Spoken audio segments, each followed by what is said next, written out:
In the primordial wilderness, Pangu felled 3,000 fiend gods, cleaving open the chaos itself. In the end, his strength was exhausted, and he perished, his vast body dissolving into heaven, earth, and all things. Yet though the 3,000 fiend gods died, the boundless resentment they left behind congealed into a race of ferocious beasts. Harboring hatred toward Pangu, these ferocious beasts ravaged the primordial world, at will unleashing the first great calamity since the dawn of the Hongwang. Wherever there was oppression, resistance inevitably arose. Unable to endure the slaughter, the myriad races of Hongwang finally united under the leadership of the Dragon, Phoenix, and Qilin clans, launching a joint crusade against the ferocious beasts. In the end, the Beast Emperor Shun Ni fell, and the remaining beasts were slaughtered almost to extinction. Thus the primordial world ushered in a brief era of peace. In the Netherblood Sea, blood waves roared as endless baleful qi billowed across the sky. Yet in this desolate dead land where neither fish nor shrimp lived, and no bird or beast approached, a lone wandering soul drifted silently. Who am I? Where am I? Ming's consciousness gradually cleared, and he muttered in utter confusion. Suddenly a cold mechanical voice echoed beside his ears. Ding! Congratulations, host, you have obtained the God tier choice system. Detecting current situation, please make a choice. Choice 1, end yourself and depart once and for all. Reward 1, reincarnation grand gift pack. Choice 2, seize the body of Ming Laozu. Reward 1 fragment of the creation jade slip. Damn, I've transmigrated. As a seasoned lover of web novels, Ming had read countless stories and understood his situation in an instant. He had truly transmigrated, and not just anywhere, but into the legendary supreme realm Hongwang. Within the myriad worlds, the Hongwang realm stood as one of the very highest existences, where quasi-saints walked everywhere and Deluo beings were as common as dogs. Was this not a pure hellish starting point? Thinking of this, even the usually optimistic Ming found no smile upon his face. Fortunately, the heavens had shown a hint of mercy, granting him the golden finger every transmigrator coveted rather than abandoning him to live or die alone. Ming turned his attention to the two choices offered by the system. The first he dismissed outright. Who knew what he would reincarnate as? Hongwang placed paramount importance on one's foundation.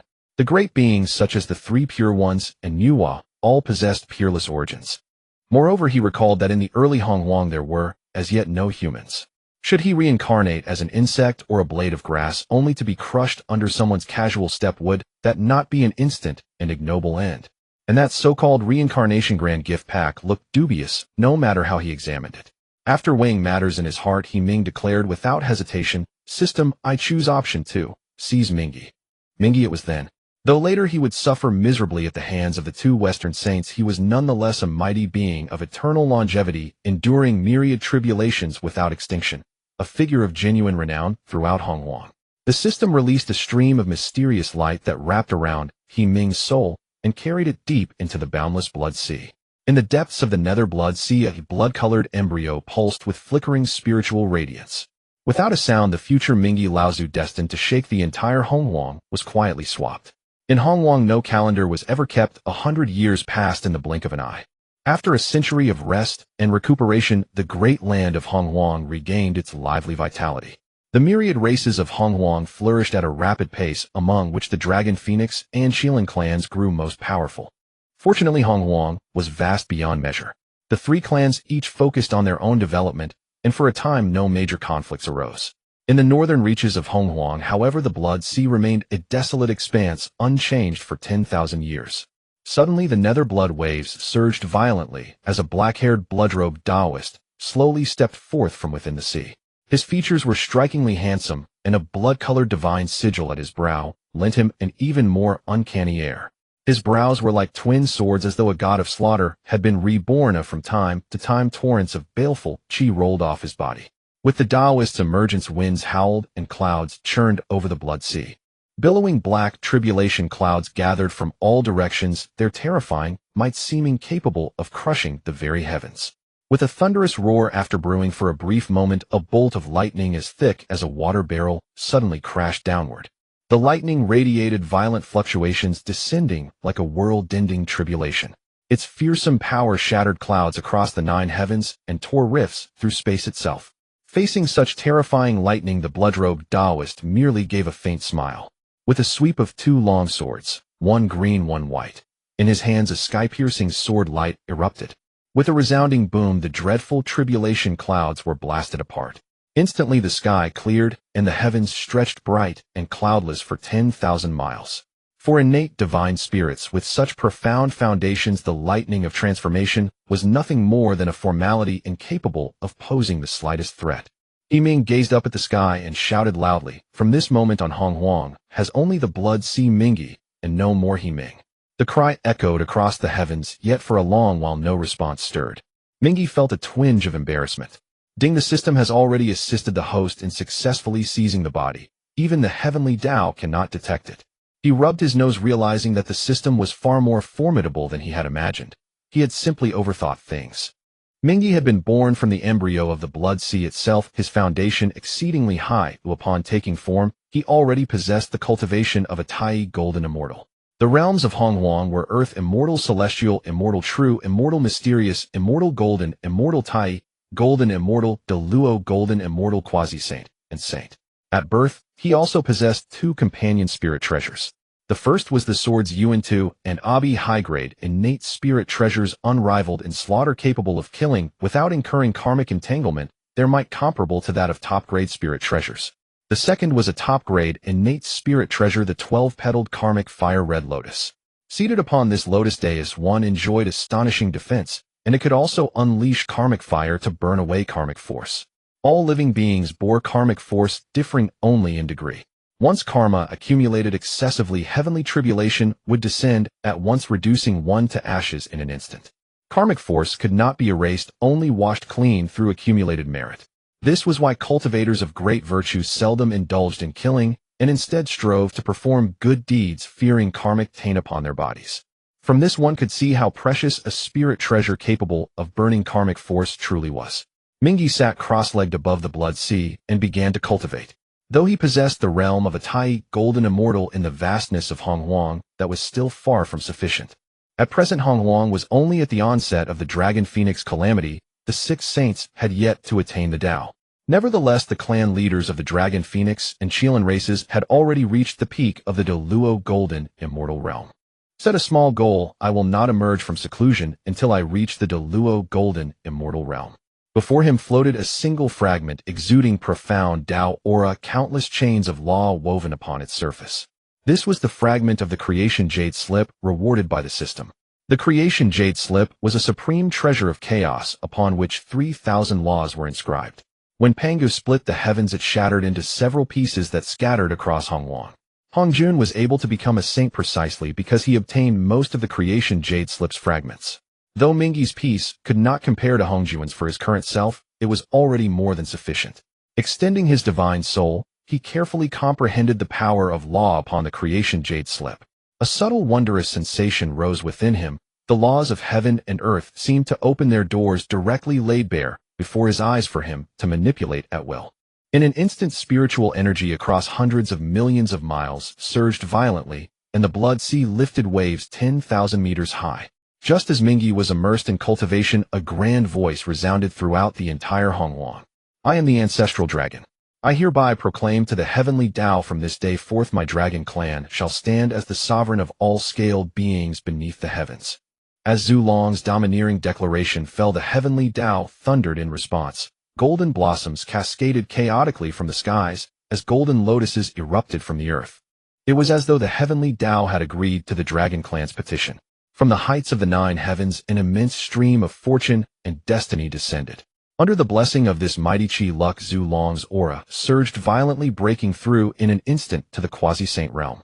Seeing Zhu Long's success, the Phoenix and Qilan clans naturally refused to lag behind and began to swear oaths in succession. I am Yuan Feng. I hereby proclaim to the heavenly Tao my Phoenix clan shall stand as the foremost of all winged birds beneath the heavens. I am Shi Qilan.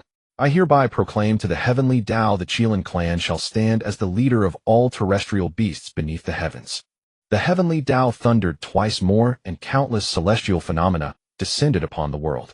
Yuan Feng and Shi Qilan likewise rose in succession to the quasi-saint realm. Witnessing Zhu Long and the others break through by harnessing Qi Luck, the beings of the primordial wilderness all turned their gazes in astonishment. Since Zhu Long could do so, why could they not? In that instant, ambition stirred in every heart. Cultivators throughout the Great Desolation descended from their mountains and caves, flocking to the Dragon, Phoenix, and Styx clans, hoping to use the fortune of these three races to break through their own cultivation. The once tranquil primordial wilderness instantly became bustling and tumultuous. In order to strengthen their own power, the three clans welcomed these defecting cultivators without restraint, and their influence swelled ever further. For a time, a grand spectacle unfolded. Deluo cultivators commanding as marshals, Tai as generals, and golden immortals as common soldiers. Yet expansion of power always walks hand in hand with slaughter. To seize territory, the Dragon, Phoenix, and Styx clans raised the butcher's blade, high, launching ruthless massacres against any race that refused to submit. In an instant, the land of the Great Desolation plunged into chaotic warfare. Boundless resentment surged to the heavens, and an invisible power of calamity was quietly brewing in the shadows. On Yujing Mountain, Hongjun slowly opened his eyes. His gaze stretched into the distant void, reflecting the scenes of the three great clans establishing themselves. He let out a long sigh and murmured, "The tribulation destined for me draws near." Having spoken, he closed his eyes once more, continuing to comprehend the creation jade slip before him. On Mount Shumi, a black-clad Luo, Ho let out a hoarse, eerie laugh. Dragon, Phoenix, and Styx shall serve as the fuel for this deity to achieve the Tao. His tone dripped with contempt, as though he did not place the three clans that ruled the Great Desolation in his eyes at all. In his hand, the four swords of Zhuxian seemed to sense their master's intent, humming restlessly, as though yearning to fly out and wage a bloody war. In the boundless Netherblood Sea, a mechanical voice suddenly resounded, "Ding, the establishment of the three clans has been detected. Host, please make a choice. Choice 1, join one of the three clans, participate in the Dragon Phoenix Tribulation, and receive one strand of Hongmeng Purple Qi as a reward. Choice 2, maintain stability and remain hidden, watching the tides of fate from afar, and receive the Hunyuan Reversal Grand Formation as a reward." Hearing the system's voice, Ming, he slowly awakened from his cultivation. "This damned system, in order to tempt me out, has even thrown out Hongmeng Purple Qi." Although the reward for the first choice was exceedingly enticing, one needed the life to claim it. One who desires to wear the crown must bear its weight. Back then, good-natured Hongyun obtained Hongmeng Purple Qi, but lacked strength to match it, and in the end met with utter annihilation of body and Tao. If not for having a loyal friend in Zenuanzi, he would likely have long since had his soul scattered to dust. Within the Dragon Phoenix Tribulation, beyond the three clan leaders, there were also the future Tao Ancestor and the Demon Clan scheming behind the scenes. For a mere Tai golden immortal like him to partake would be to serve as cannon fodder, dying without even knowing how he perished. The three clans' war has nothing to do with this seat. Ming, he resolutely chose the second option. Time flowed like water as sun and moon shuttled back and forth. Countless years had passed since the three clans were established. The wars across the primordial land slowly subsided, yet this was nothing more than tranquility before the coming storm. The Dragon clan took dominion over rivers and oceans, the Phoenix clan over the skies, and the Styx clan over the earth, gradually forming a tripartite balance of power. As for other races, they either submitted to one of the three or were slaughtered into extinction. At first, the three clans each expanded independently, not encroaching upon one another. But as their territories grew, friction between them arose day by day. Though initially small skirmishes, the seeds of resentment had already been sown, merely awaiting the time to sprout. Naturally, behind all this, there was no lack of Luo Ho, the old schemer, fanning the flames. In the Blood Sea, Ming, he stood tall above the surging crimson waves. Forming hand seals, he caused streaks of blood-colored formation light to flash into existence. What Ming he was arranging was precisely the Hunyuan Reversal Grand Formation granted by the system. This formation possessed the ability to reverse the very spiritual energy of heaven and earth, transforming baleful qi into pure spiritual qi. With the final corner of the array in place, the formation was at last complete. Centered upon Ming, a blood-colored light curtain expanded outward, spreading to cover 10,000 li of the Blood Sea. At the heart of the formation, it was as if a gigantic millstone had begun to turn slowly. The surging baleful qi above the Blood Sea was drawn into the millstone, then ground down and purified. The baleful qi was transformed into currents of pristine spiritual energy that flowed out from the other side of the millstone. The spiritual qi produced was so immense that it formed a swath of white above the blood-red surface of the sea. Although the Hunyuan Reversal Grand Formation converted an unfathomable amount of baleful qi every instant compared to the boundless Blood Sea, it was still but a drop in the ocean. Suddenly, a thunderous roar came from the 9 heavens above. A massive clump of Xian yellow merit light descended and merged into the crown of Ming He's head. The Blood Sea, as the garbage dump of the Great Desolation, had gathered the baleful chi-killing intent and blood essence of the entire world. Now this baleful chi was being transformed into spiritual chi, returning nourishment to heaven and earth, and greatly benefiting the heavenly Tao. Naturally, merit descended as a result. Nor was this all. So long as the Hunyuan reversal grand formation continued to operate, the power of merit would go on accumulating unceasingly. Like a thin stream flowing eternally, the merit thus obtained would be considerable. Feeling the Xin yellow merit surging within his body, Ming, he broke into a broad smile. Merit was a precious thing. It could raise one's cultivation and could also be used to refine merit-based treasures. More importantly, with merit upon one's body, most beings would not dare harm you lest they incur the disdain of the heavenly Tao. Indeed, so long as your merit was sufficient and you did not literally point at a saint's nose and curse him, a saint would not easily make a move against you. Xuanyuanzi lived bordering the west, yet why did Zhuanti and Jian not strike against him? It was precisely because Xuanyuanzi possessed the Earth Book and had performed great merit in repairing the Earth's ley lines. Otherwise, given Zhuanti's shameless disposition, he would long ago have uttered, "This item is fated with my western land," and uprooted Xuanyuanzi's ginseng fruit, tree roots, and soil alike. Ming, he merged his body into the depths of the Blood Sea, beginning to use merit to enhance his cultivation. The Netherworld region was thick with baleful chi, a place akin to a forbidden land where ordinarily almost no one would come. The waters of the Blood Sea were indescribably foul, capable of tainting a person's very soul. Cultivators below the golden immortal realm dared not touch this water or its baleful chi at all. At best, they would suffer chi deviation, at worst become entangled by baleful chi, their souls corrupted and their lives imperiled. So long as he hid within it, he was essentially safe. Thunder rumbled as boundless spiritual chi surged across 10,000 li, pouring into Ming, his body, leaving a vacuum of chi in the surroundings. The tremendous vortex of spiritual chi lifted blood waves tens of thousands of zhang high, shattering clouds in the 9 heavens above.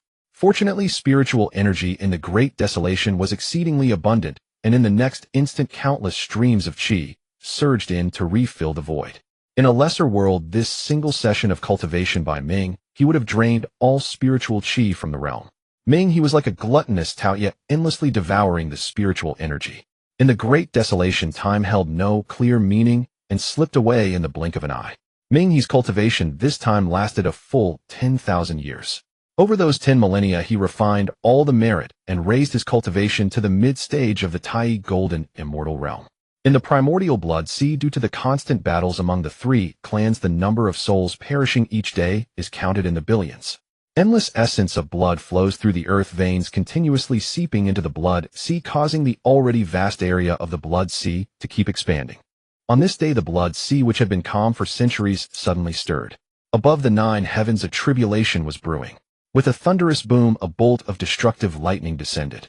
The waves of the Blood Sea churned as a massive 6-winged black mosquito broke free from its blood cocoon. This mosquito was entirely black, the size of a calf, and even more terrifying was the chilling mouthpart that grew beneath its eyes.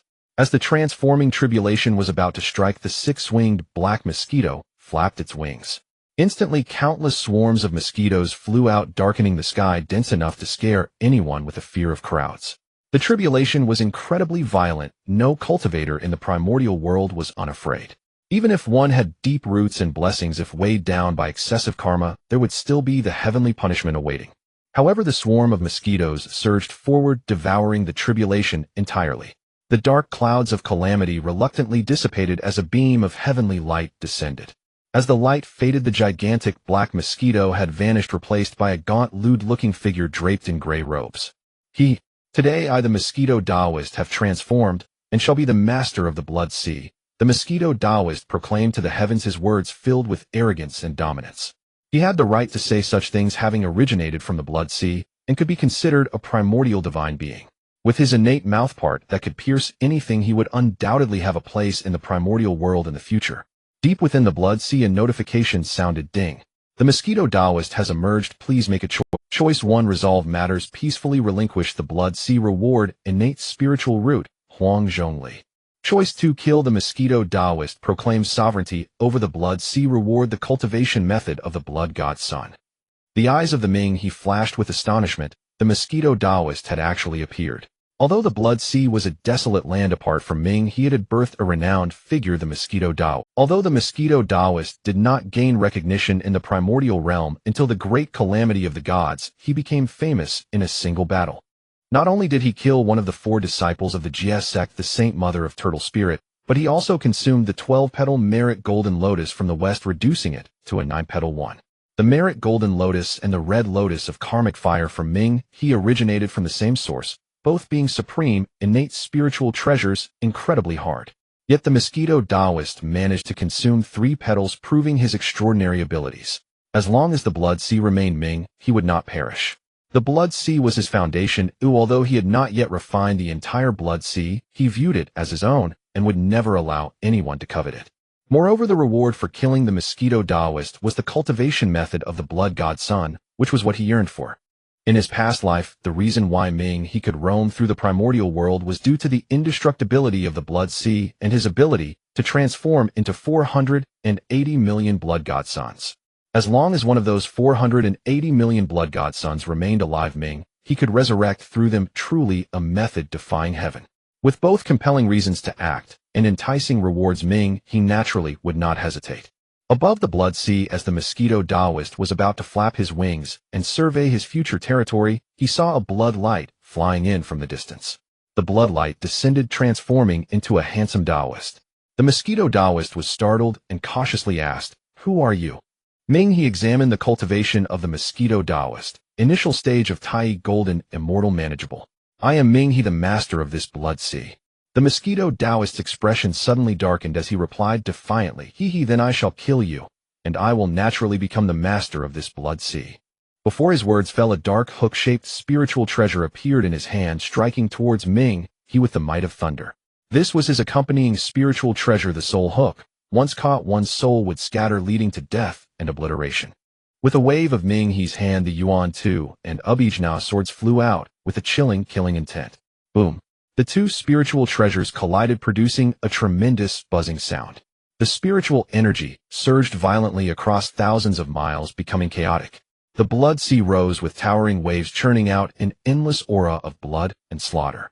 Though the Soul Hook was also a top-quality innate spiritual treasure, it was far inferior in combat power compared to the Yuan Tu and Abijna swords.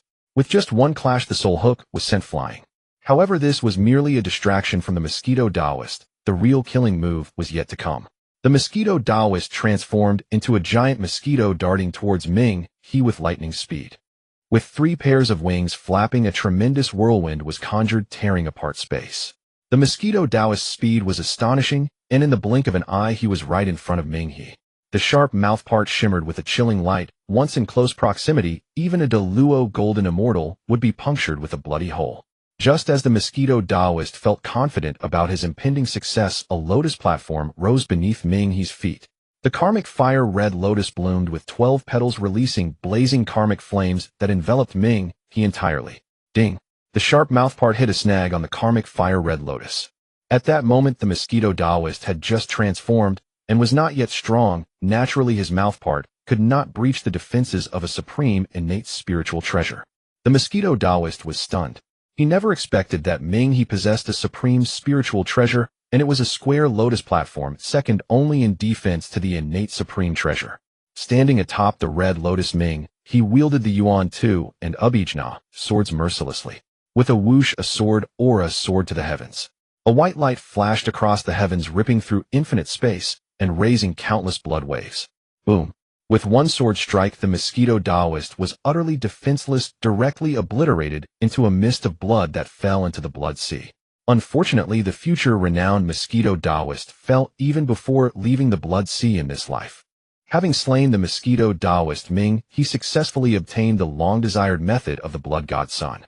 Countless heavenly Tao runes flickered through his mind, radiating the essence of the Tao.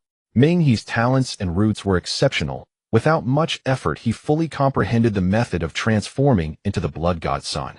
To refine the Blood God Sun, a large amount of essence blood was needed as a foundation. This posed a challenge for others, but for Ming he, who possessed the vast Blood Sea, it was not an issue at all. He reached out, and the essence blood left behind by the Mosquito Daoist instantly separated from the Blood Sea. The better the essence blood, the stronger the transformed being would be. as the essence blood derived from the mosquito Taoist body was one of the 4 great ferocious insects of the primordial world with extraordinary innate talent and a bloodline unmatched in the primordial realm. It was perfect for refining a transformation. A fragment of divine soul split off and was infused into the mosquito Taoist's essence blood alongside 2 strands of spiritual power. The essence blood in front of Ming, he wriggled, emanating waves of life. As the bloodline generated the physical body, soon the enormous 6-winged black mosquito reappeared. Unless Ming, he spoke, no one would ever guess that the black mosquito before them was actually his transformation. The black mosquito's wings trembled and transformed into the figure of the mosquito Taoist. Ming, he smiled and bowed, saying, "Ming, he greets my friend." The mosquito Taoist's emaciated face also broke into a smile. As a practitioner of the survival path, how could one be without a few avatars? Although the Blood Godchild's method can create 480 million avatars, the quality of these avatars is not high. 9 is the ultimate number. The Underworld River can only refine 9 avatars of the same cultivation level as itself, making each spot exceedingly precious. It was precisely because of the strange mouthpiece that could break innate spiritual treasures that the Underworld River allowed the Mosquito Taoist to occupy one of the 9 avatars.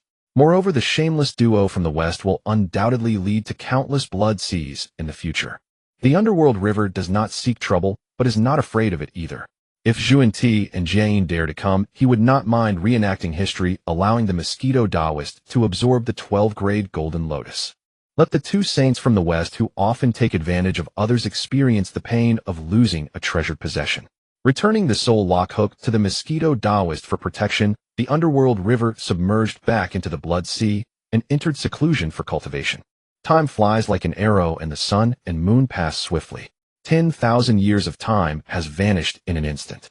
The once peaceful primordial land has become chaotic again. Due to the constant instigation of the Hidden Hand Luo Ho, the conflicts between the Dragon, Phoenix, and Xilan clans have finally begun to erupt gradually. The 3 clans often engage in fierce battles over the seizure of spiritual treasures and immortal herbs.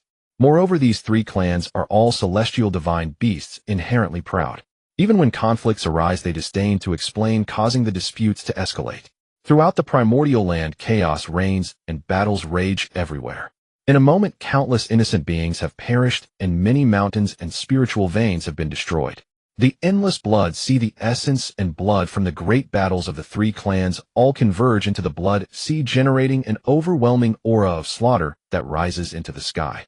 On this day, 2 figures rarely appeared on the shores of the Blood Sea, which was usually desolate.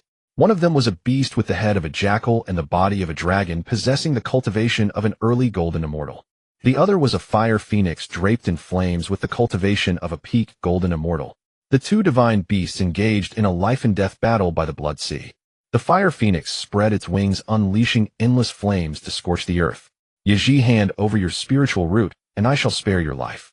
Yaji, filled with rage, retorted, "Feng Jiao, I am the son of the Ancestor Dragon. Do you dare to kill me?" The fire phoenix let out a proud howl, sneering. "Is my Feng clan afraid of your Dragon clan?"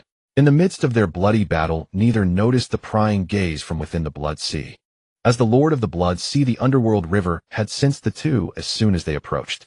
"Yaji, it turns out you are one of the legendary 9 sons of the Ancestor Dragon. The nature of dragons is inherently lustful. Since the Ancestor Dragon came into the world, it has sought pleasure everywhere to propagate and strengthen the dragon lineage. Who knows how many offspring it has left behind? Truly, descendants are everywhere. Yaji is one of them." The Underworld River watched the 2 engage in battle over the Blood Sea with great interest, showing no intention of intervening. Suddenly, a familiar mechanical voice sounded in the Underworld River's ear. "Ding detected that the son of the Ancestor Dragon is being hunted. Please make a choice, host. Choice 1, stand by, and let Yaji be slain. Reward, innate spiritual treasure, the distant world Blue Lotus. Choice 2, intervene, to save Yaji. Take him as a mount. Reward, innate spiritual treasure, the Azura flag." The Underworld River's lips twitched as he looked at the first reward, distant world Blue Lotus. System, is this spiritual treasure legitimate? Although curious about the attractively named spiritual treasure, the Underworld River ultimately chose the second option. The Azura flag is the legendary standard spiritual treasure of the Underworld River and the very foundation of the Azura sect. It must be obtained. By the Blood Sea, Yaji's cultivation is inferior to that of the Fire Phoenix, and he has been forced into retreat. If not for his physical body inheriting that of the ancestor dragon, which is relatively sturdy, he would have likely been roasted to death long ago. But now he is in a dire state. The once majestic divine beast has become utterly disheveled. Seeing Yaji resist so tenaciously, the fire phoenix could not help but feel murderous intent. With a long howl to the sky, it unleashed a massive pillar of fire. The pillar of fire was extremely hot, as if it would scorch the void and incinerate the skies. If this strike landed, Yaji would undoubtedly perish. Just as Yaji was in despair, a figure suddenly leaped out from the blood sea. The fire phoenix looked at the handsome Taoist who suddenly appeared before it and asked warily, "Who are you?" Its tone was filled with arrogance, showing no hint of fear. Of course, she believed she had the grounds for her arrogance. The Feng clan has countless great Luo golden immortals, not to mention an ancestor at the Quasi-Saint level. What could a mere Tai golden immortal amount to? Facing the arrogant fire phoenix, the underworld river ignored her entirely. Instead, he turned to Yaji and said, "Do you wish to be my mount?" A look of humiliation flashed across Yaji's face. As the son of the ancestor dragon, this robed Taoist dares to take him as a mount. However, seeing the fire phoenix beside him radiating killing intent, Yaji silently swallowed his words of refusal, knowing that if he did not agree, he would surely perish at the hands of the fire phoenix today. After a moment of struggle, Yaji reluctantly said, "I am willing. At worst, once he escapes, he can secretly return to the dragon clan." He does not believe this Taoist would dare pursue him. The underworld river saw through Yaji's little thoughts, but did not expose them. Once he enters the blood sea, it would be out of Yaji's control. The underworld river stretched out his hand, and the Yuan Tu and the Abi sword appeared in his grasp. Yaji stared at the two swords that had materialized out of thin air, his pupils constricted. Such intense killing intent. The underworld river gripped the sword's hilt and swung it towards the fire phoenix, unleashing a surge of sword energy that spanned 1,000 zhang. In an instant, the space trembled and the spiritual energy surged for miles. The sword energy fell with a terrifying aura. The fire phoenix, seeing that the underworld river truly dared to make a move against her, was filled with both shock and anger. The Feng clan will not spare you. After delivering a harsh threat, it turned to flee. Yaji sneered, "So cowardly." Although the phoenix is renowned for its speed in the primordial realm, it was still no match against the underworld river's sword. The fire phoenix was incredibly swift, but the sword light was even faster, like a shooting star crashing down upon the fire phoenix. Boom. The terrifying sword energy carved a ravine thousands of meters deep into the earth, and the overwhelming killing intent reduced the fire phoenix to blood mist, leaving no trace. Suddenly, the underworld river frowned. Grabbing with his hand, he caught a dark and eerie gas in his grasp. The underworld river murmured, "This is demonic energy." Had he not been born in the blood sea and extremely sensitive to such killing auras, he would not have discovered it. Damn, I knew this system had no good intentions. This fire phoenix is likely a pawn used by Luo Ho to divide the three clans. And now I have actually killed it. It's over. Him in deep trouble. When Luo Ho comes knocking, I won't be able to withstand it. The underworld river was in a state of anxious turmoil. Luo Ho dared to scheme against the Dragon, Phoenix, and Qilin clans. His cultivation level must be at least Quasi-Saint, far beyond what he could contend with. No, I must quickly refine the blood sea.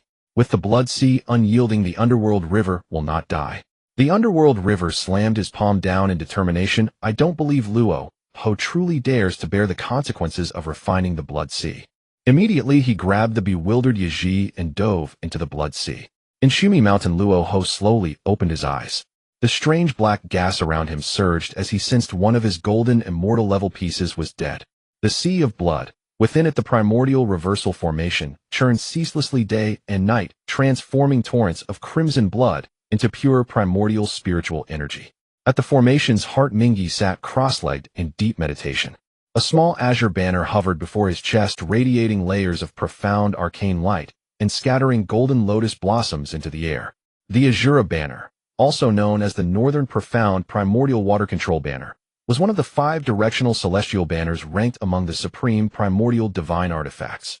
When shaken, it conjured a hazy, illusory cosmos, eclipsed the heavens, and veiled the sun, repelled all malevolent forces, rendered its wielder impervious to myriad arts, and simultaneously commanded every drop of water across the realm.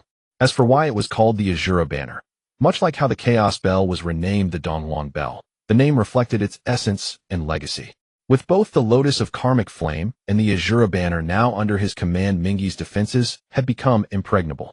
Unless confronted by peerless primordial treasures such as the Taiji diagram or the Pangu flag no ordinary cultivator could even draw near his person.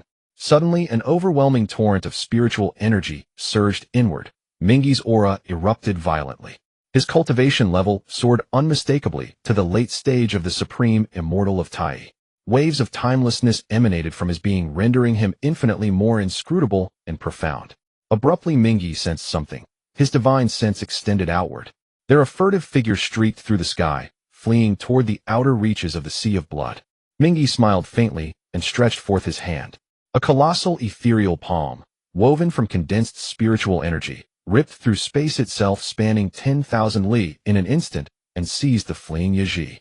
Yaji felt the sky darken. Then in the blink of an eye he was dragged back before Ming. With a smile that held neither warmth nor malice, Ming asked, "So, you wish to run?" Yaji roared in fury, "I am the son of the ancestral dragon. I shall never be your mount." Ming replied coolly, "A true man honors his word. Yet the son of the ancestral dragon proves himself a faithless, shameless wretch. No wonder the legendary ancestral dragon himself must have been little more than myth." At this time the Honghuang realm dwelt in primeval simplicity. Civilization remained rudimentary, and its denizens retained an unvarnished sincerity. Integrity was held sacred. Only thus could the 100 clans forge their solemn alliance. Of course, Hongjun and Luoho, the two shadowy puppeteers behind the veil, were exceptions. Enraged that Ming dared slander his most revered father, Yaji lunged forward without hesitation. Yet a golden immortal stood no chance against Ming. Within moments, Yaji was pinned to the ground, humiliated and battered again and again. Ming gazed down at the bruised and swollen Yaji and asked, "Do you yield?" Yaji clutched his blackened eye, defiant to the last. "Never. Strike me dead this very day. I shall." The son of the ancestral dragon, never a slave. Ming sneered, rolled up his sleeves, and struck once more. Waves of agonized cries shattered the long silent serenity of the sea of blood. "I refuse to yield. Wicked Taoist, you shall surely perish by my father's hand. I would rather die than bend." Not until Ming had beaten Yaji 9 times did the cries finally break. "Wah! Stop! Stop! I yield." No longer the fearsome martial beast of legend, Yaji lay disfigured. Nose askew, eyes swollen shut, 2 front teeth shattered, speech slurred and wind whistling. Ming glanced at him. Knowing Yaji's submission was skin deep, his spirit still wild and untamed. But it mattered not, as should defiance resurface, another beating would suffice. Ming could not foresee that his casual rescue of Yaji would ignite a tempest across the 3 clans. The Dragon clan knew nothing of Yaji's salvation, assuming instead that he had been slain by the Phoenix clan. Thus a single stone stirred 1,000 waves. Though sporadic clashes had occurred among the 3 clans before, casualties had been limited to common rank and file. Yaji, however, was the ancestral dragon's own son, low in cultivation, yet exalted in status. If the Dragon clan failed to respond after their crown prince had been murdered, they would be mocked across the entire Honghuang realm. The ancestral dragon himself arrived to demand answers. Yet the Fire Phoenix was but Luoho's pawn. The Phoenix clan knew nothing and naturally denied all accusations. The Dragon clan scoffed, "You commit murder, then dare deny it. Do you truly hold the Dragon clan in such contempt?" The Phoenix clan in turn deemed the Dragon clan's aggression intolerable. Did they imagine the Phoenix clan so easily trampled? And so Yaji's death became the spark that ignited the Dragon-Phoenix War. The 2 clans clashed heated. The Dragon clan ruled the 4 seas, commanding aquatic legions numbering in the trillions, far surpassing the Phoenix clan in strength. Moreover, dragons were innately lustful, who, emulating their progenitor, they sired offspring across the realm, populating Honghuang with dragonkin. The Phoenix clan, noble and refined by nature, bore far fewer descendants. Soon they found themselves outmatched. To reverse their plight, they enlisted the Qilin clan as allies. United in Covenant, Phoenix and Qilin joined forces against the Dragon clan. Millennia of accumulated grievances erupted in full fury, like floodwaters bursting a dam, unstoppable and cataclysmic. The Dragon-Phoenix calamity had begun in earnest. Across the vast Honghuang land, fire and steel raged unchecked. Countless lives perished, the earth scarred and shattered beyond recognition. Even reclusive cultivators could no longer safeguard their mountain abodes, overrun by the frenzied armies of the 3 clans. Among these hermits were primordially born great beings, none of whom possessed gentle temperaments. Many had resolved to remain secluded, pursuing quiet cultivation, until war reached their very gates. Then resistance became inevitable. Great beings descended from their peaks, some aligned with one clan to oppose another, others struck, covertly slaughtering soldiers of all 3. Thus the Honghuang realm plunged into utter chaos. Even the remote sea of blood could not escape the calamity's reach. Its crimson tides swelled and roiled. Blood beasts stirred by the calamitous chi turned upon one another in savage frenzy, plunging the entire sea of blood into perpetual turmoil. Besides Mingi and the mosquito Taoist, primordial beings born of the sea, legions of blood beasts had also emerged here. These beasts possessed feeble sentience, drifting through existence in dull stupor, driven only by instinctual ferocity. Now corrupted by the calamity's killing aura, their minds clouded, fighting with mindless, brutal abandon. A voice rang out, "Heed this, sovereign. Choose wisely. Choice 1, slay all blood beasts and restore serenity to the sea of blood. Reward the merit-bestowing divine artifact, the heaven-measuring ruler. Choice 2, allow the blood beasts to slaughter each other. Reward the primordial divine artifact, the blood-transmuting divine saber." Mingi had long endured their clamor, but preoccupied with refining the sea of blood, he deferred action. Now that the system itself had spoken, he resolved to eradicate them utterly. After all, the sea of blood was his sovereign domain. How could he permit a pack of witless brutes to despoil it? Moreover, the reward was extraordinary, the heaven-measuring ruler, a treasure rivaled only by Laozi's celestial yellow Linglong pagoda, capable of stabilizing and anchoring celestial fortune, a supreme artifact beyond compare. Later, Tantian Jiaozhu's 4 swords of annihilation wielded boundless power. Yet lacking any artifact to stabilize fortune, his Jie sect, though thronged by 10,000 immortals, still crumbled into ruin. Thus, possessing a fortune-anchoring supreme artifact was indispensable. Having made his decision, Mingi wasted no time. He mounted Yizhi and rode forth from the sea of blood. "Yizhi, it's barely 2 steps. Must you ride me?" Mingi replied, "Indeed. What else is a mount for, if not to be ridden? Else do you expect me to feed you for free?" The 3 pure ones, as celestial sovereigns, possessed unfathomable power and mastery. Wherever they willed, they could go. Yet each kept a mount, not merely for show, for dignity, lest their sovereign majesty diminish. We stand as peers to the 3 pure ones. How could we fall short of their grandeur? Moreover, the son of the ancestral dragon commands far greater awe than a blue ox or a quinue. In the sea of blood, the sounds of roaring, crashing waves and thunderous booms intertwined, creating an atmosphere of restlessness throughout the realm. Fierce-looking blood beasts with crimson eyes were engaged in a brutal battle. Blood flowed for 3,000 miles, and a thick aura of blood enveloped the surface of the sea. Countless severed limbs and chunks of flesh floated upon the blood, resembling a scene from a hellish nightmare. Mingi rode on the back of Yazi, emerging from the waves, and cursed as he surveyed the scene before him, a pack of wretched beasts. With a flick of his sleeve, the infernal fire-red lotus shot forth. 12 petals spun rapidly, releasing waves of enchanting infernal flames. In an instant, the sky above the sea of blood transformed into a sea of flames, casting a red glow across the heavens, as the searing fire seemed poised to pierce through the void. These blood beasts, having never practiced cultivation and only knowing how to kill, had accumulated countless karmic burdens. Using infernal fire against them was just right. Countless flames intertwined like chains, binding and entangling them. The chains formed a heavenly net, completely ensnaring the blood beasts, leaving them with no escape above or below. In no time, the surface of the sea began to boil. Amidst the fiery inferno, the blood beasts' shrieks echoed pitifully. The infernal flames scorched their very souls, inflicting a suffering 1,000 times worse than 1,000 cuts. Even a few blood beasts that had cultivated to the realm of the undying were tormented to the point of wailing under the infernal flames.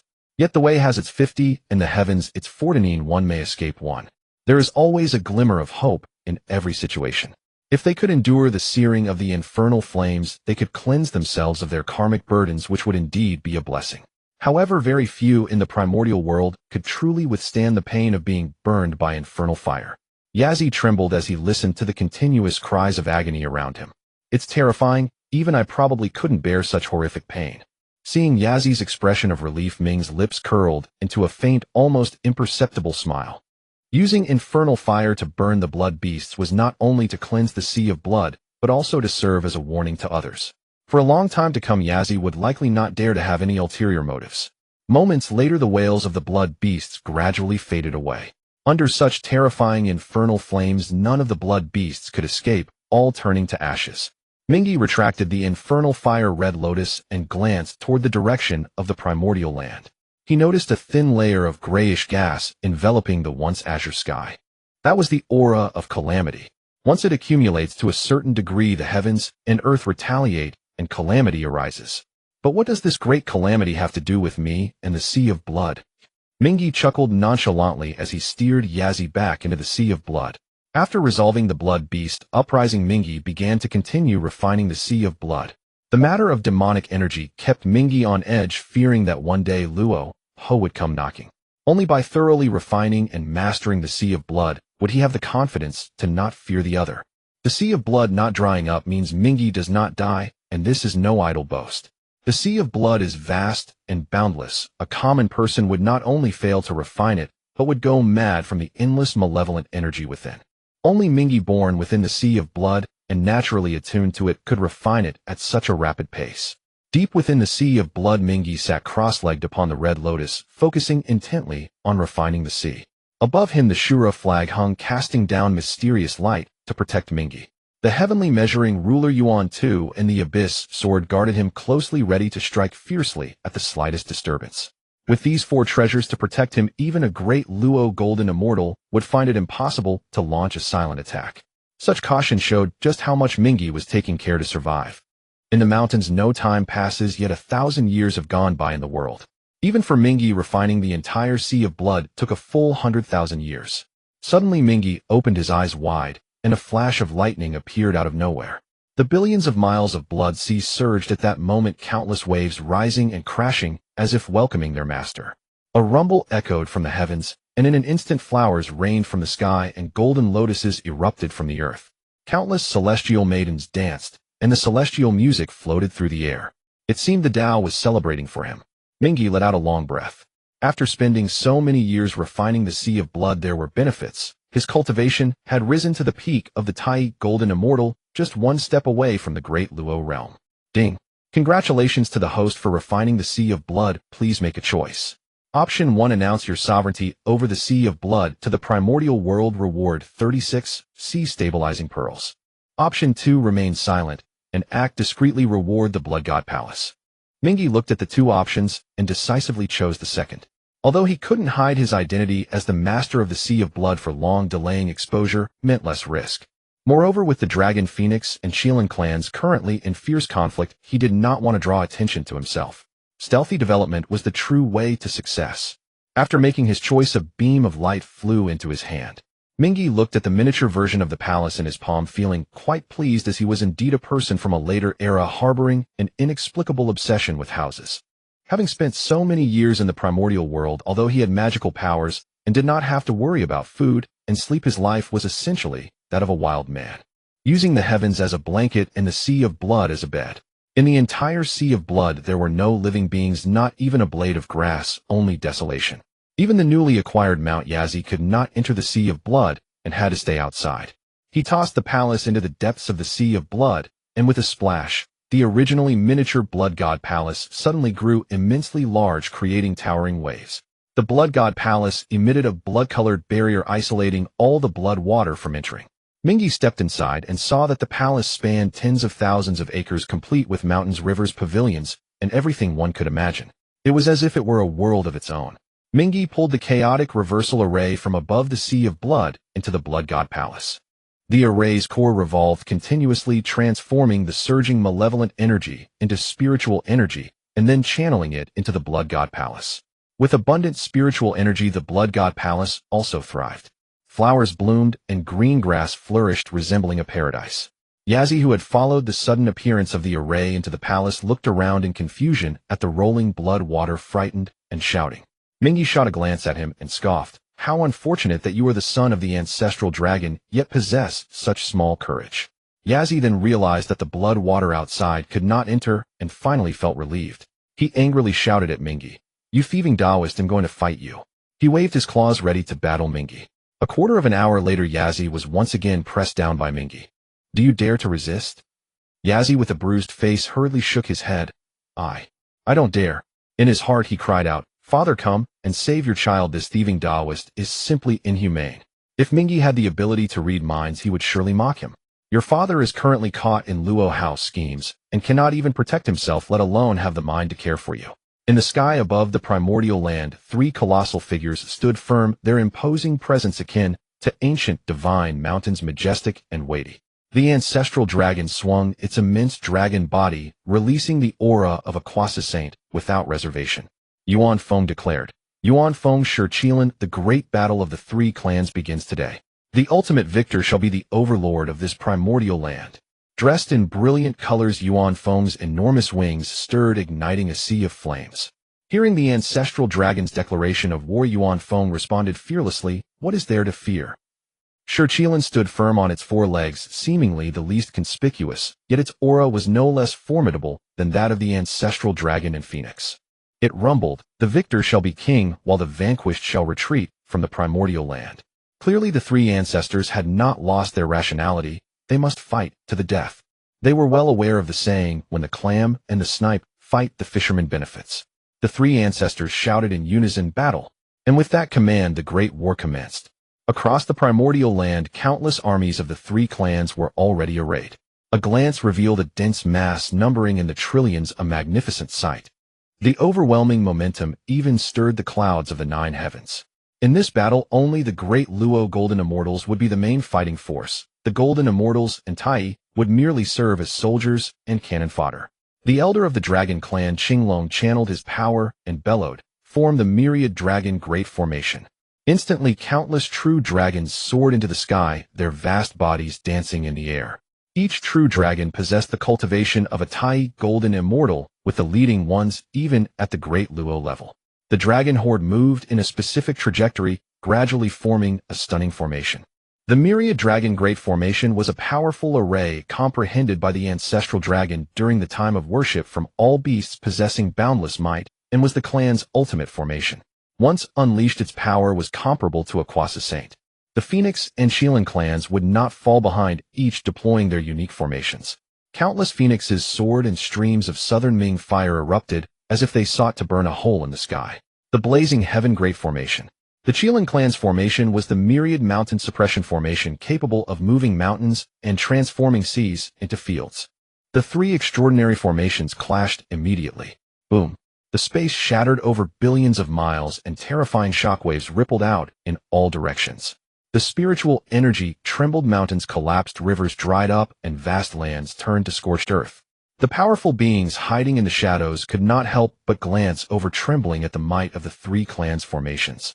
At the same time, their apprehension towards the three clans deepened, and they silently resolved, "The three clans must perish today, how otherwise when will we have our chance to rise?"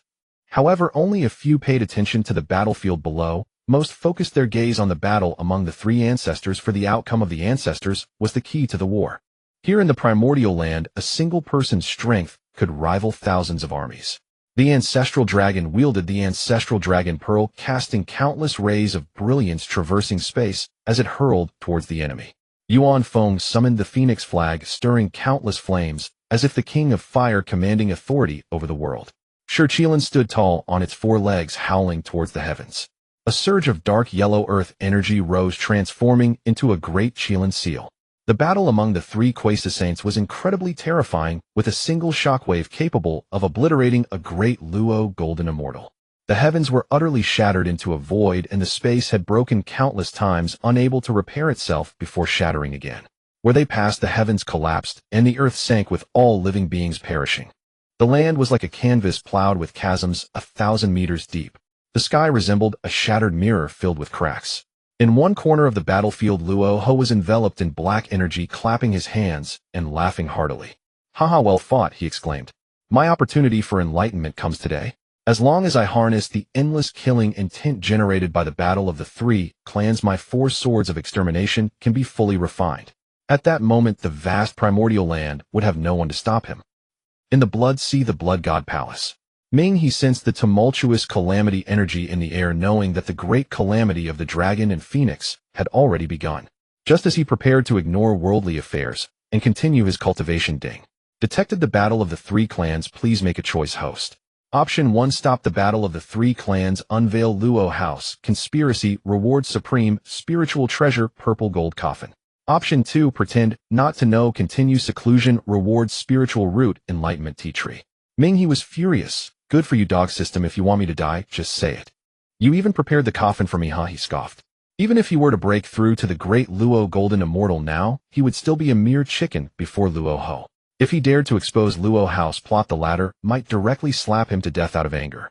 No, it wasn't a possibility, it was a certainty. I choose option 2. There's no way I'm going out. Ming, he declared firmly. After cursing the system, he finally calmed down. Yizi looked at the suddenly enraged Ming, he with a puzzled expression. Was this thief of a Taoist not perhaps a result of too many transformations leading to a split personality? My lord, what happened? The way he called my lord was filled with reluctance. There was no choice. After nearly suffocating in the blood sea, he had to do so. As the son of the ancestral dragon surrounded by countless powerful guardians, he would never be chased down by a golden, immortal-level fire phoenix. It was precisely his restless nature that led him to sneak out from his clan to play. Now in this blood sea apart from Ming, not a single living person remained, driving him to boredom. Ming, he said meaningfully, the 3 clans are at war, contending for the position of overlord of the primordial land. Yizi was greatly astonished, his face filled with disbelief. How is that possible? Since arriving at the Blood Sea, he had lost touch with the outside world, completely unaware that the discord among the 3 clans had intensified due to his disappearance. Ming, he flicked the sword in his hand and said lightly, what is impossible? The battle of the 3 clans is inevitable, it's just a matter of time. The lower clans fight for resources while the 3 ancestors seek to gather luck to elevate their cultivation. In any case, for the sake of profit, war is unavoidable. Yizi said anxiously, as the son of the ancestral dragon, how can I not be present in the battle of the 3 clans? Please allow me to return, my lord. Fearing that Ming he might not allow him to return, he added cautiously, after this battle, I will definitely return to continue serving my lord. Ming he didn't even lift his eyelids, snorting in disdain, let alone you, even if I attai golden immortal, when I would merely be cannon fodder. What use would it be for you to return? Yizi, however, held the pride of being the son of the ancestral dragon. If I do not return, wouldn't I be a deserter? Ming, he replied, the 3 clans rampage in war, bringing suffering to all living beings. They have long been despised by the heavenly Tao. After this battle, the 3 clans will surely decline. If you do not wish for the dragon clan's heritage to end, it is best to stay well within the Blood Sea. Yizi took Ming He's words as mere alarmism. In his view, the 3 clans were immensely powerful. How could they possibly decline? Seeing that Yizi remained stubborn about going out, Ming he had no choice but to reason with him. In the end, after being beaten by him, Yizi was finally persuaded, abandoning the fantasy of leaving. The Mingi extracted the Tao Enlightenment tea tree from the system and planted it in the area of the Blood God Palace, where the spiritual energy was most abundant. The tea tree, half a person tall, was lush and verdant with golden Tao patterns shimmering on its emerald leaves. Mystical Tao essence quietly emanated from the tree's top, with spiritual energy swirling into mist. The Tao Enlightenment tea tree was the first and foremost tea tree in the world. In the primordial world, anything labeled as first was an extraordinary item.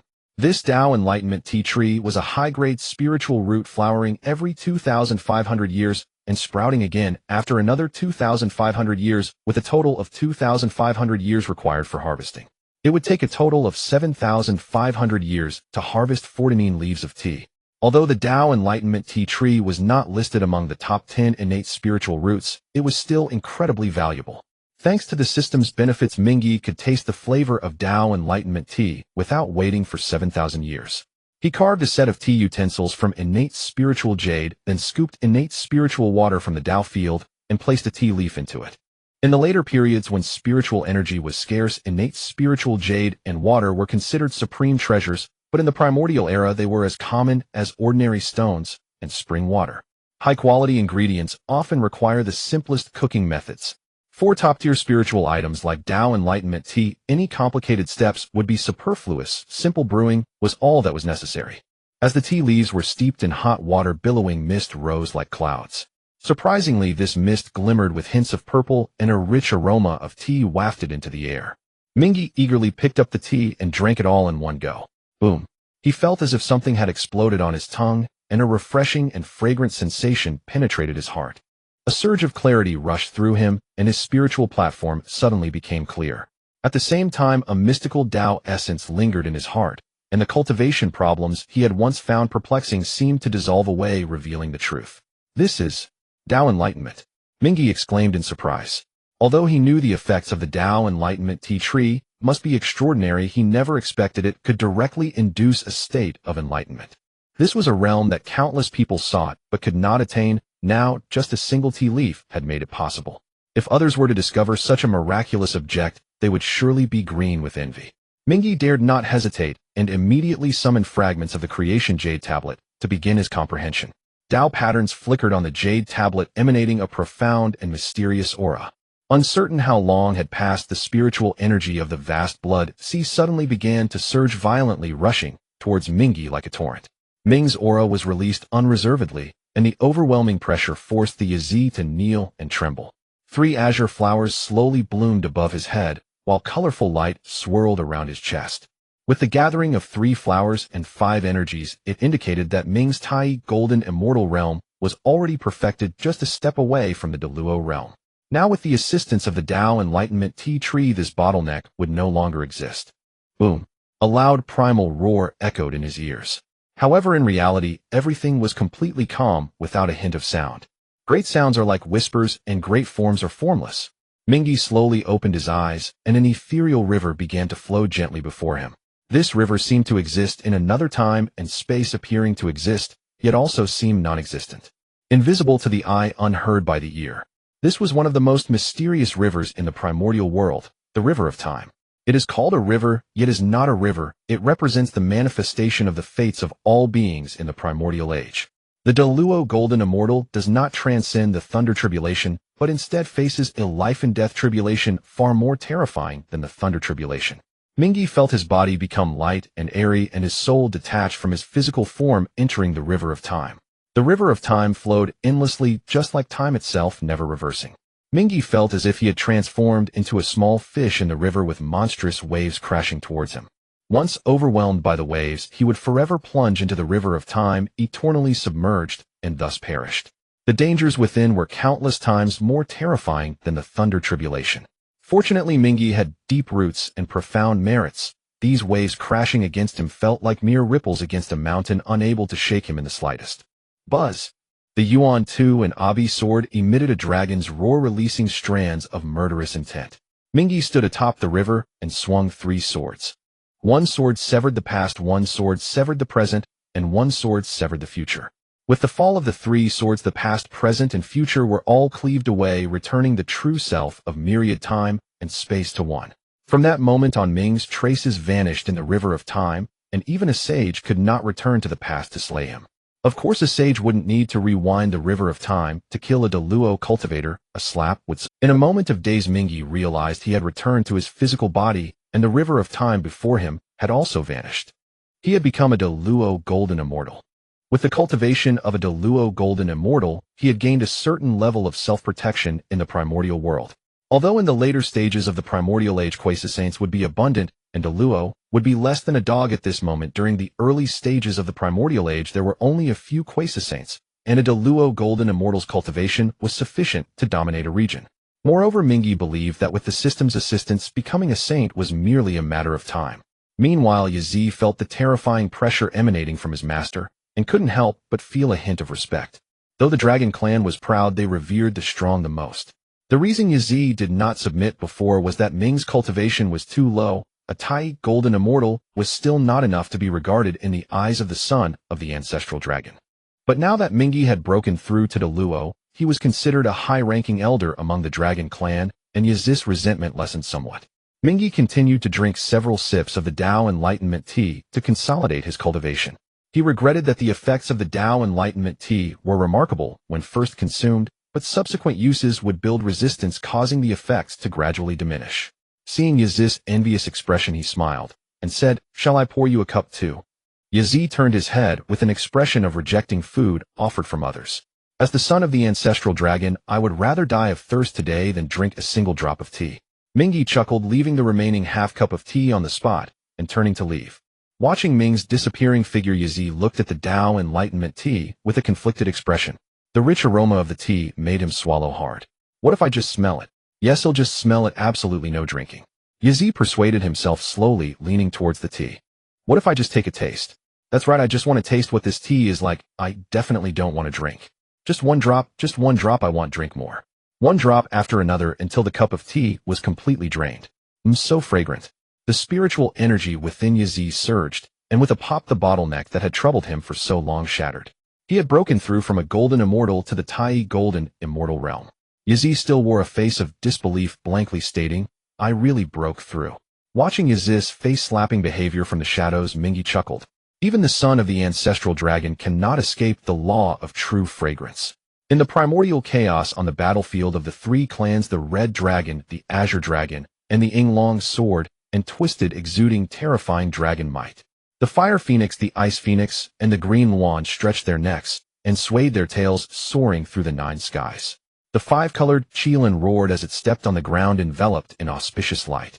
This battle was extremely brutal, with true dragons shedding blood, divine phoenixes wailing in sorrow, and Qilins losing their heads. On the ground, corpses piled up like mountains and rivers of blood flowed. The thick stench of blood even formed a heavy blood mist obscuring the sun, moon, and stars. The earth cracked, the void shattered, and spiritual veins were severed. All the powerful beings secretly observing the battle were stunned. Although they had some suspicions, they never expected the war to be this devastating.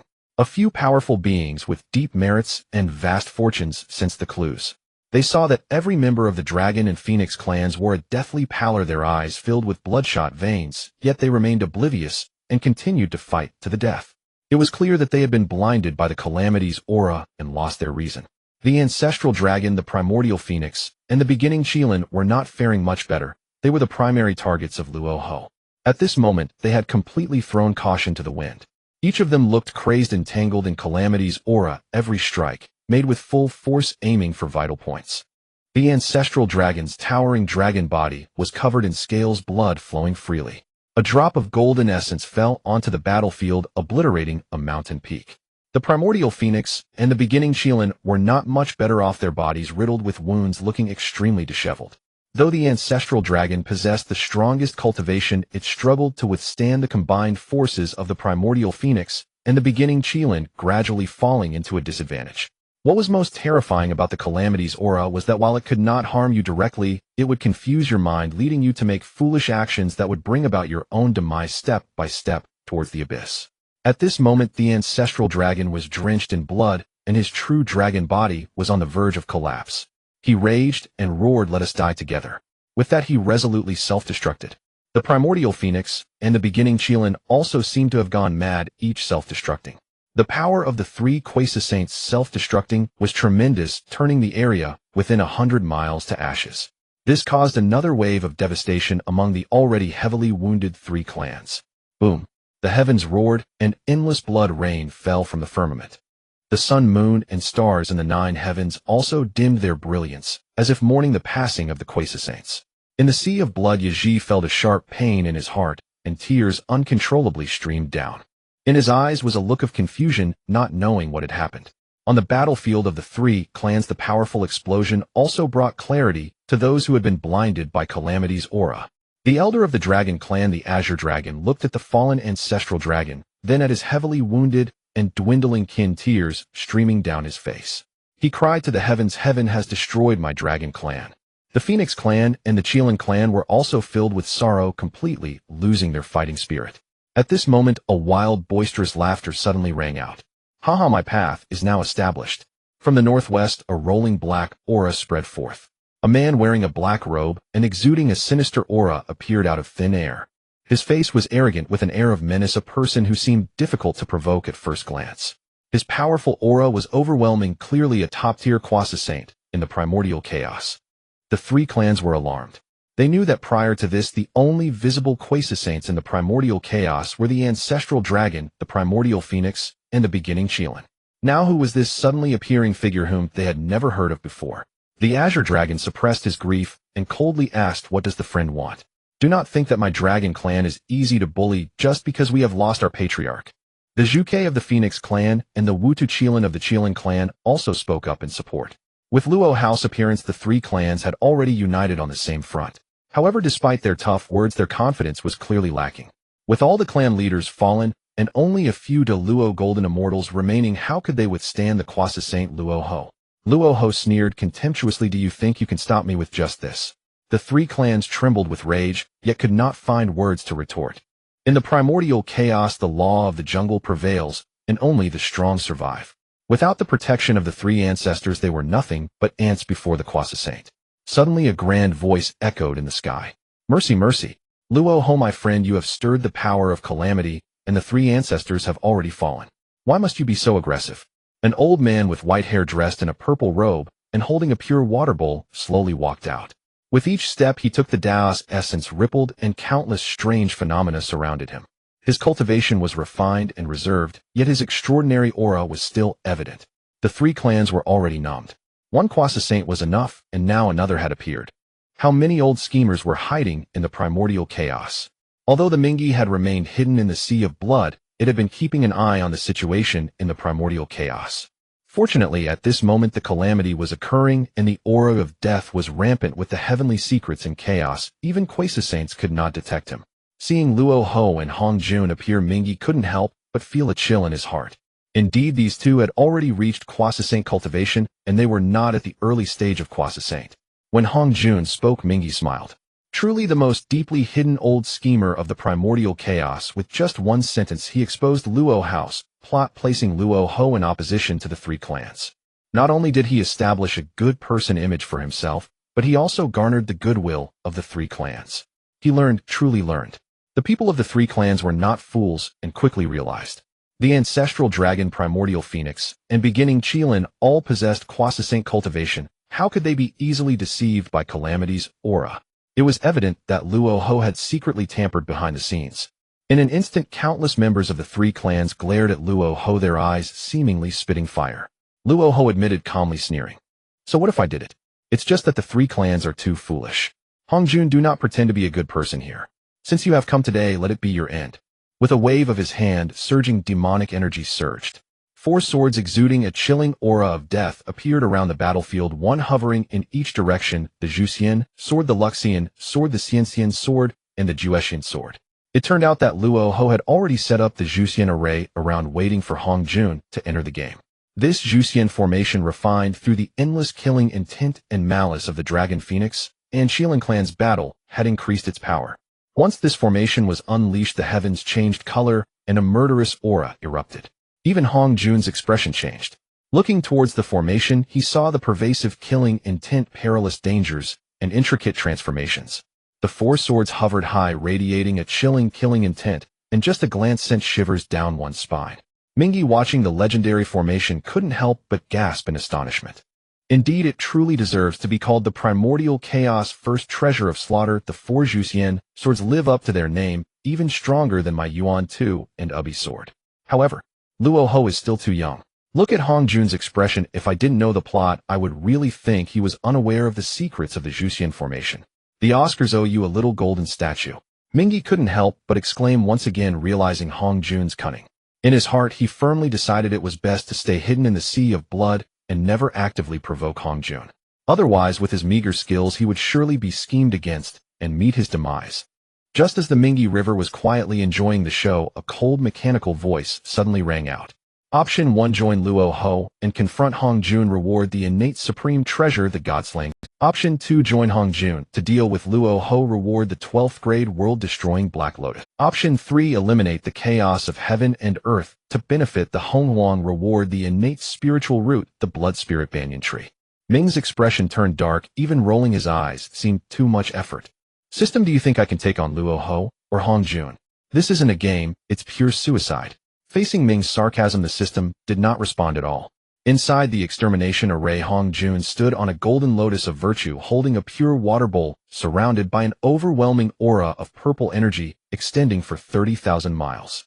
Killing intent surged within the array. Streams of chaotic sword energy shot forth, piercing through the void. Each time sword energy approached the golden lotus of virtue beneath Hong Jun, would scatter resplendent golden lotuses, dissipating the sword energy. Luo Ho laughed heartily. Hong Jun, I want to see how you break this extermination array. Hong Jun replied with a faint smile, neither copper, nor iron, nor steel once hidden beneath Mount Sumeru. No need to refine with yin and yang reversed. Is there not water and fire to temper the blade's edge? Extermination for the righteous, destruction for the wicked, as the light of the immortals rises everywhere. The transformations of the immortal realm are boundless and miraculous. Even the blood of the great immortal stains the robes. Dear friends, please step forward. Upon hearing Hong Jun unveil the origins of the extermination sword, Luo House expression changed drastically. At this moment, three figures appeared on the horizon. One was surrounded by the dual energies of yin and yang, holding the Tai Chi diagram, known as the ancestor of yin and yang. Another had a cauldron of heaven and earth above his head with snow-white hair, the ancestor of heaven and earth. The last figure was ethereal with an air of mystery, known as the most enigmatic Yang-Mei immortal. The three exuded immense power, causing the world to tremble, with every gesture all being at the quasi-saint level. The extermination array possessed the might to destroy heaven and earth. Only those of equal standing could break it. Now that Hong Jun had summoned 3 helpers, it was clear he was well acquainted with the extermination array. However, Luo Ho, proud by nature, felt no fear, even when facing 4 opponents. He brandished the god-slaying spear, the world-destroying Black Lotus, above him, charging towards the 4. Yin-Yang heaven and Earth-Yang may very well let us decide life and death today. Either you die or I perish. Hong Jun and his companions did not dare to be negligent against the demon ancestor Luo Ho, each wielding their spiritual treasures to engage in battle. A world-shattering battle erupted. Watching the 5 quasi-saints within the extermination array, the 3 clans felt a sense of despair. They realized they had underestimated the heroes of the world. The Qinglong looked at the few remaining clan members and forced a smile. He knew deep down that the 3 clans had offended countless people over the years, and now that they were on the brink of decline, a bad ending was inevitable.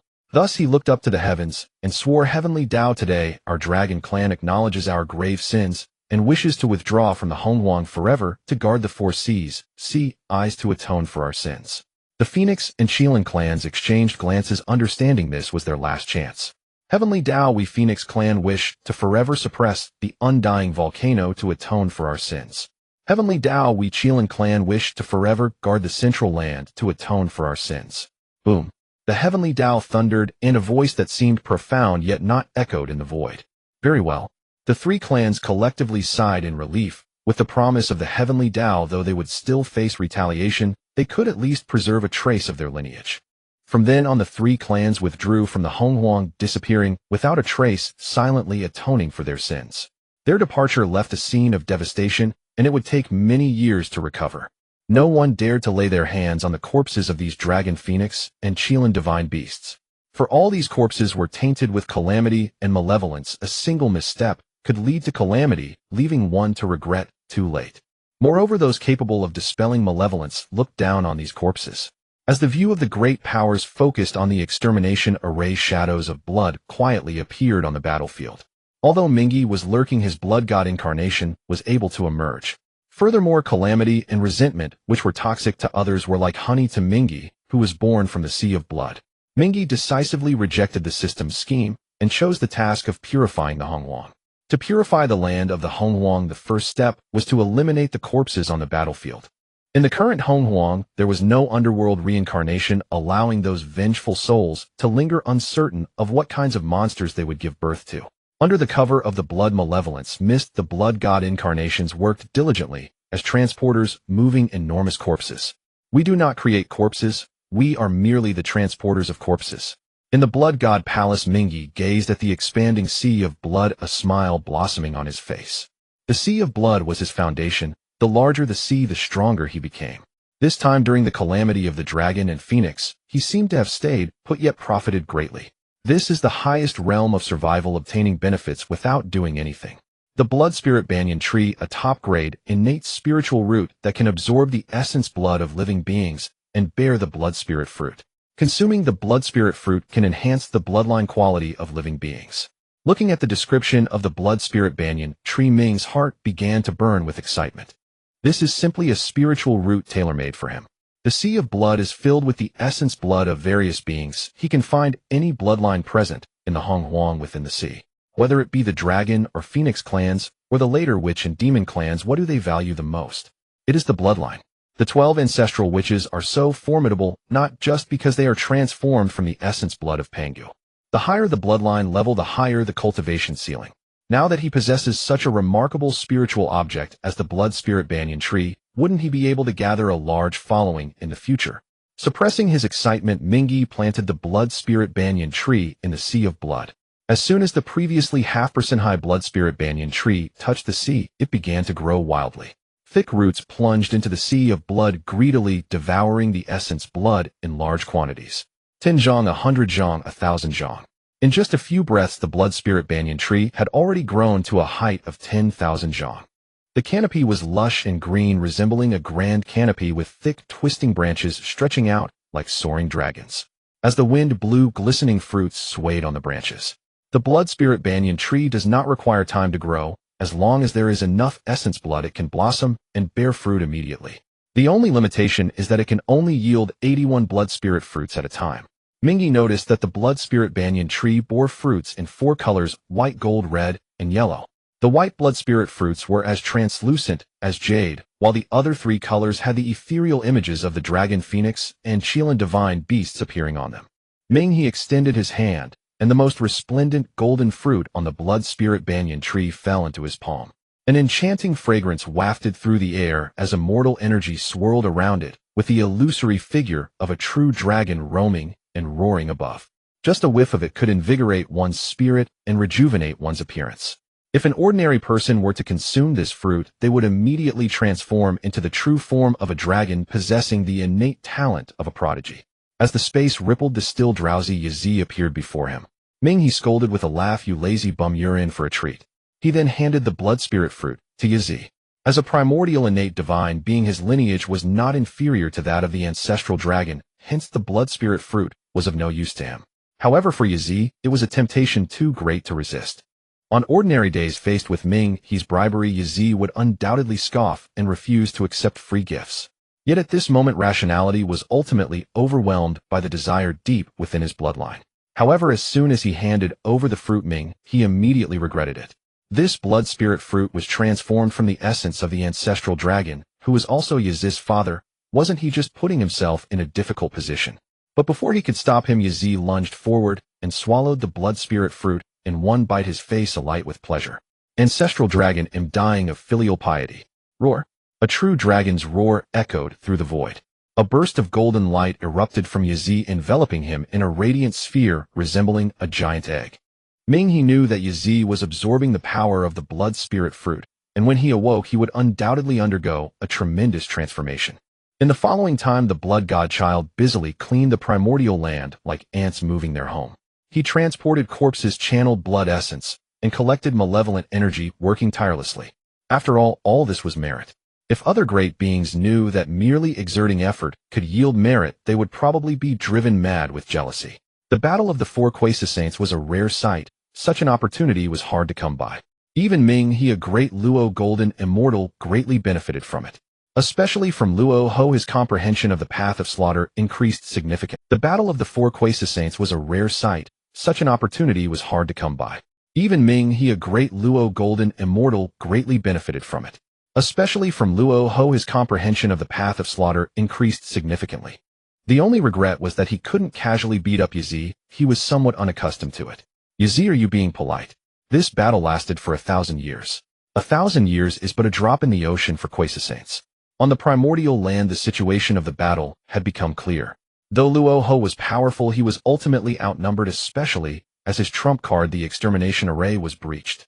Luo Ho, with disheveled hair, laughed maniacally toward the heavens, appearing almost insane. "Hongjun, this time you won, but I will definitely return." Heavenly Tao above, I Luo Ho vow here, willing to transform into a celestial demon from now on. The Tao rises as the demon falls, and the demon rises as the Tao falls. With a thunderous boom, he resolutely self-destructed. Caught off guard, Yin Yang and the ancestors of Qian Kuan met their demise, their paths extinguished. More seriously, before Luo Ho self-destructed, he had connected with the Western Earth veins, and under the terrifying force of his self-detonation, the entire Western Earth veins collapsed. The West transformed from a land of immortals into a desolate wasteland. Hongjun lowered his brow and murmured, "Compassion, compassion." Ming, secretly watching the battle, nearly laughed out loud. No wonder, even though he didn't think highly of Zhuan Ti and Jie Yin, he still had to spare 2 sanctified positions to repay the karma of the West. The great battle had ended, and Ming's cleaning work was almost complete. The Heavenly Tao was indeed a good boss. At least it would not shortchange him on his wages, as a massive amount of merit fell down. Absorbing this merit, Ming's cultivation level rose from the early stage of Great Luo Golden Immortal to the mid-stage. The stage for dancing and singing all the glory is eventually battered away by the rain and wind. No matter how brilliant and glorious it once was, everything will cease to exist under the passage of time.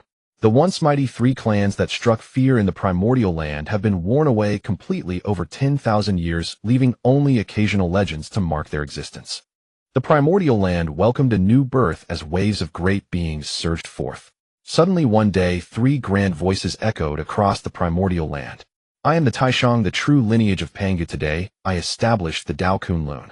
I am the Yuanshur, the true lineage of Pangu today. I established the Dao Kunlun. I am the Tongtian, the true lineage of Pangu today. I established the Dao Kunlun. Kunlun Mountain, an old man, a middle-aged man, and a young man stood side by side, all possessing the cultivation of great Luo Golden Immortal. This action was not only to announce their existence to the primordial world, but also to establish their own sect. If someone wished to become their disciple, they would also have a way to do so. This proclamation seemed to trigger a chain reaction as other primordial great beings followed suit. On the sun star, the sound of immeasurable bells resonated through the 9 heavens and 10 earths. In the northern sea there was a fish named Kuan, its size unknown, stretching thousands of miles. At Wanshou Mountain, the ginseng fruit tree shot up from the ground, with a true immortal of fortune and virtue standing beneath it. Though the Blood Sea was located in a remote area, such a commotion would naturally not go unheard. Ding. Situation detected. Please make a choice, host. Choice 1. Announce one's existence. Gain fame throughout the primordial world. Rewards spiritual root. Huang Zhongli. Choice 2. Firmly adhere to the principle of survival for 100 years without giving up. Reward Blood Sea Great Array. Exposing oneself is impossible. Oh, it will never happen in this lifetime. Ming, he shook his head. Could it be that the path of survival is not appealing? Moreover, the Blood Sea Great Array could mobilize the power of the Blood Sea, forming an unparalleled formation that could not be breached by cultivators below the saint level. With this formation, he would have immense life protection at least until the 6 saints achieve their Dao. Ming He's resolve to survive was not shaken in the slightest by the external noise, but in the west 2 individuals could not endure the silence. Beneath the Bodhi tree, immeasurable Buddha light bloomed and thousands of golden flowers fell. 2 sorrowful-looking Taoists sat facing each other. Senior brother, there are countless great beings in the primordial world, yet there are only the 2 of us in the West. How unfair it is. Jia-in recited a Buddhist chant. Junior brother, as long as the 2 of us work together, there will surely come a day when we can revive the West. Zhuan-Ti sighed. Our Western land is barren and deficient. Even the innate spiritual treasures are few. How difficult it is to grow strong. As he spoke, his eyes turned, seemingly having thought of something. I heard that the Dragon clan is wealthy and possesses countless resources. Oh, why not go and create some connections with them? Jane pondered for a moment. The Dragon clan is also a hegemon in the primordial world, not to be underestimated. Zhuan-Ti chuckled, believing that senior brother was being overly cautious. That is already in the past. With our great Luo Golden Immortal cultivation, there is nowhere we cannot go. If we could convert a number of dragons, we could also strengthen the West. Moreover, those dragons disrespect the heavenly Tao and are burdened with sins. Our conversion efforts would constitute a great merit. Jiayin also found that junior brother's reasoning was sound, so he nodded in agreement. At this moment, the Dragon clan had no idea that they had caught the attention of 2 rogues. In the vast wilderness of the ancient continent, the heavens are round, and the earth is square with inland and offshore expanses. Beyond the boundless land lies an even broader and more expansive endless ocean. The East Sea with its azure waves surging stretches for miles. However, beneath the tranquil surface of the sea lurks a terrifying killing intent. Various oceanic behemoths lie in ambush, waiting for prey to pass by, only to open their colossal jaws and devour them. In the underwater crystal palace, resplendent with gold and jade gemstones and corals, shimmer with extraordinary brilliance. The colorful glazed tiles radiate light, and the enormous luminous pearl shines brightly. Even a starving camel is bigger than a horse. The Dragon clan, despite its decline, still possesses some remnants of its former glory. Yet now this heritage has become a death warrant. Within the Dragon Palace, several golden immortals of the Dragon clan sighed and wore worried expressions. Since the great calamity, the ancestral dragon had fallen, and the clan's experts had suffered heavy casualties. Though their former enemies feared the Dragon clan's duty of suppressing the sea, and dared not confront them openly, they frequently came knocking under various pretexts to extort money. The Dragon clan, weakened, could only spend money to avert disaster, enduring painful losses. In no time, all sorts of figures came to take advantage. Even loose cultivators at the golden immortal level dared to rally their friends and demand benefits. The Dragon clan did not dare to show anger, only able to entertain with good wine and fine dishes, and after the guests departed, they had to part with several treasures. What a miserable situation.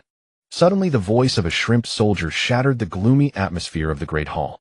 Reporting to the Dragon King, 2 Taoists have come outside saying they wish to meet the Dragon King.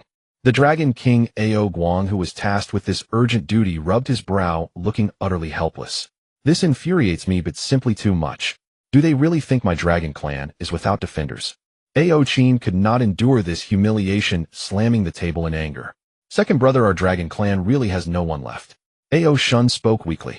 Ao Qin, exasperated, said, fourth brother, do you know the saying about pretending to be deaf and dumb? Ao Shun replied blankly, what does that mean? Ao Run sneered, my foolish brother, second brother means for you to keep quiet. Ao Shun. Ao Guang looked at his troublesome brothers, feeling an increased headache. He had been foolish to take the position of the new clan leader of the dragon clan. Not long after taking the position, various issues had already caused him to lose hair. As a dragon reaches middle age, would it not lead to baldness? He waved his hand to silence the three, saying, enough, it's just a bit of wealth. As long as we can preserve the dragon clan, what does it matter if we give everything up? The three brothers, feeling ashamed, followed their elder brother to greet the visitors. Inside the hall, the visitors, like country folk entering the city, were dazzled by the sights. Within the Dragon Palace, everywhere was adorned with carved beams and painted rafters, celestial flowers, spiritual herbs, strange stones, and rare treasures, all shining brilliantly. Generally, even a great Luo golden immortal would not be moved by these ordinary spiritual items, but the visitors were different. The West is truly impoverished. These spiritual items, seen as mundane by others, were treasures to them. It was not until Ao Guang and the others emerged that the visitors retracted their greedy gazes. Upon entering the hall, Ao Guang saw two Taoists who were yellow and emaciated, and his heart suddenly jolted. Being appointed as the clan leader of the Dragon Clan in times of crisis, Ao Guang had some discernment. Though the two before him were unremarkable in appearance, their aura was vast, resembling a boundless ocean, unfathomable. They were actually practitioners at the great Luo golden immortal level. Ao Guang silently lamented, besides the legendary divine dragon that is seen in tales, the great Luo is almost the pinnacle of combat power in the wilderness. These two were evidently not ones to be dismissed with ordinary treasures. If they were unsatisfied, they could easily wipe out the entire Dragon Palace. However, the way these two looked around indicated they had never seen such grandeur, making them seem like naive country folk and should be easy to send away.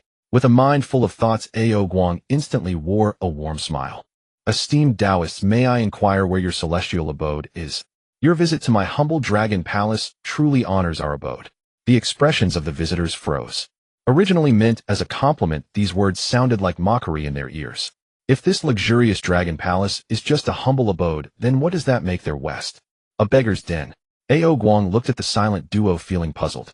He had no idea that his humble words had inadvertently deeply wounded the pride of the two impoverished individuals. Fortunately, the two were also people of great will, thick-skinned, and quickly regained their composure. We are wandering cultivators from the West. Having heard of the Dragon Clan's benevolence and generosity, we specially came to pay a visit. The four brothers of the Ao family exchanged glances. What the heck? Traveling from the West to the East, see, nearly crossing the entire ancient continent just to come here for a free meal. Are you all out of your minds? Ao Guang clapped his hands, and a water creature appeared carrying a platter. Ao Guang lifted the red cloth covering the platter, revealing a shimmering spiritual treasure. This is a low-grade, innate spiritual treasure, the Xianjing Tower, and I will gift it to the two esteemed Taoists. The visitors replied, this is too much. Upon our first meeting, how can we accept such a precious gift? Though they said this, their eyes were fixated on the spiritual treasure, as if fearing Ao Guang would change his mind. Ao Guang secretly scoffed. These people wanting to extort benefits while also maintaining their pride are truly shameless. Though filled with resentment, he felt helpless. After all, the Dragon Clan was wealthy, yet lacked the corresponding strength, allowing others to bully them. With a smiling face, he said, you esteemed Taoists possess celestial grace that is truly admirable. This is merely a token of my sincerity. If you do not accept it, would it not chill the warm heart of this little dragon? Originally just being polite, upon hearing his words, the visitors immediately accepted the spiritual treasure. After receiving a treasure, they did not continue to demand more. It was fine, these two were not too greedy, and a single innate spiritual treasure was enough to send them off.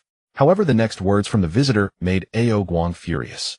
I see some of the Dragon Clan's descendants have a connection with the West. How about following me to comprehend the Tao together? The four brothers were all visibly enraged. They had never encountered such shameless individuals. Usually they came to the Dragon Palace to extort treasures, but they had never seen someone come demanding people right away. Wait, they had initially asked for treasures as well. That made it even more shameless. Ao Guang's smile turned somewhat unnatural. Esteemed Taoist, my Dragon Clan's descendants are all deeply sinful. How could they have the fortune to serve the two of you? No worries, the visitor replied with a smile. If they can follow me to cultivate, they will surely move the heavens and cleanse their sins. Ao Qin angrily said, will my dragon clan abandon its kin? You might as well give up on this idea. Second brother. Ao Guang shouted. The visitor's expression suddenly turned cold, and the terrifying pressure of a great Luo golden immortal surged forth, sweeping across the entire Dragon Palace. The four brothers felt a chill run down their spines as a strong sense of threat, surged within their hearts. In an instant they were drenched in cold sweat. Everyone, do not be ungrateful. Ao Guang and the others wore faces of humiliation. If the Dragon clan had not yet declined, how would a mere great Luo golden immortal dare to act so recklessly? This is the wilderness where the law of the jungle is displayed in full force. Ao Guang's heart was a tumult of feelings, both shamed and enraged, yet also terrified. The shame stemmed from the humiliation brought upon the Dragon clan by Zuni and Jijin, while the fear arose from the realization that one ill-tempered Deluo Jin Xian could spell doom for the entire dragon race. Amidst the worries of life and death, Ao Guang's mind quickly calmed. As the Dragon King, he could not act impulsively. He had to consider the future of the entire clan.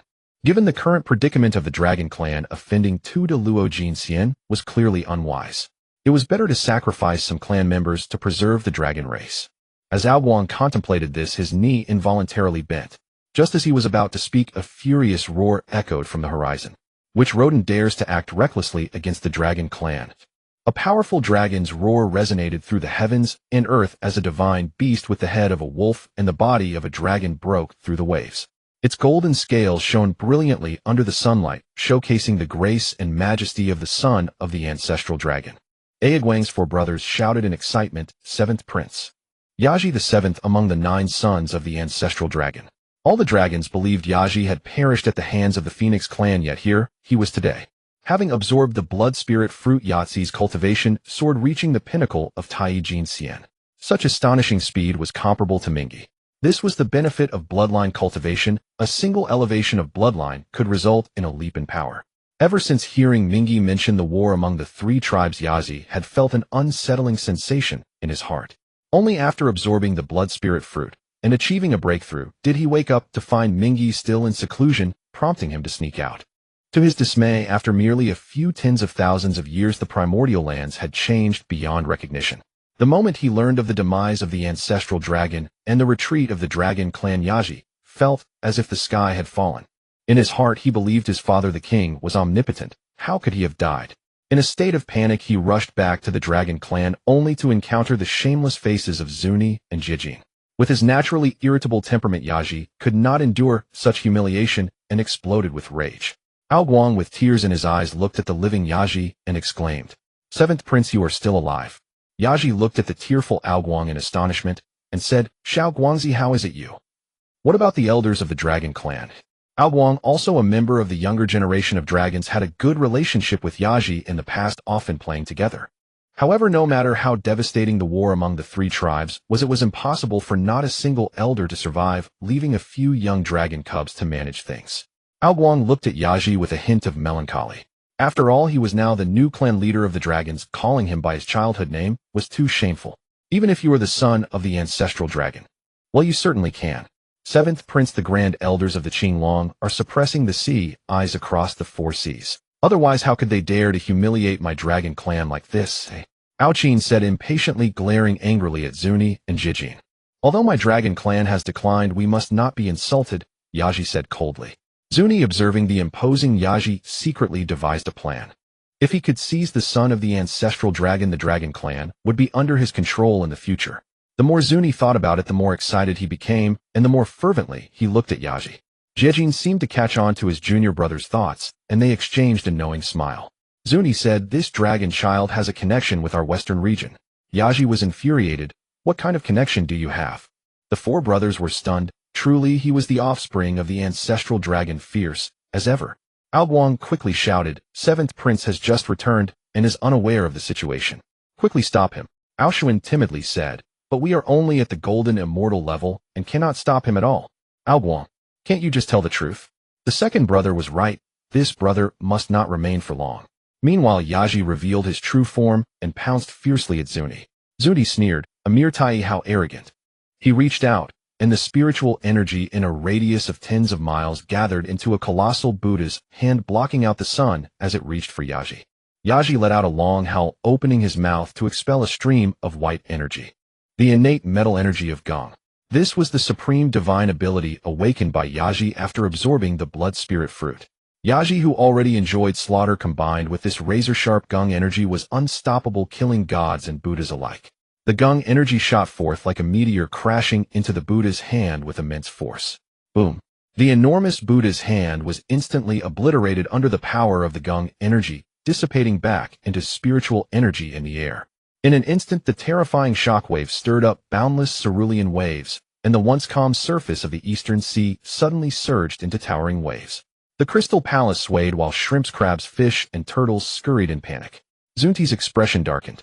Although that last strike was merely a casual attack, his cultivation as a Deluo Jin Xian far surpassed that of his opponent. He had actually lost face against the Tai. If this got out, it would surely cause peals of laughter among the primordial powerhouses. Aiguang's four brothers were dumbfounded, their mouths agape, as if they could swallow an egg. Aoqin stammered, "Seventh Prince." That was incredible. Zunti, filled with rage and embarrassment, directly resorted to using a magical treasure. With a flick of his sleeve, the Seven Treasures mysterious tree brushed into the air. This Seven Treasures mysterious tree was made from a branch of the Bodhi tree, refined with 7 treasures such as gold, silver, and glass, and claimed to have the ability to brush away any object. It was evident that the Western region was indeed impoverished, even having to create their own spiritual treasures. The Seven Treasures mysterious tree was indeed Zuni's prized magical treasure, possessing great power. Yahtzee's Gong energy had no power to resist, and was directly brushed away, while the 7-colored divine light continued to surge toward Yaji, clearly attempting to capture him entirely. "Seventh Prince, be careful." The 4 brothers shouted, their faces filled with worry and frustration at being unable to help. Yaji gritted his teeth, extending his claws as a deep blue flag began to flutter upwards. The Azura flag flew above Yahtzee's head, dispersing layers of profound light, transforming into a sturdy protective shield. Though the 7 Treasures mysterious tree was said to brush away anything, it could only target spiritual treasures of a lower grade. Otherwise, could it brush the Tai Chi diagram or the exquisite sword, let alone the likes of them. In the face of the Azura flag, which was also a top-grade spiritual treasure, the 7 Treasures mysterious tree lost its efficacy. The 7-colored light struck the water barrier, but could not breach the defense. Zuni, however, showed no anger. Instead, he gazed at the Azura flag with sparkling eyes full of excitement. With his insight, he could naturally tell that this was an absolute treasure. Even Jiajin, who had been silently standing by, was stirred with excitement. The western region was barren, truly a desolate place where not even a bird would land. The innate spiritual treasures were pitifully few, and there wasn't even a single decent treasure. A top-grade spiritual treasure like the Azura flag was among the rarest in the entire primordial realm. Simply encountering one was a great stroke of luck. Heaven's way is benevolent, sending such a treasure to our western region. It shows that we shall surely prosper. This treasure is connected to our western region. He thought to claim the Azura flag for himself. Yaji was furious. This was something he had stealthily taken while Mingi was in seclusion for cultivation. This Taoist was truly shameless, thinking he had a connection with him. With the treasure in sight, Zuni would not hold back and launched an attack. Under the siege of the 2 Deluo Jin Xian, even with the Azura flag in hand, Yaji gradually fell into a disadvantage. With a loud bang, the defense of the Azura flag was finally breached. Zuni was overjoyed. The treasure was right before his eyes, easily attainable.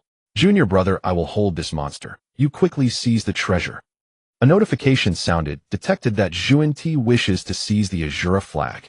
Please make a choice. 1. Surrender the Azura flag and befriend the 2 from the west. Reward a strand of Hongmeng purple. Choice 2. Beat Zhuan Ti and Jiayin. Reward the innate supreme treasure, the god-slaying spear. He thought to himself, although Ming he did not want to cause trouble, he was not afraid of it. Moreover, what kind of character was Zhuan Ti to dare provoke him? Let us see if my Yuan 2 and Abi sword are sharp enough. In the East Sea Crystal Palace, the Azura flag waved high, upending the universe and creating chaos in the 5 elements. A blood-red mark radiated with brilliant light, emanating a terrifying pressure. "With you, do you even dare to seize my treasure?" Before the person arrived, the sword light had already reached. Yuan 2 and Abi swords soared into the air, carrying the murderous aura of the sea of blood, striking like celestial beings. Clang! The thousand-zong sword energy fell, shaking the earth and mountains, causing half of the entire Dragon Palace to collapse. Zhuan Ti let out a wretched howl, his face twisted in agony. Upon closer inspection, it turned out that his entire arm had been severed by the sword energy. Yizi saw that Ming he had actually arrived first, retracting his neck, then weakly calling out, "Master!" "Ming," he snorted coldly. "You really are a source of trouble, always causing issues for me." As the master of the Sea of Blood Ming, he was acutely aware of every disturbance in it. He naturally knew about Yizi's departure. Even the Azura flag was intentionally dropped by him. Otherwise, how could a top-quality spirit treasure that had already been refined be so easily stolen? The reason he allowed Yizi to leave was purely out of humanitarian concern. The ancestral dragon had already passed away. How could he not allow someone to return to pay respects? He was not like those cold-blooded bosses in his past life who made their employees work overtime without pay. However, in order to uphold the path of survival and not let Yizi cause him trouble, Ming, he specifically placed a blood mark within the Azura flag. Through the blood mark as a medium, he could appear beside Yizi at the first moment.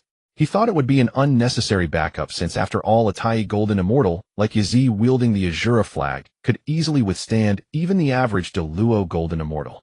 Who would have thought he would encounter Zhuan-Ti and Jie-In? Although the two from the west were somewhat shameless, their strength and backgrounds were among the top in the Primordial World. If it weren't for the west being too poor, not having any treasures in hand, the three pure ones might not necessarily be able to suppress the brothers working together. Zhuan-Ti had his arms severed by a sword, the pain causing veins to bulge.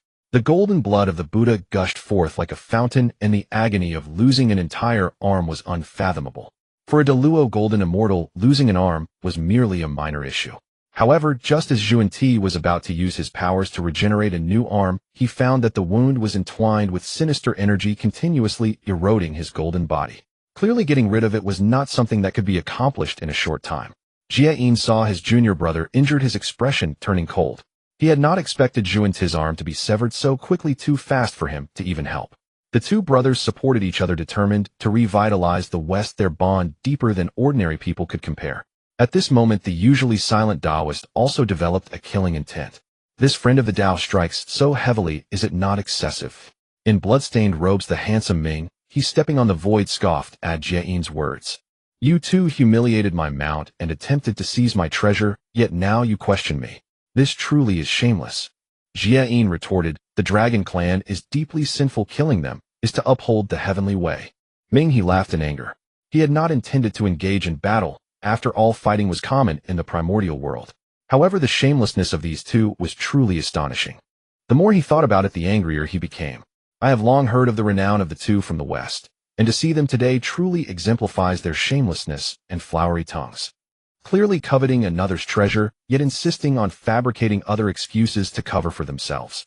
Truly they are shameless. Jie-In was left speechless. Compared to his junior brother Zhuan-Ti, his face was still not thick enough. At this moment, Zhuan-Ti had taken the opportunity to restore his severed arm, saying with eyes full of resentment, "Brother, why waste words with him? Let's settle this matter with a fight." Zhuan-Ti, already blinded by anger, only wished to avenge his severed arm. Just a nameless one who fortuitously broke through to the Deluo realm, yet is so arrogant. Today I will make him understand the meaning of heaven and earth. In his view, it was not a problem for two Deluo Golden Immortals to take on one. At that moment, the Azura flag and the treasure sword would belong to the West. Seeing Zhuan-Ti charging forward with the 7 treasures, wonderful tree, Jie-In, fearing for his junior brother, hurriedly rushed to assist. Ming, he showed no fear, soaring out of the Dragon Palace, shifting the battlefield to the surface of the sea. Yizi's eyes flashed with gratitude. If they truly fought at the bottom of the sea, the entire Dragon Palace would likely turn to ruins in an instant. The 3 Deluo Golden Immortals engaged in a battle that shook the East Sea. The tremendous commotion also drew the attention of some cultivators. Isn't that Zhuan-Ti and Jie-In from the West? How did they end up in the East? Tisk, those two are the most shameless. They must be here to take advantage of the Dragon Palace. Tsk, Tisk, how could a dignified Deluo be so shameless? Who is that blood-robed Taoist? Such terrifying killing intent. On the surface of the sea, Ming, he wielded Yuan-Tu and Abi, swords, the Azura flag fluttering above him, as if a vast sea of blood stirred behind him, emitting boundless bloodiness and malevolence, instilling fear in all. Zhuan-Ti stood upon a lotus, releasing 14 types of Buddha light, illuminating the 10 directions. Behind him, a Bodhi divine tree stood tall, swaying gracefully. Jie-In manifested the stature of a giant with 24 heads and 18 hands, wielding various treasures such as necklaces, umbrellas, blossoms, and fish intestine. Ming he swung his sword, a sword energy that pierced the heavens, cleaved through the sky, like a white ribbon traversing between heaven and earth, unstoppable. Jiayin moved his golden body, attempting to catch Ming he's sword energy with his hands. Boom. The gigantic golden body was violently shaken, its golden form now appearing shattered like a broken mirror with cracks everywhere. Ming he was somewhat surprised. Jiayin had actually taken his blow, he'd truly worthy of being one of the top experts in the West. No wonder in later generations it was said that among the 6 saints Jiayin concealed himself the deepest, his cultivation only second to Laozi. Seeing this, Xuan Ti quickly shouted, intending to come up and assist. Ming he sneered, summoning the fires of retribution, Red Lotus, unleashing a sea of flames that obstructed Xuan Ti. These fires of retribution were extraordinarily toxic. Even a mere wisp of them was a great nuisance. Xuan Ti's expression darkened. He had not expected Ming he to possess such a treasure. The battle gradually intensified, sword energy crisscrossing, turning the tranquil sea surface upside down. The Azura flag fluttered in the wind, finally unleashing its maximum power upon the sea.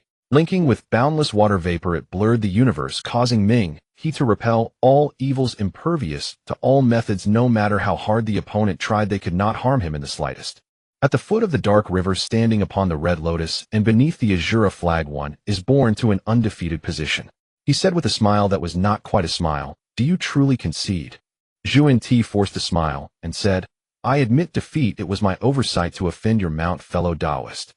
The dark river narrowed his eyes. Although he was tempted to slay these two with a single sword strike, he ultimately chose to refrain. Xuan Ti and Jiayin were destined to be the future 2 saints, individuals who were favored by the fortune of the West. Although Hongjun had not yet become a saint, he might have already taken note of these two. Should he kill them, it would likely provoke Hongjun's wrath. Such an act would be unwise given his current cultivation level. An apology must be sincere. The Dark River scoffed. Without making these two truly understand pain, they will never learn their lesson. Xuan Ti smiled and said, "You are absolutely right. This item shall serve as compensation from my brother and me." With a pained expression, he presented the newly acquired spirit treasure, the mystic crystal pagoda. The Dark River said quietly, "Not enough." Anger flashed in Xuan Ti's eyes, but he quickly glanced fearfully at Yuan Tu and the Ubijna sword. "This is a Bodhi seed from the Bodhi tree of the West. It possesses remarkable efficacy. I offer it to you, fellow Taoist." His words were filled with pain. The spiritual energy of the West was impoverished with only one Bodhi tree as a spiritual root, which could yield merely a few fruits each time. To give away 3 at once truly pained him.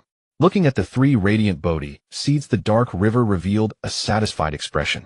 The Bodhi tree is one of the 10 innate spiritual roots, and its fruits are comparable to the peaches of immortality and ginseng fruits. "Very well, you may leave now. Oh, I shall not keep you longer." His tone was filled with disdain, as if Xuan Ti and Jiayin were nothing more than bothersome flies. Upon hearing this, the two turned to flee as if granted a pardon, fearing that the Dark River might change his mind and beat them again. In the Crystal Palace, Yazid gratefully said, "Thank you, my lord." This statement was heartfelt. Had the Dark River not arrived in time, the entire Dragon clan would have faced dire peril. The Dark River replied indifferently, "The affair of the Dragon clan is settled. You may return to the Sea of Blood now." As the Dark River turned to leave, Ao Guang's gaze grew resolute. He knelt with a thud and earnestly said, "My Dragon clan is willing to submit to the immortal lord seeking your protection." "Elder brother." Ao Qin and the other brothers exclaimed in shock, their faces filled with disbelief. Ao Guang ignored his 3 younger brothers and steadfastly looked at the Dark River. After today's events, he understood that without strength one could only be bullied. Given this reality, it was better to seek out a powerful ally early on. Although the Dark River appeared fierce, he was willing to stand up for the 7th prince, suggesting that he was a virtuous and powerful being who would not oppress their Dragon clan. As for the pride of the Dragon clan, beyond those suppressing the sea, the strongest in the clan barely reached the golden immortal level, leaving little room for pride. The Dark River smiled, surveying the future Dragon King of the East Sea. "The reputation of the Dragon clan is quite poor now. What benefit is there for me in protecting you?" Ao Guang produced a resplendent golden sword. "This is the Songlong sword, a treasure crafted by our ancestral dragon, an upper-grade spiritual treasure. Wielding this sword allows one to command all dragons in the wilderness. None would dare to disobey." The ancestral dragon possessed 3 treasures: the ancestral dragon pearl, the Songlong sword, and the Dragon Gate. The ancestral dragon pearl had been lost in battle, and the Dragon Gate was the foundation of the Dragon clan, leaving only the Songlong sword to offer. Seeing the dark river unmoved, Ao Guang continued to offer more. My dragon clan can offer half of our treasure to the immortal lord. The dragon clan loved wealth and was one of the richest in the world. Even half of the dragon clan's treasury would far exceed the collection of an average great Luo cultivator. Few in the wilderness could refuse such a condition. Under Ao Guang's expectant gaze, the dark river took the Canglong sword only to casually toss it to Yizi. I am not interested in these matters. Yizi, since you are the son of the ancestral dragon, handle these affairs yourself. With that he turned and tore through the void, vanishing from sight. Ao Guang stood in a daze and murmured, the immortal lord has agreed. Since my lord accepted the Canglong sword, he has indeed promised to protect the dragon clan. Yizi gazed at the azure flag left by the dark river, feeling a swell of emotion, having lost his previous arrogance. His pride stemmed from his identity as the son of the ancestral dragon. Now that the ancestral dragon had fallen, that pride was naturally gone. Ao Guang excitedly inquired, who is this lord? Why have I never heard his name in the wilderness? Regarding their dragon prince becoming someone else's mount, if it had been in the past, he would have found it incredible, but now the dragon clan had already declined. To be a mount for a great Luo golden immortal is an immense opportunity. My lord seldom concerns himself with external affairs, often retreating in the sea of blood. Yizi nodded proudly. Indeed, that sea of blood is a place filled with deadly energy of forbidden land. Your Highness, what should we do next? Ao Qin eagerly rubbed his fists. Yizi replied resolutely, the dragon clan is far too weak now. My lord would not even look at us. Thus the first step is to strengthen the dragon clan. I heard that many aquatic clans betrayed the dragon clan after the death of our king. Yizi's tone suddenly turned cold as he shifted the topic. Ao Guang seethed.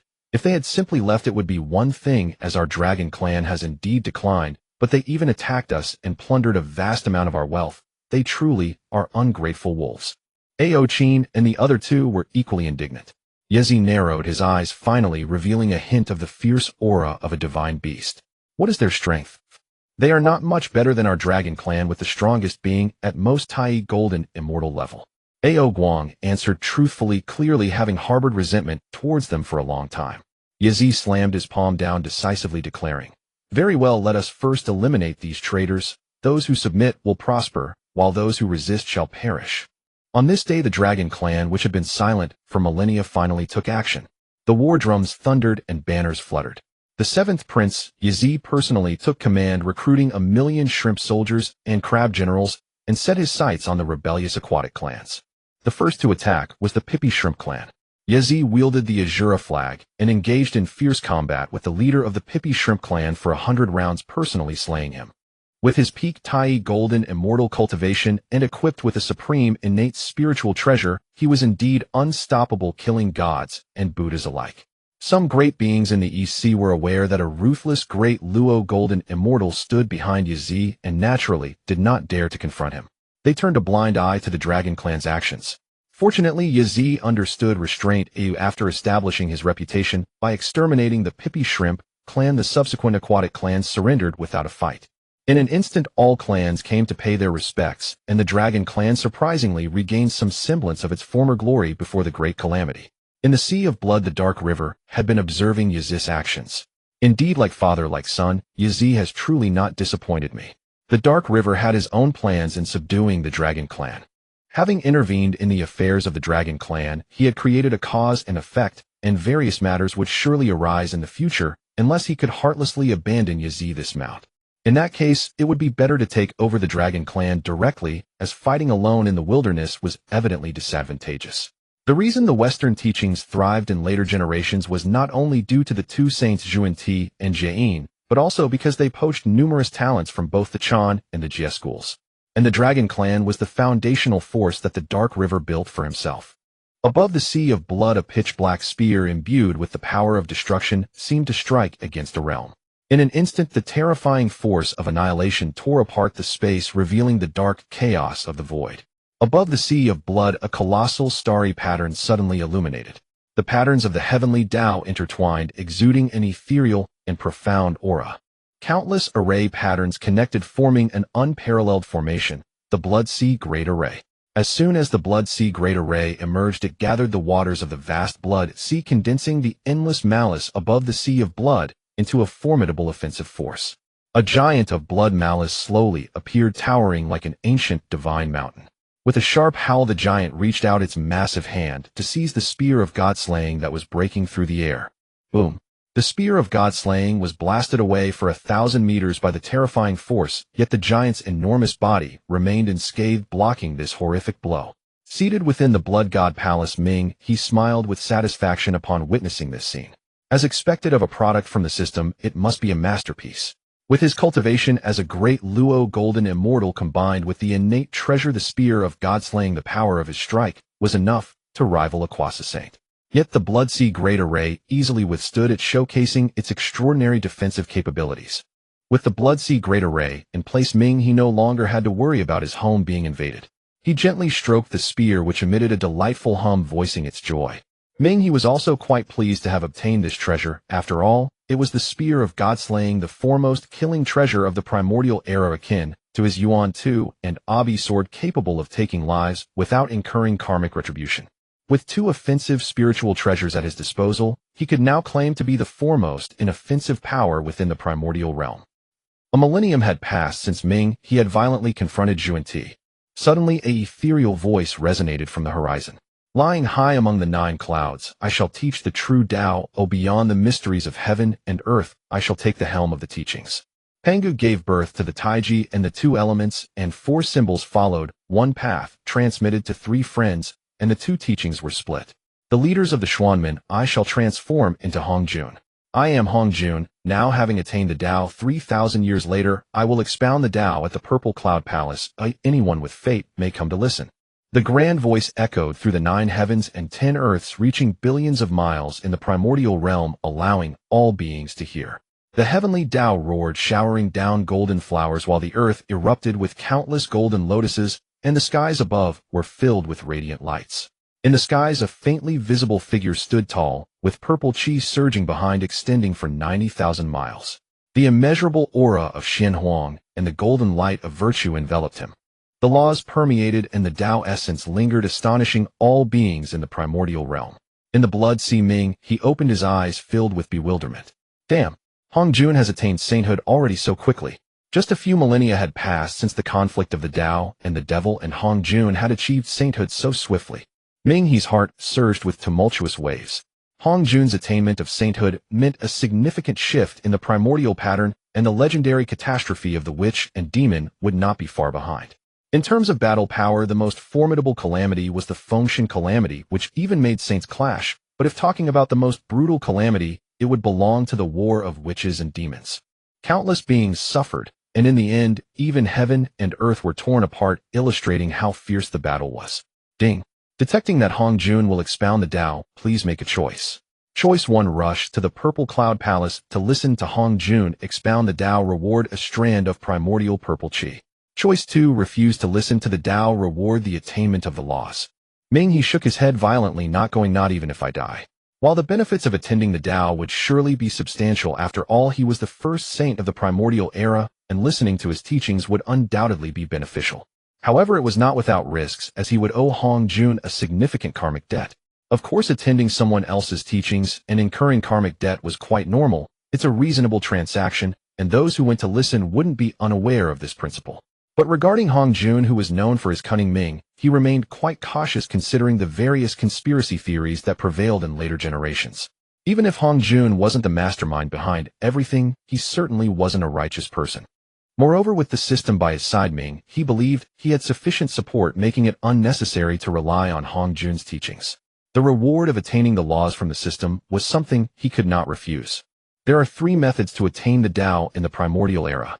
The first method is through virtuous deeds leading to sainthood, like Nuwa creating humanity, but this method has significant limitations, and acquiring virtue is not so easy. In the entire primordial realm, only Nuwa succeeded using this method, and her combat power is the lowest among the 6 saints. The second method is the one created by Hongjun, the method of severing the 3 corpses to attain sainthood, using innate spiritual treasures to embody the 3 corpses, ultimately merging them to achieve the great Tao. However, the method of severing the 3 corpses was created by Hongjun. Who knows if he left any contingencies behind? The third method is the attainment of the laws which Pangu once walked. Essentially, it is the path of attaining the laws. The laws of power are one of the 3,000 laws. Although the attainment of the laws carries the highest risk, once successful, the combat power far exceeds the previous two methods of attainment. Ming he pursued personal strength unrestrained, and the attainment of the laws was his ideal method of achieving the Tao. System I choose to. With the method of attaining the laws, the great Tao is within reach. The core method of Hong Jun's severing of the three corpses is no longer needed. Oh, why listen to it at all? Ming he was able to sit steadily in the blood sea, indifferent to Hong Jun's teachings, while others could not. The news of Hong Jun's lecture spread, causing the entire primordial realm to become agitated.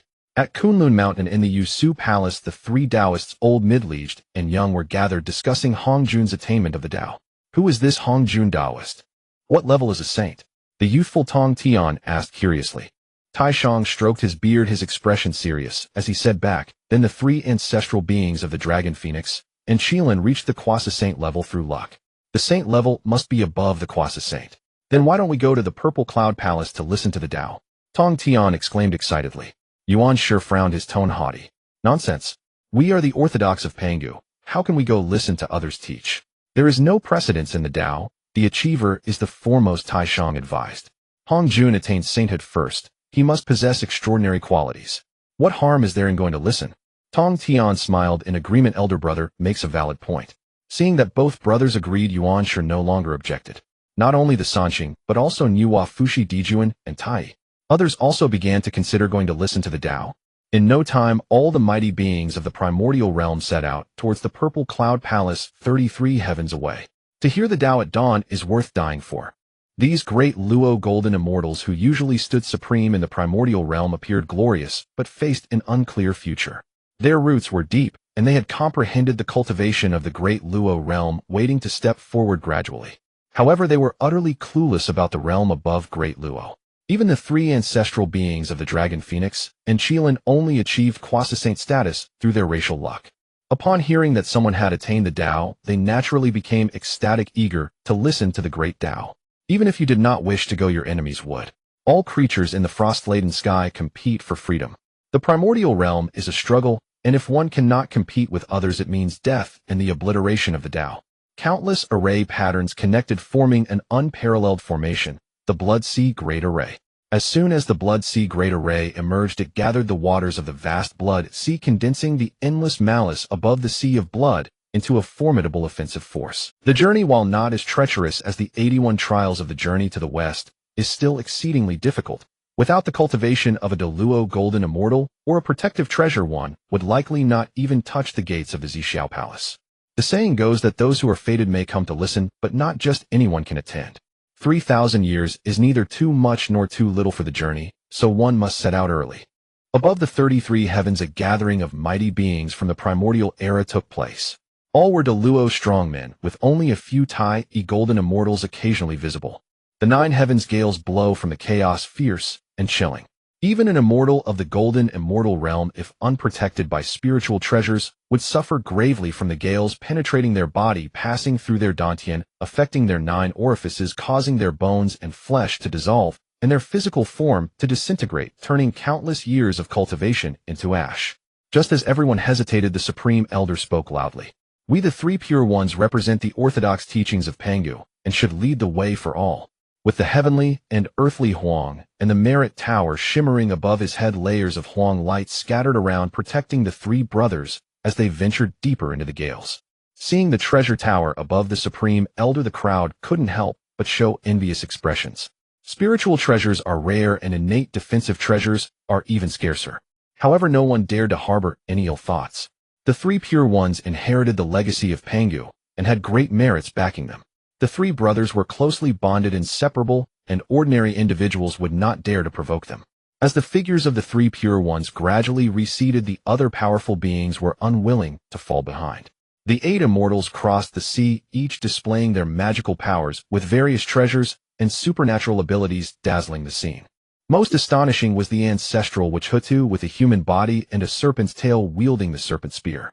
Without using spiritual treasures or supernatural powers, she managed to stride through the 9 heavens gales unscathed, relying solely on her physical strength.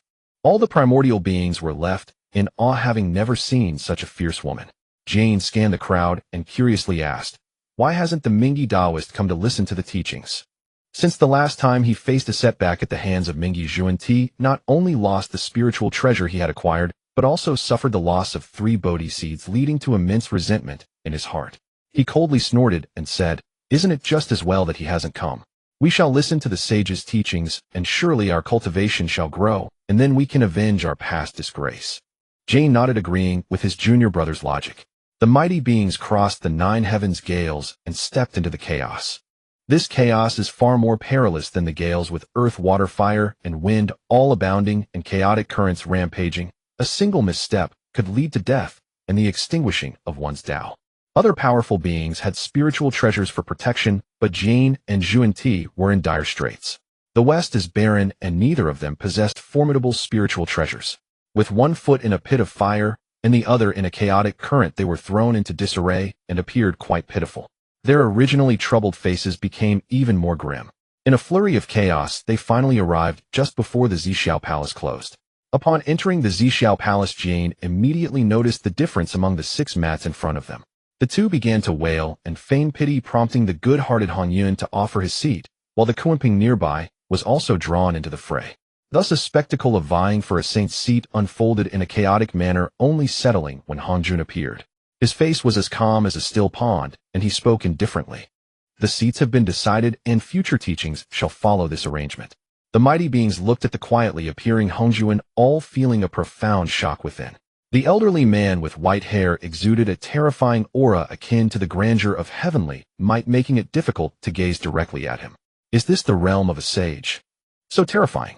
Hongjun's tranquil gaze swept across the audience. Suddenly he froze. He was just one step away from merging with the Tao and had long harbored insights regarding these teachings, believing he should impart the Tao to the 3,000 worldly guests. Yet at this moment, there was one person missing in the Zixiao Palace, preventing him from achieving complete merit. His gaze shifted, crossing through vast distances of time and space, reflecting scenes from within the blood sea in his sight.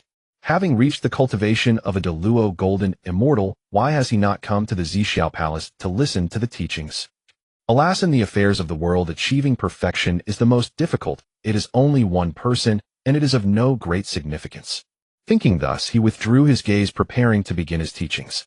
This lecture will last 3,000 years. I hope you all will diligently comprehend. The Tao that can be spoken is not the eternal Tao, or the name that can be named is not the eternal name. Profoundly mysterious, the gateway to all wonders. The valley spirit does not die. This is called the mysterious female. The gateway of the mysterious female is called the root of heaven and earth. As Han Jun lectured, the heavens rained flowers and golden lotuses erupted from the earth. Strings of Tao sounds echoed within the hall, countless laws manifested, radiating a misty Tao intent. Each phrase of truth transformed into Tao fruits, pouring onto the heads of the 3,000 mighty beings. The audience felt as if they were swimming in the ocean of the Tao, lost in ecstasy, unaware of the passage of time. Their own cultivation was also rising steadily, clearly benefiting greatly from it. The blood sea was foul and filled with endless malice that lingered year-round, evolving into layers of karmic obstacles. In the blood god palace, Mingyi held the god-slaying spear in one hand and the creation jade tablet in the other. Suddenly he opened his eyes wide, and a thunderous explosion resounded through the void. I've reached the peak of the Deluo golden immortal realm. I've made it. He exhaled a long breath, joyfully exclaiming. The laws of the Tao are truly the path walked by Pangu. The effects are remarkable right from the beginning of cultivation. With the presence of the god-slaying spear, his comprehension of the laws of slaughter advanced at an astonishing pace. A quick calculation revealed that a full 3,000 years had passed in the outside world. Truly, in the mountains there is no passage of time. 1,000 years have passed in the world. The feeling of cultivation was simply marvelous. The sensation of life being elevated is unmatched by any entertainment, utterly addictive. Just as Mingyi was immersed in the pleasure of cultivation, suddenly his spirit trembled, and a profound sensation welled up in his heart. Is this a sudden inspiration? Could it be that a spiritual treasure with which I am fated has appeared? Each innate deity is inherently blessed, naturally possessing their own fateful connections. If they encounter an opportunity that resonates with them, they will naturally feel a response. For an ordinary person, such a situation would bring immense joy, but Mingyi felt somewhat hesitant. Perhaps I should send the Wenzi Taoist to investigate. Mingyi adhered to the path of caution, resolutely refusing to go out himself, but did not say that his avatar could not go out. To be safe, Ming directly entrusted the god-slaying spear, this formidable weapon, to the Wenzi Taoist. Having been nurtured by the Blood Sea, the Wenzi Taoist's power had also reached the level of a Deluo golden immortal, and with the innate treasure of the god-slaying spear, no one in the primordial realm should be able to threaten him. The Wenzi Taoist bowed and said, "Master, I shall take my leave." Ming replied, "Travel safely, my friend." Under Ming's watchful gaze, the Wenzi Taoist flapped his wings and left the Blood Sea. Am I really ill? Why am I talking to myself? Ming scratched his head. Could it be that the Blood God Sun's avatar technique truly has the risk of split personality? Meanwhile, the Wenzi Taoist, being a unique insect of the primordial realm, left the Blood Sea in just a few months, arriving at the central region of the primordial land, the location of Panga's spine, Mount Buzhou.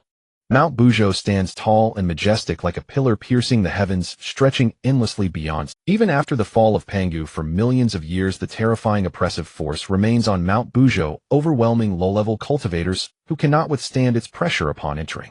Those who attempt to force their way in will be crushed into powder. Only the great Luo Golden Immortal can walk freely within the mountain unaffected by the oppressive force. At the foot of Mount Buzhou, a man with a grim expression slowly ascends. He is the incarnation of the River of Hades, the Mosquito Taoist.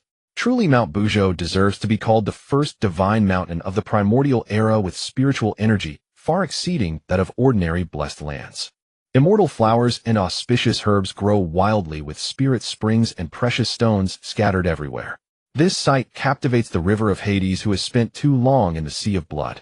Although the Mosquito Taoist is the incarnation of the River of Hades, they are one and the same. Everything the Mosquito Taoist sees and hears is experienced perfectly by the River of Hades. This is the marvel of the Blood God's legacy. As the River of Hades walks and observes, he collects many spiritual flowers and fruits, intending to bring them back to decorate his Blood God Palace.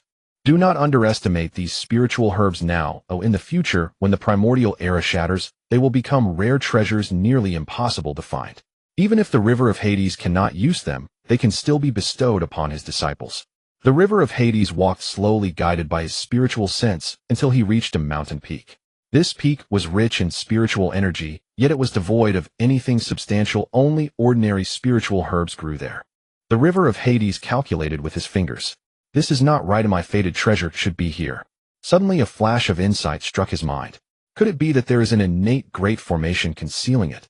All top-tier spiritual roots and treasures are hidden by great formations. Ordinary people would find it difficult to discover them, even if they were right in front of them.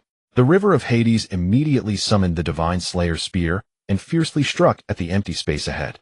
A burst of destructive energy erupted, exuding a chilling, killing intent. Boom. The space shattered, and under the pressure of the destructive energy, the outline of a great formation became visible. Seeing that his guess was correct, the River of Hades began to attack, with all his might, aiming to break the formation. The Divine Slayer's spear let out a whistling sound. Drawing upon vast spiritual energy, it shook the mountains and rivers. Faced with the continuous assaults from the world's #1 killing treasure, the formation collapsed without even resisting for a moment. A dazzling white light dissipated, revealing a primordial spiritual root that radiated divine light. It was a banana tree spiritual root adorned with 4 broad leaves. The River of Hades was overjoyed. It is actually the banana tree, one of the 10 primordial spiritual roots. Though the banana tree is not particularly famous among the 10 primordial spiritual roots, the treasures it produces are well known in later generations. The banana tree has 4 leaves arranged according to the attributes of earth, water, fire, and wind, each one being a high-grade spiritual treasure. The fire leaf was obtained by the Grand Master Laozi, who used it to create a fan for fanning flames, while the water leaf was also obtained by the previous River of Hades, who bestowed it upon Princess Iron Fan. During the calamity of Journey to the West, Sun Wukong used this water fan to extinguish the flames of Fire Mountain. At this moment, the River of Hades realized that his destined treasure was indeed the banana fan he was meant to have. Just as he was about to approach and pluck it, 3 figures descended from the distant sky. One was an elder with white hair and eyebrows, another was a dignified middle-aged man, and the last was a lively young man. It was the 3 purities who had just returned from listening to the Tao at the Zixiao Palace. It turned out that after the 3 purities returned from the Zixiao Palace, they originally planned to hurry back to Kunlun, but the Grandmaster sensed that a treasure of fate was about to appear on Mount Buzhou. Thus they hurriedly made their way to Mount Buzhou without returning home. Upon seeing the River of Hades, the Grand Master felt a sinking sensation in his heart. He felt regretful no matter how fast he hurried, he was still one step behind others. However, seeing that the River of Hades was alone, he felt somewhat relieved, thinking that with the three of them together, they would not suffer any loss. The three purities of Kunlun greet you, fellow Taoist. Although he was displeased that someone had come to share the treasure, the River of Hades had no choice but to return the greeting. Mosquito Taoist greets the three purities, fellow Taoists. As the Grand Master is the leader of the three purities, he naturally spoke first. This humble Taoist calculated that there is a treasure of fate here, yet I did not expect my fellow Taoist to arrive first. The River of Hades smirked slightly, knowing the plot. He understood that Laozi was not lying, that Fire Fan truly had a connection with him. In that case, let us share it with my fellow Taoist. Before the Grand Master could respond, Yuan Shi spoke up. Since there are 4 leaves on this spiritual root, it is only fitting that the three purities take 3 of them. Tong Tian frowned, feeling that his second brother was being too overbearing, but after all they had been brothers for millions of years, so he said nothing. Hearing this, the River of Hades' expression turned cold, feeling as if he had swallowed a fly. This spiritual root was discovered by him first. Illogically, it should all belong to him, and no one could say otherwise. Offering a share to the Grand Master was to avoid offending the three purities, yet he did not expect the other party to take even more, demanding 3 shares right from the start. In his past life, the River of Hades only obtained 1 fan, perhaps it was due to being bullied by the three purities together. However, he was no longer the River of Hades of his past life. If the three purities thought their numbers gave them an advantage, they were gravely mistaken. The River of Hades sneered, "Fellow Taoist, you are being too overbearing. Do you not understand the principle of first come, first served?" Yuan Shi arrogantly replied, "Treasures belong to those destined for them. We three purities are the orthodox successors of Pangu, and naturally have a connection to it." The River of Hades was almost driven to laughter by anger. According to Yuan Shi's reasoning, all treasures in the primordial era would belong to him. He truly regarded himself as the son of Pangu, seeking to inherit the family fortune. Ding, conflict detected between the host and the three purities. Please make a choice. Choice 1, settle the matter peacefully and befriend the three purities. Reward fragment of the jade book. Choice 2, boldly strike, teach the three purities a lesson. Reward a portion of the 3 light divine water. Despite the extremely generous reward of choice 1, the River of Hades did not hesitate to choose the second option. Although he adhered to the path of survival, he was not weak and easily bullied. Even if the three purities would become saints in the future, so what? If they dared to provoke him, he would respond without mercy. I once thought that the Western Zhuan-Ti and Jiayin were already shameless to the extreme, yet I did not expect my fellow Taoists to surpass them. The River of Hades mocked coldly, not caring whether he would offend anyone. Ridiculous. The one offending the three purities is the Mosquito Taoist. Oh, what does it have to do with me, the River of Hades? Yuan Shi was enraged. The 2 shameless figures of the West were the ones he despised the most. Now the River of Hades actually dared to compare him with them, which was a complete insult to the orthodox lineage of Pangu. He raised his hand, and a jade clear divine thunder shot towards the River of Hades. The River of Hades swiftly turned, transforming into a massive 6-winged black mosquito. With a wide open mouth, he swallowed the terrifying jade clear divine thunder entirely. Seeing this, Yuan Shi's face turned pale with anger, and he shouted angrily, "What a beast with fur and horns, born and hatched in moisture! Today, I shall teach you about the might of the three purities." Seeing the true form of the River of Hades, Yuan Shi became even more disgusted. He summoned the 3 treasures, Jade Rui radiating boundless mysterious light, to attack the River of Hades. Red flowers, white lotus, and green lotus leaves. It was said that the 3 teachings were originally one family. The three purities are united. Upon seeing Yuan Shi make a move, the Grand Master and Tong Tian also attacked with their dragon head crutches and the Qingping sword. Yuan Shi's face showed a hint of disdain upon hearing Ming. He boastfully declared his intention to teach them a lesson. They, the 3 pure ones united, had reached a higher realm after the teachings at the Zixiao Palace. Who in the entire Hongwang could rival them? The Panlong staff, Sanbao Jade Rui, and Qingping sword originated from the same source, and now, when faced with an enemy, they naturally worked together in unison, flanking as they engaged in combat with the god-slaying spear. Sword light ravaged through the air, accompanied by the rumbling of thunder. The solid body of the unbreakable mountain was also affected by such a powerful battle, with rocks collapsing one after another. However, despite the fierce fighting, everyone tacitly distanced themselves from the banana tree to avoid inadvertently injuring this innate spiritual root. Ming, he wore a fierce expression, and with a sudden tremor of the god-slaying spear, a terrifying force erupted from within him. Boom! The Panlong staff, Sanbao Jade Rui, and Qingping sword let out a mournful cry as they were sent flying back simultaneously. Taishang's expression changed dramatically. This aura is at the peak of the Deluo Golden Immortal. His words carried a tinge of astonishment. As the crown of the three pure ones, his cultivation had always far surpassed that of Yuan Shi and Tong Tian. He had the highest comprehension, and among the three brothers who received teachings at the Zixiao Palace, he had benefited the most. Even so, his current cultivation barely reached the late stage of the Deluo Golden Immortal. Just who was this mosquito Taoist? How could he possess such strength without even attending the teachings at the Zixiao Palace? Yuan Shi's complexion also turned grim. Elder brother, the three of us are united, even if faced with a peak Deluo, what is there to fear? Tong Tian, unaware of Taishang and Yuan Shi's grim expressions, was instead eager for a fight, impatient to engage in battle. Yuan Shi scoffed. Third brother speaks true. The three of us dominate the Hongwang. We have faced strong enemies of higher realms before. What is there to fear? Taishang nodded, but cautiously summoned the Linglong Treasure Pagoda. Yuan Shi let out a hearty laugh. With elder brother's treasure protecting us, we are absolutely safe. As the three pure ones attacked once more Ming, he no longer held back. Flapping his gigantic wings, he opened the mosquito Taoist's innate mouthpart and lunged toward the Linglong Treasure Pagoda. Yuan Shi, seeing this, couldn't help but burst into laughter. What a foolish beast, unaware of the might of elder brother's treasure. It is not something he can breach. Taishang smiled as he stroked his beard, his face calm, clearly confident in the defenses of the Linglong Treasure Pagoda. However, the next moment his smile froze. The mosquito Taoist's massive body clung to the pagoda, and its sharp mouthpart effortlessly pierced through the defenses of the Linglong Treasure Pagoda. The mouthpart surged as it began to absorb the essence of the Linglong Treasure Pagoda. You dare, beast! Taishang exploded with rage, no longer the calm figure from before. With a howling sound, the Panlong staff swung fiercely toward the mosquito Taoist. The surrounding void shattered, and the spiritual energies surged. The usually tranquil Taiching Taoist was evidently furious now. The mosquito Taoist chuckled and quickly flapped its wings to evade this furious strike. Taishang's face turned ashen. The originally 33-layered Linglong Treasure Pagoda had already been reduced by 3 layers, leaving only 30. The loss of 3 layers had already caused the Linglong Treasure Pagoda to fall from the ranks of supreme treasures, significantly diminishing its power. Yuan Shi and Tong Tian were also left speechless, their faces filled with disbelief. As the 3 pure ones were one, they could be considered the ones who understood the Linglong Treasure Pagoda the most, aside from Taishang. Yet the more they understood, the more they couldn't believe it. The Linglong Treasure Pagoda was a supreme treasure born from the merging of the merits of the opening of the heavens and the primal yellow chi protecting the 3 brothers for countless ages.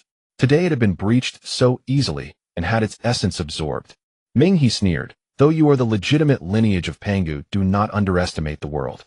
This is merely a lesson for you to not be arrogant and overconfident. Taishang's face turned furious upon hearing this. He shouted angrily, Beast, you seek death. With a wave of his hand, an innate spiritual treasure, the 8 scenery palace lantern, appeared in the air, releasing boundless purple flames. This fire, known as the Celestial Flame of Destruction, possessed immense power, capable of scorching the heavens and boiling the seas. Once the Celestial Flame of Destruction emerged, it immediately formed a sweeping force, turning the surrounding space into a sea of flames.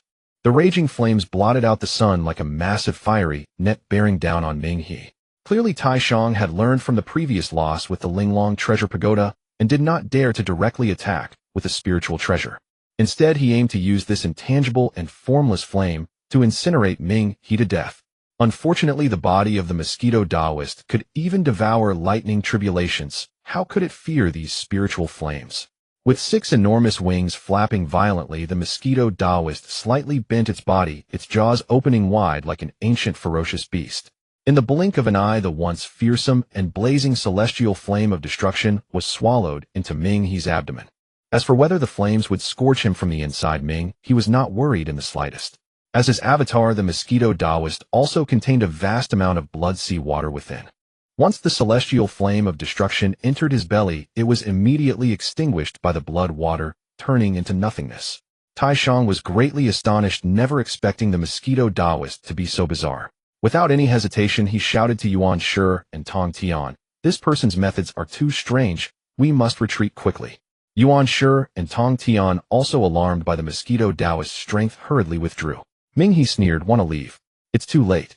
As the first mosquito between heaven and earth, the speed of the mosquito Taoist was also extraordinary. The three pure ones attempted to flee, but were tightly entangled, having no choice but to confront him. However, having witnessed the Mosquito Taoist's formidable mouthpart, the three naturally dared not use their spiritual treasures. Without the protection of spiritual treasures, it wasn't long before the three were covered in wounds. Their Tao crowns askew, their robes torn. Even more alarming were the gaping, bloody holes the size of bowls on each of their bodies. These were all injuries inflicted by the Mosquito Taoist's mouthpart, a result of the three pure ones' carelessness. Seeing his three brothers severely injured and bleeding profusely, Tai Shang's heart hardened. The 8th Scenery Palace lantern in his hand suddenly released a brilliant light and resolutely self-destructed. Boom. Ming, he felt his heart skip a beat, a sense of crisis surfacing. Wings flapping rapidly, his entire body flew back 1,000 miles like a cannonball. When the white light dissipated, the figures of the three pure ones had already vanished. Only a few remnants from the self-destruction of the spiritual treasure remained on the spot. You ran fast, Ming, he remarked.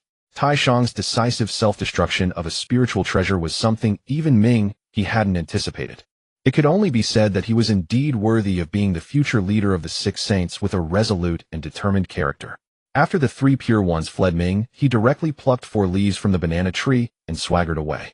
In a small mountain somewhere in Honghuang Ming, he joyfully counted his spoils: 4 fans, 4 pieces of top-grade innate spiritual treasures. The earth fan could move mountains and shift hills, stirring up sand and stones, commanding the yang poison divine sand to mesmerize the hearts of men. The water fan could summon clouds and rain, bringing down sweet dew, controlling the weak water of the 9 heavens. This weak water of the 9 heavens is the ultimate yin and softness, the nemesis of all flames, which is why it could extinguish the great fire of Mount Huiyan. The wind fan could stir the winds of heaven and earth, most adept at summoning the 3 mystical winds, causing the heavens to tremble and the spirits to howl. Even the legendary Monkey King of the Great Heavenly Palace was blinded by a gust from this fan. With such power across the 3 fans, the final fire fan was naturally extraordinary. It could control the true fire of 3 mystical flames. Its might was unparalleled. Although Ming he had triumphed over the 3 pure ones this time, he did not feel complacent, but rather a sense of urgency. The 3 pure ones had already reached the late stage of the Deluo. While other great powers might not compare, they were not far behind. He needed to break through to the Quasi-Saint realm quickly to widen the gap between himself and others. With these thoughts in mind, Ming he lost all desire to wander through Honghuang. After refining the 4 treasures, he set off using his escape technique toward the Blood Sea. Suddenly a figure emerged from the ground ahead. Ming he hurriedly stopped, only to hear a clear female voice resonating. "I am the Earth Mother Hutu, and I greet you, fellow Taoist." Ming he's eyebrows twitched. It was her. He held a great fondness for this compassionate Hutu goddess who had transformed herself into reincarnation. He immediately bowed, saying, "The Mosquito Taoist greets fellow Taoist Hutu." This Hutu ancestor, which had 7 hands sprouting from her back, holding the soaring snake in 2 of her hands, despite her gentle voice, her beauty was not apparent. One wonders what later authors were thinking to portray Hutu as a stunning beauty. Hutu, noticing that Mingi was also a great Luo golden immortal, couldn't help but ask curiously, "Why don't you go to Zixiao Palace to listen to the Tao?" Mingi replied with a smile, "If you go to listen to the Tao, you may end up with nothing." Hutu's face showed a look of surprise. "How do you know that?" She had not taken her 11 brothers' words about Hongjun's teachings to heart. As the ancestor which she was born without a primordial spirit and could only cultivate her physical body. In the end, she had to go alone to Zixiao Palace to listen to the Tao, hoping for some gain, but it left her greatly disappointed. Although the Tao ancestor's teachings were grand and magnificent, she nearly fell asleep while listening. Mingi explained with a smile, "It is well known that the Wu clan lacks a primordial spirit. Since the Tao ancestor expounds on the ways of the primordial spirit, it is expected that you would gain nothing." Hutu sighed with a bitter smile. "Yes, I didn't have much hope to begin with."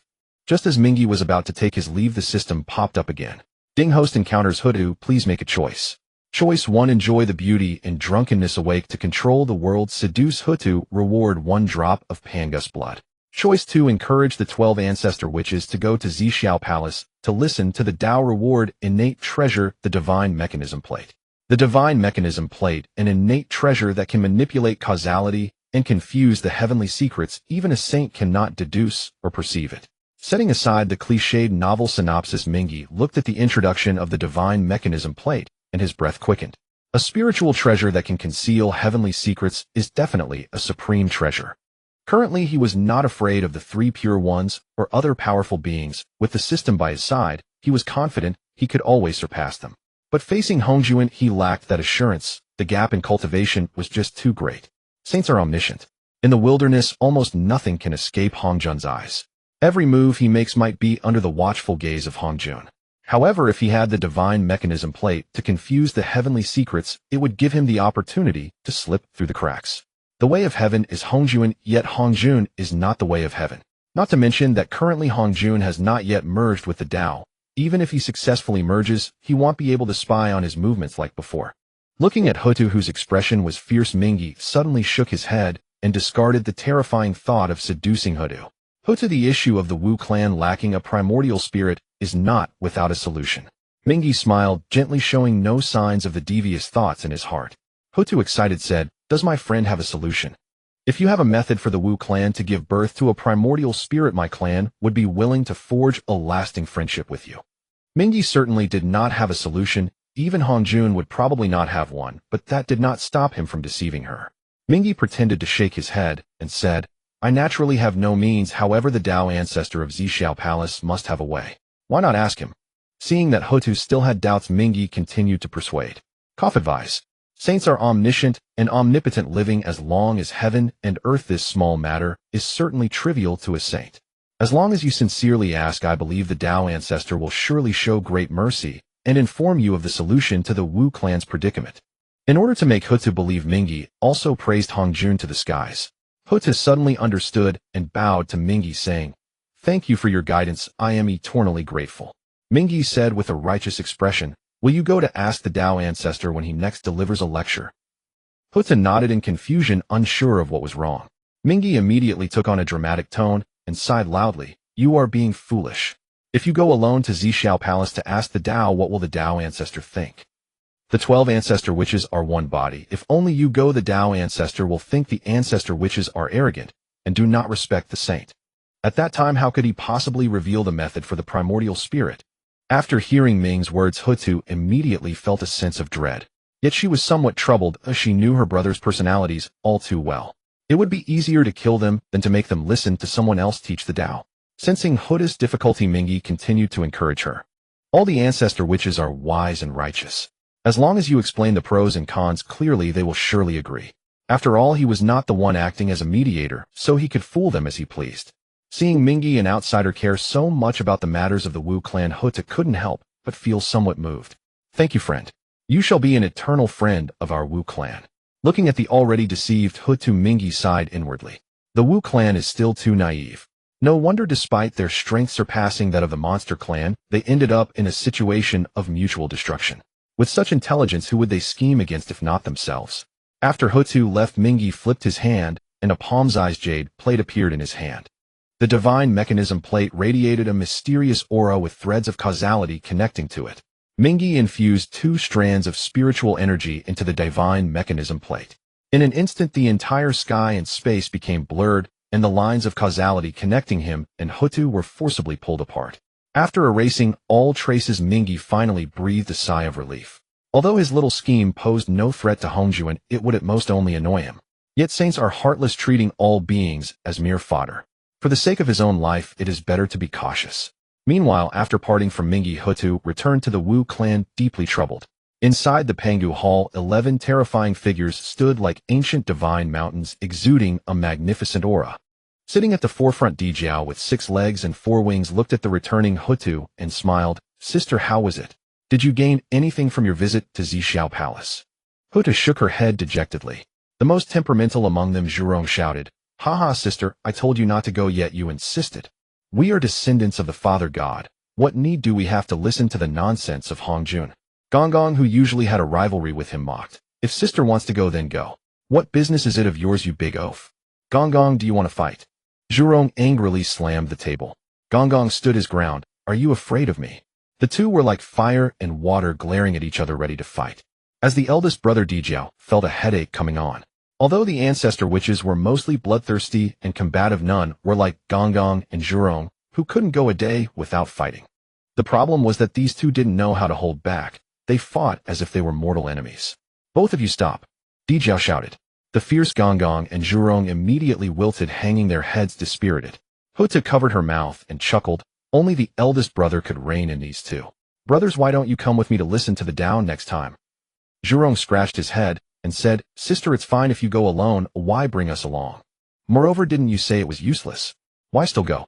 Hutu pondered for a moment and expressed her desire to ask the Tao Ancestor about the primordial spirit. Gong Gong snorted coldly.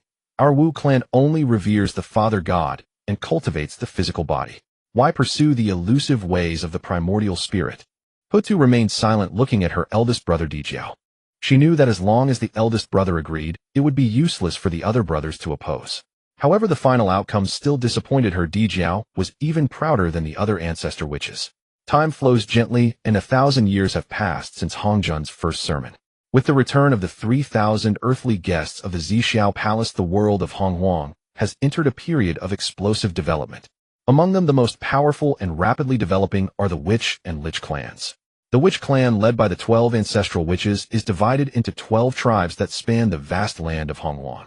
Although the Witch clan is born without a primordial spirit, their physical bodies are immensely powerful, naturally controlling the forces of the laws, and they are all combative, possessing formidable combat strength. Moreover, the 12 ancestral witches are all at the level of great Luo golden immortals, making it nearly impossible for any force in Honghuang to rival them. Even the demon clan falls far short. The Sun Star ranks at the top of the celestial stars with no rival except for the Moon Star and the Purple Micro. The Sun Star is filled with eternal, unquenchable solar true fire, and even the most immortal golden immortal would turn to cinders upon touching a single spark. Amidst the endless flames, a towering divine tree stands tall. Its entire form is fiery red, its branches and leaves swaying, radiating the power of the laws of fire. The Fusang tree, one of the 10 innate spiritual roots, is not only the root of the spiritual vein of the Sun Star, but also the birthplace of the Jinwu clan. Yet at this moment, Emperor Jun and Tai, the masters of the Sun Star, have furrowed brows. Dressed in a golden robe, Emperor Jun has a majestic appearance with a flame symbol glowing brightly between his brows. The Witch clan sigh. A long sigh escapes him, his frown severe enough to crush a fly. As an innate star deity, he possesses immense ambition and pride, longing to achieve great accomplishments. At first, everything went smoothly for Emperor Jun. With the assistance of his brother Tai, he unified the demon clan, recruiting many powerful demons like Bei's Ying Zhao and Fei Lian. The strength of the demon clan grew rapidly until they encountered the Witch clan. Each member of the Witch clan possesses an invincible physique, inherently countering the sharp fangs and claws of the demon clan. In terms of high-level combat power, the Witch clan has 12 great Luo golden immortals. What about the demon clan? Including Emperor Jun and Tai, there are only 2 great Luo. How can they compare to the Witch clan? Thus, in the conflict between the 2 clans, the demon clan has always been at a disadvantage. Suddenly, Emperor Jun's expression changed. As the master of the Sun Star, he is acutely aware of every movement within the celestial bodies and knows someone has arrived. A refined middle-aged man in white attire slowly approached. Beis pays respects to your majesty and the Eastern Emperor. Beis' expression is filled with excitement, his tone unconsciously rising several notches. Emperor Jun felt a spark of curiosity. Beis, a creature of innate auspiciousness and exceedingly clever, has always been the strategist for the demon clan. Usually calm in the face of any situation, today he is so agitated. What could have happened? So it's Beis. What brings you here? Eastern Emperor Tai, who had never seen such a discomposed strategist, inquired. Could it be that the demon clan has gained the upper hand in recent battles against the Witch clan? Beis suppressed his inner excitement and joyfully replied, Congratulations, your majesty. Our demon clan has discovered a spatial realm in Buzhou Mountain. What kind of space could warrant such excitement? Apart from the vast world of Honghuang, there are various small realms, such as paradisiacal lands, which belong to this category. But for the vast demon clan, a small space shouldn't cause such fervor, right? Beis continued, Your Majesty, it is an extremely vast space, ample enough to accommodate the entire demon clan. Moreover, it is filled with abundant innate spiritual energy and countless celestial essences, making it extremely suitable for our demon clan's cultivation. With this space, the demon clan will surely flourish. Upon hearing this, Emperor Jun sprang up in disbelief. Are you telling the truth? I can assure you, when I first heard this news, I found it hard to believe as well. With Beis' confirmation, Emperor Jun laughed heartily, releasing all the pent-up frustration caused by the Witch clan in that moment. A space large enough to accommodate the entire demon clan is more important than an innate treasure for the current demon clan. It is the foundation for their prosperity. Not to mention the abundance of celestial essences within, which are excellent spiritual materials that facilitate cultivation. A small piece is already extremely rare. Tai could hardly wait, impatiently urging, "Quick, let us hasten to see." The three transformed into streaks of light and left the sun star, heading toward Buzhou Mountain. At the peak of Buzhou Mountain, countless demons gathered, vigilantly standing guard. Not far away, a spatial passage continuously spewed forth rich celestial essence. The guarding demons couldn't help but take a deep breath, feeling their cultivation levels rise rapidly. Emperor Jun, Tai, and Baze entered the spatial passage together. As soon as they stepped in, they were stunned by the sight before them. The realm was divided into 33 layers with 33 heavenly palaces and 72 treasure halls. Golden light rolled like crimson rainbows, while auspicious air sprayed forth like purple mist. The ground was covered with thousand-year-old miraculous flowers and 10,000-year-old spiritual herbs, with celestial essence permeating the sky and divine nectar cascading like the Milky Way. The celestial essence, precious beyond measure on the vast land of Honghuang, was everywhere to be seen here.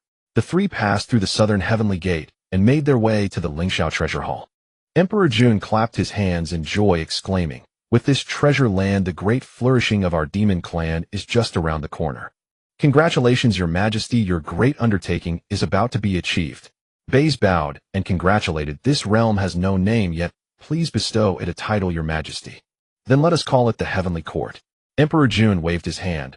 Baze immediately issued orders to have all the demons move to the Heavenly Court. He then recalled something and cautioned, "Remember, we must keep the commotion minimal to avoid attracting the attention of the Witch Clan. I shall obey your orders." In the following centuries, the entire demon clan completely relocated to the Heavenly Court. On the ground, the demon clan almost disappeared entirely, while the Witch Clan took the opportunity to seize the entire Honghuang. The Heavenly Court is located in the 33 heavens of Honghuang, close to the celestial stars, making the celestial essence exceptionally rich. The cultivation speed of the demon clan surged dramatically, and the gap in strength between them and the Witch Clan continued to narrow. In the Pango Hall, the expression of Hutu was heavy, feeling that the movements of the demon clan's entry were quite suspicious. "Elder brother, how have all the demons on the Honghuang land disappeared?" Zhurong laughed aloud. "They must be afraid of our Witch Clan's might and have run off to hide somewhere." Huta shook her head, gently, not fully believing this explanation. "I have also seen Emperor Jun and Tai at the Zixiao Palace. Neither of them is the type to shy away from confrontation. They're just two scruffy birds. If I encounter them, I will definitely pluck their feathers and roast them to eat." Gong said disdainfully. The other ancestral witches burst into laughter. Huta sighed deeply. Her brothers were all good, but they were too arrogant. Underestimating the enemy like this will surely lead to regret in the future. Elder brother Emperor Jiang seemed to see his younger sister's thoughts and comforted her. "The demon clan has only two great Luo. They pose no threat to our Witch Clan. Do not fret unnecessarily, younger sister." Huta still felt a bit uneasy, her intuition telling her that the demon clan must be a mortal enemy of the Witch Clan, though she herself thought this notion somewhat absurd. After all, while the current strength of the demon clan is not weak, it pales in comparison to the Witch Clan. Just as the ancestral witches were laughing and mocking the demon clan, a grand voice resonated throughout the land of Honghuang. In the Heavenly Court, A.D. Jun stood upon the 33 heavens with the He Tu and Luo Shu above his head, his expression commanding.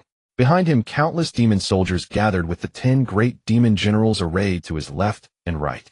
D. Jun gazed at the vast sky and proclaimed loudly, "In this chaotic wilderness with disorder rampant, the beings suffer.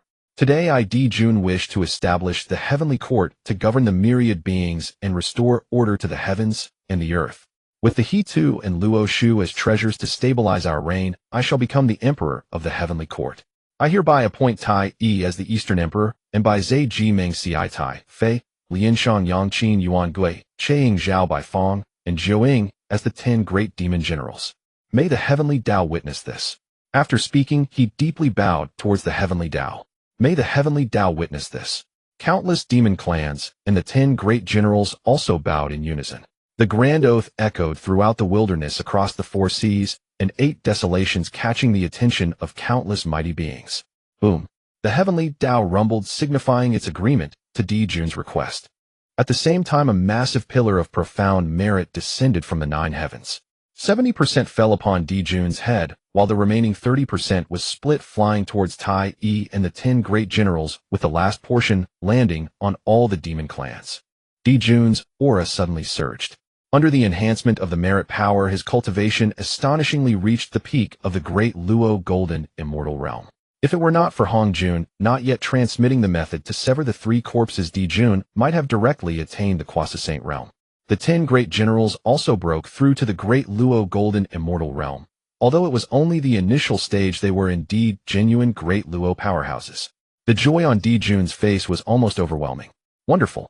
Our demon clan has gained 10 more great Luo, our strength has greatly increased. Tai Yi and the other demon generals also wore beaming smiles. Only Baize's expression was serious, completely unaffected by the joyful atmosphere. Your Majesty, I hope you prepare early. The Wu clan will not sit idly by as our demon clan grows strong. Di Jun pondered and said, are you suggesting that those Wu clan will come looking for trouble? Ji Ming frowned and replied, surely not. Our demon clan's establishment has been permitted by the heavenly Tao. They shouldn't cause a ruckus. Baize glanced at him and said lightly, when has the Wu clan ever not caused trouble? If they did, they wouldn't be the Wu clan. Ji Ming. Di Jun's expression also grew serious, feeling that Baize's prediction was likely true. Baize glanced at him and said lightly, when has the Wu clan ever not caused trouble? If they did, they wouldn't be the Wu clan. Ji Ming. Di Jun's expression. The 12 ancestral Wu rushed out, leading countless Wu clan members towards the 33 heavens in a grand display. Once the demon clan was established, the existence of the 33 heavens was no longer a secret. Did the demon clan declaring their governance over the heavens not mean they considered themselves the lords of the heavens? The Wu clan had always viewed the wilderness as the inheritance left by their father god Pangu and would never allow others to intervene. Thus, as the heavenly court emerged, countless Wu clan members erupted in uncontrollable fury. They shouted to eliminate the demon clan to prove the legitimacy of the Wu clan. Countless Wu clan members bare-chested brandished their weapons, charging towards the heavenly court with a murderous aura. Their momentum shook the heavens and earth with terrifying malice, piercing the sky. The most belligerent ancestral Wu Zhu Rong and Gong Gong led the charge, shouting at the southern heavenly gate, two mixed-feathered birds, come out quickly. Let me roast you. Di Jun's expression darkened as he shouted angrily, Zhu Rong, Gong Gong, are you trying to provoke a war between our two clans? Zhu Rong, standing upon a fire dragon, had a red face. Mixed-feathered bird, today you shall learn that our Wu clan are the true masters of the wilderness. Haha, why waste time on him, Zhu Rong? Beat him until he calls us grandpa, and see if he dares to establish any heavenly court. Gong Gong mocked from the side. Di Jun was also a proud individual and could not tolerate such ridicule. He immediately shouted, you seek death. He summoned the He Tu and Luo Shu, unleashing myriad rays of spiritual light to attack Zhu Rong and Gong Gong. A shocking battle erupted in the 33 heavens. The 12 ancestral Wu faced off against Di Jun, Tai Yi, and the 10 great demon generals, with dozens of great Luo joining the battlefield. Countless demon and Wu clans mixed in battle, marking the largest conflict since the great calamity of dragons and phoenixes.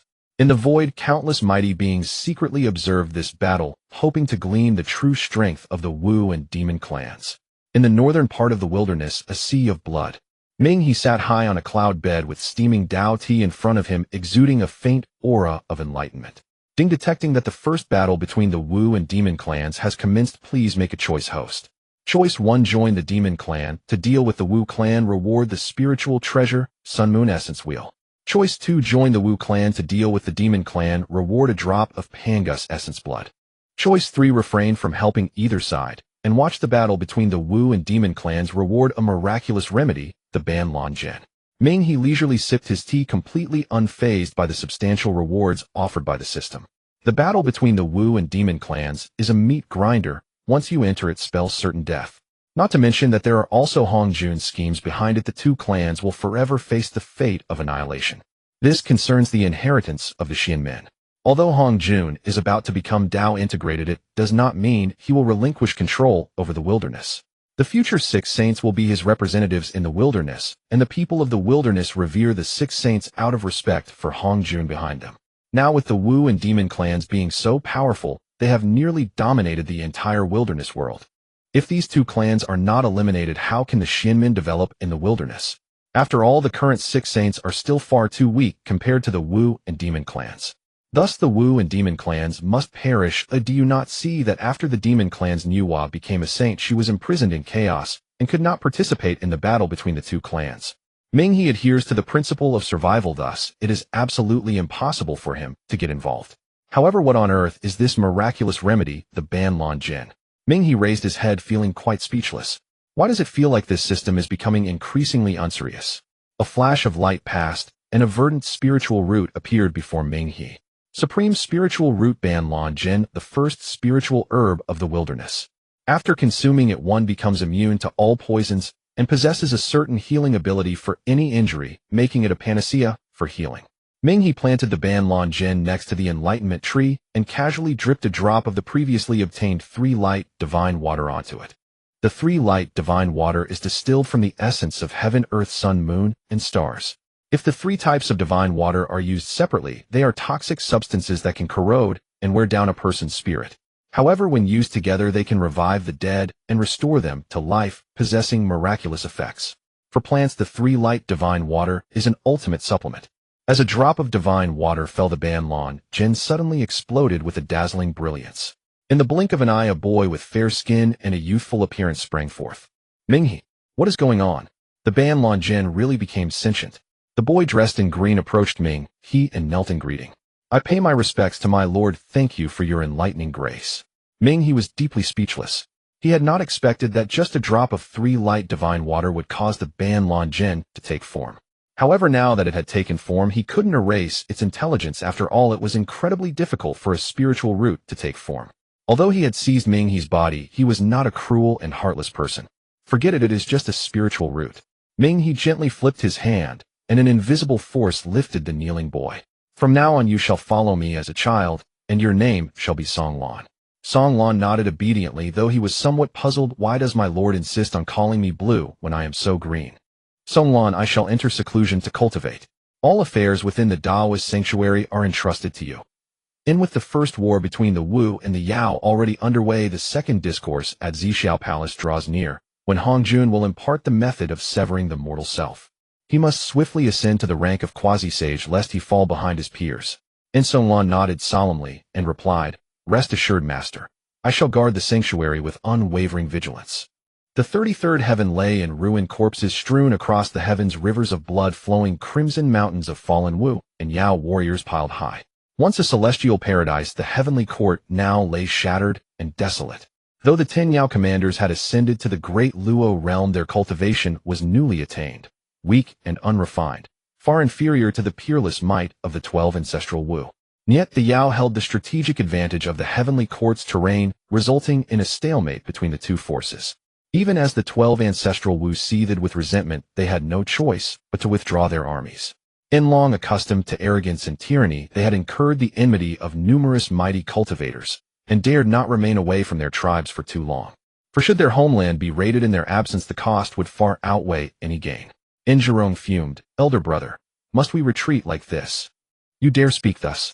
Had you not offended so many in the past, would we be forced to rush home in such haste? Jiang rebuked him sternly. Zhirong chuckled sheepishly and fell silent. Jiang narrowed his eyes, his voice sharp with resolve. Now that the Yao have withdrawn to the heavenly court, the vast lands of Honghuang shall henceforth answer only to the Wu clan. Should any Yao dare set foot upon the mortal realm, we shall slay them on sight. Zhirong burst into thunderous laughter. That is the elder brother we know. The Wu clan shall never yield to the Yao. 10,000 years passed like a fleeting breath, and once again the time for the discourse at Zixiao Palace arrived. And having reaped immense benefits from the first discourse, none among the cultivators of Honghuang would dare miss this sacred opportunity. Streaks of light soared across the heavens, some riding clouds, others wielding swords, still others mounted upon divine beasts, as throngs converged upon Zixiao Palace. And within the palace of Pangu Ho-Tu, the ancestral Wu spoke softly. Brothers, shall we journey together to hear the Tao at Zixiao Palace? Little sister, did we not already resolve not to attend last time? Why ask again? Zhirong scratched his head. Ho-Tu sighed deeply, her heart heavy with helplessness before her obstinate elder brothers. Brothers, have our people not suffered grievously enough these past years?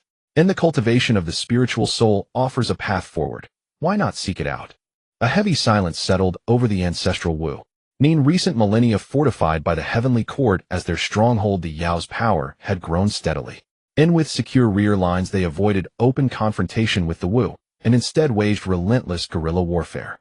Ambushes, traps, deceptions, every stratagem imaginable unfolded without cease. Nan the Wu lacking spiritual souls remained blind to celestial omens and ignorant of divination, unable to foresee treachery. Worse still, their straightforward natures made them easy prey for the Yao's cunning schemes, costing countless lives. Di Zhang exhaled, slowly shaking his head in sorrow. Very well, let us heed our little sister's counsel and make pilgrimage to Zixiao Palace. And, elder brother, Zhurong cried out. Di Zhang commanded firmly, enough. If this journey spares even one of our Wu warriors from death or injury, what are our pride and face worth? Our clan has always revered strength above all else. Hongjun Doran's cultivation transcends the heavens. Attending his discourse brings no shame.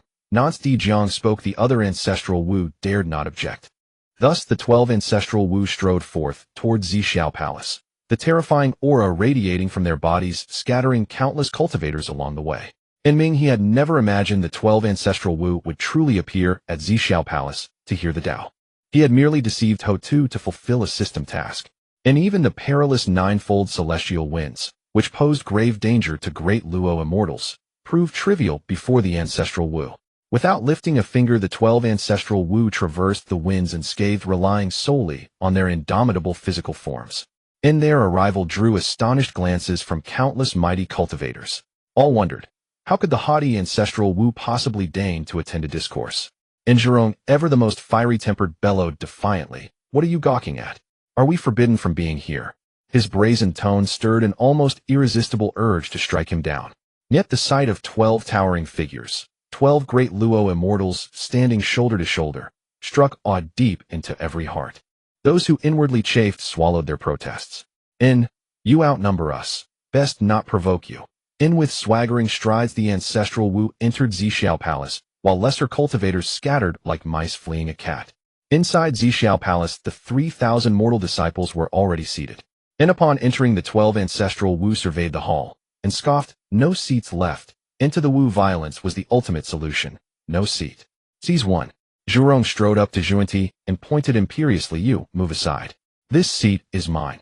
Zhuanti's face flushed with fury. He had spent eons shamelessly begging for favors, but today someone had surpassed even him in audacity. Gritting his teeth, he retorted, "Taoist friend Zhurong, this is my designated seat." Slap. Zhurong, hot-tempered and impulsive, struck instantly, a thunderous backhand, sending Zhuanti reeling. Caught utterly off guard, Zhuanti staggered backward, nose broken, face swollen, a front tooth shattered and lost. Zixiao Palace fell into absolute silence. Not even a whisper dared stir. Naviri cultivators stood frozen, jaws agape. Among immortals, face mattered above all, unless life itself hung in the balance. To be publicly humiliated thus, to be struck across the face before the entire pantheon, was disgrace beyond measure. Before long, Zhuanti would become the laughingstock of Hongluang. Yet not all mourned his plight. In a distant corner, Kuanpeng reveled inwardly. "Zhuanti, you finally met your match. Remember how you seized my seat. This is your karmic retribution." Zhuanti snapped. All composure, all restraint, shattered in an instant.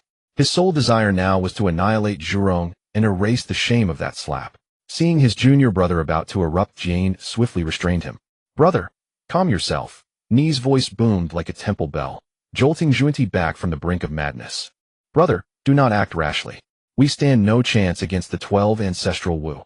Zhuanti glanced behind Zhurong, where the remaining ancestral Wu advanced slowly, their gazes burning with quiet fury. Shame and rage flared in his eyes, but he fell silent. Yet while he sought peace, the Wu sought dominance.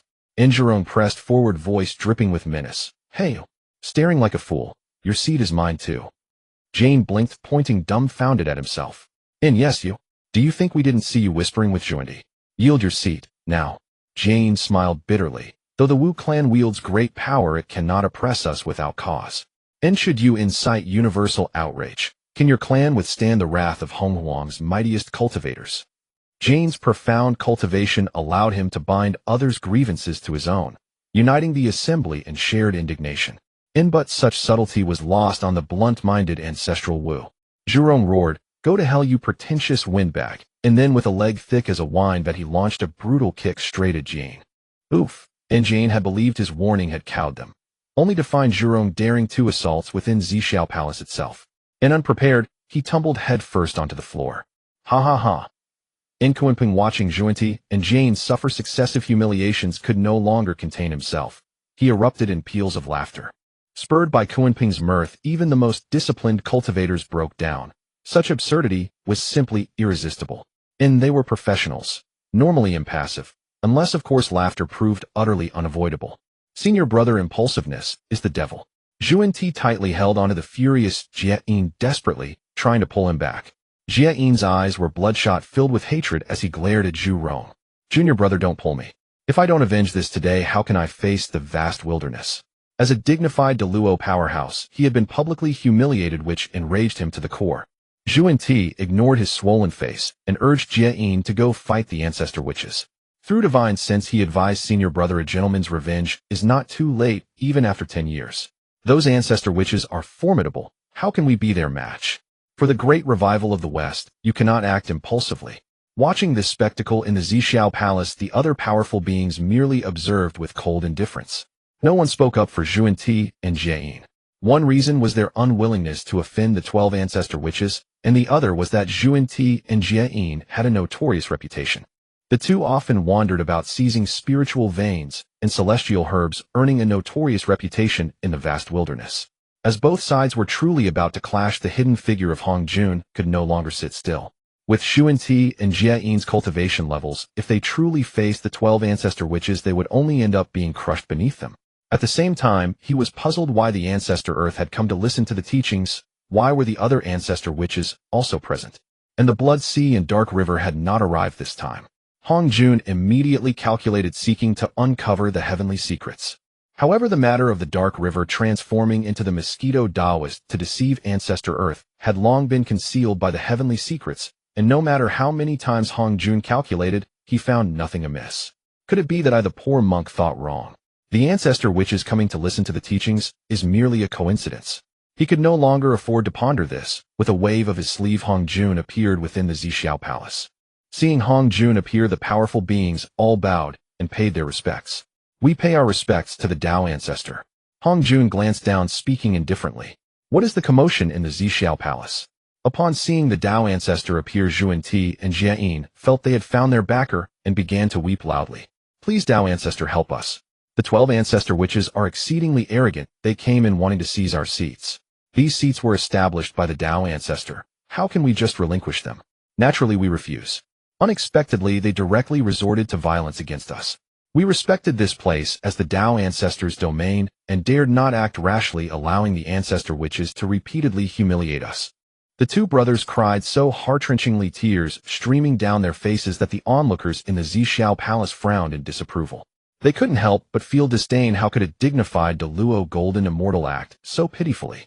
Hong Jun frowned, disapproving of the behavior of Zhuan Ti and Jie-in. However, although he felt displeased, their holy positions had been established long ago, and it was too late for him to regret now.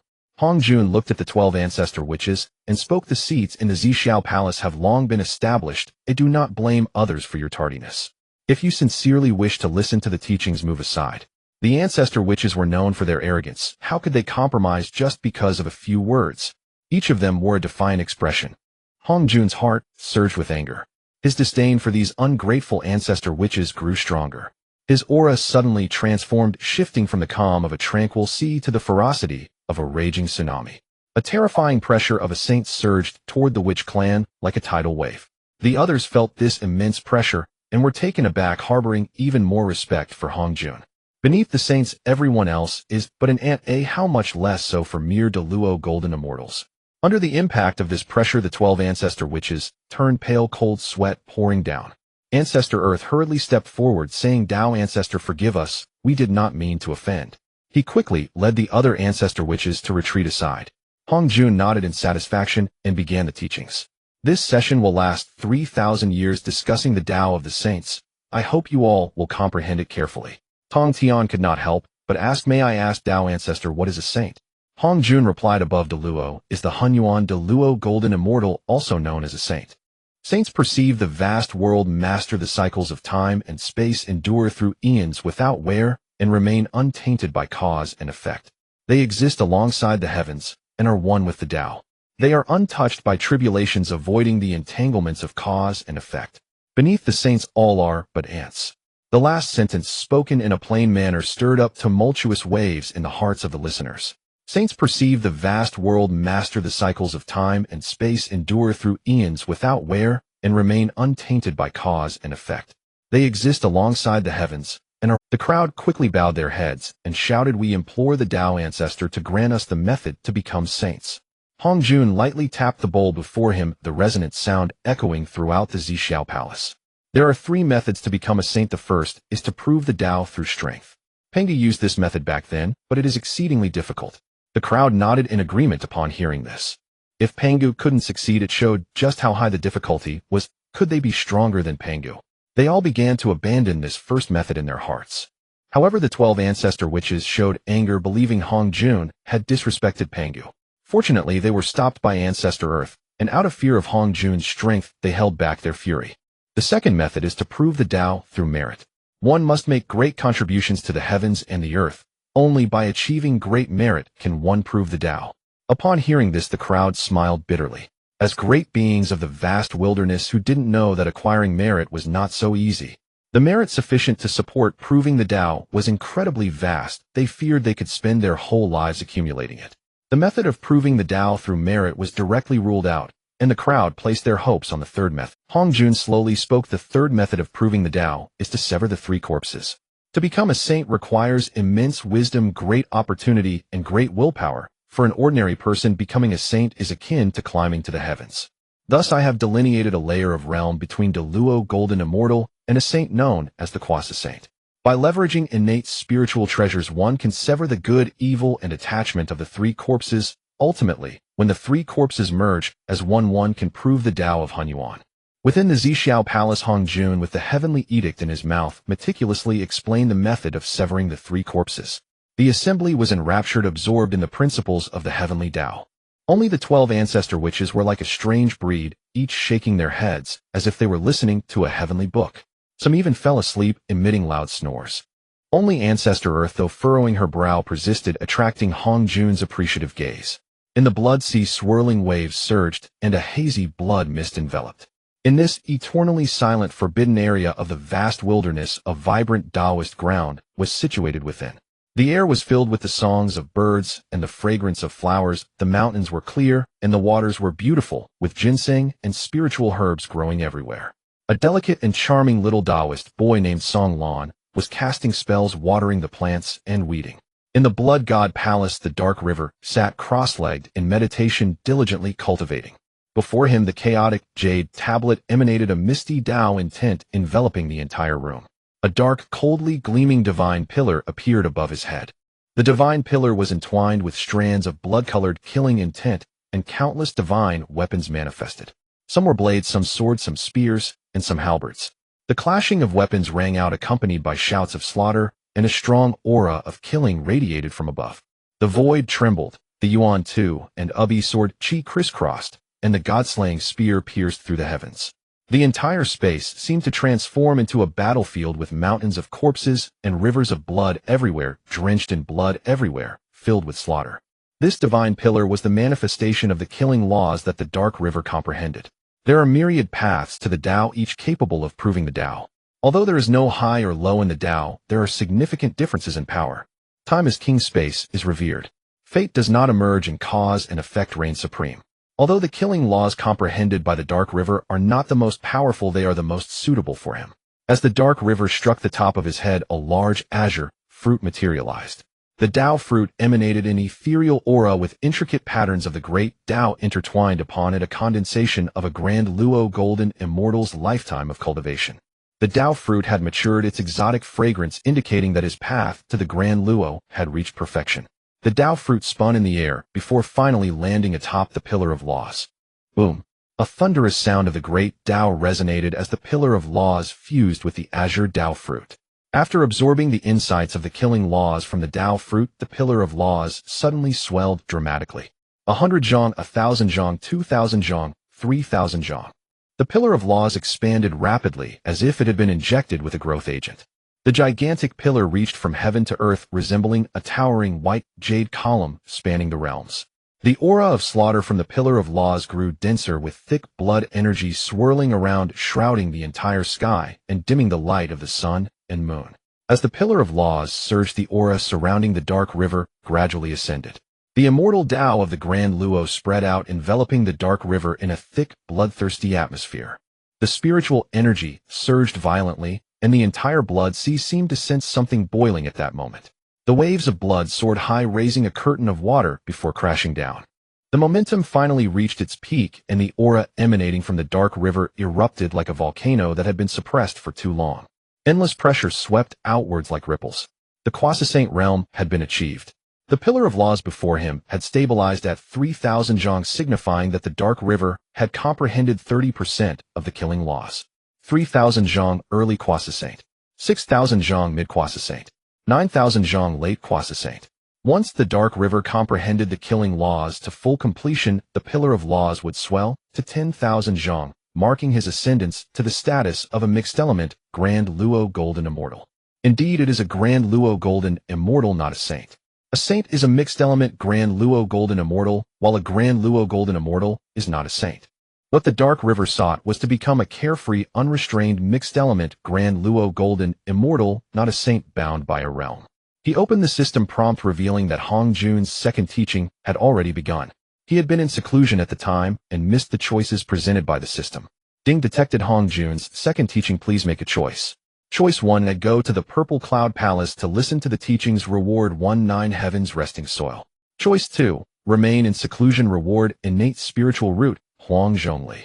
With Hong Jun's teachings already underway, the Dark River had no room for choice.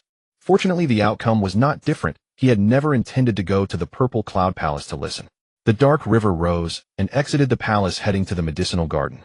This was a place meticulously designated by the Dark River for various spiritual flowers and herbs, where the attendant Song Lan was busily tending to them.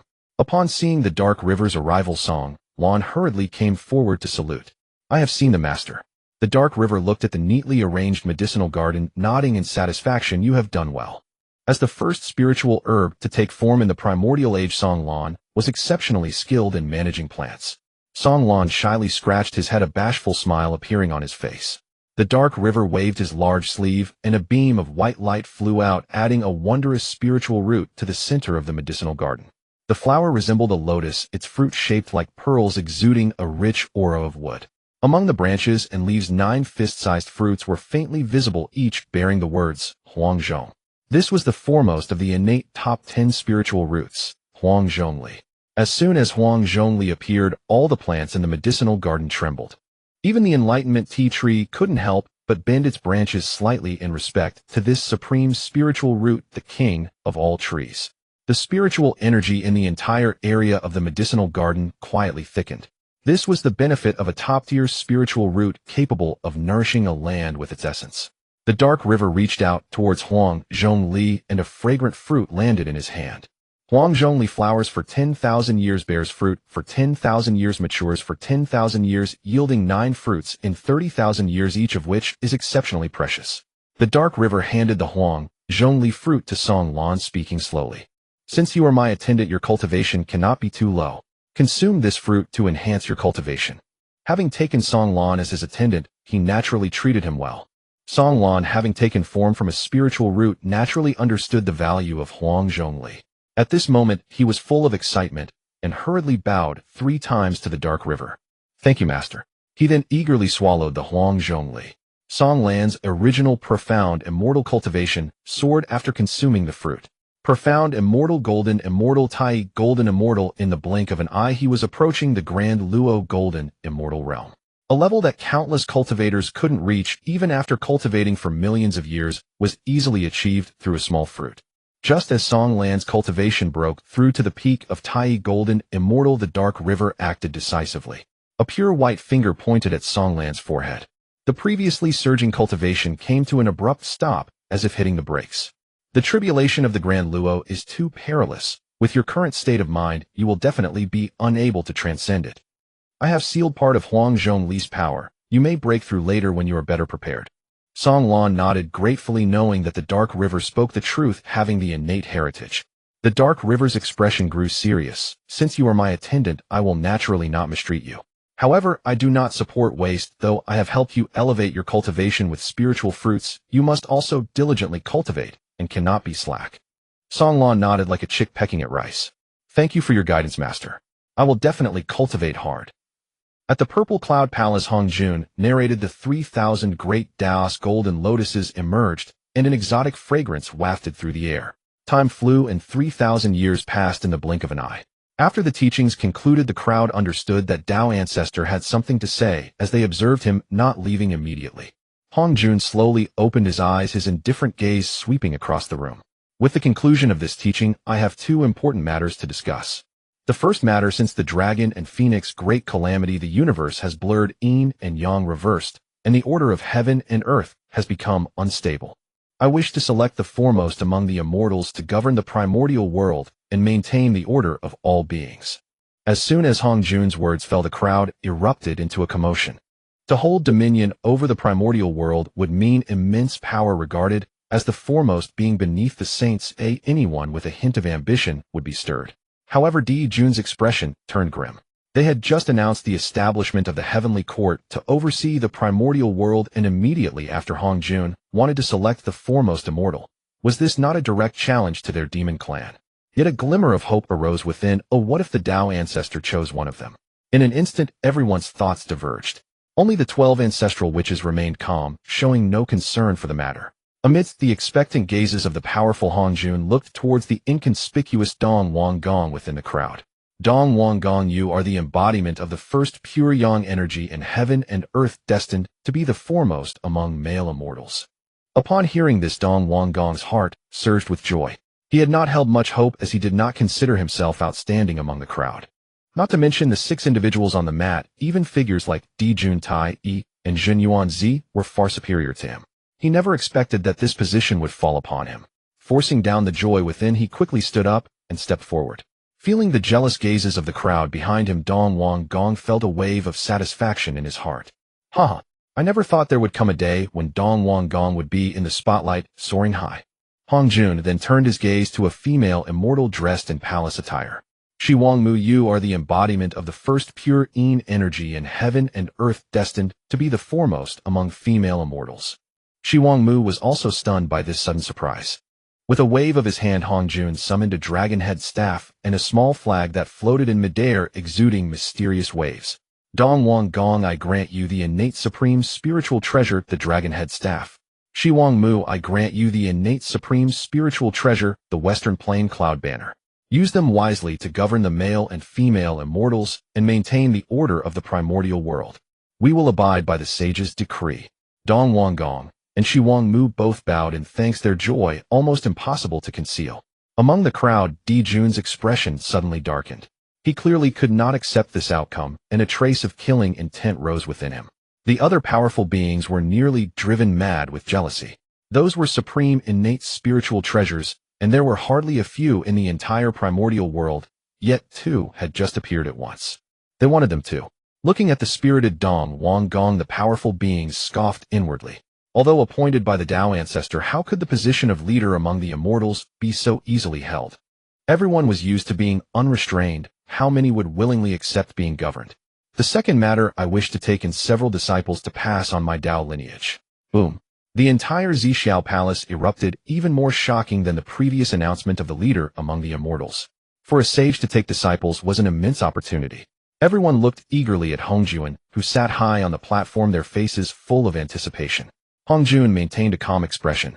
The 3 pure ones are the true inheritors of Pangu, having great merits, and shall be my disciples. The 3 pure ones were overjoyed and quickly bowed in respect. We pay our respects to Master. The other powerful beings felt a pang of jealousy as they looked at the 3 pure ones. Lemon trees bear fruit, and beneath the lemon trees, it's you and me.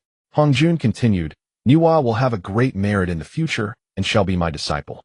The Western Zuni and Jain possess great willpower and wisdom and may also be my disciples. Looking at the 6 mats in front of them, and then at the 6 disciples chosen by the sage, everyone understood. The mats represented the quota for the sage's disciples. In an instant, they regretted deeply. They cursed themselves for not having run faster at that moment, otherwise the position of sage's disciple would have been theirs. Kuanping pounded his chest and roared in anger, feeling as though he had missed out on a fortune. He glanced at the nearby Hongyun, his eyes filled with boundless killing intent. If it weren't for Hongyun, how could he have missed this position? If it were an ordinary position, he would have let it go, but this was the quota for a sage's disciple. Even those with good hearts could harbor resentment, let alone Kuanpeng, who was known for his vengeful nature. The initially joyful expressions of Dong Wanggong and Shi Wangmu also faded significantly. Compared to being the leader among the immortals, being a sage's disciple held no weight. After finishing the two matters, Hongjun prepared to leave when Huta stepped forward. Huta has a matter to ask the Tao Ancestor. Hongjun paused, curiosity stirring within him. What is it? Hutu slowly began. Report to the Tao Ancestor, our Wu clan possesses a powerful physique, yet we also yearn for the Tao of the Xianmen. However, we were born without a nascent soul and seek a solution from the Tao Ancestor.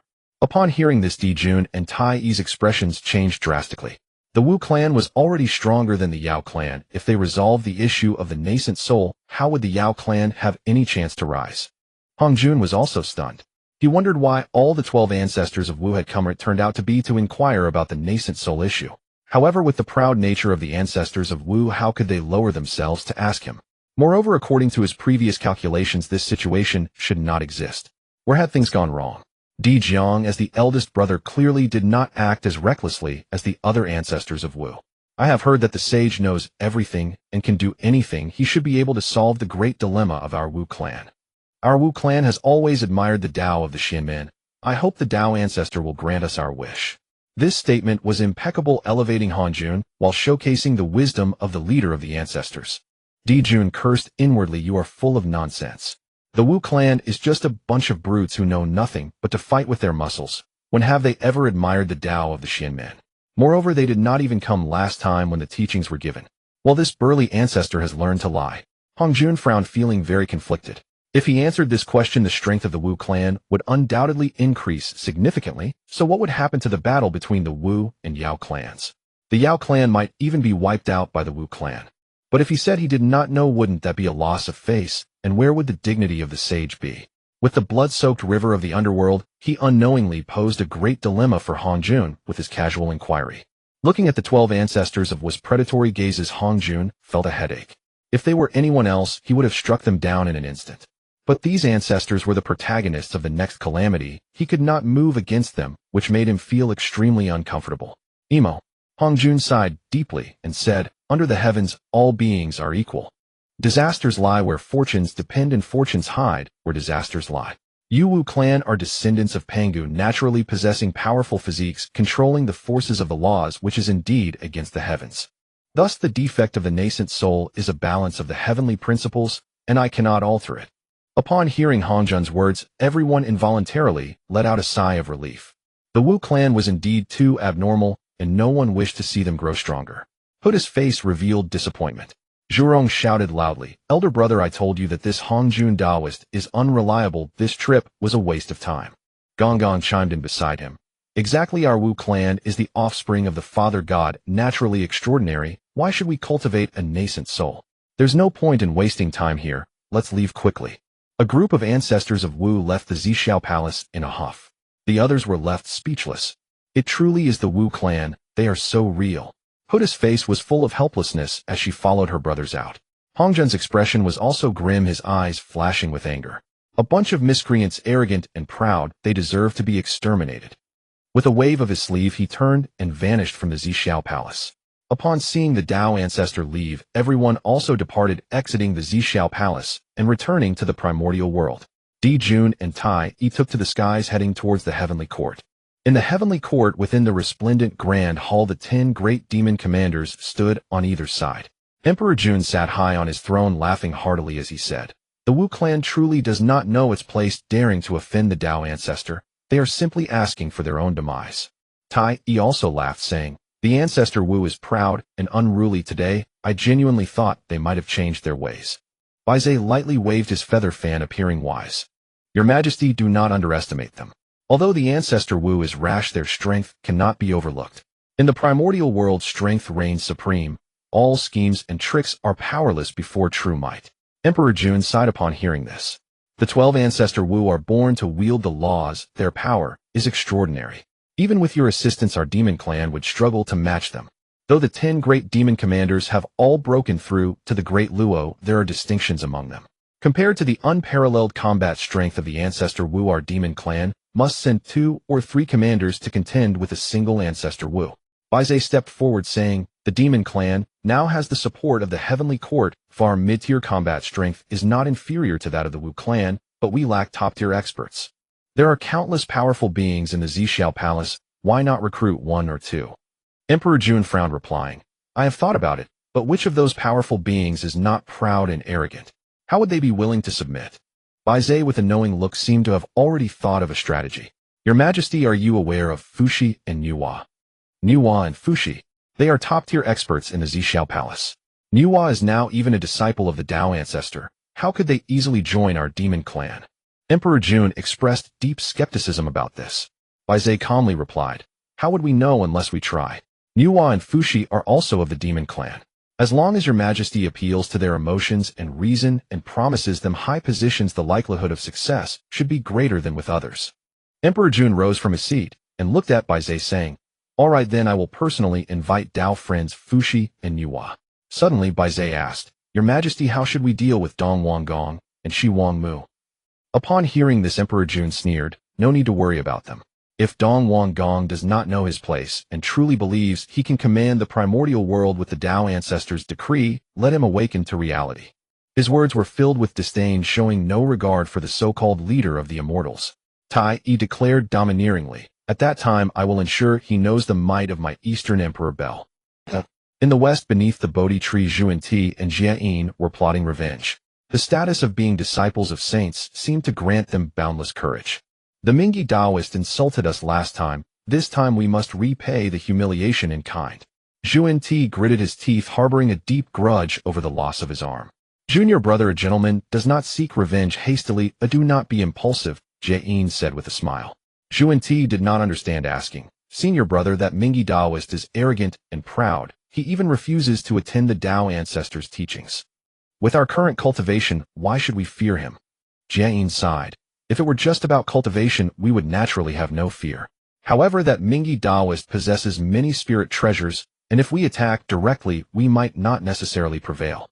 At the mention of spirit treasures, Zhuan Ti's expression also turned grim. The two brothers lacked not willpower or cultivation, but rather spirit treasures. Seeing this, Jia Yin quickly comforted him, saying, though we cannot launch a direct attack, we can plot secretly using others to do our bidding. Zhuan Ti immediately perked up, asking with curiosity, what clever plan does senior brother have? We do not know the Ming Daoist background, but the East Sea Dragon clan is under his protection. If the Dragon clan encounters danger, Ming will surely come to their aid, and then we can divert the disaster to the east. Zhuan Ti frowned, questioning. Ming has the strength of a great Luo golden immortal. Ordinary people are likely powerless against him. Jia Yin looked up at the sky and smiled faintly. Zhuan Ti understood, exclaiming in delight, senior brother means the demon clan. Indeed, the demon clan is currently expanding its power, and the Dragon clan will eventually be their target. As long as we incite hatred between the Dragon clan and the demon clan, we can draw the demon clan and Ming into conflict. Though the demon clan is not as formidable as the Wu clan in the vast primordial world, how many can truly stand against them? No matter how strong Ming is, he is but a solitary individual. Facing the powerful demon clan is akin to a mantis trying to stop a chariot. It is a futile endeavor, and he will surely suffer great losses, possibly even face the danger of demise. Thinking of this, Zhuan Ti could not help but laugh heartily, as if he foresaw the scene of his great vengeance being fulfilled. He rose and bowed to Jia Yin, saying, senior brother, your plan is brilliant. I will take care of this. With that, he eagerly took to the clouds and flew eastward. On the shores of the East Sea, in a hidden place, a group of demon clan members lived. They were the kin of the Howling Moon Wolf God, one of the 365 demon gods of the heavenly court. Although the demon clan had retreated from the primordial land, they still kept a portion of their kin to monitor the movements of the Wu clan.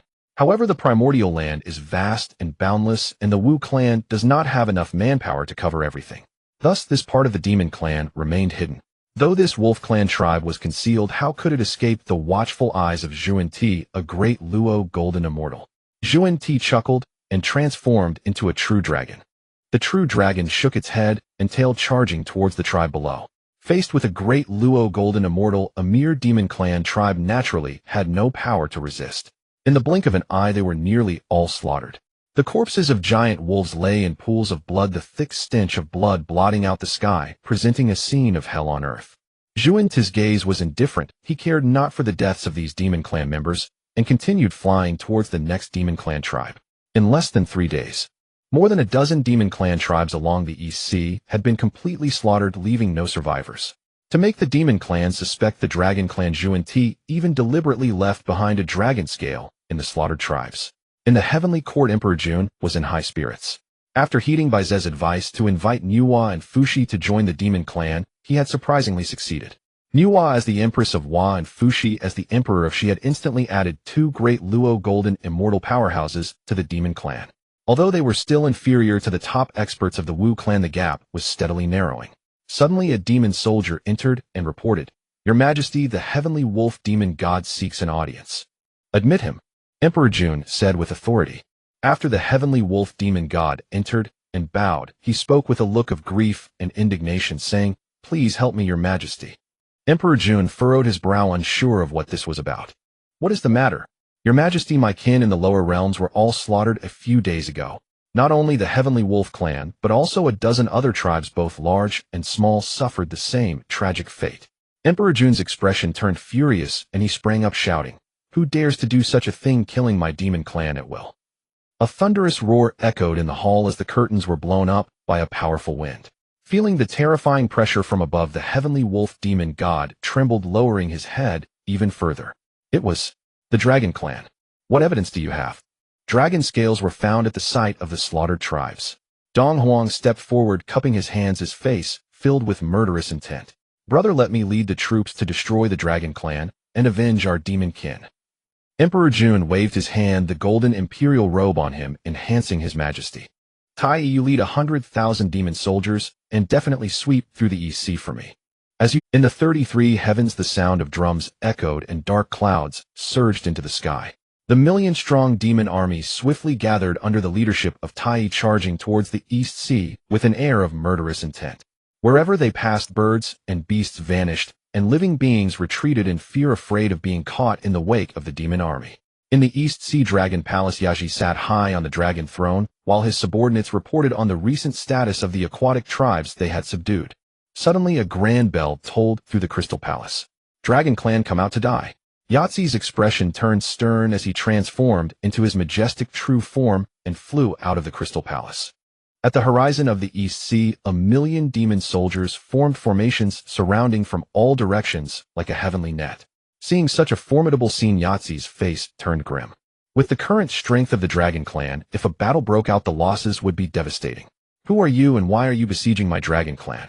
Upon seeing that the visitor was merely a Tai, golden immortal Tai displayed a look of disdain. "The strongest among you is merely Tai, yet you dare to slaughter my demon kin. You are simply seeking death." Tai's contempt thoroughly enraged Yaji. He waved his giant claw, tearing through space as he pounced towards his opponent. Tai scoffed disdainfully, "A mere ant seeking its own demise." With a wave of his hand, a giant palm composed of true solar fire descended upon Yaji. "You are not worthy of me using the Donghuang bell against you." As the palm fell, the heavens and the earth changed color. The spiritual energy across millions of miles surged violently as the true solar fire shone brilliantly, scorching space to the point of nearly splitting it apart. Yahtzee's expression changed drastically, realizing that he could not withstand this attack on his own. He quickly summoned the Azura flag, emitting strands of mysterious light to protect himself. Boom! A loud explosion echoed, and the waters of the vast sea were evaporated instantly. Countless aquatic beings were caught in the blazing true solar fire, turning to charcoal in an instant. Yahtzee's face turned pale, and the Azura flag above his head swayed precariously. Spiritual treasures are not omnipotent. Their power depends on the strength of the user. Tai, as the Eastern Emperor of the Demon Clan, possessed strength that was not inferior to Emperor Jun. If he wielded the innate treasure Donghuang Bell, he would be the strongest among the Demon Clan, unmatched by anyone. For Yaji to block even one of his palms was already an incredible feat. Looking at the small flag shimmering with mysterious waves, the Eastern Emperor displayed a look of surprise. The Dragon Clan truly deserves its title as the overlord of the primordial era. It has some depth. However, if you think you can block me with just one top-grade spiritual treasure, you are too naive. With a beckoning gesture, an ancient majestic clock emitting a mysterious aura appeared. It was Tai's companion's spiritual treasure, the innate treasure Donghuang Bell. Yaji unwillingly asked, "My Dragon Clan has no enmity with the Demon Clan. Oh, why must you exterminate us?" Upon hearing this, Tai coldly snorted. The Dragon Clan slaughtered several of my Demon Clan's tribes and killed countless demon kin. Oh, do you dare to deny it? Yaji hurriedly explained, this must be a misunderstanding.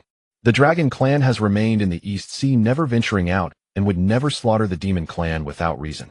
In the past, Yaji would never have been so humble. But now he bore the future and lives of the entire Dragon Clan on his shoulders, forcing him to shed his pride. Tai directly threw a dragon scale in front of Yaji, sneering. This is evidence. How will you explain it? Just as Yaji was about to explain, he was interrupted directly by Tai. I don't care what the truth is, but there must be an explanation for the deaths of the Demon Kin. Yaji understood. The Demon Clan did not care who the real culprit was. They aimed to use the Dragon Clan, a former overlord, to establish authority. Using the Dragon Clan as an example to warn others and intimidate those who conspire against the Demon Clan. Whether the Dragon Clan was willing or not was irrelevant, for in the Primordial World the weak had no voice. Tai stepped into the heavens, speaking with overwhelming authority. Kill, annihilate the Dragon Clan, avenge the fallen kin. The Dongwang bell resonated through the universe, its heavy bell toll sounding the horn of war. Kill. The million-strong demon army roared, charging towards the Dragon Clan below like a tide. Yaji desperately waved the Azura flag, exhaling golden energy, and once more charged towards Tai. You are overestimating yourself. Tai sneered forcefully, striking the Dongwang bell. Dong! A sound reminiscent of the creation of the world erupted, resonating through the three realms and shaking the universe.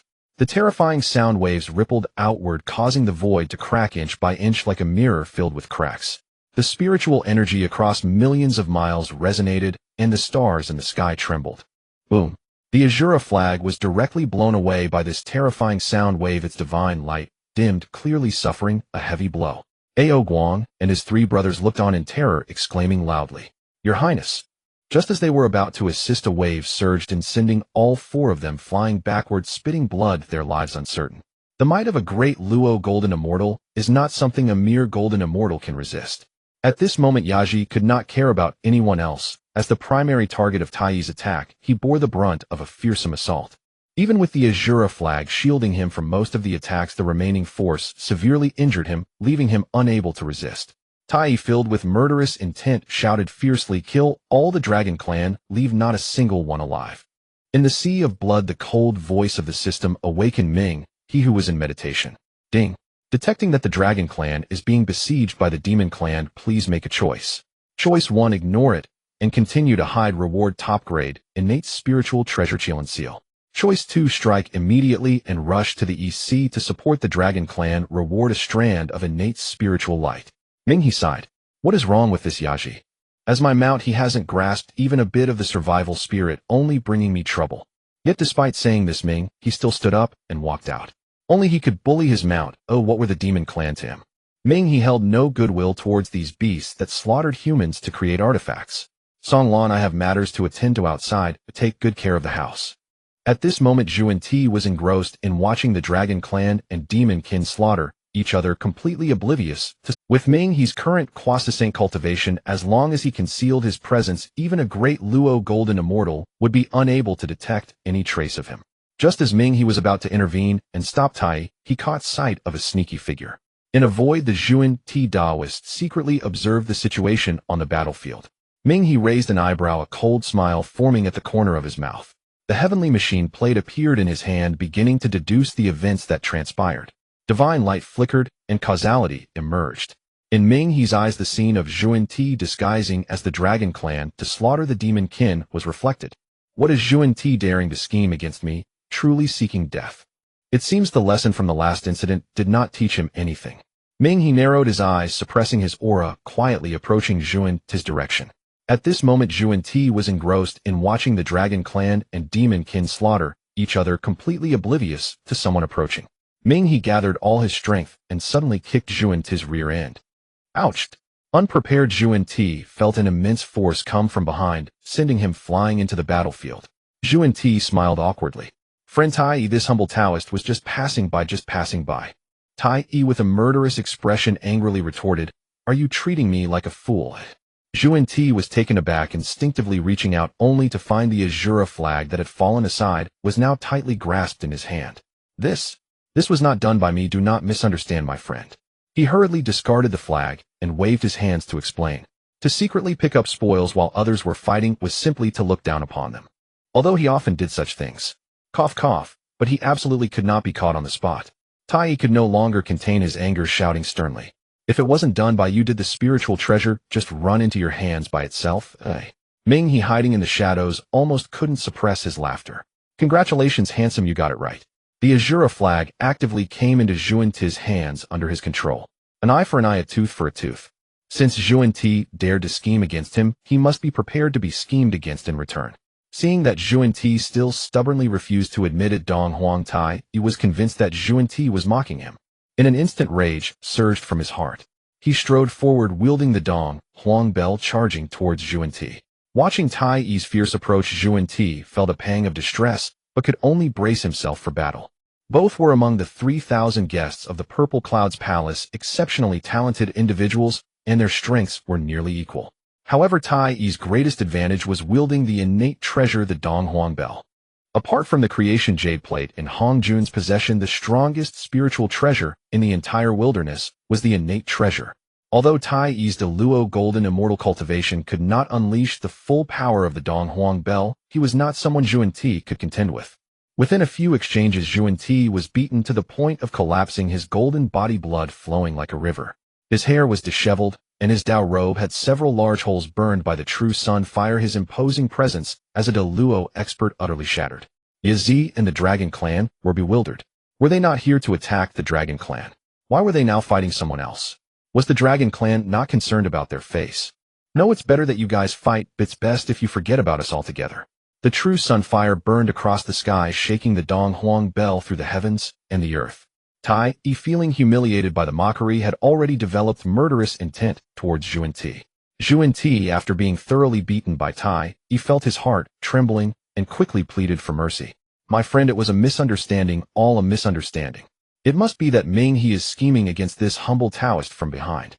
Ming, he is the Dragon Clan's ally. If you lead your troops to attack the Dragon Clan, then Ming, he will certainly come to support them, and he must be hiding in the shadows watching our joke now. Zhuan Ti was not foolish. Anyone who could cultivate to the Deluo realm was no fool. Based on the Azura flag that suddenly flew into his hands, Zhuan Ti guessed that Ming, he was behind the scenes. Upon hearing this, Tai Yi finally ceased his attack. Is what you say true?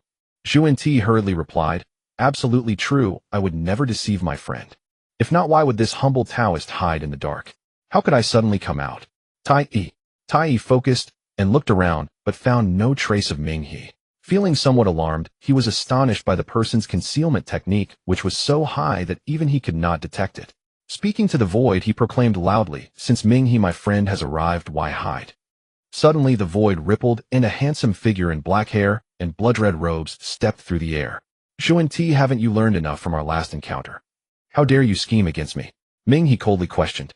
Zhuan Ti, being foolish, would never admit it, instead wearing a smile on his face. My friend has misunderstood. I was merely passing by coincidentally to take a look. Ming He said with a smile that was not quite a smile. Since you've forgotten, let me remind you. You transformed into a dragon and slaughtered the demon clans, instigating the conflict between the dragon and demon clans. Do you remember that now? Upon hearing this, Zhuan Ti's face turned pale, trembling all over. He never expected that Ming He would know his plots so clearly. Seeing Zhuan Ti like this, Tai Yi realized that he had fallen into someone else's scheme. He immediately became furious. Zhuan Ti, do you think my demon clan is easy to bully?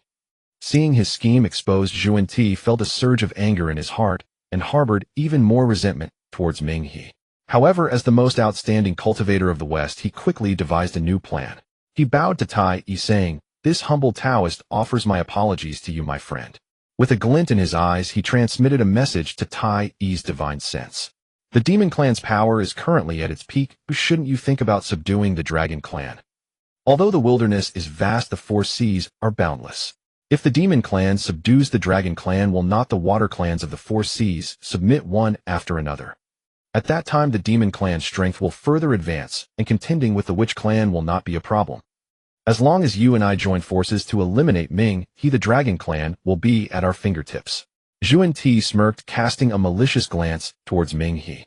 Tai Yi fell silent, clearly intrigued by Zhuan Ti's suggestion. Moreover, Zhuan Ti was a disciple of a saint. He had previously taken advantage of reason to beat him, but he did not dare to kill him. However, if he did not kill someone today, the demon clan's authority would surely be diminished. Zhuan Ti smiled. This was an overt scheme, and he believed Tai Yi would definitely not refuse. Tai Yi transmitted a message, agreed. You assist me in slaying that Ming He, and the matter of slaughtering the demon clan will be forgiven.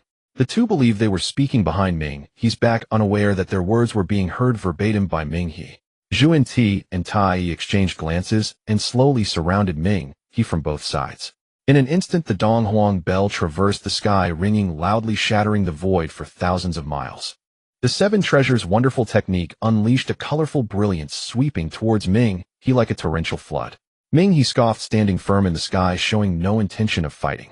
Seeing this, Zhuan Ti was overjoyed, laughing wildly. Ming He, do you think I am still the old me? I have been listening to the Tao in the Purple Cloud's palace, and have already reached the peak of the Deluo Golden Immortal Realm. You did not even go to listen to the Tao from the Ancestor. You have long fallen behind us. You are still so arrogant and conceited. Today you will undoubtedly die. Tai Yi shook the Dong Huang bell, waves of terrifying sound waves attacking. The two struck with the force of thunder, determined to kill. Below, Yazi watched anxiously, shouting loudly, My lord, be careful. The million-strong demon army was also stirred up, shouting loudly to cheer for Tai Yi. With the two Deluo Golden Immortals unleashing their full power, any ordinary person caught off guard would be heavily injured even if they didn't die. Ming He's lips curled into a smirk. Deluo Golden Immortal Peak. I am no longer that. He reached out, and a terrifying blood hand appeared, emanating a rich aura of blood and death that soared to the heavens. As the blood hand emerged, it shattered the clouds and darkened the sky. A killing intent seemingly from the depths of hell arose, sending chills down one's spine at a mere killing, destruction, death, war. An immeasurable aura of death enveloped the entire sea area, causing the demon army to turn reedied under this deadly aura. Having lost their sanity, they began to slaughter each other. Witnessing this terrifying might, both Zhuan Ti and Tai Yi's expressions drastically changed, their hearts filled with shock. Zhuan Ti spoke in disbelief. This aura is definitely not that of a Deluo Golden Immortal. Could it be that he? Tai Yi's face turned pale, his pupils trembling in fear. He has broken through to the Quasi Saint level. Zhuan Ti murmured in disbelief, his complexion ashen.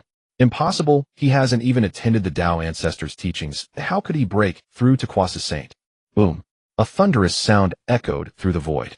A blood-red giant hand descended forcefully, crashing down towards Zhuan Ti and Tai Yi.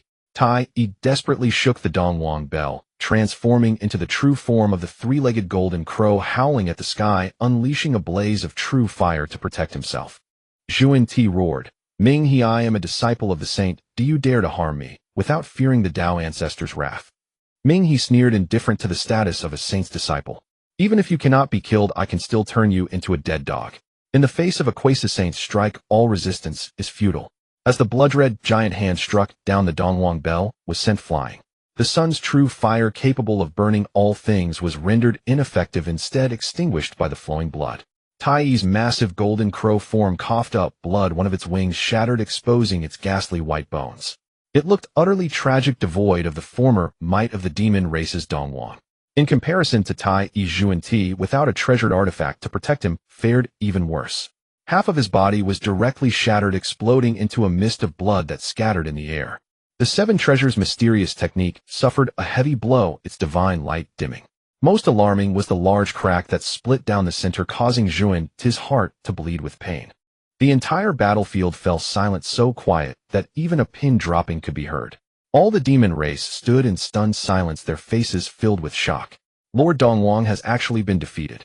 The words escaped their lips, and even they could hardly believe it. The demon race was filled with despair, while the dragon race rejoiced. At first, everyone was quite worried about Ming He being besieged. After all, the current dragon race was closely linked with Ming He. If Ming He were to fall, the dragon race would likely face annihilation. But who would have thought that in the blink of an eye the situation would change? Ming He turned the tables, defeating two Deluo powerhouses with a single strike, as if he were merely swatting a fly. Yazi's eyes sparkled with excitement as he exclaimed, as expected of the master, he has indeed broken through to the Quasi Saint realm.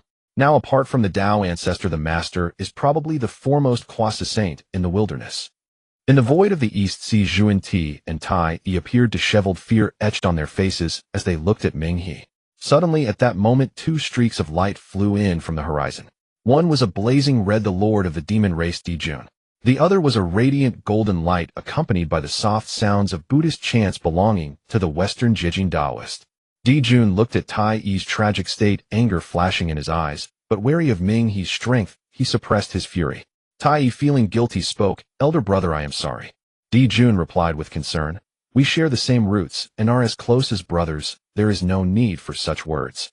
He turned to Ming He and said, "This matter is a result of the machinations of the two from the west. Our demon race has misunderstood the dragon race. Dao friend has already wounded Tai Yi severely. This matter is thus settled." Ming He sneered. "Settled? What a joke. If it were as simple as before, that would be one thing, but after I exposed Zhuan Ti's scheme, Tai Yi still conspired with Zhuan Ti to attempt to eliminate me. Is it Dijun Dao friend who is too naive, or does he think I am easy to bully?" Dijun was scolded by Ming He's words, turning ashen in anger. What was most infuriating was that he had no justification to refute. Ming He, holding the Yuan Tu and Ubi sword, coldly stated, "Today the karma of this matter will be returned to you all." Dijun roared, "Form the formation." The 10 great demon commanders who had long been hiding revealed themselves wielding star banners, standing in specific positions according to a certain formation. With a wave of Dijun's sleeve, the He Tu and Luo Shu appeared. Centered around the He Tu and Luo Shu, a magnificent formation was gradually forming, with the 10 star banners as nodes. Boom! Countless patterns emanating with the essence of the Tao intertwined. 10 towering light pillars surged upwards as if to pierce the heavens. The light pillars traversed billions of miles of space, resonating with the ancient star domain beyond the sky. Under the guidance of the formation, these stars rained down countless starlight to empower the great formation. Ming He's expression gradually turned solemn. "This is the Zhou Tian Star Do formation. I did not expect it to manifest. Unfortunately, the formation is still incomplete and can only be considered a defective version. Not only does it fail to draw in the 2 main stars of the sun and moon, but the star banners are also far from the required 365. If Dijun were to hear Ming He's words, he would probably be left speechless. The Zhou Tian Star Do formation was derived from observing the movements of the stars formulated with the He Tu and Luo Shu, taking countless years of effort and blood. Even Tai Yi, his own brother, knew little of this matter. Yet Ming He understood it clearly, even knowing the specifics of the formation. Dijun, with the He Tu and Luo Shu above his head, bathed in the light of countless stars, shouted, "Kill." The aura of slaughter filled the air as the stars shifted and turned. Above the 9 heavens, the stars twinkled, and one by one they streaked across the sky, descending towards the shores of the East Sea. The stars of the wilderness were immense and bore the responsibility of illuminating the land. They could not be summoned carelessly. However, apart from the 365 main stars, there were also 84,000 malevolent stars and countless scattered falling stars. These stars neither bore star gods nor carried any karmic responsibilities. Under the guidance of the Zhou Tian Star Do formation, countless falling stars descended, trailing flames raining down upon Ming He like a meteor shower. Even if they were merely falling stars, the terrifying power of their descent was not something an ordinary person could withstand. As the stars fell, the sunlight dimmed. Such a commotion could not escape the gaze of many powerful beings. A multitude of curious gazes fell upon the shores of the East Sea. Zhuan Ti and Jejin saw that a battle was about to break out, and quickly took the chance to flee, fearing that Ming He would seek retribution later. Although Ming He looked down on his enemies strategically, he took the tactical situation very seriously. With the Azura flag overhead, stepping on the flaming red lotus, and holding the measuring heaven ruler, he released boundless merit energy. His top-tier equipment made the other powerful beings envious. Ming He stretched out his hand, the measuring heaven ruler, carrying an overwhelming momentum as it struck out. Boom! A massive star was directly smashed to pieces by Ming He's ruler, shattering into countless fragments that shot towards the wilderness. The flaming red lotus released boundless fire, and the Azura flag sprinkled myriad mysterious lights to protect Ming He. Under such formidable defenses, no attack could harm him. The measuring heaven ruler struck repeatedly. Each falling star was smashed like a watermelon, producing a crisp and refreshing sound. Ming He even began to become addicted to this sensation. As he watched the increasingly twisted smile on Ming He's face, the other powerful beings felt a chill run down their spines. It was as if each of those stars were their own heads, and in the next moment they would be ruthlessly crushed. However, Dijun was not worried at all. The Zhou Tian star formation was intertwined with the celestial bodies. As long as the stars did not extinguish, the formation would have an endless source of power and could operate indefinitely. Unless violently breached from the outside, the formation could endure through the ages. Although Quasi-Saint experts possessed immense magical power, even they could not keep up with the consumption. Especially with a treasure like the Quantity Heaven Ruler, each use consumed countless spiritual energy. How many times could the Ming he utilize it? As time passed, the stars continued to fall like rain, showing no sign of diminishing. The powerful beings present were all extraordinary, noticing the intricacies of the formation, and they collectively gasped in awe. What a marvelous formation, what a terrifying formation. Could it be that the dignified Quasi-Saint will truly be exhausted by this formation? I think it's doubtful. Although the Ming He Daoist is powerful and possesses many treasures, human power cannot compare with that of heaven and earth. He will eventually exhaust himself. With this formation, the demon clan may indeed be able to contend with the witch clan, and the wilderness will be restless again. The Ming he deemed by many to be in a dead end did not think so. Exhausting spiritual energy. Nonsense. Do you truly think my 800 million blood god sons do not exist? They are not merely avatars. They are spiritual energy power banks. On the day Tang Sung arrived at the daughter kingdom, his spiritual energy would not be depleted. Time slipped away little by little. Di Jun's initially confident expression gradually turned grim. The powerful beings felt embarrassed, as if their faces had been slapped. Wasn't it said that spiritual energy would be exhausted? The wilderness does not deceive its own. With a loud boom, another star exploded. Ming he retracted the Quantity Heaven Ruler, his gaze instantly becoming sharp. Having played enough, it is time to break the formation. The immense pressure of a Quasi-Saint rose from him, and an endless sea of blood spread across the sky. The waves of the blood sea surged, and strands of ominous energy shot up into the sky, exuding a sense of endless destruction, death, and slaughter. A sharp black spear was gripped in his hand. Holding the god-slaying spear Ming, he unleashed a terrifying strike capable of destroying heaven and earth. The spear cut through the void, shattering miles of emptiness. A massive black hole appeared above the East Sea, resembling the gaping maw of a colossal beast. Fortunately, the space of the wilderness was strong enough, and in the blink of an eye the crack began to heal itself. The god-slaying spear was a congenital treasure, and in the hands of Ming, he who comprehended the laws of slaughter, its power far exceeded the ordinary.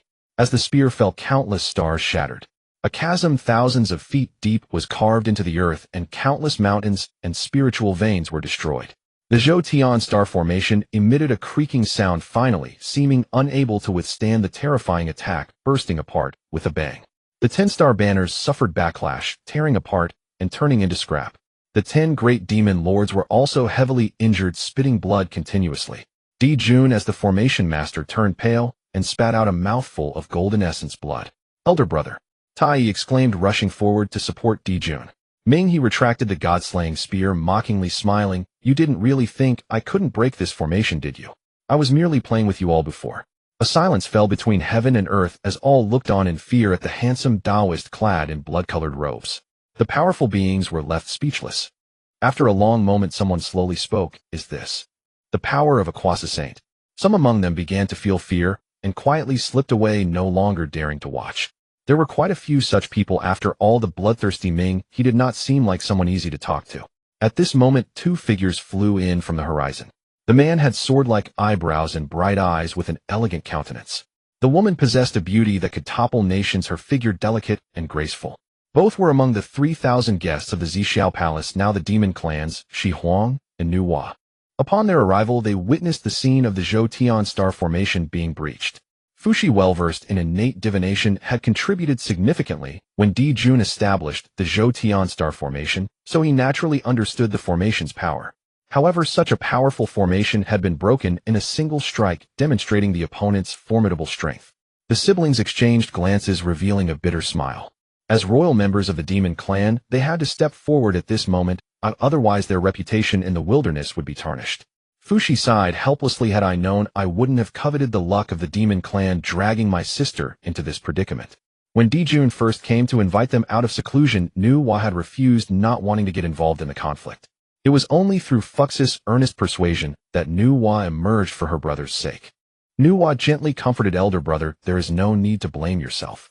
Since we have enjoyed the worship of millions of demon clans, we naturally must lend our strength in times of crisis. Alas, it seems I must put aside my pride today and see if he will grant me face," Fushi said with a bitter smile, waving his hand. The siblings jointly approached Ming, he bowing in unison. "Ming he Taoist, please show mercy," Fushi said slowly, his face tense. This matter is our demon clan's fault. We have caused much offense, and we ask for your forgiveness." After speaking, they bowed deeply once more. The two great Luo golden immortals bent slightly in salute, and this attitude of apology was already very sincere. Ming He's originally cold expression softened somewhat. Nuwa extended her hand to reveal a green gourd emanating a faint spiritual light, profoundly mysterious. "This spiritual treasure gourd is a token of apology to you." Ming He raised an eyebrow. Nuwa was indeed generous. This gourd with its spiraling spiritual light was clearly a top-grade spiritual treasure. Offering a top-grade spiritual treasure as a gift was already a significant display of generosity.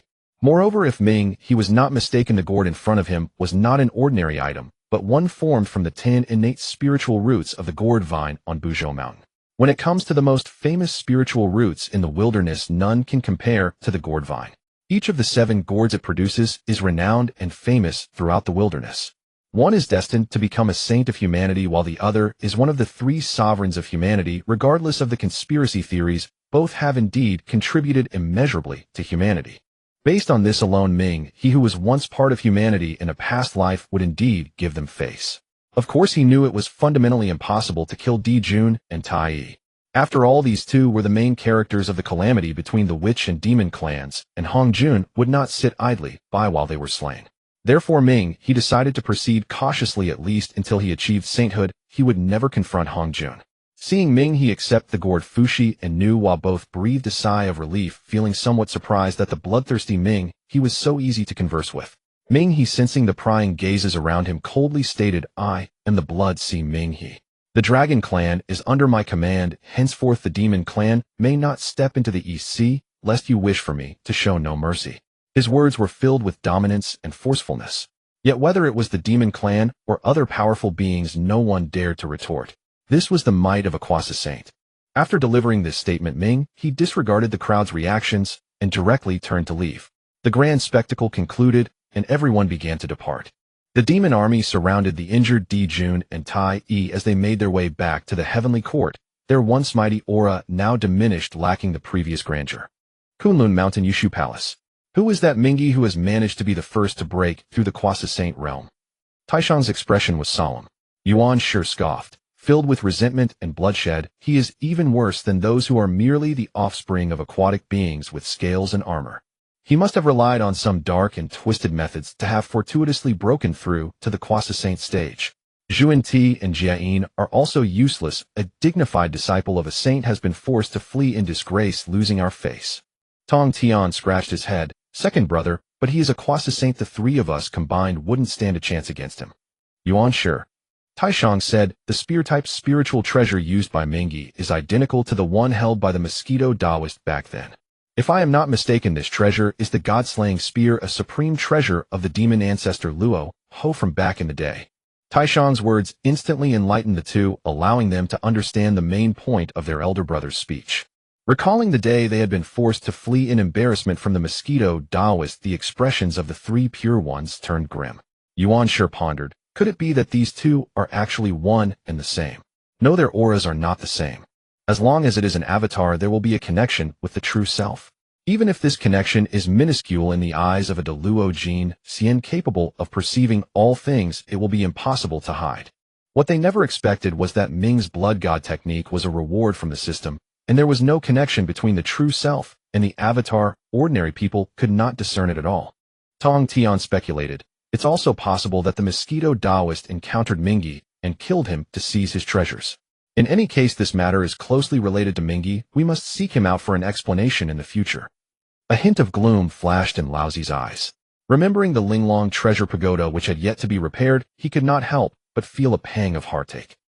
At the East Sea Crystal Palace, Ming He sat upon his throne, his expression calm and unreadable. Yaji stepped forward to bow and greet him. My lord, I apologize for causing you trouble again. Ming He waved his hand. This is all Zhuan Ti's scheme. It's not your fault. Upon hearing Ming He mention Zhuan Ti, Yaji said resentfully, Zhuan Ti is truly despicable and shameless, a dignified Deluo powerhouse resorting to such underhanded tactics. Ming He smiled and said, setting aside the actions of Zhuan Ti and Jiayin, what the two have done is indeed admirable. For the prosperity of the West, they have disregarded the dignity and face of the powerful. Not many can achieve this. The dragon clan was taken aback upon hearing this. They did not expect Mingyi to speak this way, as anyone in the wilderness who mentioned Zhuan-Ti and Jian would do so with contempt. They could not help but feel admiration for Ming's broad-mindedness. Yaji, have you managed to take care of the matters regarding the dragon clan? Yaji replied, all the rebellious water clans have been subdued, and the dragon clan has stabilized now. They could not help but feel admiration for Ming's broad-mindedness. Yaji, have you managed to take care of the matters regarding the dragon clan? Yaji replied, all the rebellious water clans have been. Yaji scratched his head in embarrassment. Since the matter concerning the dragon clan is settled, you should return to the Blood Sea now. Yes, my lord. Yaji looked at Mingyi, who was about to rise and leave, and bit his tongue before speaking. My lord, I have a request to ask of you. In the Dragon Palace in the Forbidden Area, countless formations intertwined and heavy restrictions sealed it off, forming a forbidden land. Even a Deluo Jinxian entering it would find it impossible to break through for a while. This was the last bastion of the Dragon Clan. In the center of the Forbidden Area was an enormous nest. This was the ancestral treasure of the Dragon Clan, the breeding ground of countless dragon offspring, the Chaos Dragon Nest. Any dragon born in the Chaos Dragon Nest would have talents far surpassing those of ordinary dragons. Thus, the Chaos Dragon Nest is considered the true foundation of the Dragon Clan's existence. As long as the Chaos Dragon Nest exists, the Dragon Clan will continue to prosper. Inside the dragon nest lay 100 large dragon eggs. However, the originally pure white eggshells were now shrouded in a layer of gray-black mist. Mingyi said, this is a calamity. Ao Guang sighed bitterly. Indeed, the Dragon Phoenix and Qilan clans have recklessly slaughtered and destroyed the wilderness, incurring the wrath of the heavenly Tao. All dragon clans are entangled with calamities, making it difficult to advance in cultivation. We can only rely on suppressing the sea to gain meager merits to remove the calamities. These calamities were caused by the dragons, and we acknowledge that, but how innocent are these unborn young dragons? Ao Guang spoke with reddened eyes, unable to hold back his tears. These young dragons are already tainted by calamities while still in their eggs, and once they hatch they will surely suffer heavenly punishment. The number of young dragons that can survive is scant at best. Yaji pleaded softly, I humbly request my lord to save these young dragons. At this moment, Yaji was no longer the proud and arrogant son of the ancestor dragon, but a responsible leader of the dragon clan. The four brothers of Ao Guang stood silently to the side, not uttering a word. Yaji was Ming's mount and had the qualifications to say such things. However, if they were to speak, it would be seen as pressuring him, and they would surely incur Ming's displeasure. Ming's brows furrowed as he contemplated a direct refusal. Calamities are products of the heavenly Tao, and even saints cannot do anything about them. The only solution is merit. As long as there is enough merit, any calamity can be removed. If it were Yaji, he certainly wouldn't mind expending some merit. But what do these dragons have to do with him that it would be worth his precious merit? Although the dragon clan was subservient to him, he would not play the role of a nanny. With his current cultivation, if he were to speak out, many powers would seek him as their backing. Just as he was about to open his mouth to refuse, the system's mechanical voice rang out. Ding. Detected the plight of the dragon clan, please make a choice. Choice 1, speak resolutely, indicating your inability to help, reward 24 Dinghai pearls. Choice 2, agree to help, the dragon clan fully submits, reward blood prison, Ming dragon bloodline. Blood prison, Ming dragon born from bathing in the waters of the Blood Sea, it can traverse the 9 nether mysteries and possesses the innate ability to travel between yin and yang. Upon seeing the introduction of the blood prison, Ming dragon, Ming's eyes lit up. This blood prison Ming dragon is simply tailor-made for the Blood Sea. Moreover, right next to the Blood Sea is where the future Yin Shao Di Fu will be located. If he has the blood prison Ming dragon, he might be able to seize certain powers of the underworld in the future. Not only could he completely win over the dragon clan, but he could also obtain a pawn to intervene in the underworld. Such a double benefit was something Mingyi would not miss.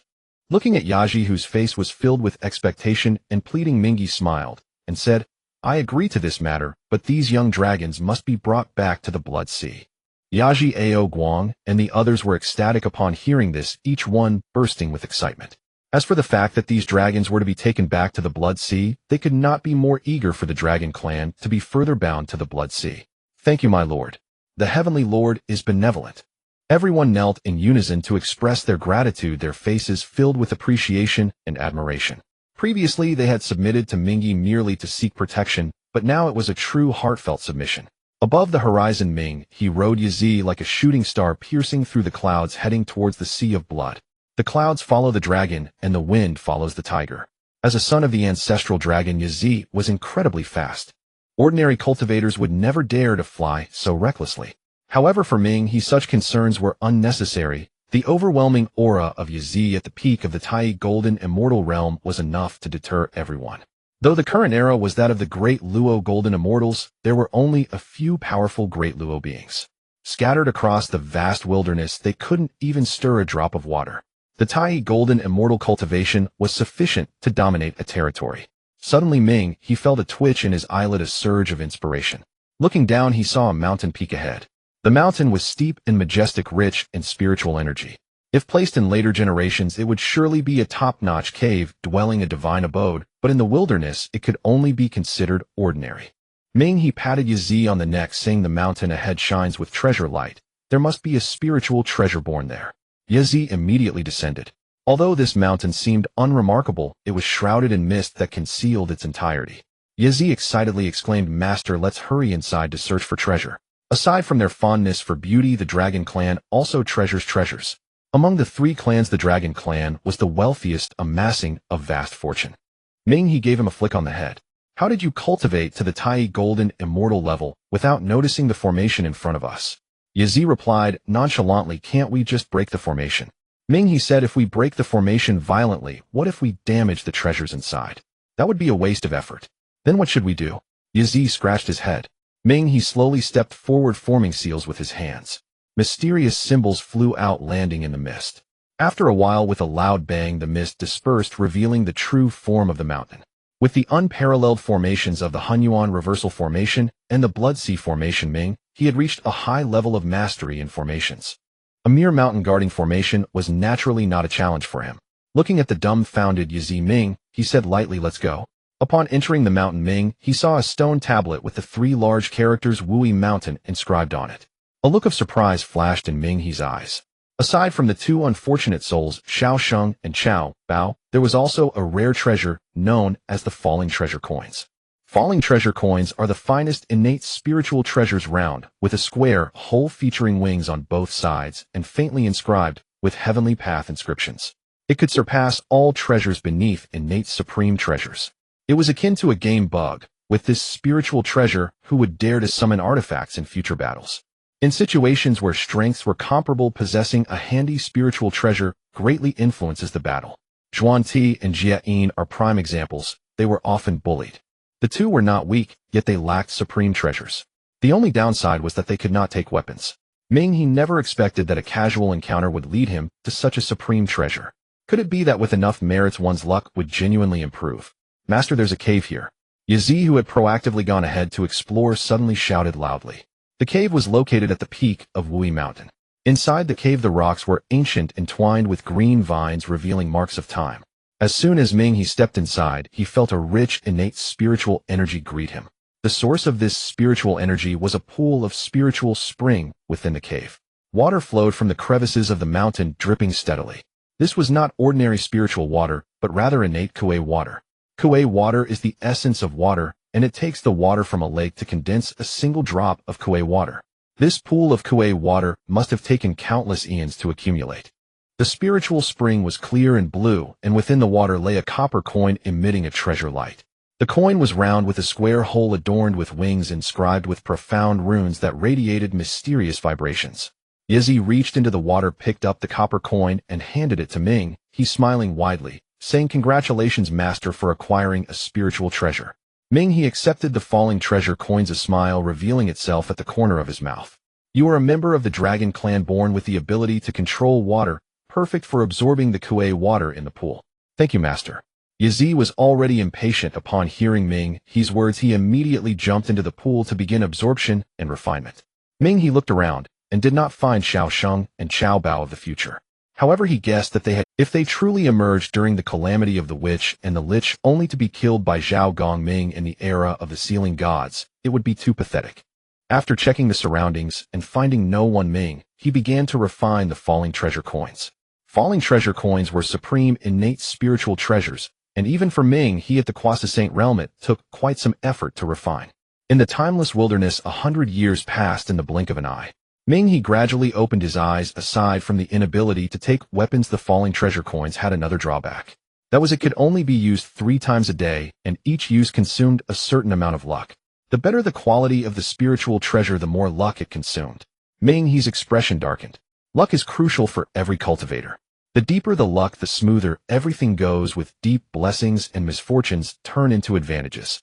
If luck is exhausted, even drinking cold water might choke you and calamities could come knocking. Exchanging luck for the opportunity to use falling treasure coins seemed rather unwise. No wonder Xiao Sheng and Xiao Bao had cultivated for so many years on Wui Mountain without incident, after using the falling treasure coins once they encountered calamities. It was evident that the two had exhausted their luck. System, is there a solution? Ming He, unwilling to part with the spiritual treasure and not wanting to exhaust his luck, reluctantly inquired of the system. Ding. If the host incorporates innate spiritual light into it, the drawback of consuming luck can be removed. Such a good thing exists. Ming He said in surprise. The difference between acquired spiritual treasures and innate spiritual treasures lies in this innate spiritual light. Thus, one innate spiritual light implies one innate spiritual treasure. Its value is self-evident. However, if it is used to remove the drawback of consuming luck from falling treasure coins, one innate spiritual light is still worth it. One spiritual treasure as opposed to gaining countless spiritual treasures. Ming He naturally chose the latter. In thought, a white mysterious aura of spiritual light appeared in his hand. In his left hand was the falling treasure coins, and in his right hand was the innate spiritual light. He slowly brought the two items closer. At the moment of contact, the innate spiritual light darted into the falling treasure coins like a mudfish. The falling treasure coins suddenly released a dazzling white light. After flying around in the air, it returned to Ming He's hand. The appearance of the falling treasure coins did not change at all, but its aura became more profound and mysterious. At this moment, Yizi had also refined a pool of Kuei water. His cultivation advanced a few more levels, and he was only a step away from the great Luo Golden Immortal Realm. As the son of the ancestral dragon, Yizi was inherently gifted. Coupled with these years of following Ming, he had gained a considerable amount of merits, cleansing his past burdens, and his cultivation was naturally smooth. Achieving the great Luo Golden Immortal Realm was not a problem for Yizi. Even reaching the Quasi-Saint Realm was a possibility. Let's go, it's time to return to the Sea of Blood. Ming He rode Yizi flying towards the Sea of Blood. In the endless sea of blood, under the careful tending of Song Lan, the once silent blood god palace became lively. The sentient ginseng doll ran barefoot, frolicking around, while the spirit horses and spirit people played and laughed. White cranes danced, deer searched for food, spirit turtles played in the water, and hundreds of birds sang joyfully. Ming He curiously asked Song Lan, "Did you do all of this?" Song Lan rubbed his head, feeling somewhat embarrassed, and replied, "These spirit beasts were all captured by me from the outside, but I only went nearby and didn't go far." Yizi rolled his eyes in silence. The Sea of Blood spanned millions of miles, a desolate place where one would need to leave the sea to see any traces of living beings. And from the edge of the Sea of Blood to the Blood God Palace, it was not close at all. He reached out a large hand to pinch Song Lan's tender little face and smiled. "Little one, what kind of spirit are you?" Song Lan's little face turned red from being pinched, and he struggled free from the claw, angrily stating, "I am not a spirit. I am a Ban Lan Jina herb that cures all ailments." Yizi couldn't help but burst into laughter. Ming He's lips also curled into a smile. The great formation of the Sea of Blood could operate autonomously, and countless blood god avatars were hidden in the shadows. Even if Song Lan really went out to play, the Blood God Palace would not be in trouble, so he was not angry. Moreover, Ming He was quite satisfied with the now vibrant Blood God Palace. Although he had usurped Ming He, which inevitably made his personality somewhat reclusive, his core was still that of a human soul. "Song Lan, you did well." Hearing Ming He's praise, Song Lan shyly replied, "It's just what I should do." "There is nothing that is just what you should do. Since you have done well, I naturally must reward you. Although you are merely my attendant, you are also considered half a disciple, so I will not mistreat you." Ming He took out a soil attribute banana fan. This is a high-grade spiritual treasure, the banana fan, capable of controlling soil and stone, and I bestow it to you for your protection. Song Lan joyfully accepted the fan and replied with a serious expression, "Great. With this fan, I will save a lot of effort when I till the soil in the future." Ming He laughed and scolded, "A high-grade innate spiritual treasure, and yet you only think of using it to till the soil, eh?" Ming He's words were not a lie.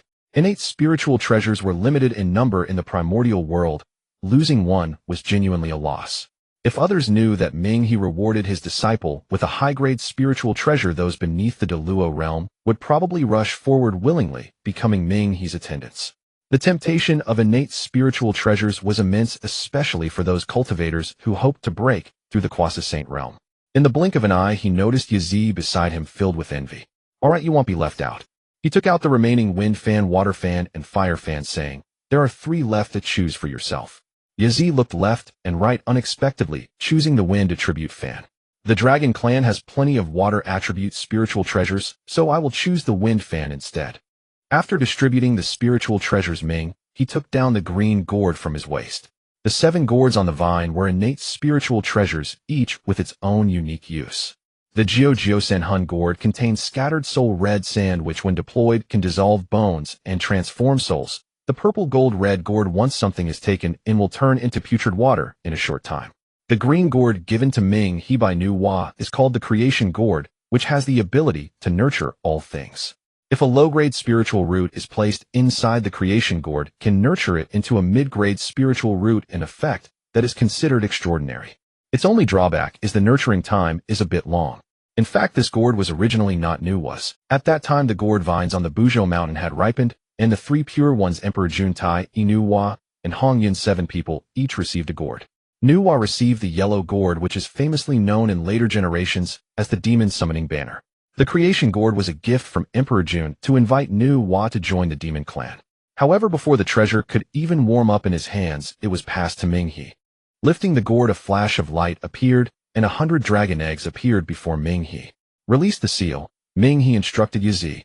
These dragon eggs were afflicted with calamity, and once hatched they would undoubtedly perish, so the dragon clan used secret methods to seal them, waiting to find a solution before hatching.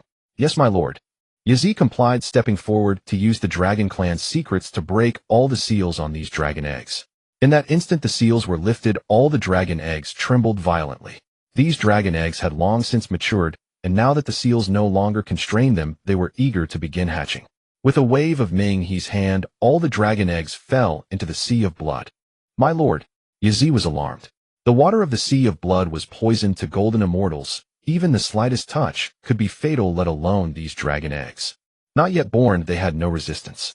The sound of splashing echoed as each large dragon egg fell into the sea of blood, creating waves of blood. The blood water carried with it a vengeful aura, as if a ferocious beast was pouncing towards the dragon eggs. Ming He's expression remained unchanged as he took out the bloodline of the blood prison Ming dragon from the system space. A mass of blood rich to the extreme appeared, emitting a chilling aura from the 9 nether, sending a bone-chilling coldness through the air. With a flick of his finger, the blood flew towards the dragon eggs that were about to be engulfed by the waves. The bloodline of the blood prison Ming dragon seemed to be innately compatible with these dragon eggs merging together without any obstacles. The originally pure white eggshell began to show veins of blood color on its surface. A wave of blood surged in. The blood-colored veins emitted a seductive red glow, and under this light the dragon eggs were actually unharmed. Yazi's mouth dropped open in shock.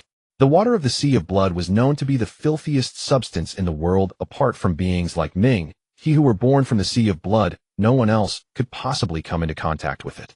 The reason he could enter and exit the sea of blood was that his cultivation was strong enough to wrap himself in magical power, blocking the invasion of the blood water's vengeful aura.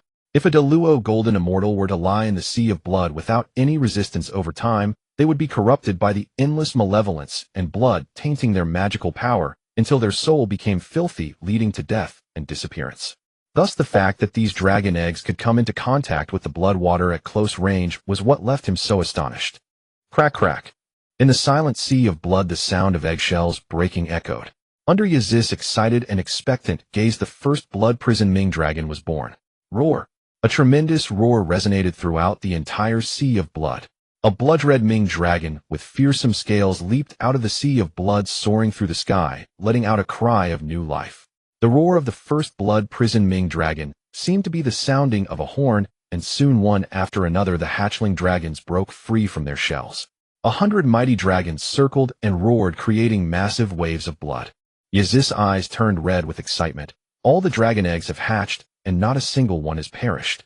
Since the great war of the 3 clans, no dragon had been born among the dragon clan. It was not that they couldn't, but that they dared not. The power of calamity was too terrifying. The dragon clan preferred to seal the dragon eggs rather than allow them to hatch. Even so, the power of calamity continued to erode the dragon eggs, and countless hatchlings perished before they were even born. These 100 dragon eggs were the last hope of the dragon clan. Now that they had all hatched, not one was missing. How could Yazi not be thrilled? Boom. Just as Yazi was filled with joy, the sky suddenly changed color. Countless dark clouds gathered, the pitch-black layers obscured the sun's light, and the world suddenly darkened. A thick sense of oppression made it hard to breathe. The tribulation clouds rolled, and a chilling aura of terror spread across the sky. The heavenly tribulation was imminent. The blood-hell nether dragon was born immune to karmic corruption, and could even consume it as sustenance. Such a heaven-defying creature naturally provoked the heavenly Tao's dread, prompting it to unleash tribulation lightning in an attempt to prevent its emergence. Boom! Having fully coalesced, the tribulation clouds discharged a black bolt as thick as a water barrel. The terrifying lightning radiated violent apocalyptic fluctuations, as if intent on annihilating all existence. Ming made no move. Tribulation lightning was the heavenly Tao's trial for mortals. No one dared intervene.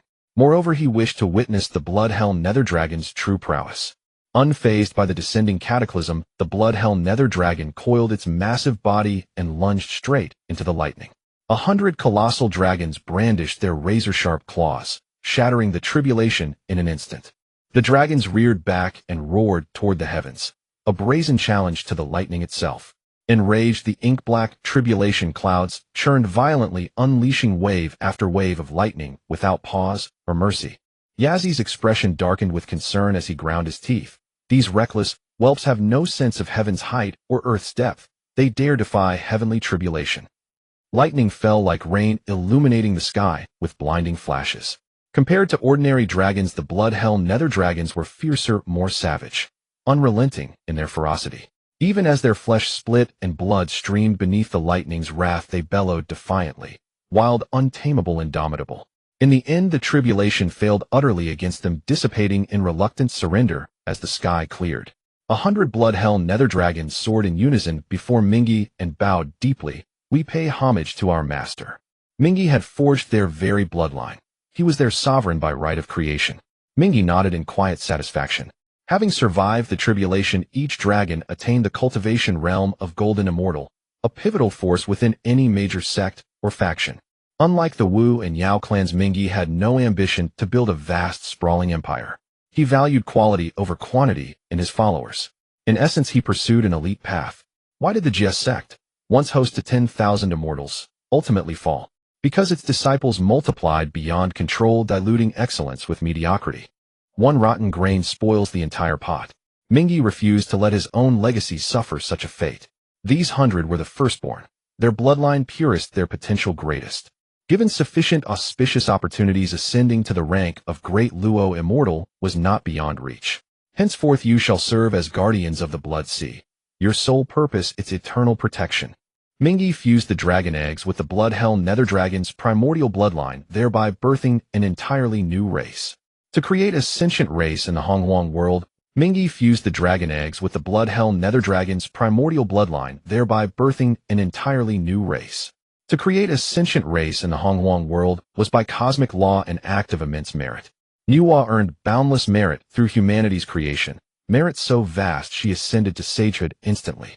Yet humanity was destined to become the world's central progeny, cherished by the heavenly Tao itself, a status no newly forged race like the blood-hell nether dragons could rival.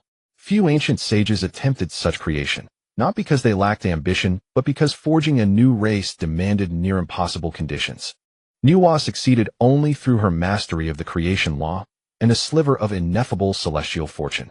Without the system-bestowed blood-hell nether dragon bloodline, Ming could never have accomplished it. 70% of the merit pillar flowed into Ming, 20% infused the newborn blood-hell nether dragons, the remaining 10% settled upon Yazi. Yazi grinned foolishly. Truly serving the master is the surest path. Merit arrives unbidden. Songlan watched, eyes wide with envy. Meanwhile, Dong Wangong felt as though misfortune clung to him like mist. When first appointed Lord of the Male Immortals by the Tao Patriarch, he had brimmed with lofty aspirations, determined to carve his name into eternity. Yet ideals shimmered bright, while reality struck cold. He traveled far and wide, seeking disciples and allies to build his power, but found few willing to answer his call. Only scattered masterless cultivators pledged allegiance. Not a single great Luo immortal joined his ranks. After millennia of labor, his retinue remained pitifully small, mere minor spirits and low-tier attendants. He could not rival even the great sects of the Hongwang world, let alone the mighty Wu and Yao clans. What tormented him most was the contrast with Shi Wangmu, Lady of the Female Immortals, also appointed by the Tao Patriarch, yet flourishing where he floundered. Female immortals were rare in the Hongwang world, and thus formed close-knit bonds among themselves. Shi Wangmu never flaunted her title. Instead, she mingled effortlessly with her peers, becoming their confidant and sister. Female immortals regularly gathered at Mount Shi Kunlun for lectures and banquets. Her prestige swelled, her authority as Lady of the Female Immortals now undeniable. This was what Dong Wanggong could not bear. If all had faltered equally, he might console himself, blaming not his own inadequacy, but the unruly nature of ancient sages. But comparison was merciless. While he floundered in ruin, Shi Wangmu thrived, broadcasting his incompetence across the entire Hongwang world. Dong Wanggong wandered aimlessly through the Hongwang world seeking solace from his despair, until without realizing it he drifted to the shores of the East Sea. Since Mingyi's legendary battle, his name had echoed across the Hongwang world, and the East Sea's vicinity had grown eerily quiet. All knew the Blood Sea's reputation, the most feared forbidden zone in all creation. Could a ruthless figure born of the Blood Sea possibly be trifled with? Through sheer imagination, East Sea cultivators had painted Mingyi as a bloodthirsty demon lord, merciless savage and unrestrained. Were Mingyi aware, he would likely laugh bitterly. Though decisive in slaughter and unforgiving in combat, he was no deranged butcher. Dong Wanggong rode upon clouds above the East Sea, when suddenly the sea surged violently, accompanied by a deep, rumbling roar. The commotion seized his attention, or instinctively he looked up. 1,000 li away, space itself warped. Seawater erupted upward as 3 islands rose from the abyssal depths. Instantly, primordial spiritual energy exploded outward, its 7-colored radiance bathing the cosmos. Countless auspicious rays cascaded like veils, a divine light shimmered in 10,000 hues. Golden lotuses bloomed upon the earth, immortal cranes danced midair. These are celestial islands born from chaos fragments. Dong Wanggong stared, eyes blazing with feverish desire. The 3 islands glowed with ethereal brilliance, treasures and primordial spirit roots hidden within their soil, countless and untapped. His breath quickened, his lips trembled uncontrollably. With these 3 islands as my foundation, how could my grand enterprise fail? The more he imagined, the more exhilarated he grew. Visions of ruling the Hongwang world, subduing the Wu and Yao clans with bare fists flooding his mind. He rushed toward the islands without hesitation. Though seemingly modest in size, each island spanned millions of li. Smaller isles dotted the periphery, like stars orbiting celestial bodies, forming a radiant constellation around the 3. Each of the 3 main islands was shrouded by a supreme formation, countless laws and Tao principles interwoven into lethal, impenetrable arrays. Without sufficient strength, even gazing upon such treasure meant returning empty-handed. Dong Wanggong, one of the 3,000 disciples of Zixiao Palace, possessed formidable cultivation. Though not rivaling the top-tier sages like the 3 pure ones, his power remained exceptional. He raised his dragon head cane and struck the formation with full force. A divine artifact bestowed by the Tao Patriarch, it cracked the array wide open with a single blow. He followed with relentless strikes until the formation shattered completely. As the barrier collapsed, life surged forth. The islands awakened, vibrant and teeming. Even residual chaotic chi from the era of creation lingered in the air. Dong Wanggong threw back his head and laughed uproariously. Ha ha! Great fortune. Truly great fortune. At last Dong Wanggong would ascend. Those arrogant sages who once scorned him, let them wait. Yesterday they ignored him, today they shall beg in vain to stand beside him. The East Sea is vast and boundless, stretching for billions of miles, truly immense. Although the emergence of the 3 immortal islands created a huge commotion, it caught the attention of the entire primordial world. However, the Dong Wanggong was closest and seized the opportunity. He was aware that others would undoubtedly rush over as soon as they noticed the commotion. Thus, upon entering the island, he headed straight for the core of the immortal island, ignoring the dazzling spiritual treasures and roots surrounding him. As long as he occupied the 3 immortal islands, those treasures would be his eventually. Others, despite their haste, were ultimately too far from the East Sea. Coupled with the fearsome reputation of the Mingyi, there were no formidable beings nearby. As for the weaker cultivators, they wished they could run as far away as possible upon witnessing the commotion, fearing they would be caught up in it, and dared not approach. With the advantage of timing, location, and support, Dong Wanggong smoothly refined the 3 immortal islands. By the time other powerful beings arrived, not a drop was left. The powerful beings were filled with regret, secretly cursing their own lack of fortune. Now, unless they killed Dong Wang Gong and turned the three immortal islands into unclaimed territory, they would have no chance to compete. However, Dong Wang Gong was the foremost male immortal appointed by the Tao Ancestor, a title that served as his protective charm. No one dared to kill Dong Wang Gong, as it would mean completely offending the Tao Ancestor.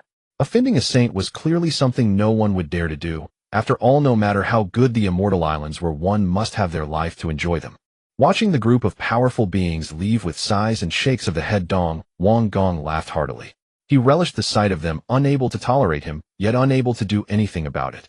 In the Blood Sea, the emergence of the three immortal islands created such a commotion that the Mingis certainly took notice. These three islands are known as Penglai Dongying and Fangzhong, famous overseas immortal mountains and blessed lands in later times. As conflicts continued to rage across the primordial land, some cultivators wished to avoid being caught in mundane disputes. Thus, the three immortal islands isolated overseas became a paradise. Here there were few conflicts or battles, allowing for dedicated cultivation. Furthermore, being far from the primordial continent, they were not affected by great calamities. The three immortal islands gradually became a gathering place for scattered immortals. Of course, at this time the islands still belonged to Dong Wang Gong and had not yet gained the vast reputation they would later hold. As the Mingi toyed with the creation gourd at his waist, he fell into deep thought. He had not forgotten the last time that Zhuan Ti had schemed against the Dragon clan. Unfortunately, he had been restrained by the Zhou Tian star array of Di Jun, and in a moment of carelessness, he had allowed Zhuan Ti to escape. It could only be said that the future two saints of the West were indeed remarkable. Their ability to slip away when things went awry was exceptional. A monk can run, but the temple cannot. The Mingi who practiced the laws of slaughter always believed in an eye for an eye and a tooth for a tooth. Even if he feared the looming presence of Hong Jun and could not strike directly, he still intended to teach the other party a severe lesson. Since you all are using others as tools to harm me, I shall return the favor in kind. With a flick of his hand, a spiritually radiant Huang Zhongli detached from the tree and flew into his grasp. With a gentle squeeze of his fingers, the Huang Zhongli exploded, transforming into a stream of pure innate wood essence. With a thought, the vast blood sea surged, and a mass of essence blood floated before the Mingi. However, compared to other blood-red essence blood, this mass was emerald green. It glimmered like jade and emitted a fresh scent of plants. This is the essence blood of the spirit race. In the primordial world, aside from the flying beasts and land animals, flora could also cultivate and transform. These beings that attained enlightenment were collectively known as the spirit race. The spirit race, adhering to the nature of plants, favored peace and despised conflict. However, in the primordial world, such a disposition inevitably leads to suffering, especially since every spirit race member is filled with innate wood essence, which is a great supplement. A common man is innocent, yet holding treasure brings trouble. The spirit race is not adept in combat and lacks the ability to protect themselves, resulting in a tragic fate. They often fall victim to the hunting and bullying of other primordial races, with the demon race being the worst offenders, as the meat-loving Wu race shows little interest in plants. Though the spirit race is weak in combat, they excel in healing abilities. The ambitious Di Jun naturally set his sights on the spirit race early on, intending to take them for his own. However, there was already a deep-seated enmity between the two races, and how could the spirit race agree? In a fit of rage, Di Jun issued a slaughter order against the spirit race, exterminating all who did not submit. In an instant, the spirit race was drenched in blood, suffering heavy casualties. They gradually disappeared from the primordial land. Even so, the spirit race remained inherently kind-hearted, and the essence blood that flowed into the blood sea after death carried far less resentment than that of other races. The Mingi raised his hand and cast a stream of pure energy to dispel the resentment from the spirit race's essence blood. Then he fused the innate wood essence extracted from the Huang Zhongli with it. A dazzling white light flashed. The essence blood at the spot vanished, replaced by a young Taoist in a green robe with a sunny and handsome face. This was the second avatar crafted by the Mingi, aside from the mosquito-repelling Taoist. The young man in the green robe smiled brightly and said, "I am Feng Yun, and I greet the true self." "Greetings, fellow Taoist," the Mingi responded with a smile. "Since you have transformed using the innate wood essence, I shall give you this water banana as your protective spiritual treasure." After finishing his words, the Mingi took out the banana fan and handed it to Feng Yun. As Ming's avatar, Feng Yun naturally accepted it, without hesitation, grinning as he said, "True self, you are too stingy. You only give me one treasure among so many." The Mingi rolled his eyes and replied helplessly, "Shall I give you the yuan too, the abi?" sword the flame lotus, or the Shura flag? Forget it, any of those treasures you've already used. If you give them to me, won't that reveal my identity? What fun will that be? All right, hurry and do your thing. The two shared a mutual understanding. From the moment Feng Yun was born, he comprehended the Ming's scheme. Feng Yun chuckled. True self, you are truly devious, Zhuan Ti, and Jie Yin must have had the worst luck to offend you. Seeing the Mingi about to get angry, Feng Yun quickly fled, teasing as he went. True self, while I'm away, don't you dare miss me. Please disappear gracefully from my sight. East Sea 3 Immortal Islands. In the Qinghua Palace, Dong Wanggong was enjoying a delightful life lately. Since taking control of the 3 immortal islands of Pengliangzhou and Fengzhong, he had gained countless spiritual roots and treasures from the islands. As the saying goes, wealth can connect to the divine and money can make ghosts grind. In the primordial world, immortal fruits and treasures were akin to currency. Dong Wanggong, relying on the treasures of the 3 immortal islands, gathered a large number of cultivators. Even many formidable beings of the Deluo Golden Immortal level were not few in number. There was no way in the primordial world there were many monks, but few resources and treasures were limited. Not everyone was like the Mingi, who had so many treasures he didn't know which to use. Even with an equal distribution, not every Deluo Golden Immortal could receive a treasure. It could only be said that the drought kills the thirsty while floods wipe out the drowned. With possession of the 3 immortal islands and countless treasures, Dong Wanggong quickly transformed into the hottest figure in the primordial world. Countless scattered cultivators rushed overseas to ally with Dong Wanggong, hoping to profit from him. With a great effort, the East Sea was filled with gathered immortals and wise men. The grandeur of the scene rivaled that of the Wu and Yao clans. The Ming's avatar, the Feng Yun Daoist, soared toward the East Sea, riding the clouds. The closer he got to the East Sea, the more people he encountered, all heading to ally with Dong Wanggong. A vast crowd was making their way. Some rode clouds, some wielded swords, and others rode mounts. Countless figures swept across the East Sea, creating a striking spectacle. Feng Yun clicked his tongue and said, "Wow, it seems that nearly all the scattered cultivators of the primordial world are heading this way. But these people are all here for profit. How many are truly sincere?" Dong Wanggong, blinded by this grand momentum, thinks he can compare with the Wu and Yao clans, but in the end he deserves the fate of death and destruction. Following the flow of people, he soon arrived at Qinghua Palace, the residence of Dong Wanggong. When Feng Yun assumed a human form, his cultivation revealed that he had just broken through to the Deluo Golden Immortal realm. Enough to prevent scorn, yet not so ostentatious as to draw undue attention. A Deluo Golden Immortal presenting themselves naturally received Dong Wanggong's personal audience. After all, in present-day Honghuang, aside from the heterodox Mingi, Deluo Golden Immortals are essentially the apex combatants. In the main hall of Qinghua Palace, Dong Wanggong's face wore the complacent ease of spring winds. There was no trace of the earlier frustration. When he saw Feng Yun enter, he immediately rose from his seat. He reached out to steady the bowing Feng Yun and spoke gently. "Fellow Taoist, you have come from afar. The journey must have been arduous. Do not trouble yourself with such ceremonial formalities."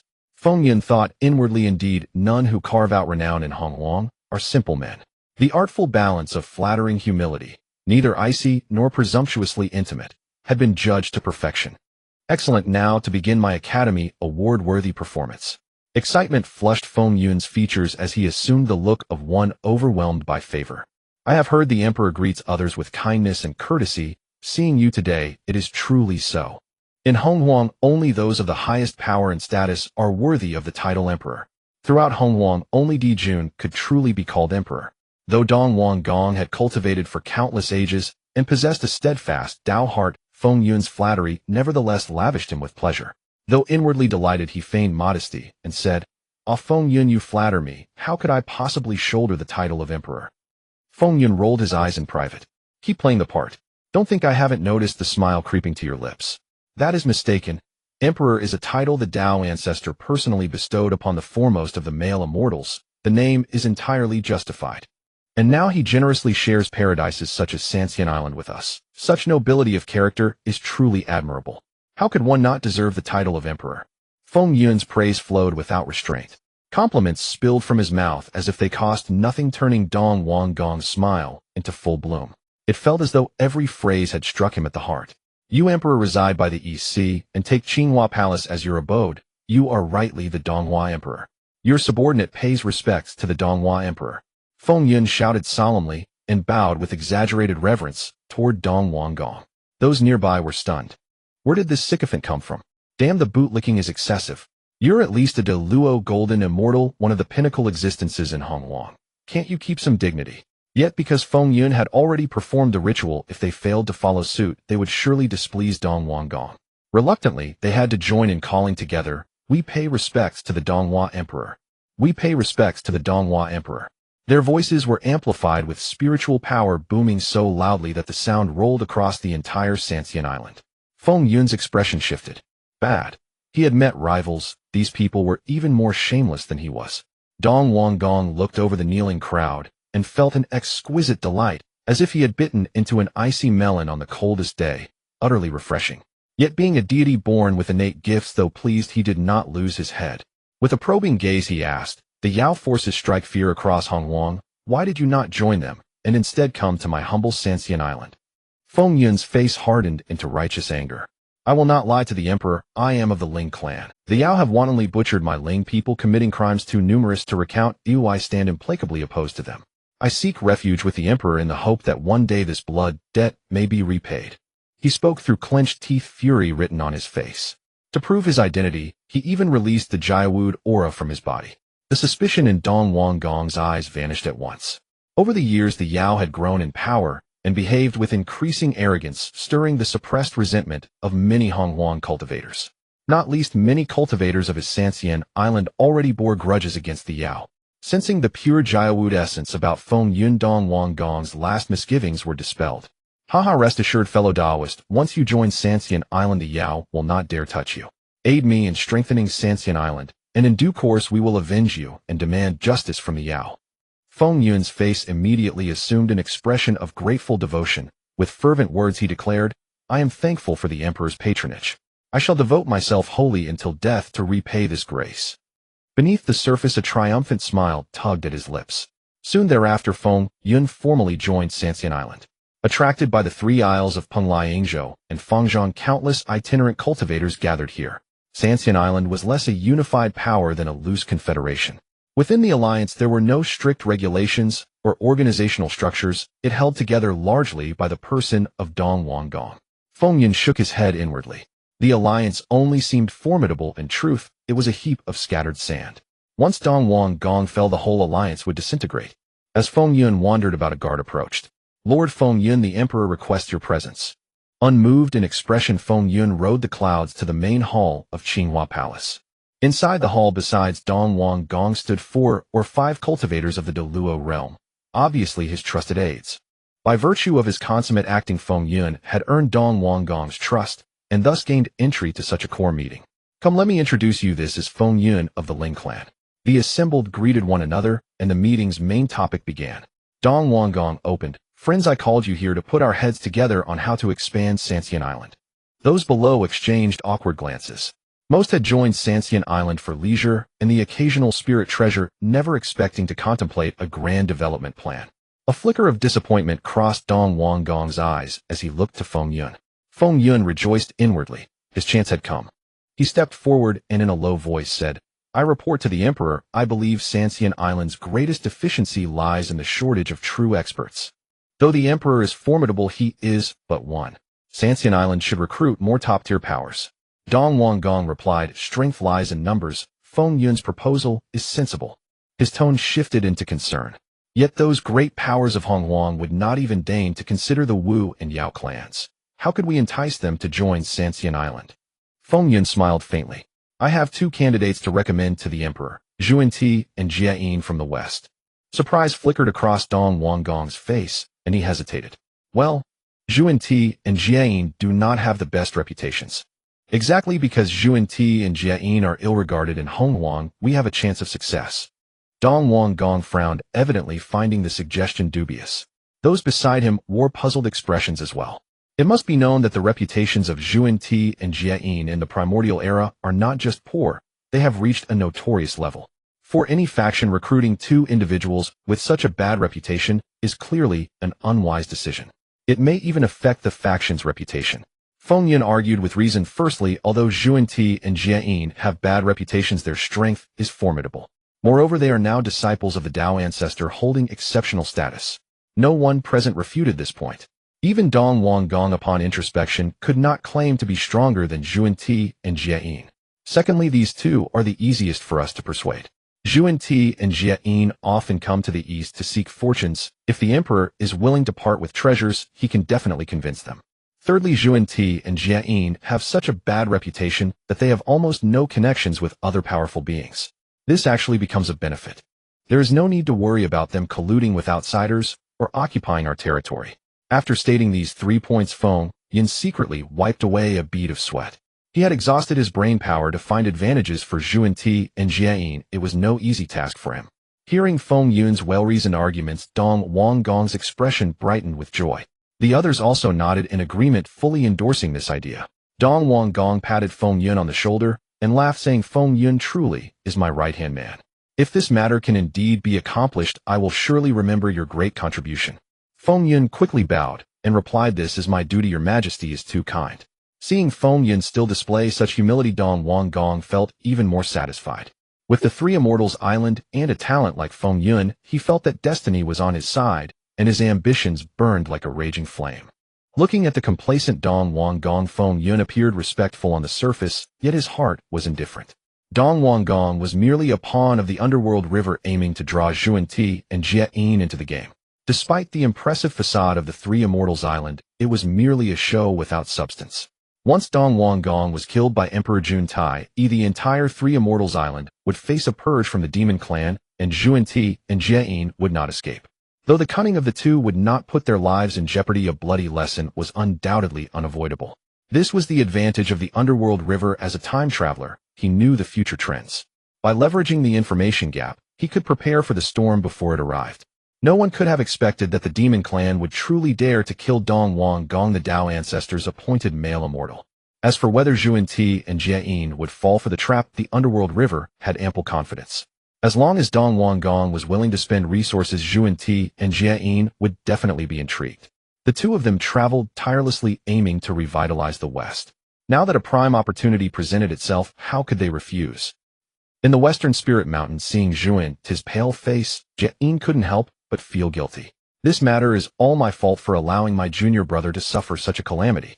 As he spoke, his eyes turned red and tears streamed down his face. Seeing his elder brother so remorseful, Zhuan-Ti felt a rush of emotion, recalling the countless years of their friendship. "What are you talking about, elder brother? Your plans were flawless. It's just that no one expected that the underworld river would break through to the Quasi-Saint level. If it weren't for that, this scheme would surely have succeeded, so this is not your fault, elder brother." Speaking of the underworld river, a hint of fear flickered in Zhuan-Ti's eyes. That battle left an indelible shadow of terror in his mind. At that time, he truly felt he was close to death. If it weren't for Emperor Jun's sudden appearance, he would have likely faced grave danger. Even so, he had to recuperate for over 100 years for his injuries to fully heal. Zhuan-Ti sighed deeply and said, "How could the underworld river, who clearly did not go to Zixiao Palace to listen to the Tao, advance in realm so rapidly? This is the part one cannot understand the most." Jia-yin helplessly replied, "Perhaps he has his own miraculous methods, not needing to listen to the Tao Ancestor's teachings. Junior brother, the underworld river is incredibly strong. We should refrain from taking any rash actions for now." Fearing that his junior brother might act impulsively, Jia-yin patiently advised him. Zhuan-Ti forced a smile, his face growing even paler. "Elder brother, I'm not foolish. Isn't looking for trouble with the underworld river equivalent to seeking death? For the sake of the West revival, what is a bit of personal humiliation matter?" Seeing his junior brother able to think this way, Jia-yin sighed in relief and continued, "Let us not think of anything else. We should focus on cultivating diligently and break through to the Quasi-Saint realm as soon as possible. Then we will naturally not fear the underworld river." Just as the two were preparing to meditate and cultivate, a grand voice echoed from afar. "Are the two Tao friends Zhuan-Ti and Jia-yin available? Dong Wanggong has come to seek an audience." Zhuan-Ti and Jia-yin exchanged glances. They each saw confusion in the other's eyes. They did not recall having any connection with this Dong Wanggong. They were aware of the news regarding the emergence of the Three Immortals Islands overseas, but at that time Zhuan-Ti was gravely injured, and they had no desire to compete. They secretly resented their lack of good fortune. If they had those Three Immortal Islands, how could the West not? Although they did not know the other party's intentions, they still went out to greet him in person. "May I ask what brings you to the West, friend?" Zhuan-Ti asked with a smile. Dong Wanggong laughed heartily, saying, "A while ago, I was fortunate to discover 3 immortal islands in the East Sea. Zhuan-Ti's mood was already poor, and upon hearing this his nose nearly crinkled in anger. He could not help but feel sour inside. What does your discovery of 3 immortal islands have to do with us? You even came here to flaunt, oh what extraordinary luck you have. Dong Wanggong also noticed that his tone had a hint of boasting, and quickly shifted the topic. Since obtaining the 3 immortal islands I discovered that they are rich in treasures and resources. However, my fortune is limited. Oh, how can I monopolize all 3 islands by myself? Thus I am widely inviting all virtuous and capable individuals to share the islands. Zhuan-Ti and Jia Yin's eyes brightened, and they hurriedly asked, is what you say true? Naturally they knew that Dong Wanggong's talk of sharing was merely a lie. His true goal was to recruit troops and win people's hearts. If it were other powerful beings, they might still care about their reputation and be unwilling to lower themselves. But this was not a concern for Zhuan-Ti and Jia Yin. What is face? Can it be eaten? Moreover, ever since Zhuan-Ti was violently beaten by the underworld river in the East Sea, the reputation of the entire West plummeted. Previously, some came to the West to seek guidance due to Zhuan-Ti and Jia Yin's status as powerful figures. But ever since that battle, no one has come to the West at all. After all, everyone has their pride. Seeking fortunes still carried the title of this item is fated with me. But when plotting against others fails and one is beaten into a dead dog, it truly becomes an indelible humiliation. Now the West was like adding insult to injury, so upon hearing Dong Wanggong's words the two were tempted. Although they were tempted, they did not immediately agree. Zhuan-Ti pretended to be difficult, and said, we brothers are from the West, how can we go to the East? Dong Wanggong laughed heartily, saying the East and West are both part of the primordial era, all beneath the heavenly Tao. Why must we draw a line? These words struck a chord with Zhuan-Ti and Jia Yin. Previously they had been looked down upon because of their identities as Western cultivators. However, it was clear that the two were not the type to wait for rabbits to appear before springing into action. No matter how well Dong Wanggong spoke, without sufficient attractive benefits they would not agree. After all, they were the strongest duo in the West. Did they not care about their reputation? Seeing the ambiguous words exchanged between the two, Dong Wanggong no longer played coy and directly stated his terms. I, as a humble cultivator, wish to invite both Dao friends to take control of Fangzhong Island. Upon hearing this, Zhuan-Ti and Jia Yin were immediately overjoyed, their eyes flashing with fervor. Each island of the 3 immortal islands is a top-tier paradise brimming with celestial herbs and treasures. Even occupying one island would yield unimaginable benefits. However, Dong Wanggong's next words fell like a bucket of cold water, instantly dousing the flames of excitement in their hearts. Although Fangzhong Island will be under the control of both Dao friends, the spirit monument of the paradise still belongs to me. The spirit monument is the core of any paradise. Controlling it means controlling the entire location. It can even be used to move the paradise at will. This meant that Zhuan-Ti and Jia Yin did not possess ownership of Fangzhong Island, and Dong Wanggong could reclaim it at any time he desired. At this moment, Zhuan-Ti's expression gradually calmed. Though they did not have ownership of Fangzhong Island, the numerous treasures on the island made the given condition quite generous. Now that they thought about it, if Dong Wanggong truly gifted them an entire immortal island, they would instead suspect ulterior motives. Just as Zhuan-Ti was about to agree, Jia Yin interrupted. Dao friend, this matter is significant. We as brothers need to deliberate further. Dong Wanggong naturally noticed that the two were already intrigued and did not rush them. Of course, I sincerely invite you, and I will not impose. Zhuan-Ti looked at Jia Yin, who had pulled him aside, and asked in confusion. Senior brother, why not agree? Such a heavenly opportunity must not be missed. Jia Yin frowned. I just have a vague feeling that something is off, but I can't pinpoint the reason. Moreover, how can there be such good fortune without a catch? I fear that Dong Wanggong may not have good intentions. Zhuan-Ti smiled. Am I not aware of what you are worried about? When we enter the 3 immortal islands, we will only gather treasures and never stick our necks out.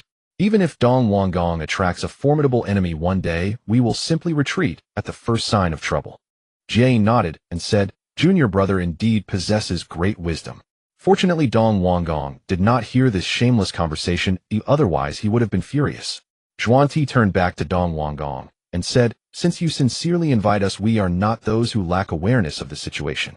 Seeing that the two truly agreed, Dong Wanggong was filled with joy despite having anticipated this.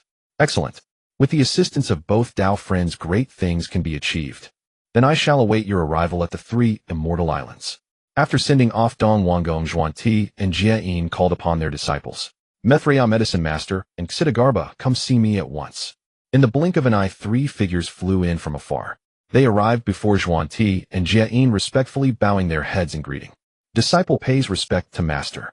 Looking at the three disciples below, Zhuan Ti revealed a satisfied expression. The West was barren and the allure for cultivators was minimal, resulting in very few coming to seek out a master. Zhuan Ti and Jiayin had managed to gather merely a dozen disciples over countless years, and their talents were not particularly high. Among them, the ones he valued the most were Mithria Medicine Master and Xidagarba, whom he regarded as his core disciples. Master called us here for what purpose? Mithria said with a smile, his belly shaking as he spoke. Looking, Zhuan Ti said, I and your master uncle have agreed to Dong Wanggong's invitation to take control of one of the three immortal islands, Fangzhong Island. You have all reached the Tai Golden Immortal Realm. It is time for you to see the world outside of the primordial chaos. The three were overjoyed upon hearing this. Since becoming disciples, they had been cultivating in the mountains and were eager to see the outside world. Jiayin smiled and said, Junior brother, you may take them. I will remain to guard the west. Thank you, senior brother. Afterward, Zhuan Ti led his disciples to take control of Fangzhong Island, and from then on Western cultivators could frequently be seen on the three immortal islands.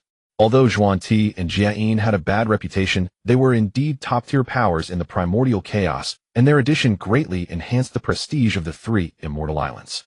In the Blood Sea, the underworld river opened its tightly closed eyes for the first time in a millennium and shouted outside, Song Lan, go out to welcome the guests. Someone is here to visit. Song Lan, who was tending to the flowers and plants, was taken aback upon hearing this. Where was this place? A blood sea spanning billions of miles, not a single bird in sight, and today guests were arriving. It was simply unprecedented. Song Lan brushed off the dirt on her body, excitedly hopping as she ran outside. Upon exiting the Blood God Palace, she looked around and spotted a graceful and beautiful woman above the Blood Sea. Please follow me, senior.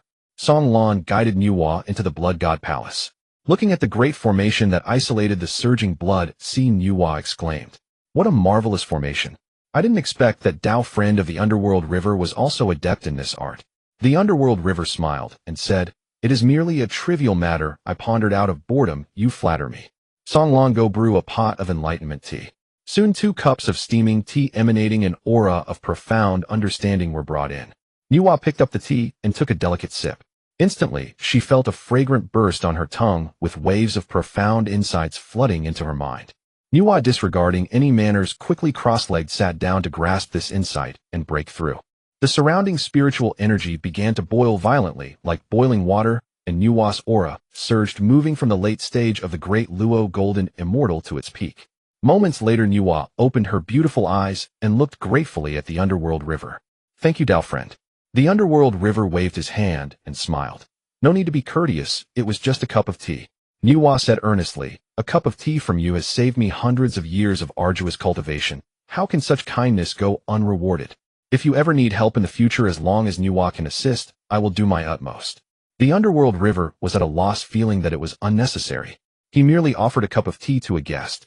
This enlightenment tea was something he was accustomed to drinking and did not find particularly precious. He did not expect Nuwa to break through after drinking just 1 cup. After all, the effectiveness of the enlightenment tea for cultivators at the great Luo Golden Immortal Realm was already quite weak. Nuwa's breakthrough was largely due to her own profound accumulation. The enlightenment tea merely served as a catalyst, conveniently breaking through that layer of bottleneck. Seeing Nuwa so resolute, the Underworld River no longer opposed her. In his past life as a human, he had an extraordinary affection for the human race. If possible, he naturally wished to take care of them and prevent future tragedies. Now, having earned a cause with Nuwa, he would have an opportunity to intervene with the human race in the future. After some discussion, Nuwa finally revealed her purpose. I have come this time to invite you to attend the grand wedding of Dao Friend Dijuan. The Underworld River's eyes flashed with brilliance. Heavenly wedding. He almost forgot about this important event. The Sunstar birthed 2 innate holy spirits, Dijuan and Tai, which naturally led to life on the Moonstar. It was indeed the moon goddess Shiha and Changxi. As the saying goes, one yang does not give birth alone, nor does solitary yin thrive. The sun and moon are born to attract each other. It was only natural for Dijuan to be with Shiha and Changxi. However, was Dijuan's wedding not far from the birth of the 10 golden crows. Following that would be Ho-E shooting the suns and the battle between the witches and the demons. Remembering the tragic war that lay ahead, the Underworld River could not help but feel a sense of urgency. As for attending Emperor Jun's wedding, that is simply out of the question. He is not foolish. A gentleman does not stand beneath a dangerous wall. The Heavenly Court is the stronghold of the demon clan, and he bears a grudge against both Emperor Jun and Tai. How could he possibly be so foolish as to present himself there? Ding! The system's voice once again chimed in opportunely. Ming he scoffed coldly and said disdainfully, "System, even if I were to spend my whole life in the sea of blood, I would never go. You might as well give up on that idea." Detected the wedding of Emperor Jun and Tai. Please make a choice, host. Choice 1. Accept the invitation and attend the wedding. Reward 1 fragment of the Creation Jade Tablet. Choice 2. Refuse to attend and enter seclusion. Reward a divine treasure, the Blood God Sword. I choose 1. Ming he declared with a serious expression. It's not that this humble Taoist lacks determination, it's just that the rewards from the system are too tempting. It seemed that Nuwa had guessed Ming he's thoughts and hurriedly began to explain. I am merely acting on Emperor Jun's request. If you are unwilling, feel free to refuse directly. Ming he fiddled with the teacup in his hand, smiled, and remained silent. Although the system suggested attending the wedding, it did not specify that he must go himself. Perhaps he could send Song Lan to make the trip, who after all is the dignified demon emperor. Would he truly stoop to deal with a mere child? With that said, I shall take my leave, Nuwa said gracefully as she stood up and turned to leave after bowing to Ming he. In the Blood God Palace, Ming he retracted his gaze and retrieved the reward from the system. Placing the 2 fragments of the Creation Jade Tablet together, a flash of white light occurred, and miraculously the 2 fragments fused into one. System, just how many fragments of the Creation Jade Tablet do you have? Ming he asked with a hint of curiosity. Please rest assured, host, the supply from the system is absolutely sufficient, the system replied. The fused fragment of the Creation Jade Tablet exhibited a more complete and clearer set of Tao laws, making it easier for one to comprehend. Ming he dismissed all distractions, sat cross-legged, and focused on understanding the Tao. In the void, the pillars of Tao laws appeared faintly. A dense aura of slaughter enveloped them, releasing a mysterious atmosphere. The merits accumulated within began to flow slowly, accelerating Ming he's comprehension of the laws. By creating the blood prison Minglong clan, along with the constant purification of the sea of blood's malevolent energy, by the primordial reversal formation Ming, he had already amassed a considerable amount of merits. At this moment, under the influence of these merits, Ming he's cultivation speed skyrocketed. In the primordial world, the power of merit is the most potent external aid. Time flowed slowly, and it was unknown how many years had passed. The merits within Ming he had been consumed to a great extent, yet the gains he obtained were also immense. The pillars of Tao laws rapidly grew. 3,500 zhong, 4,000 zhong, 4,500 zhong, 5,000 zhong. Boom! A roar echoed through the void as the pillars surged to 6,000 zhong. Ming he's aura continuously ascended alongside this growth, and a powerful pressure enveloped the entire sea of blood. Yazi Song Lan and the blood prison Minglong under this oppressive force broke out in cold sweat and had no choice but to kneel. The Kwasa Saint bears the title of saint with a holy might like the sea looking down upon all beings. Such is its dominance. Crack! The sound of a shackled bond breaking echoed in Ming he's heart as his cultivation finally broke through to the mid-stage of Kwasa Saint. Reaching the Kwasa Saint stage has already set foot on the path of enlightenment, thus every step forward is exceedingly difficult. Without the support of merits Ming, he would not have been able to break through to mid-stage Kwasa Saint so swiftly. At this moment 2 buzzing sounds came from outside. When Ming he stepped out to look, he found that Yazi and Song Lan had also broken through to the great Luo Golden Immortal Realm under his previous spiritual guidance. Both of them had extraordinary backgrounds, one being the son of the primordial dragon and the other a spirit root incarnate. Naturally, they would not lack merits while staying by Ming he's side. The perilous great Luo tribulation was not difficult for them to overcome.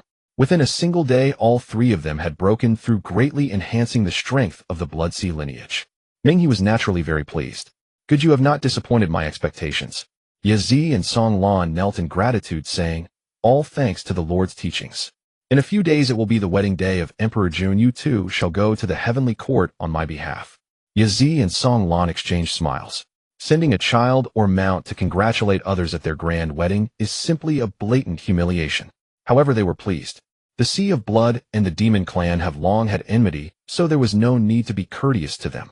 On 3 Immortals Island in the Qinghua Palace, the self-satisfied Dong Wang Gong was discussing the matters of the Grand Island opening ceremony with his subordinates.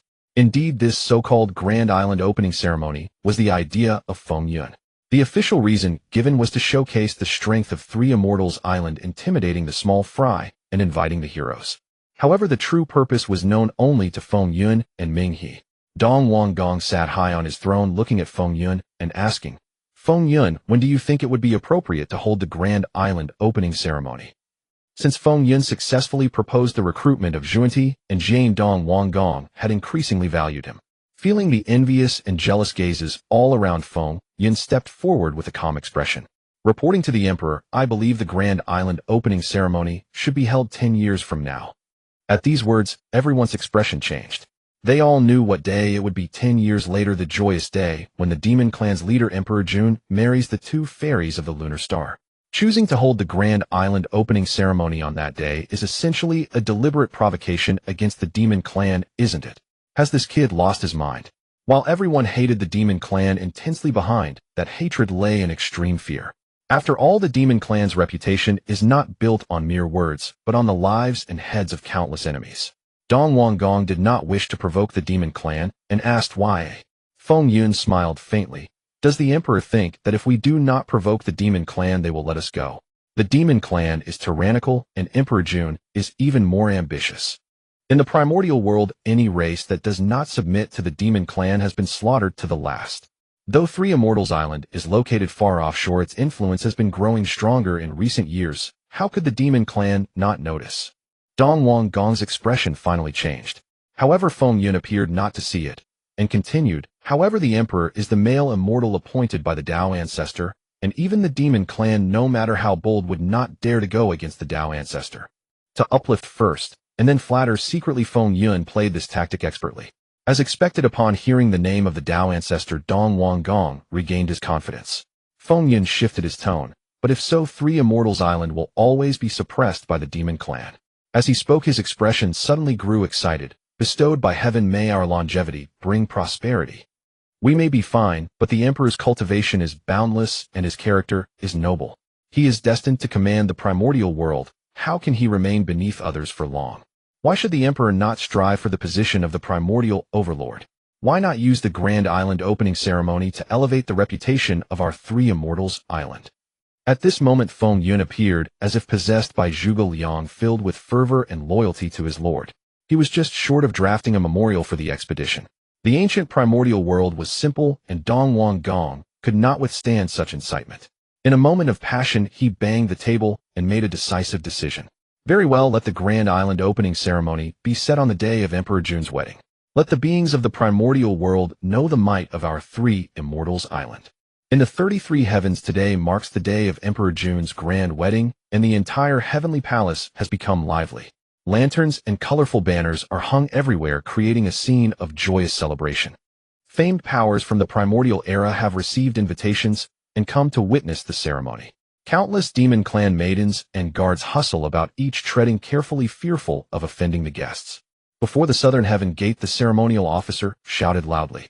The three pure ones of Kunlun have arrived, offering a jar of 9 turns golden elixir.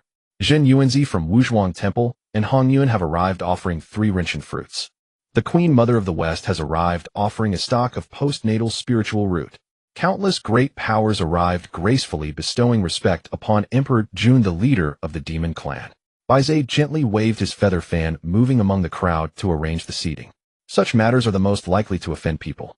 After all, which primordial power is not proud? Seating arrangements that are too high or too low are both undesirable. A single misstep could provoke displeasure. Fortunately, Baizhe is skilled in social grace, and through humor and conversation, he satisfied everyone with their seating. Today's protagonist, Emperor Jun, donned a red ceremonial robe, exuding an air of triumph. Behind Emperor Jun stood Tai, Inua Fushi, and Kuanping. Seeing Kuanping standing behind Emperor Jun, everyone was taken aback. They grew even more wary of the Demon Clan. Tong Tian transmitted a message. Emperor Jun's boldness is indeed great. Even the unruly Kuanping has been subdued by him. What if he refuses? The Demon Clan's power is so great, could he possibly resist? Yuan Shi sneered, expressing disdain. Taishan cautioned, do not speak too much lest others overhear. Just then another voice rang out. Shuehai Yaji and Song Lan have arrived, offering a Huang Zhongli fruit. Yaji and Song Lan arrived together. The two had just broken through, their auras surging, and they were clearly at the level of great Luo Golden Immortals. The entire venue fell silent. There had been speculation about whether Ming he would attend, but no one expected it to turn out this way.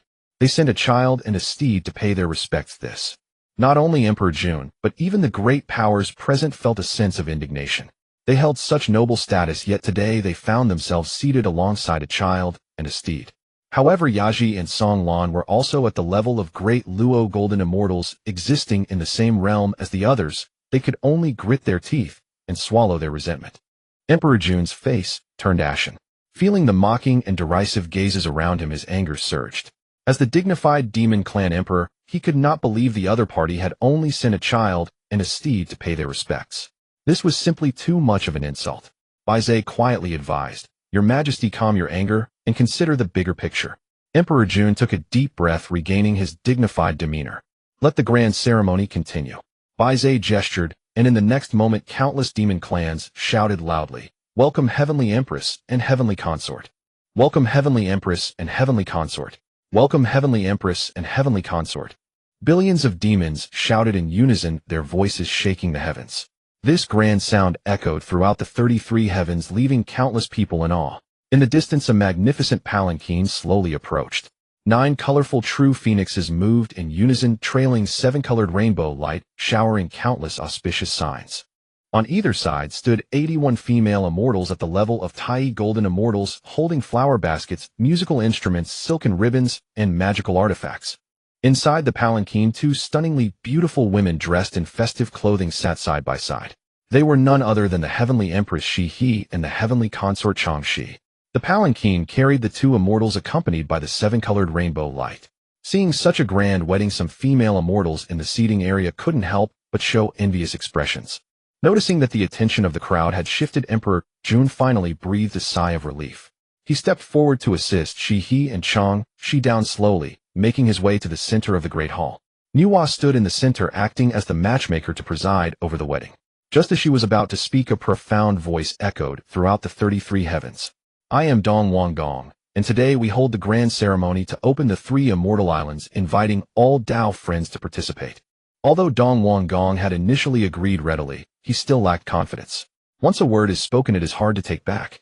As an emperor, it was naturally inappropriate to go back on his word. Thus, he foolishly announced the opening ceremony only after Emperor Jun's wedding began. In his view, while this would offend Emperor Jun, it wouldn't be as serious. As the mastermind behind the scenes, Ming, he naturally kept a close watch on the movements on both sides. Seeing Dong Wang Gong's actions, a look of disdain flashed in his eyes. Such timidity, hesitation, and lack of resolve showed no signs of someone capable of achieving great things. If it were him having offended someone, he would stamp them out without hesitation. Hesitating would only lead others to look down upon you. In the heavenly palace, there was a deathly silence. Nuwa opened and closed her mouth, unsure if she should speak. The crowd exchanged glances, their eyes filled with amusement and a sense of mischief. Emperor Jun could no longer suppress his fury, and the powerful aura at the peak of the great Luo was released without reservation. His eyes were filled with murderous intent, chilling to the bone. He could tolerate Ming, he whose cultivation surpassed his own. But what was Dong Wang Gong? How dare he publicly slap his face? All the demons bowed their heads to the ground, trembling, waiting for Emperor Jun's outburst. Yet the released aura vanished as quickly as it came. Emperor Jun retracted his aura, his voice as cold as ice as he said, "Let the wedding continue." Nuwa solemnly proclaimed, "By the decree of heaven, today the sun star god Emperor Jun, the moon star goddess, Shi and Chang, she shall be united as one. Let the yin and yang be determined, let the heavenly marriage be established, and may heaven bear witness." Emperor Jun, Shi and Chang, she all bowed in unison. "May heaven bear witness." After 3 bows, an extraordinary sight emerged. In the heavens above, the phantom of a palace appeared, surrounded by countless forces of the laws, appearing supremely exalted. The palace doors opened, and an old Taoist in a purple robe with white hair walked out. The crowd was astonished and hurriedly stood to pay their respects. "We pay our respects to the Tao ancestor." Hong Jun high above seemed to disregard everyone, merely saying, "Nuwa, you preside over the 3 marriages of heaven, earth, and humanity, thus I grant you this treasure." With a wave of his hand, the supreme spirit treasure, the red embroidery ball, fell into Nuwa's arms. Afterward, Hong Jun and the purple cloud palace vanished from sight. The crowd was once again filled with envy. They also desired the supreme spirit treasure. Nuwa hurriedly used the red embroidery ball to connect Emperor Jun and the 2 women, completing the final step. Boom! A tremendous sound echoed through the void as a mysterious yellow column of merit descended. 90% landed atop Emperor Jun, Shi and Chang, while the last 10% was directed into the red embroidery ball. Emperor Jun's aura fluctuated, and with a loud crash he broke through the peak of the great Luo, surpassing the Quasi-Saint realm. The river diagram and Luo book were summoned, and Emperor Jun shouted in anger / A blinding white light flashed, and a fierce-looking figure resembling Emperor Jun emerged. He and Chang, she slightly less powerful, only broke through to the peak of the great Luo with the aid of the merit. All the great powers observed with detached expressions. On such a joyous day, Emperor Jun actually slashed out a fierce corpse, demonstrating just how furious he was. What would happen to Ming he was uncertain, but Dong Wang Gong was certainly doomed. Within the heavenly court, fragrant mist swirled and auspicious clouds filled the air. The Yao Terrace was adorned with colorful decorations, and the treasure pavilion emitted a hazy aura. On the table lay dragon liver, phoenix marrow, bear paws, and exquisite delicacies. In the center of the venue, a group of celestial maidens dressed in shimmering feather garments danced gracefully. The great powers savored their wine and enjoyed the music completely at ease, showing no signs of tension despite the presence of the Quasi-Saint Emperor Jun. In their eyes, Emperor Jun was merely taking advantage of the heavenly marriage opportunity, thus gaining a lead over them. Each of them possessed peak Great Luo Golden Immortal Cultivation, only one step away from breaking through to the Quasi-Saint realm, which gave them the confidence to stand on equal footing. As if nothing had happened, Emperor Jun, with a smiling face, entertained everyone after slaying the evil corpse.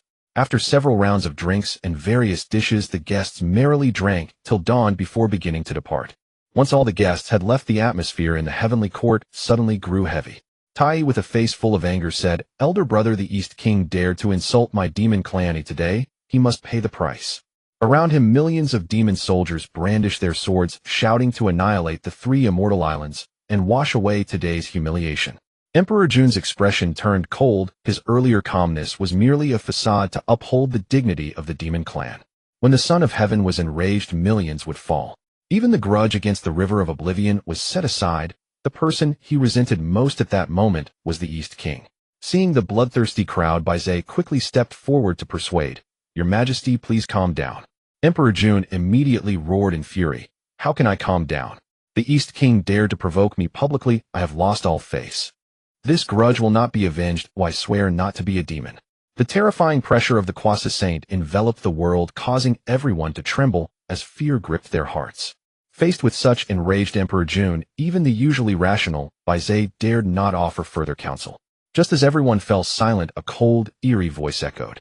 "If your Majesty seeks to settle the score with the East King, do you not fear the ancestral Taoist's wrath?"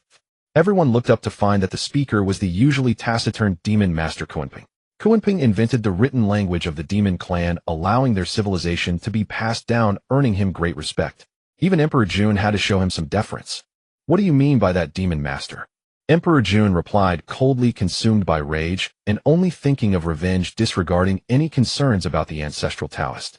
Kunping chuckled eerily, his voice chilling like a night owl. No matter how despicable the East King is, he represents the face of the ancestral Taoist. Below the saints all are but ants. Recalling the terror of the saints, Emperor Jun's furious emotions finally calmed down.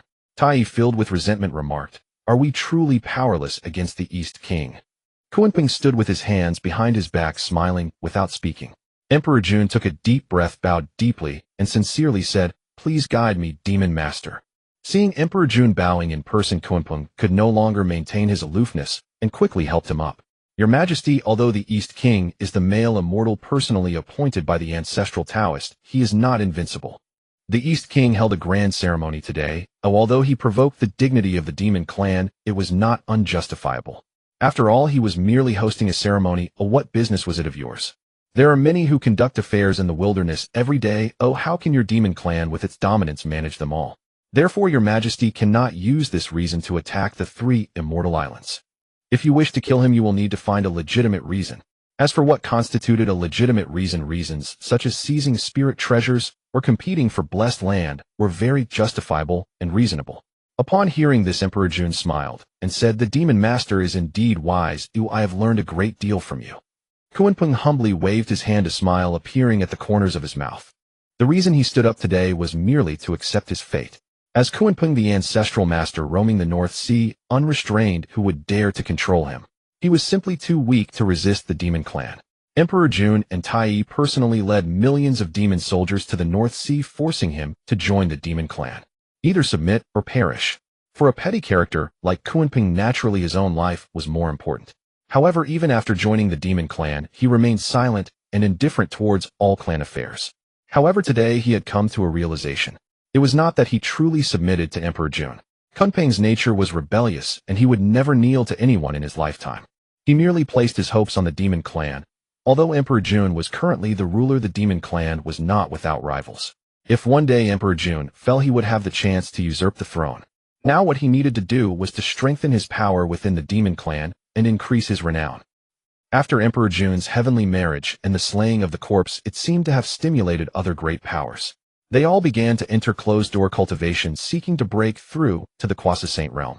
100 years passed in the blink of an eye. Kunlun Mountain with its celestial aura swirling and celebratory clouds soaring. Verdant peaks rose high with streams murmuring as white cranes, macaques, and deer frolicked in the mountain gorge. A scene of a blessed land of immortals. Suddenly 3 immense auras swept out in all directions. Outside Zixiao Palace, disciples of the 3 purities rushed to the entrance, bowing to congratulate. Congratulations, Master Uncle and Great Uncle, on breaking through to the Quasi-Saint realm. After a moment, the pressure of the Quasi-Saint dissipated, and the 3 purities emerged together. Tai Shang, as the Grand Uncle, stroked his beard and smiled, saying, "No need for formalities."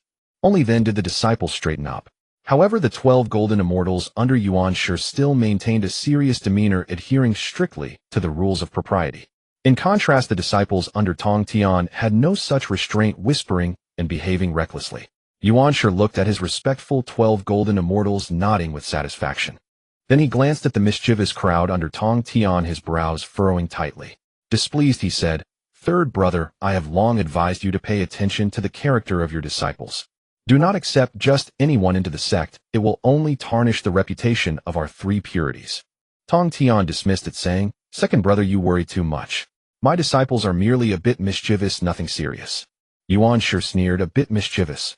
Look at what they have done to the pristine Kunlun Mountain. They spend each day not focusing on cultivation, but instead hunting birds, drinking, and reveling. Such behavior is unworthy of being a disciple of our 3 purities." Seeing Yuan Shi getting angry, the disciples under Tong Tian no longer dared to cause a ruckus, all shrinking their heads like quails.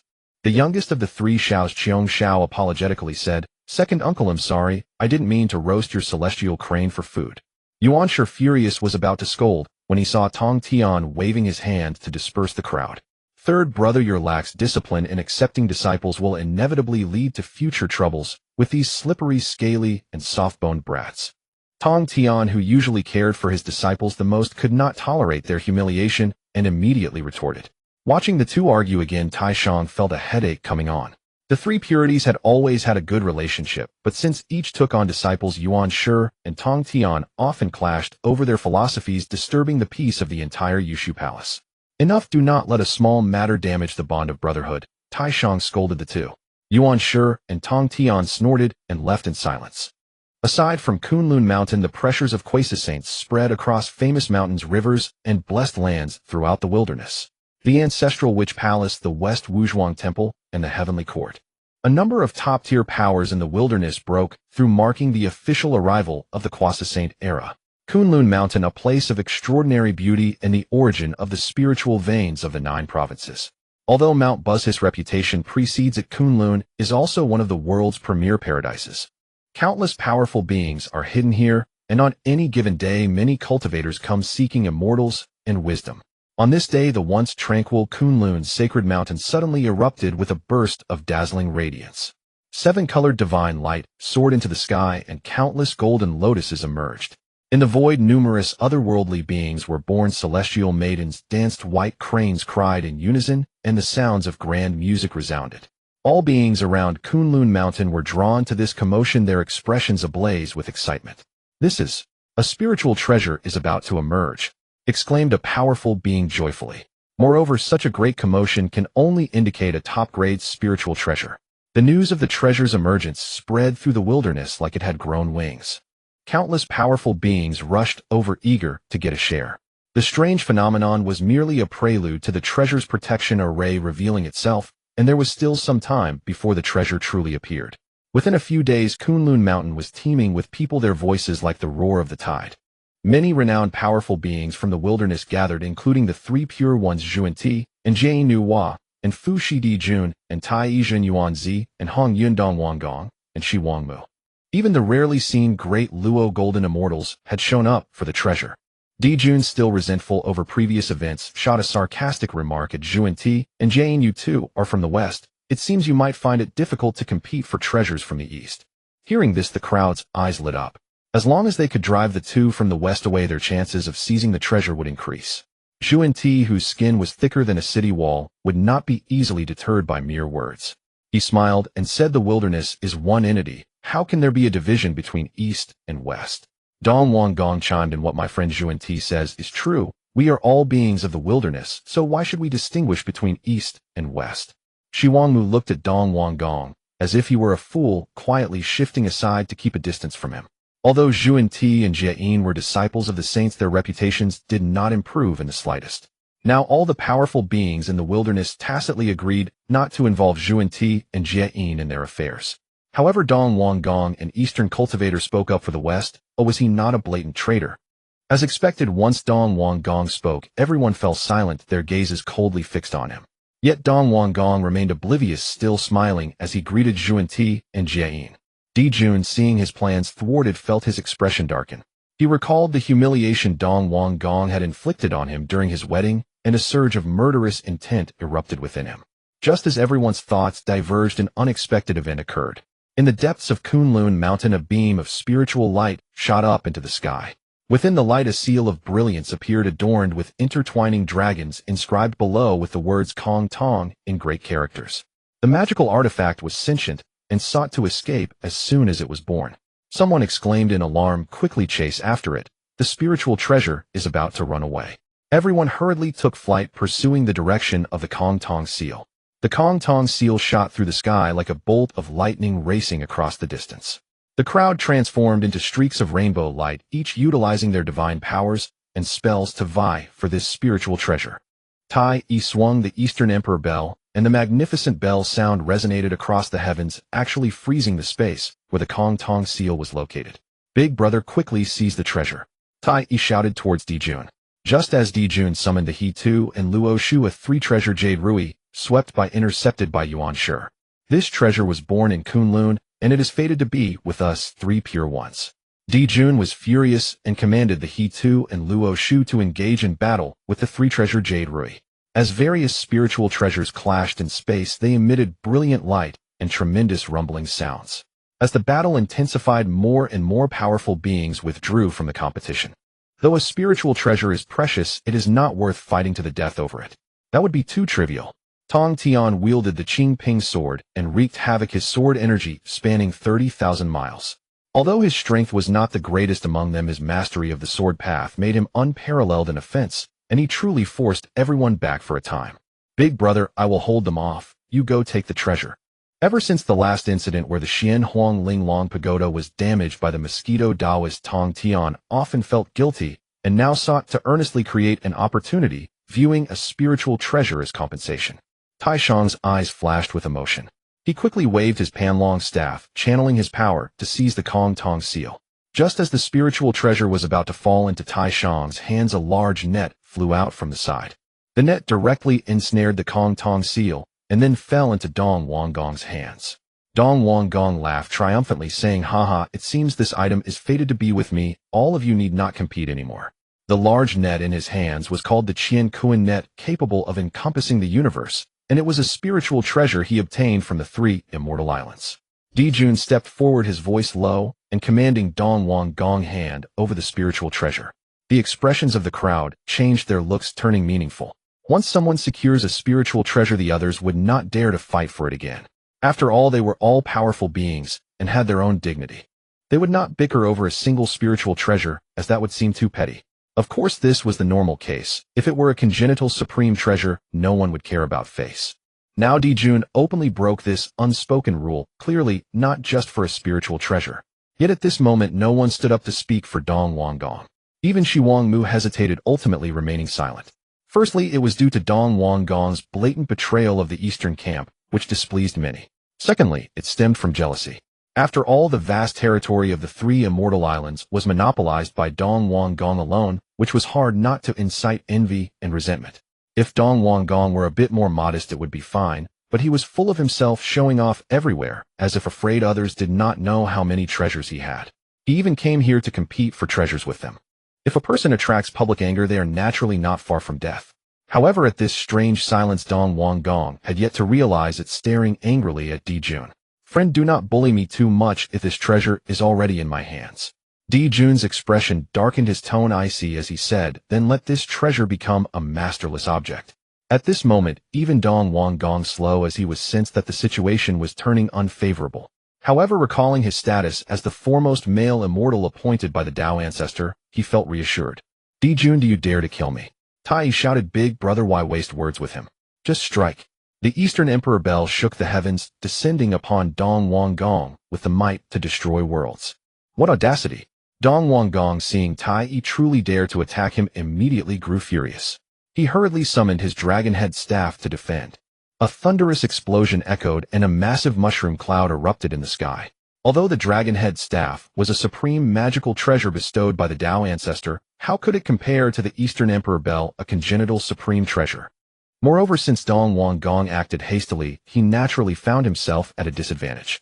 Di Jun, holding the river diagram and Luo book, shouted, Eastern King, today is your day of demise. He could only look around and call for help from others. Zhuan Ti and Jie Yin, I implore you to assist me. Just as Zhuan Ti and Jie Yin were about to act, Di Jun shot a cold glance at them. The Eastern King is a great enemy of our demon clan, whoever dares to help him will be an eternal adversary of our race. His words were filled with domineering authority and chilling murderous intent. Zhuan Ti immediately retracted his foot. The Wu and Yao clans dominate the wilderness. Who would dare oppose them? Eastern King, we are powerless in this matter. Looking at Zhuan Ti and Jie Yin, who had no intention of helping the Eastern King, cursed furiously, you ungrateful and fickle-hearted lot, what face do you have to exist in this world? The Eastern King was furious, his face flushed red with resentment. If it were an ordinary person ignoring him, it would be one thing, but Zhuan Ti and Jie Yin had accepted his benefits and joined Sanxian Island. Now retreating at the critical moment felt like a blatant betrayal. How could this not infuriate the Eastern King? Di Jun and Tai would not allow him to delay. They unleashed the true fire of the sun to attack. Both were among the top powers in the Zixiao Palace, possessing great treasures, which the Eastern King could not match. In just a few exchanges, the Eastern King was struck down, his Tao crown shattered. A sound wave from the Dong Wang bell hit him, causing him to vomit blood. He looked up, glaring at Di Jun and Tai and said bitterly, Di Jun and Tai, if today I do not perish, I will definitely inform the Zixiao Palace of your actions. Immediately after, he transformed and fled towards Sanxian Island. Di Jun and Tai were taken aback. They were already afraid that taking action against the Eastern King would incur the Tao Ancestor's wrath, and now they could not let him escape. As they were about to chase, a small flag fluttered in the wind, gathering boundless cloud realms and enveloping the sky. It was Zhuangmu who intervened, using the circular cloud realm flag to block their path. Seeing the two glaring at her, Zhuangmu sighed. I have deep ties with the Eastern King, but I must stop you too. The Eastern King and Zhuangmu were the incarnations of pure yang and pure yin energies in the world, so their bond was naturally profound. However, later on, the Eastern King became jealous of Zhuangmu, the leader of the female immortals, and they gradually drifted apart. Yet Zhuangmu still cherished their old friendship and could not bear to see her former friend fall like this. However, the circular cloud realm flag could only delay the two for a short while. Tai shook the Dongwang bell, instantly shattering the cloud realm. The brothers did not even bother to question Zhuangmu and turned to chase the Eastern King. The wilderness is vast and boundless. If they let someone escape today, it would be difficult to catch them again in the future. The Eastern King transformed into light, heading towards Sanxian Island, his base of operations, where there might be a glimmer of hope. Behind him, Di Jun and Tai transformed into their true forms as golden crows, employing the technique of transformation to closely pursue him. The Golden Crow clan is a divine beast of heaven and earth with speed unmatched in the wilderness. Even though Zhuangmu delayed them, the distance between both parties was closing in. Di Jun shouted angrily, Eastern King, where are you running? Today is your day of death. Although the Eastern King was filled with hatred and rage, his life was the most important. His tone softened involuntarily.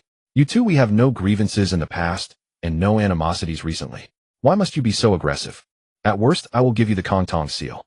Di Jun sneered, you fool. Even at death's door, you still do not realize the true reason why they want to kill you. He, as the dignified emperor of the demon clan, would not care for a mere piece of spiritual treasure. What he feared was the increasingly powerful Sancian Island. After all, compared to him, the Eastern King was the Tao Ancestor's chosen male, immortal, holding the righteous path. Most importantly, during the last heavenly marriage, the Eastern King had openly provoked the demon clan. If they did not kill him today, how could they uphold the demon clan's dignity? To maintain the demon clan's dominant position, this threat must be extinguished in its infancy. Although he thought this way, Dijun would never speak the truth. Tai Yi understood Dijun's thoughts and fully cooperated in the act. Eastern King, hand over the Kongtong seal, and we will spare your life. Upon hearing this, the Eastern King was overjoyed. Good, I will give you the spiritual treasure right now. As long as he could save his life, what was a piece of innate spiritual treasure? Although it might be a bit embarrassing, life is the most important. Without life, everything else is meaningless. A gentleman takes revenge. 10 years is not too late. When the next lecture at the Zixiao Palace occurs, he would report to the Tao Ancestor, and surely these two golden crows would suffer the consequences. He immediately took out the Kongtong seal. However, he was not foolish, fearing that the other party would not keep their promise. He did not stop his escape. Yet Dijun and Tai Yi seemed oblivious to the Kongtong seal. Good for you, Eastern King, you do have some backbone. Dijun exclaimed. Since that is the case, let us see who wins the spiritual treasure in a fair contest. Tai Yi echoed. His voice was intentionally enhanced with magical power spreading throughout the sky. The Eastern King was stunned. Did I not already say I would hand over the spiritual treasure? Why are you still pretending not to see it? A Quasisane has keen eyesight and can see microorganisms. Can't they see a palm-sized seal? What a joke. Suddenly a flash of inspiration struck the Eastern King's mind.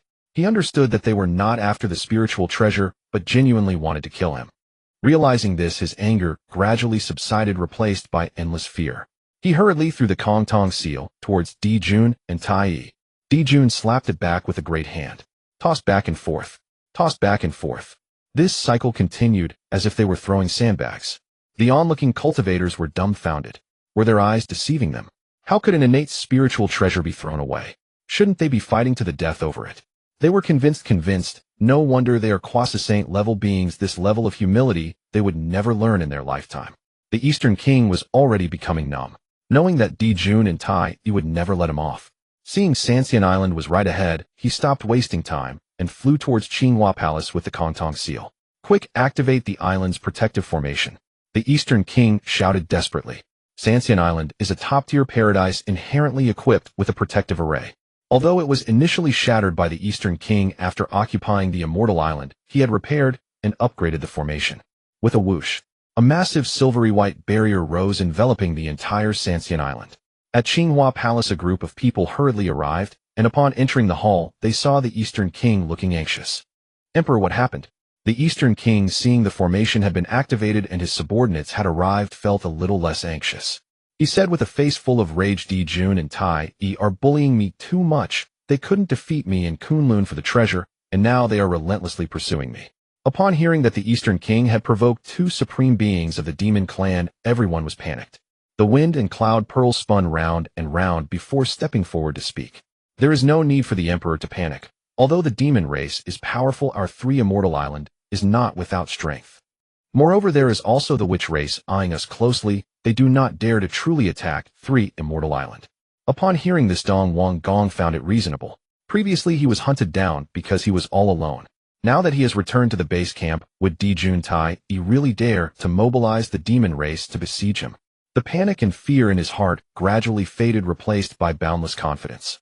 However, in the next moment, his confidence was ruthlessly shattered. Boom. With a loud explosion, the entire three immortal island shook violently. A grand voice of Dijun resounded. Dong Wang Gong, come out and face your death. Dong Wang Gong's face suddenly turned ashen, and he stood up to walk outside. Beyond the great formation, Dijun Tai Yi stood proudly in the sky with countless demon soldiers arrayed behind him, their overwhelming malevolence instilling fear. Do you truly intend to wipe us out? Dong Wang Gong questioned coldly. Indeed, today marks the day of your three immortal islands' destruction. Tai Yi, with a face full of murderous intent, said, Brother, why waste words with him? Let me first break this formation. He raised his hand and struck. The Dong Huang bell emitted a resonant hum, sending waves of sound rippling through the universe towards the protective formation of the island. Boom, boom. The terrifying explosions followed one after another. Under the fierce assault of the innate treasure, the formation barrier was on the verge of collapse. Dong Wang Gong shouted, "Hold on. Everyone hold on." 108 Tai Golden Immortals desperately channeled their magical power, struggling to maintain the formation. Tai sneered, a mantis trying to stop a chariot, foolishly overestimating themselves. The force in his hands grew increasingly fierce, causing the Dong Huang bell to tremble incessantly, waves of sound spreading like a tide. Boom. Under this terrifying attack, the formation ultimately could not withstand it, shattering with a crack. The 108 Tai cultivators had no resistance against the overwhelming backlash of power and were instantly obliterated into a mist of blood, perishing. Dijun stood tall in the clouds, coldly declaring, "Slaughter them all, leave not a single one alive." Millions of demon soldiers received their orders, surging towards Three Immortal Island like a black torrent. The malice coalesced into a mass, threatening to crush the sky. "This is bad, the formation has been broken. Everyone run." Seeing the formation collapse, the already terrified cultivators of Three Immortal Island could no longer bear it, and scattered in all directions. They had originally come for the benefits of Three Immortal Island, so how could they have any loyalty? Usually it was fine, but once disaster struck, they naturally fled for their lives. Looking at the rapidly disintegrating Three Immortal Island, Dong Wang Gong turned pale. He could not accept this blow. What pained him the most was that those he trusted the most, the great Luo Golden Immortals, had also disappeared without a trace. He had given out countless spiritual pills and treasures to win them over. How could they betray him like this? Glancing at Feng Yun, who still stood unmoving, he sarcastically said, "Why aren't you running away? Go save yourself." Feng Yun replied earnestly, "If the Emperor grants me a place to stay, how can I abandon the Emperor now? Today I wish to share life and death with the Emperor and vow to defend Three Immortal Island to the end." His impassioned words deeply moved Dong Wang Gong. He did not expect that in such a moment there would still be someone who remained loyal to him. Dong Wang Gong grasped Feng Yun's hand tightly, saying with emotion, "To have a true friend in this life, I have no regrets, even in death." Feng Yun secretly pinched his thigh hard, forcing out a few tears. "Emperor, there is always a way out. Do not lose hope." A determined look flashed in Dong Wang Gong's eyes as he took out the Kongtong seal and said to him, "Good brother, the elder brother has reached a dead end. This treasure is now given to you, lest it fall into the hands of the demon race. Since you are so loyal to me, I cannot let you down. I will hold off the demon race. You must leave quickly." Feng Yun's eyes were filled with tears, his face full of emotion. Without hesitation, he accepted the Kongtong seal, turning away with a sense of tragic heroism. Seeing Feng Yun leave, Dong Wang Gong's expression changed repeatedly. At this moment, Emperor Tai had already broken the formation and was charging at Dong Wang Gong. Dong Wang Gong raised his voice to the heavens and shouted, raising his dragon head staff to charge forward. Dijun sneered coldly, "Dong Wang Gong, today is your death day." Dong Wang Gong fell silent, his eyes sharp and fierce, filled with a madness. Wielding his dragon head staff, he unleashed terrifying attacks capable of collapsing mountains and filling seas. The vast space shattered and spiritual energy surged violently like an enraged bull. On Three Immortal Island, mountains collapsed, rivers were severed, and countless underground spiritual veins were destroyed. The might of a Kwasa Saint was truly terrifying. However, a single Kwasa Saint could not withstand the combined assault of two. Under the siege of Dijun and Tai, Dong Wang Gong faced great peril. Suddenly, Tai seized the opportunity and struck with the Dong Huang bell. Boom. Caught off guard, half of Dong Wang Gong's body was directly blasted into a mist of blood. He screamed, his face pale, a deathly aura shrouding his brow. The power of an innate treasure was horrifying. Even with Dong Wang Gong's Kwasa Saint cultivation, he was severely injured and on the brink of death, losing the ability to fight. He struck the dragon head staff and said, "I ask for your assistance, fellow Taoist." The good corpse of Dong Wang Gong emerged. Dijun Tai sneered, "You have 3 corpses, we have them too." 2 shadowy figures appeared, revealing the evil corpses of Dijun Tai. The situation changed from a 1 against 2 to a 1 against 4. It not only did not improve, but instead worsened. One good corpse could only buy a little time. Moments later, there was an explosion, and Dong Wang Gong's good corpse was directly shattered. Dong Wang Gong smiled bitterly, his voice filled with despair. "Dijun Tai, you are too overbearing. If I die today, I will not let you have it easy either." Dijun's expression changed drastically as he shouted, "Not good, he is going to self-destruct." No sooner had he spoken than a massive explosion rang out. Flames erupted as Dong Wang Gong burned away his last vestiges of life force, unleashing his final strike. The self-detonation of a Kwasa Saint was terrifying. The terrifying power of the self-detonation surged in all directions. Wherever it swept through space, shattered the ground, turned to ruins, and oceans evaporated. Even this blessed land of 3 Immortal Island could not escape directly shattered into smaller fragments. As the flames dissipated, nothing remained but an ancient bell. At the moment of self-detonation, Tai Yi immediately summoned the Dong Huang bell protecting the two brothers. Only an innate treasure could withstand the force of a quasi-saint self-detonation. Though they were not injured, they were left in a wretched state. Di Jun's face darkened as he shouted, "Dong Wang Gong is dead. Only anyone who dares to oppose the demon race shall meet the same fate." The powerful beings watching from the sidelines were horrified. Although it was anticipated, witnessing the fall of a quasi-saint who had survived for countless years was a staggering blow. After all, this was the male immortal appointed by the Tao Ancestor, one of the 3,000 guests of the Zixiao Palace, to die so easily left everyone feeling a sense of sorrow for the fallen. On the 3 Immortal Island, chaos reigned. The scattered cultivators stood no chance against the well-disciplined demon army, resulting in a one-sided massacre. Aside from Emperor Jun and Tai Yi, the 10 great demon commanders had all emerged, blocking all directions, entrapping the cultivators of the 3 Immortal Island, leaving no one to escape. The roars of demon beasts, the clashing of weapons, and the explosive sounds of spells colliding filled the air. The entire 3 Immortal Island was engulfed in flames of war, with scenes of demon soldiers slaughtering scattered cultivators everywhere. Corpses piled high like mountains, rivers of blood flowed. The overwhelming aura of blood condensed into a thick mist, its rancid stench permeating the sky. What once seemed like a paradise transformed into the hell of Abaddon, filled with slaughter and death. Fangzhong Island had since the arrival of Zhuan Ti been regarded as part of the Western Territory. With Bodhi and Pusa flourishing, the gentle fragrance of incense accompanied the tranquil sound of Zen, presenting a visage of a sacred Buddhist land. However, even Fangzhong Island could not escape the invasion of the demon army. Countless outer disciples perished at the hands of the demons, and the 3 major disciples, Dizong Methriya and Yaoshi, were severely injured. Though the 3 were of Tai Golden Immortal cultivation, their opponents were even stronger. One of the 10 great demon commanders, Gui Che, who was at the level of the De Luo Golden Immortal. Gui Che possessed 9 heads and could absorb souls, making him exceptionally ferocious, renowned even among the 10 great demon commanders. In just one encounter, Methriya and the others were already forced to retreat. Seeing Gui Che about to strike, 2 figures rushed in from the horizon. "You dare, vile beast!" Zhuan Ti bellowed, extending a massive Buddha hand to strike. Gui Che was merely at the De Luo level. How could he withstand Zhuan Ti, a quasi-saint? Under a single blow, he trembled all over, lacking even the courage to flee. Emperor Jun, who had just slain Dong Wang Gong, turned at the sound, catching sight of Zhuan Ti attempting to annihilate his trusted subordinate, which ignited his fury. A surge of scorching sun fire, seemingly able to incinerate the void, erupted, forcing Zhuan Ti's Buddha hand to retreat. "Zhuan Ti, do you mean to stand against my demon race?" Emperor Jun questioned coldly. Zhuan Ti retracted his hand, chuckling awkwardly. With the fate of Dong Wang Gong fresh in mind, he dared not offend the demon race at this moment. "My friend misunderstands. I was merely eager to save my disciple and acted impulsively." Emperor Jun narrowed his eyes, saying nothing. His goal today was to annihilate the 3 Immortal Island with no need to provoke the West unnecessarily.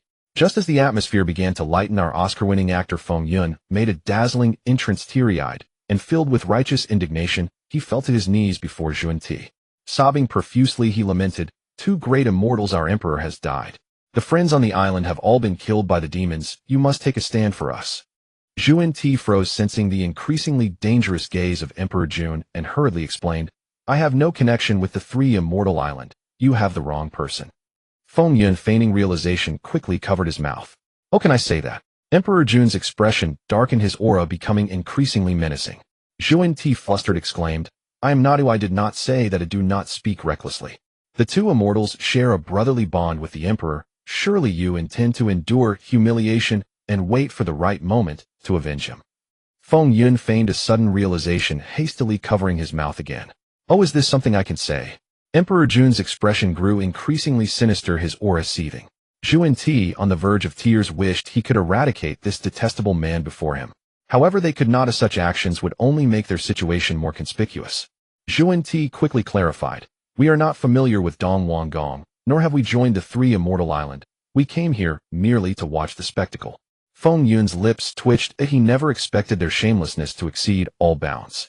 Though Zhuan Ti's entry into the 3 Immortal Island was not widely known, it could not escape the notice of some powerful beings. Now, in an effort to distance themselves from Dong Wang Gong, they were outright lying. However, how could he allow the other party to succeed? Feng Yun looked at Mithriya and the others seemingly casually remarking, "You three are indeed worthy disciples of the immortals, recalling our Emperor's grace and bravely fighting against the enemy, commendable and praiseworthy." Zhuan Ti's expression darkened, forcing out a few words through clenched teeth. "You? Be quiet." Emperor Jun gazed at the countless dead and injured demons on Fangzhong Island, his killing intent surging. Coldly he stated, "Zhuan Ti, I do not care what relationship you have with Dong Wanggong. However, your disciples have killed so many of my demon race's sons, and you must provide an explanation." Under normal circumstances, he would not trouble two quasi-saint cultivators over a few demons. However, with so many witnesses, if he let them go, wouldn't that chill the hearts of his demon kin? Suppressing his anger, Zhuan Ti asked, "What does my friend wish to do?" Emperor Jun replied coldly, "The cycle of karma demands a life for a life. Since your disciples have killed my demon sons, take their lives in compensation." Zhuan Ti was enraged, gritting his teeth. "Emperor Jun, do not go too far. Disciples represent the inheritance of a sect's teachings, reflecting the master's dignity, their status vastly superior to that of mere apprentices or mounts. The fate of the disciple is closely tied to the master. If the disciple is unworthy, it could even implicate the master." The downfall of the Zhejiao was due to the mixed quality of disciples under Tong Tian, where some wicked individuals committed all sorts of crimes, bringing disaster not only upon themselves, but also damaging the fortunes of Zhejiao. The West was already impoverished as Zhuan Ti and Jie Ying had worked tirelessly for years to gather a few promising disciples. While the outer disciples could be overlooked, Mithriya Dizong and Yaoshi were their most valued successors, the seeds for the future prosperity of the West. Emperor Jun wanted them to pay with their lives, but Zhuan Ti could never agree. Emperor Jun snorted coldly, "Since you are reluctant, I shall come to take them myself." Tai shouted, "Kill." The drums of war thundered, flags waved, and the vast demon army prepared to charge. Emperor Jun and Tai, like two blazing suns, surged forward to attack. They could no longer regard Zhuan Ti and Jie Ying as the disciples of a Tao ancestor. The head of male immortals, personally appointed by the Tao ancestor, had been slain. What did it matter to take two more disciples?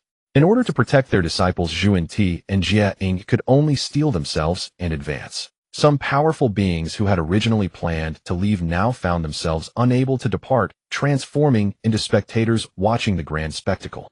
Previously, Dong Wanggong's battle could hardly be called a fight. It was merely bullying the weak.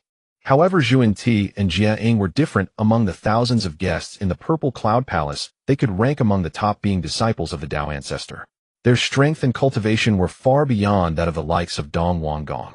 As the battle commenced, Feng Yun, the instigator of discord, quietly vanished from sight. Zhuan Ti and Jie Ying were likely furious at him. Remaining would mean waiting for death. In any case, his purpose for coming out had been achieved. He could withdraw with accomplishment. As for Zhuan Ti and Emperor Jun, let them fight among themselves. High above the void, four quasi-sage cultivators engaged in a world-shaking battle. Zhuan Ti manifested his 8-zhang golden body, wielding the 7-treasure marvelous tree, embodying the suffering of all sentient beings, and shaking loose their hatred. A colossal Bodhi tree slowly rose into being, its branches swaying as layers of radiant Buddha light cascaded downward. Jane's countenance bore profound sorrow. He possessed 24 heads and 18 arms, each holding sacred Buddhist artifacts, necklaces, parasols, floral garlands, fish-shaped talismans, and radiated 14 distinct halos of Buddha light from his back, surging toward Zhuan Ti and Tai. The void trembled, resonating with faint chants and zen-like profundity, transforming the surrounding space into a pure Buddha realm. From their very first move, Zhuan Ti and Jane revealed mastery beyond ordinary comprehension. Even the onlookers instinctively grew solemn. Laozi declared gravely, "Zhuan Ti and Jane must not be underestimated." Yuanshi held his jade rui scepter, his expression one of utter disdain. He regarded neither as worthy of his regard. Tong Tian stood tall and proud. "I shall cleave through it all with but a single sword." Faced with such overwhelming assault, Emperor Jun and Tai dared not indulge in arrogance. They fought with absolute resolve. Emperor Jun held the Hichu Luo Shu scroll aloft, clad in imperial robes, exuding awe-inspiring majesty. Solar true fire coiled around him like loyal retainers, while countless stars shimmered behind his back, rendering him akin to an omnipotent celestial sovereign. Tai wielded the Dongwang bell. Though lacking Jun's regal bearing, he emanated an innate sovereign dominance that commanded all existence. When four quasi-sages unleashed their full power, the resulting force was nothing short of cataclysmic. Their clash evaporated Tinthasan's hang seas in an instant, countless aquatic creatures were reduced to ash. Fortunately, the combat unfolded over an ocean spanning trillions of li, an expanse vast enough to withstand such apocalyptic fury. While Emperor Jun and Tai battled fiercely, the other Yaos did not stand idle. Under the command of the 10 great Yaos, they pressed the siege against the remnants of Western forces entrenched on Fangzhong Island. Blood flowed like rivers of wails echoed across the land. The great cultivators watched coldly. None dared intervene, lest they incur the wrath of the Yaos without cause. Even Hong Yun, the benevolent elder, stepped forward to aid them, only to be restrained by his close friend Xinyuanzi. As time passed, the battle surged into its most intense phase. On Fangzhong Island, nearly all Western disciples had perished, save only the 3 direct disciples. Xuanti and Jane exchanged a glance, their eyes brimming with urgent alarm. If this continued, their disciples would surely be slaughtered to the last. Jane secretly transmitted his voice, "Brother, hold them off. I will rescue our disciples." Xuanti knew hesitation was fatal. He gave a quiet nod. Instantly, Jane's aura surged violently. All 18 Buddha arms swung in unison, unleashing boundless Buddha light from every direction upon Emperor Jun and Tai. Seizing the opening, Xuanti swiftly broke free and sped toward Fangzhong Island. Emperor Jun roared in fury, "You think you can flee? Not a chance." The Hichu Luoshu unfurled in the wind, and ancient stellar phantoms coalesced above his head, descending like a meteor shower. Tai likewise shook the Dongwang bell, releasing waves of sonic force to intercept Xuanti. Jane remained impassive, yet his Buddha light flared even more intensely. All 18 Buddha palms thrust forward simultaneously. Golden radiance blazed forth, carrying the Tao essence of universal decay, a force so potent that all things seemed destined to wither, shatter, and descend irrevocably into oblivion. The watching cultivators paled in shock. "This is the Tao of extinction," they exclaimed in awe. Though they followed the 3-fragment Tao path, eschewing elemental law for enlightenment, they understood the supreme Taos intimately. Jane's technique clearly embodied the profound resonance of the Tao of extinction. Laozi's gaze deepened, his voice laden with quiet revelation. "We never imagined Jane concealed such depth. We have grievously underestimated all under heaven." Tong Tian gripped his chinkping sword, eager to test whether his sword Tao could rival the Tao of extinction. Yet Jane's grasp of that Tao remained shallow. This technique strained him to the brink. His face turned ashen. Emperor Jun and Tai, seeing his distress, immediately shifted focus, abandoning pursuit of Xuanti to counter the imminent threat. Xuanti stepped forward. Each stride spanned 10,000 li. With a sweep of his palm, he crushed hundreds of Yao soldiers assaulting the Western disciples into pulp. A flick of his sleeve gathered every surviving disciple within. Jane thundered, "Brother, flee first. I shall hold the line." Emperor Jun's expression darkened like storm-choked waters. If Xuanti and Jane escaped today, the Yao's dignity would lie in ruins. He bellowed, "Deploy the Zhou Tian star formation." Yes, the 10 great Yaos and millions of Yao warriors obeyed instantly. This formation had grown markedly more refined since its prior use against Ming. 365 stellar banners drew upon the boundless starlight of the void, weaving an unparalleled formation to bar Xuanti and Jane's retreat. A colossal primordial star was summoned by the array, hurtling down with irresistible momentum. The star loomed immense, obscuring sun and sky alike. Its surface blazed with dense stellar light, radiating sheer, terrifying authority. It tore through the heavens, shattering 10,000 stretches of space, descending like an apocalyptic calamity upon Xuanti and Jane. Xuanti and Jane recoiled in horror, yet the star pursued them relentlessly, as if endowed with sentience, clinging like a parasite. Jane clenched his teeth and released his benevolent corpse, then detonated it instantly. Boom! A colossal mushroom cloud erupted, evaporating millions of zhang of the East Sea's surface. Having suffered from Dong Weigong's self-destruction before, Emperor Jun and Tai reacted with heightened vigilance this time. They retreated just in time, escaping unscathed, while the Zhou Tian star formation shattered outright, its backlash turning legions of Yaos into crimson mist. As the blinding radiance faded, Xuanti and Jane had vanished entirely, leaving only fractured spacetime behind. Emperor Jun's face twisted with grim fury, yet he refused further pursuit, turning sharply and departing in silence. Retreat. Millions of li from the 3 immortal islands of the East Sea, Xuanti and Jane staggered forth. Jane could no longer suppress himself. He spat a mouthful of blood, his face as pale as rice paper. Xuanti asked anxiously, "Senior brother, are you well?" Jane replied mournfully, "It is nothing, merely my benevolent corpse. I may forge another in time." Though spoken lightly, forging even one benevolent corpse demanded immense time and cultivation energy, his progress would inevitably lag far behind his peers.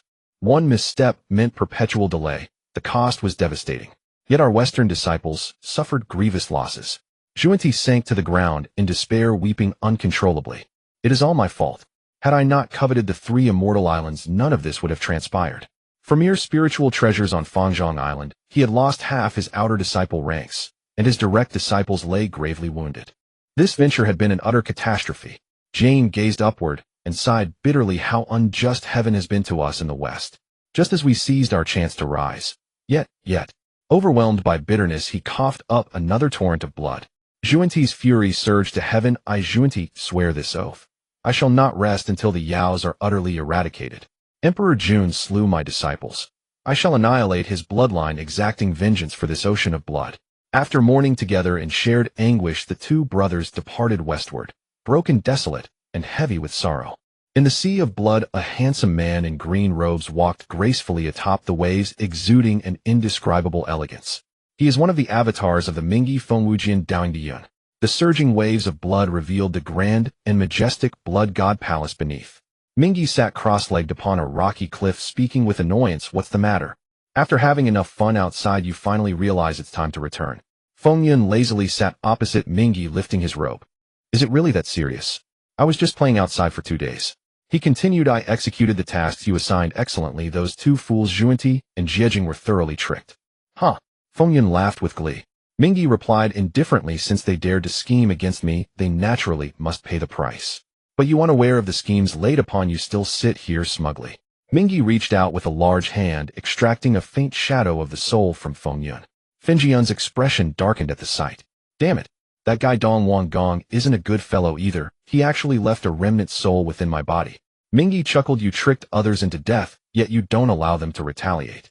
Common sense dictates that if you walk by the river, often you're bound to get your shoes wet. Fengyun exclaimed. Are you speaking human language?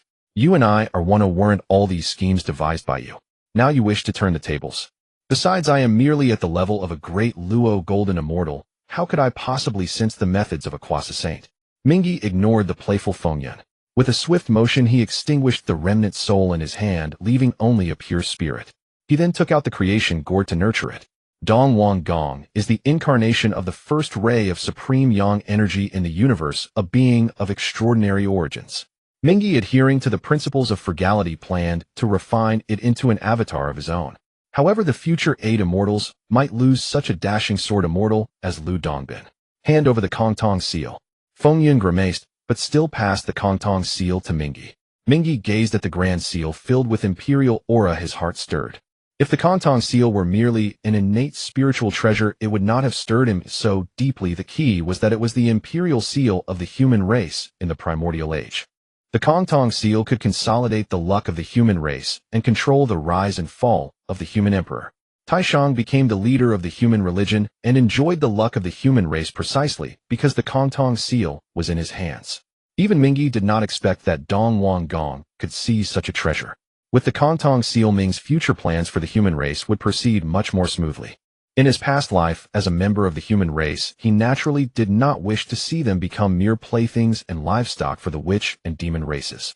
The human race should live with dignity wherever they are not become pawns of others. While Ming was deep in thought, a tremendous rumbling sound echoed through the skies. Ming abruptly looked up and saw the central area of the primordial continent shrouded in a blood-red hue. Fengyun met Ming's gaze, speaking in unison. The witch demon war. Fengyun was excited, wearing a look of anticipation. Quick. Sunflower seeds, snacks, bottled water. Sit in the front rows to watch the show. Ming looked at him speechlessly. What's there to see? You already know the outcome. At this moment, it was just after the second sermon, and the witch and demon races were engaged in their second great war. Although this conflict was fierce, in the end Hongjun would intervene. From then on, the demon race governed the skies, while the witch race ruled the earth, maintaining a truce for 10,000 years. Fengyun chuckled. The outcome isn't important. Such a grand battle in the primordial era is rare. Watching one lessens the count of battles, so of course we must cherish it. Underneath Buzhou Mountain, the witch and demon races fought fiercely, the area in disarray. The cause of their war was that Emperor Jun had recently become a bit arrogant. The demon race, counting Emperor Juntai Nuwa Fushi, Yao Master Kuanping, and Shiha, totaled 7 Quasi-Saints. Although they were still outnumbered by the 12 Quasi-Saints of the witch race, the demon race possessed extraordinary strength. Take Tai, for example. Wielding the Dongwang Bell, he could contend against 3 ancestral witches. Moreover, after destroying the 3 Immortal Island and forcing Junti and Jiejing to flee in disarray, Emperor Jun couldn't help but feel a surge of pride. Unable to tolerate the witch race's provocation any longer, he boldly launched an attack aiming to settle the matter with one battle, eliminate the witch race, and dominate the primordial era. In the void above, the 12 ancestral witches looked fierce and ruthless. Di Jiang, as the spatial ancestral, which flapped his 4 wings, traversing the void, an enigma to deal with. The time ancestral, which Zhu Jiu-in with a dragon's body and a human head, could reverse day and night with the opening and closing of his eyes. Rushou unleashed the Gung Jin, sword light. Zhu Meng summoned countless vines, while Gong Gong and Zhu Rong commanded water and fire. The poisonous ancestral, which Shi Bai Shi scattered poison, killing countless demons. Though their strength may not be overwhelming, their deadly force surpassed that of other ancestral witches. Besides the 12 ancestral witches, there were also figures like Kwa Fu Ho, Yixing Tian Feng Bo, and Yu Shi among the great witches. The witch race naturally mastered the power of laws, manipulating the laws of heaven and earth as easily as drinking water. Coupled with their incredibly strong bodies, they were difficult to breach. In an instant, the witch race firmly held the upper hand. On the demon's side, Emperor Jun's face turned grim. His ambitions to eradicate the witch race met with a harsh slap of reality. Though the witch race was fewer in number, their physical strength was overwhelming. They employed all sorts of methods, yet could not even breach the opponent's defenses, rendering their efforts futile. Determined, Emperor Jun decided to go all out. All demons, heed my command. Set up the great formation of the Zhou Tian stars. 365 demon gods wielded star banners, commanding the demon troops to form the array. Human power has its limits, but the power of heaven and earth is boundless. Once the great formation of the Zhou Tian stars was established, the situation for the demon race immediately reversed. Ancient stars fell from the sky, crashing to the ground, killing countless witches. The formation acted like a blood-soaked millstone, continuously harvesting the lives of the witch race. In an instant, the land was filled with cries of grief, and the witch race suffered heavy casualties. Di Jiang's face darkened with rage at the sight. The witch race, unlike the demon race, was populous and fertile, making every single witch exceedingly precious. Now, with so many lost at once, his heart ached as if it were bleeding. Do you really think only your demon race has formations? He roared. Today, let me show you the supreme formations of my witch race. Brothers, set up the 12 capital heavenly god-killing formation. Di Jiang shouted to the heavens, his rough voice echoing across the battlefield. The ancestral witches responded in unison, jumping out of the fray and standing in formation. The 12 ancestral witches struck their chests and coughed out ancestral witch blood. 12 droplets of blood converged to form the foundation of the great formation. In an instant, boundless slaughter energy from millions of miles away surged in like sharks sensing blood. As the formation emerged, the heavens and earth changed color. A massive black pillar of light appeared, shattering the layers of clouds. The sun and moon dimmed, and the stars grew faint. The heavens and earth trembled as if they were fearing something. In the Zixiao Palace, Han Jun suddenly stood up from the futon, his face filled with shock.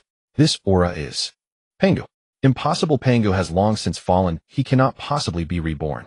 His heart was filled with both shock and fear. The primordial world was created by Pangu. If Pangu truly returned, he would undoubtedly seize control of the heavenly path. This was something he could never accept. In Kunlun Mountain, the 3 clear ones felt the presence of Pangu the moment his aura appeared. It is the aura of our Father God, the 3 clear ones exclaimed in shock. Tai Shang and Yuan Shi's eyes shimmered with unusual light, while only the naive Tong Tian was filled with joy. If Pangu truly resurrected, what would become of them? The manifestations of Pangu's primordial spirit. In the Blood Sea, Feng Yun and Ming were also deeply shaken. They knew that the Duhua divine array could condense Pangu's phantom, yet they were still affected by that desolate and ancient aura. Feng Yun took a deep breath. Is this really Pangu? Just a phantom instills such fear. How terrifying must the true power of Pangu be? Ming firmly stated, no matter how strong the power, in the end it will still be overshadowed by the Tao, leading to one's demise and the creation of all things. Thus, even great strength cannot be reckless. Only survival is the true path. Feng Yun rolled his eyes in silence. Even he, as an incarnation, could not be as cautious as his true self, which showed how timid Ming was. Beneath Mount Buzhou, a towering figure slowly emerged from the black light of Tongtian. Pangu stood thousands of feet tall with tiger-like eyes and dragon-like brows, his body muscular and exuding an aura of ancient savagery. However, the Pangu before them, though imposing, was not the true body, but merely a phantom formed by the 12 ancestor witches using their own blood and demonic energy. In the Zixiao Palace, seeing that it was merely Pangu's phantom, Hongjun breathed a sigh of relief. But soon a cold expression returned to his eyes. Since Pangu had already fallen, he must never be allowed to resurrect. Even if there was the slightest chance, he would not allow it, intending to crush this possibility in its infancy. In his heart, he had already developed a killing intent towards the Witch Clan. As long as the Witch Clan was eradicated, Pangu's final imprint in the primordial world would also vanish. The Witch Clan must not be allowed to remain. No one knew the thoughts of the Dao Ancestor in the Zixiao Palace, but on the battlefield, Emperor Jun and Tai were already greatly alarmed. They never expected that the Witch Clan had such means. They could actually condense Pangu's phantom. Even if it was not Pangu's true body, having even 1/10th of his strength was still terrifying. No one would doubt the terrifying strength of the being who could create the primordial world. The 12 ancestor witches gazed at the appearing Pangu phantom, their eyes filled with fervent desire. It was as if they were staring at their lifelong faith. Father God above, please annihilate these monstrous races. The 12 ancestor witches cried out in unison, their faces filled with fanaticism like crazed cult followers. Pangu moved. His resolute face bore no expression, as if he were merely a puppet. His 5 fingers clenched into a fist, striking fiercely at the surrounding Zhoutian star dough array. Boom! A sound shook the heavens and the earth, startling the entirety of the primordial world. The vast void shattered like a mirror. The terrifying chaotic aura swept forth, yet it caused no harm to Pangu's robust form. Bang! Before the horrified eyes of the monstrous races, the Zhoutian star dough array was directly shattered by a single punch. There was no fancy display, just pure raw force. This was the great path of Pangu's strength, emphasizing one force, breaking myriad laws. No matter how powerful your divine abilities or intricate formations, I will obliterate them with a single punch. 365 demon gods spat blood and were severely injured. Some of the weaker ones even perished due to their grievous wounds. The mighty beings observing from the shadows gasped in shock. They were astonished by Pangu's terrifying power. At the same time, fear began to creep into their hearts. If the demon race were truly exterminated today, the Witch Clan would have no rivals henceforth. Who among them, apart from the Dao Ancestor in the Zixiao Palace, could rival Pangu? They feared they would become ants beneath the Witch Clan's feet, easily crushed. In an instant, everyone began to worry. After Pangu shattered the Zhoutian star dough array, he turned his gaze towards Emperor Jun and Tai. Emperor Jun and Tai, witnessing Pangu's might, were filled with terror. Yet with the pride of innate beings, they would never submit without a fight. They all unleashed their ultimate abilities, launching their strongest attacks. However, in the face of true power, all was but a paper tiger. Pangu waved his hand casually, sending them flying with a single palm strike. Emperor Jun, originally a top-tier quasi-saint powerhouse, was unable to withstand even one move from Pangu. Seeing that the demon race had deaths and injuries, the morale of the Witch Clan soared. Countless witches cheered, shouting to kill the demon race. The two races had been in conflict for so long that a sea of blood had already been shed between them. Both sides were stained with each other's blood, and the contradictions had reached an irreconcilable level. They wished nothing more than to consume each other's flesh and drink each other's blood. Even though the 12 ancestor witches and Emperor Jun and Tai knew that the witch-demon war was a scheme of the heavenly Tao, they could not possibly stop. There must be a life-and-death battle between the Witch Clan and the Demon Clan. The victorious would be king, while the defeated would face extinction. Seeing that Pangu was about to strike at Emperor Jun, and Tai Hongjun in the Zixiao Palace could no longer sit idly by. Having already resolved to annihilate the Witch Clan, how could he allow the demon race to be destroyed? The demon race could not be wiped out. Even if they were to be, it should not be now. On the battlefield, as Pangu's giant palm was about to descend, space rippled, and the white-haired Hongjun appeared. Hongjun casually pointed his hand, blocking Pangu's terrifying strike. Seeing someone blocking him, Pangu roared in anger, throwing another cannon-like punch. The massive fist descended with the force of a mountain. Everyone was tense, fearing that Hongjun would not be able to withstand this blow. To their surprise, Hongjun remained calm, disdainfully saying, "If the great Pangu were before me, I might fear him 3 points. However, this is merely a phantom, and yet he dares to be arrogant." With a flick of his hand, the Hunyuan whisk unleashed thousands of silver threads. The silver threads filled the sky like millions of azure dragons wrapping and spiraling around Pangus' massive fist. Hongjun tightened his grip, channeling power through the Hunyuan whisk, ultimately shattering Pangus' phantom. The mighty beings were all astonished. Previously they knew Hongjun was powerful, but the gap in strength was too vast for them to grasp deeply. Now witnessing Pangu, who shattered the demon race's array with a single punch, being so easily destroyed by Hongjun, they felt a newfound respect for the saint's formidable power. As Pangus' phantom shattered, the 12 ancestor witches revealed their true forms, all glaring angrily at Hongjun. However, they had expended a great deal of energy to condense the 12 Duhua divine array, leaving them significantly weakened. Under Hongjun's immense pressure, they could not muster the energy to strike back. In the blood, Ming's eyes flashed with disappointment. He had initially hoped to seize the Duhua divine array, thinking it might give him an edge against Hongjun. Who would have thought that Pangus' phantom would be so easily crushed before Hongjun? Hongjun wielded his whisk high above the 9 heavens. The pressure of a saint emanated from him, overwhelming the powerful and unruly 12 ancestor witches, leaving them gasping for breath. Dijun narrowly escaped death, feeling a wave of relief in his heart. Yet an unsettling fear lingered, worried that Hongjun would blame him for the matter concerning Dong Wanggong. He hurriedly stepped forward and bowed deeply, saying, "I pay my respects to the Dao ancestor." At this moment, Dijiang finally calmed down, and with a serious expression asked, "Why does the Dao ancestor intervene in the war between the witch and demon clans?" Seeing the opportunity to annihilate the demon clan before him, how could he willingly give it up? Hongjun glanced around at everyone, giving a cold snort as he spoke. The witch and demon clans engage in reckless battles, causing untold suffering to the beings of the world and ruining the primordial lands. Do you still not see your mistakes? With a wave of his hand, the shattered space over thousands of miles astonishingly began to repair itself. The mountains and spiritual veins destroyed by the battle were all restored, appearing exactly as they had before. A surge of astonishment rose within everyone. Never had they imagined that with a mere wave of his hand, Hongjun possessed the ability to reverse time. The faces of the 12 ancestor witches grew grim, their wariness towards Hongjun deepening. From this day forth the witch clan shall govern the land, and the demon clan shall govern the skies. The 2 clans shall cease hostilities for 10,000 years. Those who defy this decree shall face my wrath. Do any of you have objections? If Dijun could not see that Hongjun was favoring the demon clan, then this heavenly emperor would be in vain. His expression turned excited as he hurriedly bowed and expressed gratitude. "We shall heed the Dao ancestor's decree." Seeing Hongjun's gaze shift towards the witch clan, the 12 ancestor witches had fiery eyes.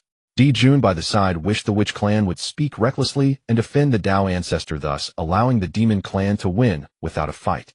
Unfortunately, the outcome was destined to disappoint him. Dijiang's expression darkened, forcing out a few words through gritted teeth.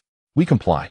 Without waiting for Hongjun's reaction, he directly led the witch clan away resolutely. A flash of anger crossed Hongjun's eyes, his intent to eradicate the witch clan solidifying further. With a flick of his whisk, his figure vanished from the spot. Throughout the entire episode, he did not mention a single word about the death of Dong Wanggong, as if he had forgotten it altogether. Having been observing the battlefield situation, Ming, he could not help but let out a cold laugh.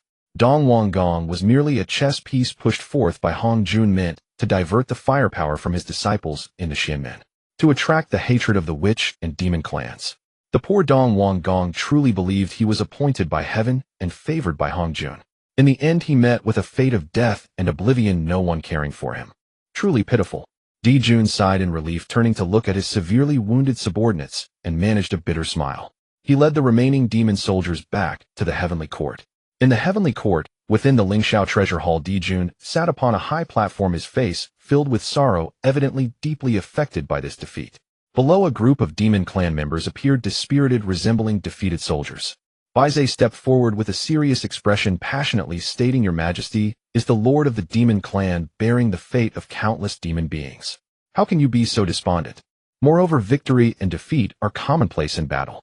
Why must your Majesty dwell on a single defeat?" Nuwa also stepped forward to advise, "Your Majesty, Baizhe speaks truth. Do not lose your fighting spirit over one war." Dijun, being proud by nature, gradually regained his confidence amidst the encouragement from everyone. He suddenly stood up, filled with heroic spirit, and declared, "Indeed, I am the heavenly emperor. How can I be like this? From this day forth I shall enter seclusion to continue deducing the great array of the stars.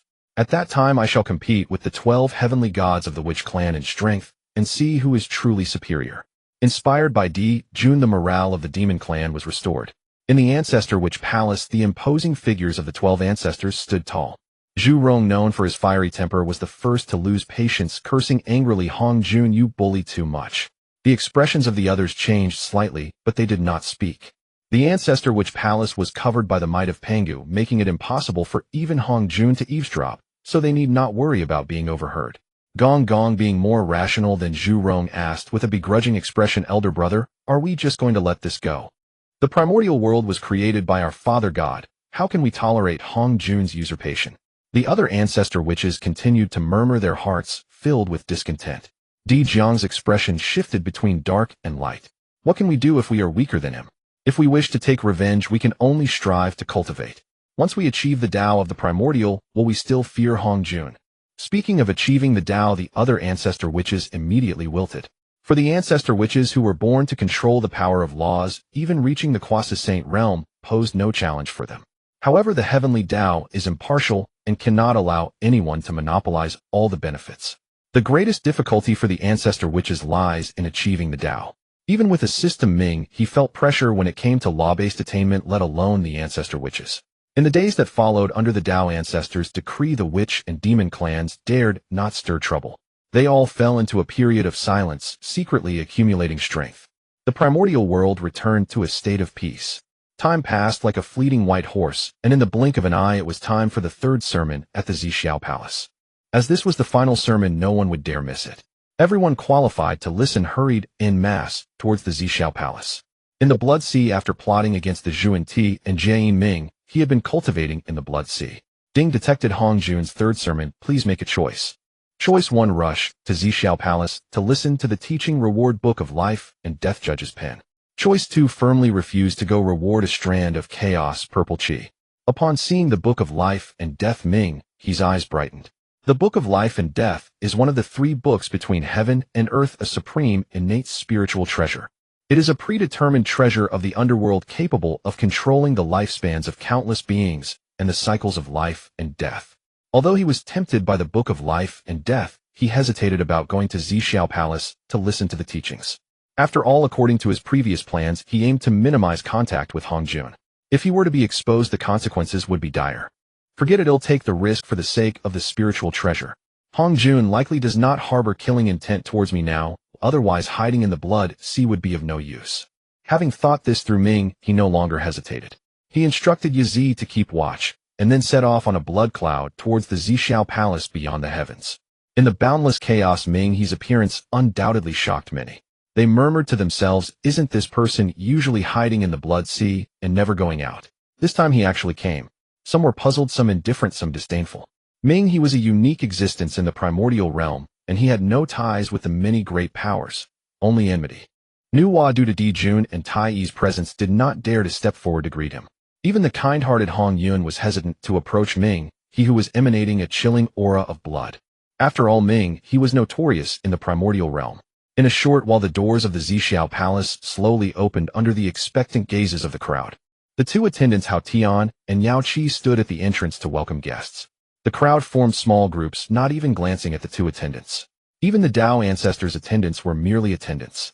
Looking at Hao Tian's disgruntled face, Yao Qi comforted him, saying, "Come on, we are just attendants. It's normal for people to look down on us." However, Hao Tian would not accept this fate. "We are also attendants of the Tao ancestor. One day, I will achieve great things and make those who look down on me take notice.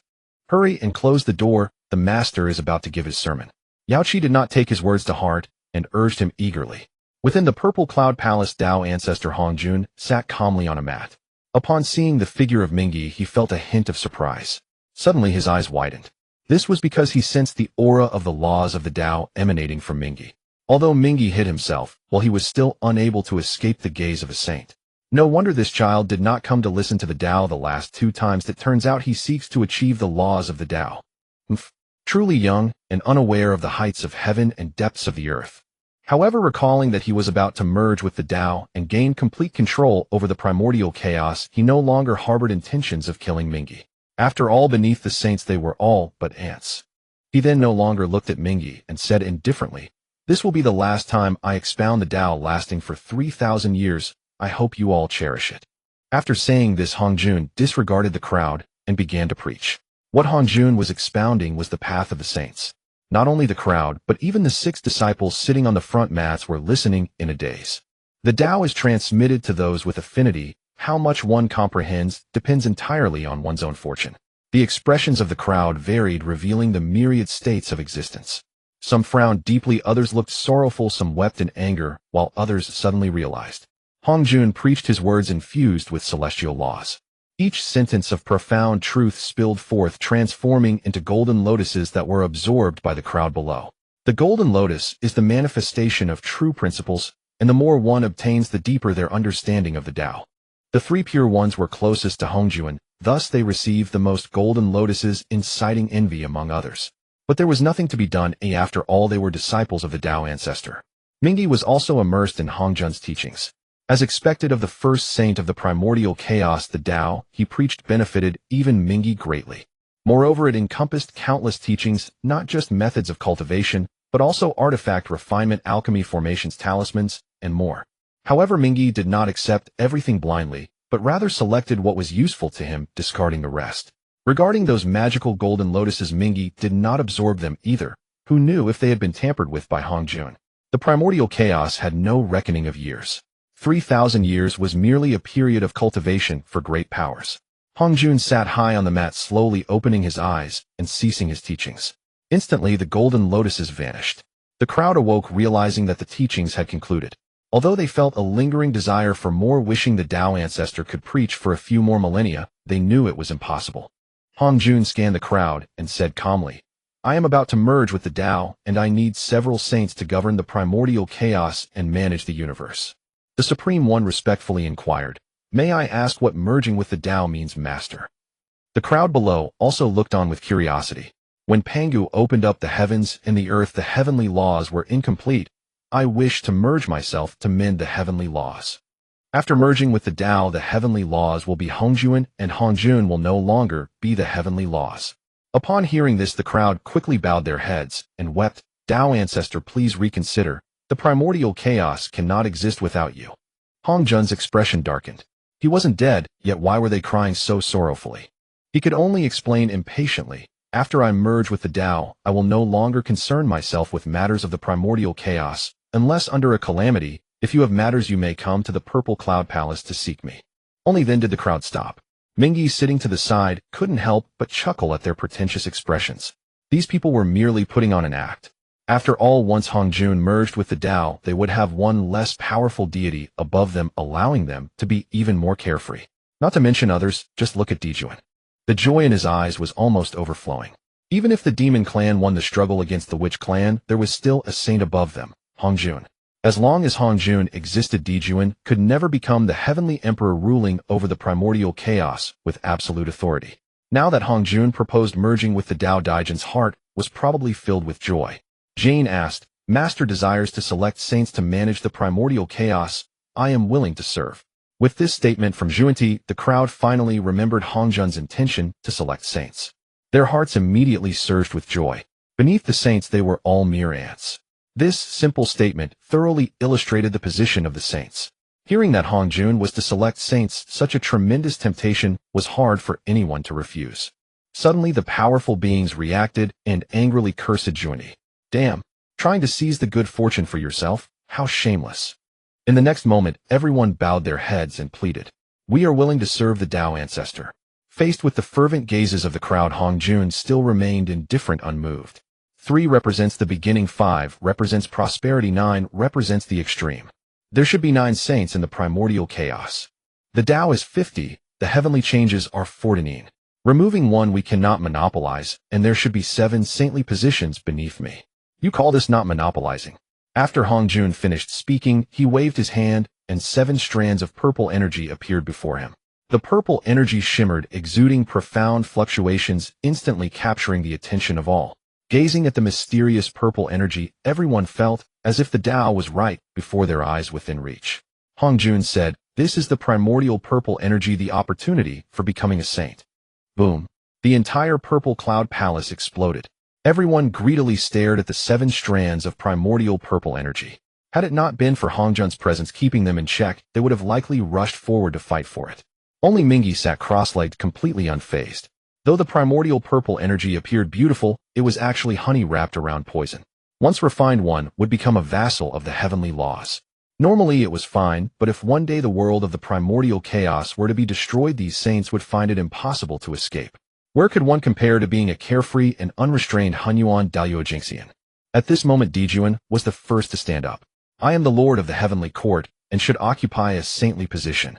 Other powerful beings also reacted one after another, beginning to recommend themselves. They completely disregarded Dijuan's increasingly dark expression. What heavenly emperor of the demon clan? In the face of such a tremendous temptation as a saintly position, he was not worth mentioning, and no one would yield. Cultivation is all about competition. Competing for cultivation resources, competing for power, competing for saintly positions. Even the Kuanping who belonged to the demon clan stood up. Dijuan's expression grew increasingly grim, feeling a tinge of wariness towards Kuanping. No matter how one looked at it, Kuanping was still a member of the demon clan under Dijuan's command. Now, he stood up to vie for the primordial purple energy against the demon clan's leader. Was he plotting rebellion? The once tranquil purple cloud palace had transformed into a marketplace, with everyone vying and clamoring, creating quite a commotion. Hongjun lightly tapped his bowl, issuing a loud shout, "Silence!" Upon seeing the Dao ancestor's anger, everyone fell silent, fearing they would anger him and lose their chance to compete for the saintly position. Hongjun nodded in satisfaction, and then slowly spoke. The three pure ones are the true heirs of Pangu, and have great merit. They can obtain a saintly position. Nuwa will have great merit in the future, and can obtain a saintly position. Zhuanti and Jane possess great resolve. They can obtain a saintly position. Hongjun did not give the crowd a chance to react, and directly bestowed 6 strands of primordial purple energy. The crowd gazed enviously at the Hongmeng purple chi flying towards the 6 individuals, their eyes turning a shade of green with jealousy. The truth is revealed. The 6 mats represent 6 holy disciples, a chance to attain sanctity. Now each of them regretted their inaction, wishing they could slap themselves for not running faster, allowing the Hongmeng purple chi to slip away right before their eyes. At this moment, the one filled with the most hatred was Kuanping. His eyes were bloodshot, filled with murderous intent, as he glared at Hongyun, wishing to tear him into 1,000 pieces. If it weren't for Hongyun, the holy disciples and the Hongmeng purple chi would have belonged to him. If it weren't for Hongyun, he wouldn't have become the dog of Emperor Jun, losing his freedom and being at the mercy of others. Kuanping attributed all his misfortune to Hongyun. Meanwhile, Hongyun remained blissfully unaware, still immersed in the regret of missing the chance to attain the Tao. Although he was a nice person, he wasn't generous enough to give everything away. Had he known that the mats represented the chance to attain the Tao, he would never have given up his seat. The other powerful beings were also full of dissatisfaction. The 3 clear ones were the authentic sect of Pangu, having great merits in creating the world, and this fact was acknowledged. Would Nuwa have great merits in the future? While the holy ones are immensely powerful, capable of predicting the future, and since it was spoken by the Dao ancestor himself, they believed it. However, the reasoning behind the acceptance of Zhuanti and Jiejing was rather flimsy, wasn't it? Who doesn't possess great willpower and perseverance? Those without perseverance cannot cultivate to the quasi-saint realm, nor would they be sitting here. Yet despite their dissatisfaction, when sensing the majestic aura emanating from the Dao ancestor, no one dared to voice their doubts. As they saw the 6 paths of Hongmeng purple chi already claimed, everyone turned their gaze to the last one. Their eyes were filled with longing. Someone cried out, "I beseech the Dao ancestor for mercy, grant us the last chance to attain sanctity." The crowd knelt down. "We implore the Dao ancestor for mercy." Hongjun's gaze shifted to Mingi. "Mingi, you have transformed the blood sea into a living entity, absorbing the chaotic blood and evil energy of the wilderness, and thus have great merit. This purple chi shall be granted to you." Although he did not believe that Mingi could achieve the Tao through this, it didn't stop him from scheming against Mingi. Even if there was a slight chance that Mingi could truly attain the Tao, it would not bode well for him. After merging with the Tao, although he was the heavenly Tao would not allow him to control everything. Therefore, if he did not act now, it would not be as easy to do so later. The crowd was astonished. The looks directed at Mingi turned more hostile. Zhuanti and Jiejing were also shocked, filled with resentment. If Mingi were to obtain the Hongmeng purple chi, the possibility of him attaining the Tao in the future would mean their quest for revenge would be far off. Mingi sneered inwardly, knowing he would not foolishly accept it like Hongyun. He stood up and saluted, saying, "Thank you, Dao ancestor. However, the path I walk is the road of principle and does not require the Hongmeng purple chi." Everyone was stunned. He actually refused it. This is the Hongmeng purple chi, a chance to attain sanctity, and he rejected it just like that. Moreover, the path of principle is incredibly difficult. Wasn't Mingyi seeking his own demise? Hongjun was also taken aback, seemingly never having considered this outcome. Even if he knew that Mingyi was on the path of principle and did not require the Hongmeng purple qi, he still did not expect him to refuse. After all, this was a chance to attain the Tao. Even if he did not use it himself, giving it to someone else would be an immense benefit. Immediately his expression turned grim, anger flashing in his eyes. How could a dignified Tao ancestor ever be rejected? Yet Mingyi continued to stand firm. My blessings are shallow. How can I waste such a divine object? It is better to give it to other fellow Taoists. The crowd thought Mingyi is a person of integrity. He truly does not want the treasure. Seeing that Mingyi was not easily deceived, Hongjun had no choice but to turn his gaze to Hongyun. At that moment, Emperor Jun suddenly jumped out. He spoke to Hongjun, Holy One, I am the Emperor of Heaven, managing all living beings and overseeing the world. Although I have no merits, I have worked hard. I ask the Holy Ones to bestow the Hongmeng purple qi upon me. In his view, since Hongjun had already been rejected by Mingyi once, as long as he took the initiative, Hongjun would not refuse for the sake of face. Juanti and Jiejing were startled. After the Battle of the Three Immortals Island, they had become enemies with Emperor Jun. Oh, how could they let him succeed? Emperor Jun controls the demon clan, condoning his subordinates in slaughtering living beings with no virtue and no merits. How could he deserve the holy position? The West is barren and lacks talents. While the East has 4 paths of Hongmeng purple qi, the West only has 2. I implore the Tao ancestor to show mercy. Juanti earnestly requested. Who would dislike such a treasure as the Hongmeng purple qi? Even if he possessed it, he could give it to his disciples. At that time, having 3 holy disciples would be quite imposing. Seeing Juanti causing trouble, Emperor Jun immediately exploded with rage. Juanti, you two have already obtained 2 paths of Hongmeng purple qi. How dare you compete with us? It's utterly shameless. The other powerful beings also began to curse loudly. They were truly angered. There were already too many monks and not enough porridge, and they couldn't even snatch it for themselves, so how could they allow others to take it? Juanti, having evoked everyone's anger, was scolded so fiercely that he had to give up. The 3 clear ones who had originally intended to intervene quietly returned to their places. Naturally, Hongjun would not grant the Hongmeng purple qi to the demon clan. His earlier intervention to prevent the witch clan from attacking the demon clan was merely to prevent the witch clan from becoming too powerful. At the same time, it was to give the demon clan a chance to recuperate and grow stronger. If he truly granted the Hongmeng purple qi to Emperor Jun, the power of the demon clan might surpass that of the witch clan, which was something he did not wish to see. His fundamental goal was to maintain a balance of power between the 2 clans, leading to mutual destruction in the end. Hongyun, you are the first cloud to take form between heaven and earth with deep roots. This purple qi shall be bestowed upon you. Hongyun was overwhelmed by this sudden joy, hurriedly expressing his gratitude, completely unaware of the predatory glances from those behind him. The one who hated him the most was Kuanping. Hongyun caused him to lose his holy position, yet he ended up receiving the Hongmeng purple qi. In the end, he was left with nothing. Why should that be? Hongyun caused him to lose his holy position. That Hongmeng purple qi should have been his. Kunpeng's expression twisted with rage as he screamed madly in his heart. Mingyi watched coldly from the sidelines. With his previous refusal as a precedent, it was clear that Hongyun still did not understand the situation, which could only be described as a just fate. Was the Hongmeng purple qi so easily obtained? The 3 clear ones were disciples of Hongjun and naturally received his protection, so they did not have to worry about others' covetous glances. But Hongyun had neither powerful strength nor the backing of a grand force like the demon clan. To him, the Hongmeng purple qi was a death warrant. Meanwhile, Hongyun's friend Xinyuanzi felt the greedy and fierce gazes around them and couldn't help but grow worried. He gestured several times to remind Hongyun. However, at this moment, Hongyun was lost in the joy of regaining the chance to attain the Tao and completely missed Xinyuanzi's warnings.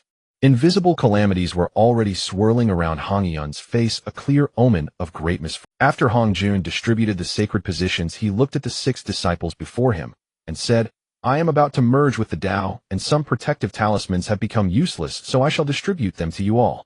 As he spoke, a diagram, a banner, and 4 swords appeared in his hand. These 3 spiritual treasures emitted boundless, profound Tao essence, all of which were innate supreme treasures. The crowd below gazed at the 3 dazzling supreme treasures, feeling as if acid was rising in their stomachs. Indeed, comparison can be quite demoralizing. Previously, they had not thought much of the benefits of being a disciple of a saint. It was merely a title. But now it felt as if they had been slapped in the face. With the Hongmeng purple qi and innate supreme treasures, each of these was something they coveted. They couldn't help but regret not having rushed earlier to claim the sacred positions. If they had, these treasures would have been theirs. Only Mingi remained seated unperturbed. It was just innate supreme treasures. He already had several. Hongjun picked up the Taiji diagram and addressed Taishang. As my greatest disciple, I bestow upon you the innate supreme treasure, the Taiji diagram. This treasure possesses the ability to transform yin and yang and the 5 elements, and can also suppress the earth, water, fire, and wind. Use it wisely. With a wave of his hand, the Taiji diagram landed in Taisheng's hands. Then Hongjun looked toward Yuan Shi and said, "This is the Panga banner transformed from the axe blade of Pangus, heavenly axe, unmatched in offense. It can release chaotic sword energy and shatter countless spaces and times." Yuan Shi was delighted and quickly bowed in thanks. "Thank you for bestowing this treasure, master." Seeing Tongshin's eager gaze, Hongjun smiled and said, "I know your swordsmanship is the best, so I grant you the innate supreme treasure, the 4 swords of Zuzhen. These 4 divine swords can form the Zuzhen sword formation, a formation of boundless power impossible to break except by the 4 saints. This was once the possession of the demon ancestor Lihu, and now I bestow it upon you." Hearing about such a supreme treasure, Tongtian couldn't help but beam with joy. The others were astonished. If it was impossible to break except by the 4 saints, then Tongtian would be invincible in the Hongwang. The Sanqing already occupied 3 sacred positions. Even if Nuwa and Juni joined forces, they would be powerless. They silently resolved never to provoke Tongtian in the future. Hongjun continued distributing treasures. "Nuwa, I grant you the supreme innate spiritual treasure, the mountain and river society map. Within this map lies a realm of society and earth. It contains the sun, moon, and stars forming its own cave sky capable of trapping saints. I also grant you the Qian Kuan Ding, unmatched in defense, and it can reverse the innate to refine innate spiritual treasures." Although there were no innate supreme treasures, Nuwa was not one to compete fiercely, so she was quite satisfied. After Hongjun finished speaking, he closed his eyes to rest and said no more. Juanti and Jane were dumbfounded. They gazed longingly at Hongjun, their intense gaze seeming as if it could roast a person alive. But Hongjun remained composed, indifferent to their pleas. Juanti, feeling helpless, could only plead, "Master, please show mercy and bestow treasures upon us." This time Hongjun couldn't pretend he didn't hear and had to open his eyes. He was reluctant to grant treasures to Juanti and Jane. Accepting them was merely to repay the karmic debt of the West. In his view, the 2 sacred positions were already enough to repay the debt, and he did not wish to part with more spiritual treasures. However, under the gaze of the crowd, if he really gave nothing, it would be hard to avoid accusations of favoritism. "Jane, I grant you the supreme innate spiritual treasure, the Eastern Qinglian Baos banner, and the Jane divine flag, 8 treasures merit pool. Juanti, I grant you the 6 roots of purity bamboo and the empowering divine pestle." Juanti and Jane sighed deeply. This was truly unequal treatment. The Sanqing each received an innate supreme treasure, while they only got a few ordinary spiritual treasures. However, since Nuwa did not complain, they dared not voice any grievances. After all, having something was better than having nothing. Seeing that Juanti could obtain treasures just by complaining, the crowd began to follow suit. As for in the face of genuine benefits, it was insignificant. Hongjun shook his head helplessly, saying, "The remaining treasures are all behind in the treasure distribution rock. You all may go and take your share. After taking the treasures, you may leave. In the future, if there is no business, do not come to the Zixiao Palace." The crowd was overjoyed upon hearing this. They had only approached with the mindset of trying, not expecting to actually gain anything. Instantly, they disregarded all decorum and rushed frantically toward the back of the great hall. Just as the crowd took a few steps, a shadow of blood swiftly flashed by. In an instant, it left everyone far behind. The one who ran ahead was Mingi. When Hongjun was distributing treasures, he had already been poised to spring into action. Since he had come to the Zixiao Palace, he naturally could not miss the many spiritual treasures on the treasure distribution rock. Although he did not lack spiritual treasures, the quality of those on the treasure distribution rock was also average. But just like money, who would complain about having too many spiritual treasures? As for the later claims by certain individuals that they were uninterested in money, that was simply pretentiousness. Ming's cultivation far surpassed that of the others, and with ample preparations, he naturally sped ahead, leaving everyone far behind. Even those skilled in flight, like Dijuan and Kuanpeng, could not catch up for the moment, and could only follow behind, eating their dust. After passing through numerous palaces, Mingi finally caught sight of the treasure distribution rock. In a clearing, an enormous rock lay horizontally. It seemed to emit the brilliance of countless stars. Upon closer inspection, it was not stars at all. It was simply the overwhelming number of spiritual treasures radiating light, making it appear like stars. That's ridiculous. Did Hongjun gather all the spiritual treasures of the entire Hongwang? Mingyi exclaimed in amazement. At this moment the others had also caught up. Looking at the treasure distribution rock, which radiated immeasurable treasure light, they felt as if their eyes were about to be blinded. They could say that they had never seen so many spiritual treasures in their lives. Suddenly, everyone went mad. They rushed forward, desperately fighting over the spiritual treasures. Even the Sanqing and Nuwa, who had just received supreme treasures from Hongjuan, felt their hearts race. There was no helping it, who among them did not have a few disciples. Especially Tongtian, who had dozens of direct disciples. The number of spiritual treasures he would grant in the future was indeed substantial. Thinking of dozens, or even hundreds of disciples surrounding him clamoring for spiritual treasures, Tongtian felt a wave of panic. The appearance of the treasure distribution rock was just the solution to his worries. At this moment, disregarding the dignity of a saint disciple, he hurriedly joined the fray for the spiritual treasures.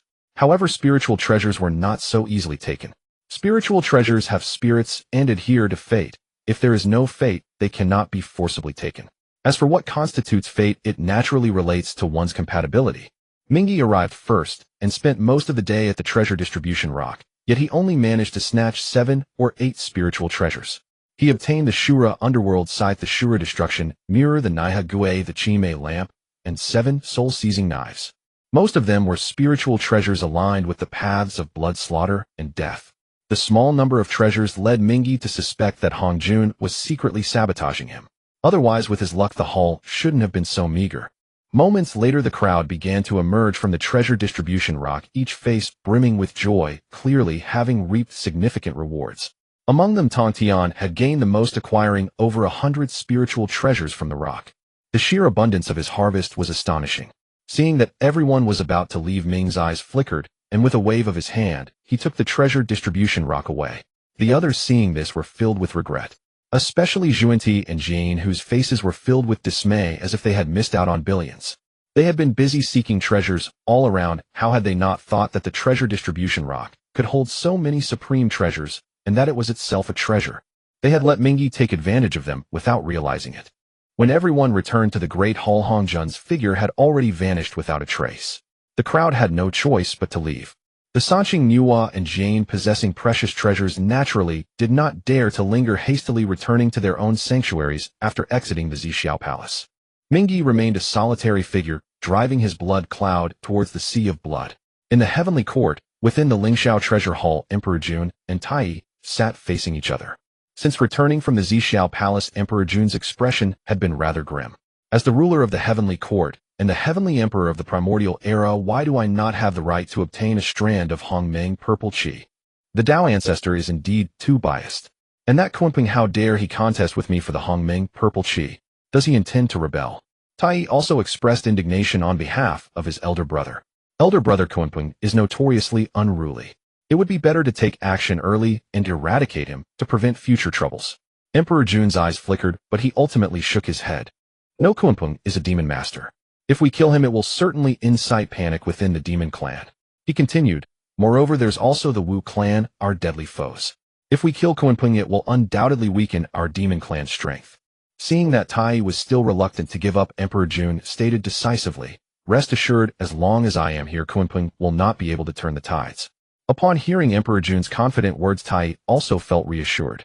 Emperor Jun narrowed his eyes, his fingers tapping rhythmically on the chair.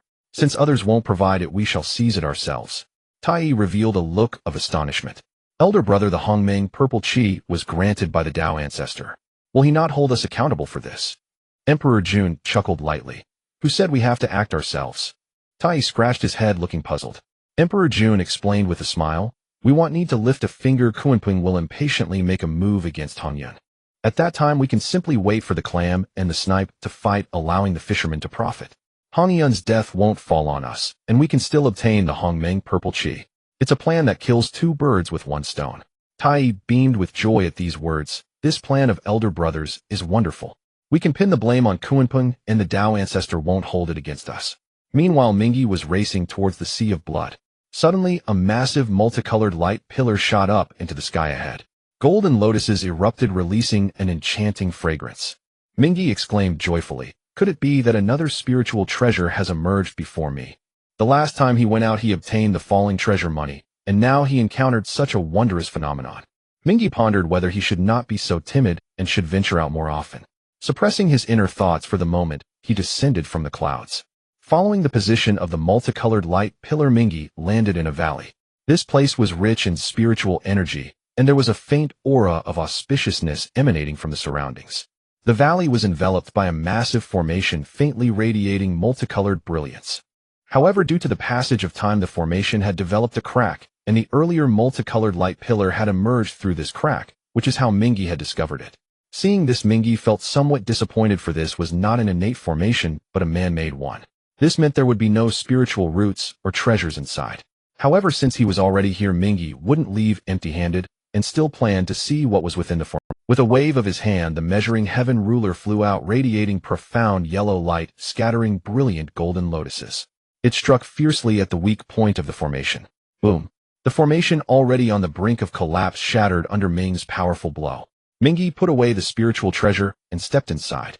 Within the formation there grew a kind of fiery red spiritual herb. This herb is known as the phoenix blood herb, which can only grow by being watered with the blood essence of a phoenix. Although it is not a spiritual root, it is still an extremely rare spiritual herb.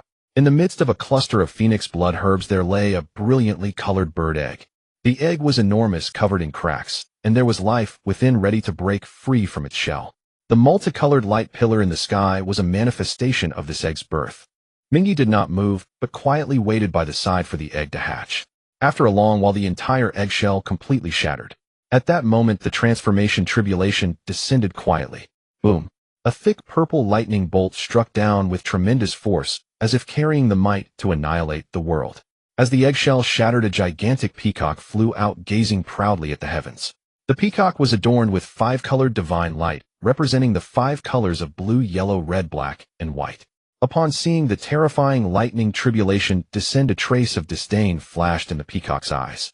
With a flap of its wings, a beam of 5-colored light swept out. In an instant, the terrifying thunder seemed to vanish into thin air. Mingi murmured, "This is 5-colored divine light." If it were just a peacock, he couldn't be sure, but with the addition of this 5-colored divine light that encompasses all, Mingi was certain of the peacock's identity. It was none other than the son of the legendary Yuanfeng Kong Xian, the fierce one who made the disciples of the Chan sect roll in fright during the Fengshan War. Kong Xian was so powerful that figures like Yang Jian and Neza stood no chance before him. Even Lu Ye, who could defeat Zhao Gongming, could only flee in the face of Kong Xian's 5-colored divine light. Ultimately, it was the Western Saint Juanti who personally captured Kong Xian, yet even then Kong Xian managed to brush away his golden body. His strength was so formidable that even if he wasn't the strongest below the saints, he would still rank among the top 3. As the tribulation faded, a flash of white light appeared. A young man dressed in splendid robes with a handsome face emerged at the spot. Detection of Kong Xian's emergence. Please make your choice. Choice 1, strike first and kill Kong Xian. Reward supreme, divine ability, 5-colored divine light. Choice 2, accept Kong Xian as a disciple. Reward superior, innate spiritual treasure, 5 elements pearl. Kong Xian landed warily, watching Mingi, and asked, "Who are you?" Mingi smiled broadly, resembling a big bad wolf wanting to abduct Little Red Riding Hood. "I am the old ancestor of Mingi. Would you be willing to worship me as your master?" After the Fengshan War, Kong Xian was enlightened by Zhuanti and became the peacock, Great Ming Wang. Since Mingi held a grudge against Zhuanti, he naturally thought to weaken the strength of the West. Moreover, Kong Xian was indeed an exceptional candidate, and accepting him as a disciple would not be a loss. However, Kong Xian, though just born, was full of arrogance. "You are worthy to be my master." Mingi, truly deserving of being the son of Yuanfeng, yet with the cultivation of a Tai golden immortal, he dared to act so proud in front of him, a Kwasa saint. "Then who is worthy to be your master?" Mingi was not angered, but rather countered with a question. Kong Xian furrowed his sword-like brows, and after pondering for a moment replied, "Only the one with the highest cultivation in the primordial era is worthy to be my master." As the son of Yuanfeng, he understood his mission from birth, to revitalize the Feng clan. However, before that he must strive to enhance his cultivation. But with his pride he believed that no ordinary person was worthy to be his master, only the strongest in the world could subdue him. Mingi shrugged and smiled. "The strongest in the primordial era is the Tao Ancestor, but the Tao Ancestor has already merged with the Tao, and you have no chance now." and I am the second strongest in the Primordial era. Now that the Tao Ancestor has merged with the Tao, I have become the strongest in the Primordial era. You can take me as your master." Kong Xian was taken aback for a moment, then sneered. "Who knows if what you're saying is true? What if you're just trying to deceive me?" A malicious smile curled at the corner of his mouth. After traveling for so long, I'm quite hungry. Right now I especially want to eat chicken. What should I make? Braised chicken, white cut chicken, beggar's chicken, kung pao chicken, yellow braised chicken. Tisk, just talking about it makes my mouth water." Kong Xian's expression changed drastically. Although he didn't understand the names of the dishes that Ming he mentioned, he knew that the other party intended to eat him. He immediately prepared to flee. Ming he chuckled and reached out a large hand towards Kong Xian. Aware of the power of the five-colored divine light Ming, he did not use any spiritual treasures. Kong Xian was very confident in his speed. He was the son of the Yuan Feng, and even though he was only at the Tai Golden Immortal Realm, his speed was so fast that even a typical Deluo would not be able to catch him off guard. Asking him to become a disciple. Dream on. Just when he was feeling proud, thinking he had escaped, the colossal hand descended from the sky. The hand overshadowed the sky, exuding a terrifying aura. Kong Xian's face turned pale, and a look of shock flashed in his eyes. Although he had just been born, he possessed an innate bloodline heritage and was born with knowledge. He had previously thought that Ming he was at most a Deluo Golden Immortal, but to his surprise, he was actually a Quasi Saint. The giant hand slowly descended, as if a portion of the sky was collapsing. Ming he looked at Kong Xian, who had been brought back before him, and smiled. "So will you become a disciple? It's fine if you don't. I never force others. I always believe in mutual consent." Kong Xian looked at Ming he's malicious smile, and felt a shiver run down his spine. Was this not a sign of coercion? It looked like he truly wanted to eat him. Kong Xian, being newly born and inexperienced, was genuinely frightened by Ming he's intimidation. Although he was proud, remembering his mother's order to revitalize the Feng clan, he could not help but start to Even though he was not afraid of death, he did not want to choose such a humiliating way to die, by being eaten. The struggle showed on his face, and in the end he hung his head like a defeated rooster. He bowed and said, "Disciple Kong Xian pays respects to master." Ming he smiled with satisfaction. Although Kong Xian called him master reluctantly, it was of no concern. He believed that under his education and guidance, Kong Xian would eventually become a good disciple who respected his master like Yizi. Extending his hand, 5 beads emitting the brilliance of the 5 elements appeared. "Since you have become my disciple, I cannot be stingy. This set of 5-element pearls is a top-grade innate spiritual treasure, and I bestow it upon you as a protective treasure." After speaking, he waved his hand, and the 5-element pearls flew in front of Kong Xian. Although Kong Xian wanted to refuse with pride, the temptation of a spiritual treasure corresponding to his own path was too great. He could only reluctantly say, "Thank you, master." Seeing Kong Xian's demeanor, Ming, he couldn't help but chuckle inwardly. "You little one, I still have ways to deal with you." Blood God Palace. Ming he was in a secluded chamber cultivating. He swallowed 3 Bodhi seeds in one go, and then used his supernatural power to refine them. For an ordinary person, placing the Bodhi seeds nearby would suffice to benefit from their influence and enhance understanding.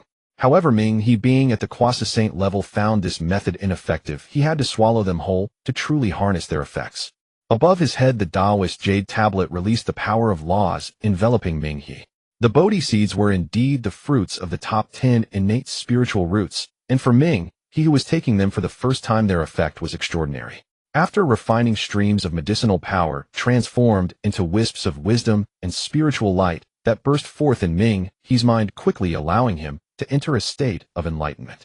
The 6,000 zang tall pillar of laws behind him also began to grow little by little. Although the pace was slow, it gradually accumulated over time. Thus countless years passed. The pitch-black pillar of laws grew taller, and the aura of slaughter upon it became increasingly intense. Various strange images collided with spiritual insights, erupting forth and evolving into the path of slaughter. The clash of weapons rang out, bones scattered across the ground, blood flowed like an ocean. With a thunderous roar, Ming he broke through the final bottleneck, and the pillar of laws reached 9,000 zhang. The entire Blood God Palace trembled under this terrifying divine might. After a long time, Ming he opened his eyes and exhaled a breath.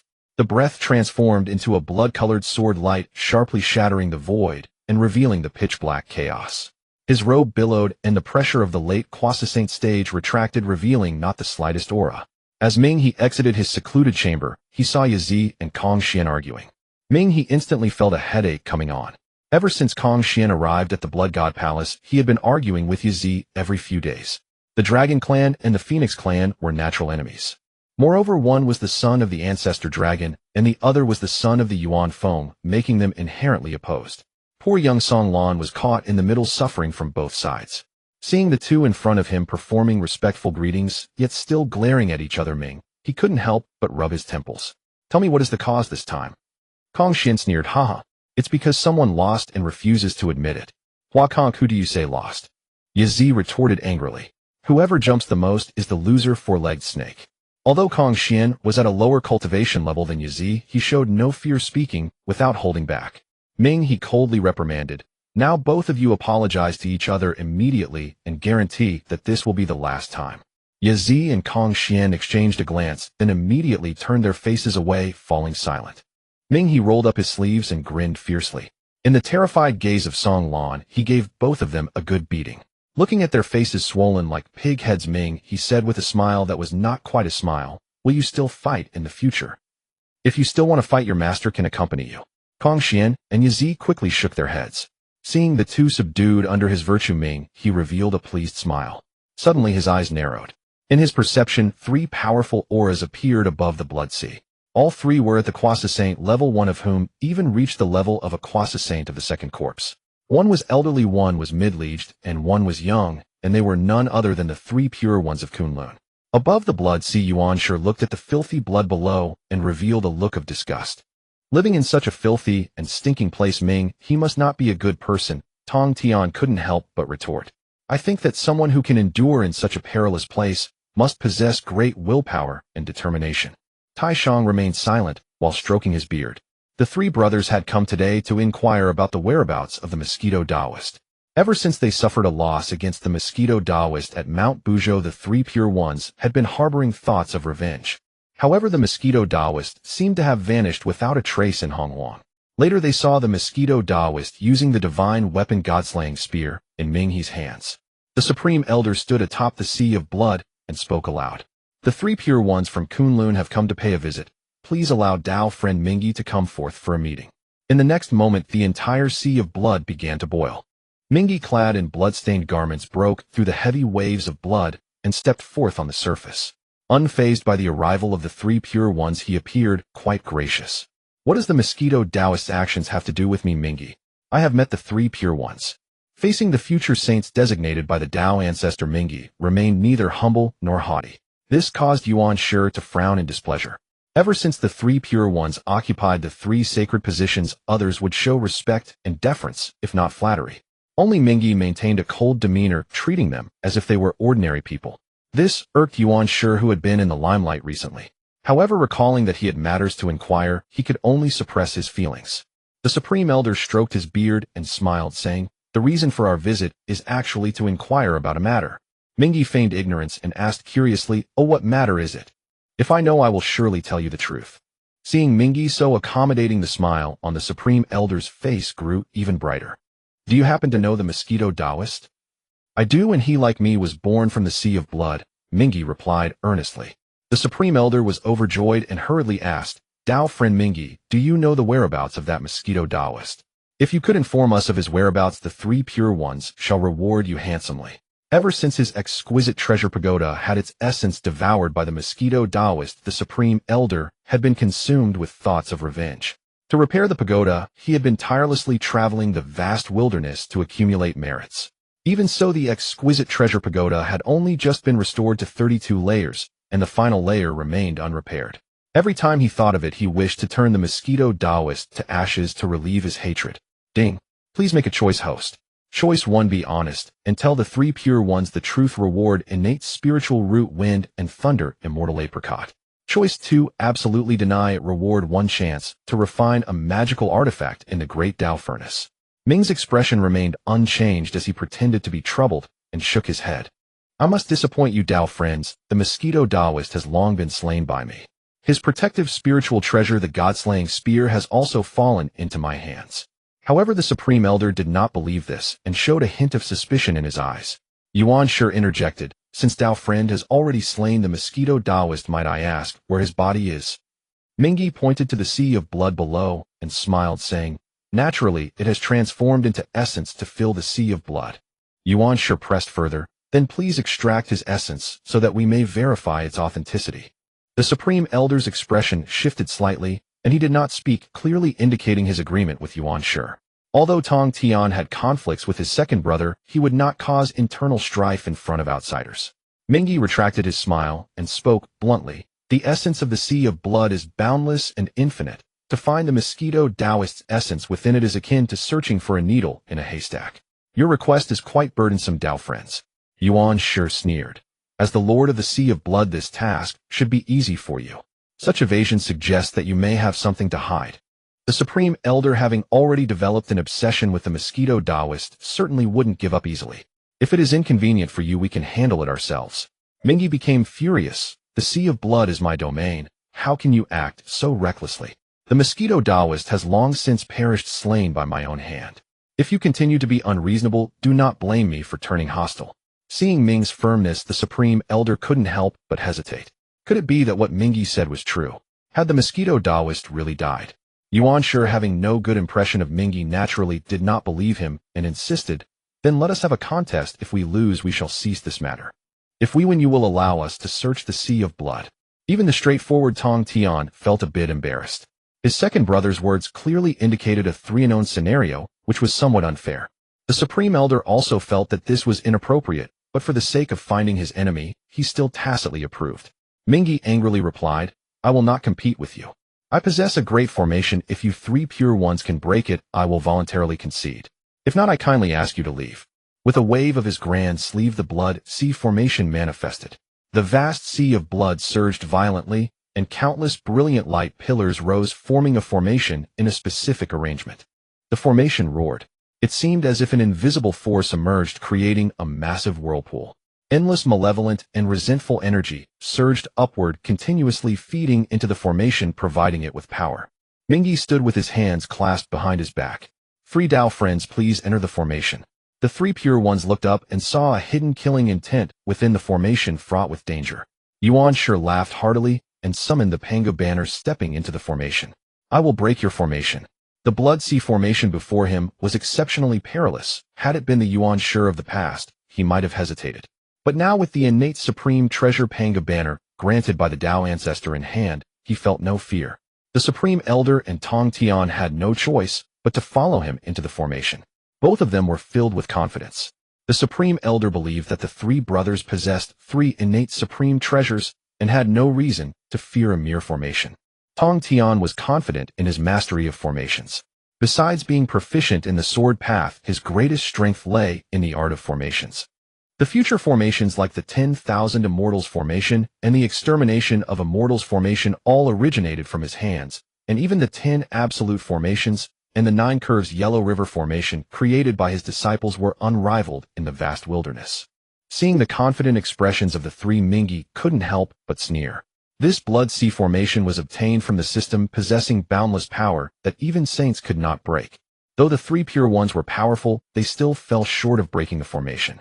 As they entered the formation, they saw the overwhelming malevolent energy surging around them, a towering wave of blood crashing toward them.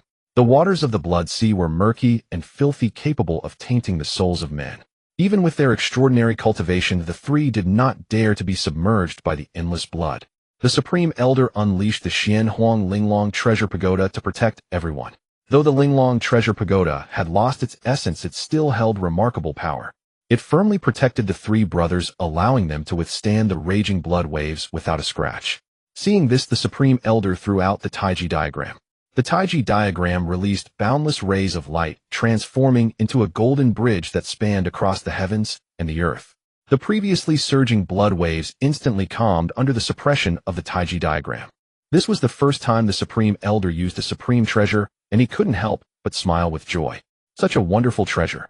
Yuan Shi and Tong Tian expressed their gratitude, saying, Thank you, Elder Brother, for your protection.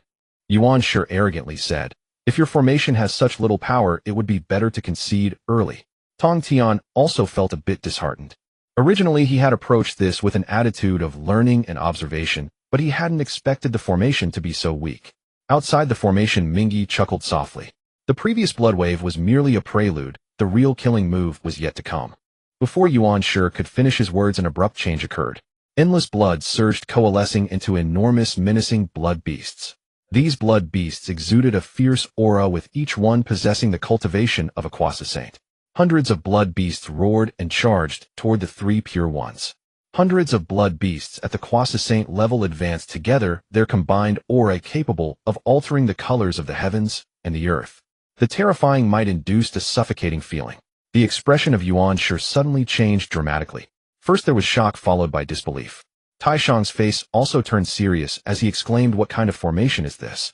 Such power!" They could hardly believe their eyes. This was hundreds of quasi-saint beasts, not just a few de Luo Jingxian.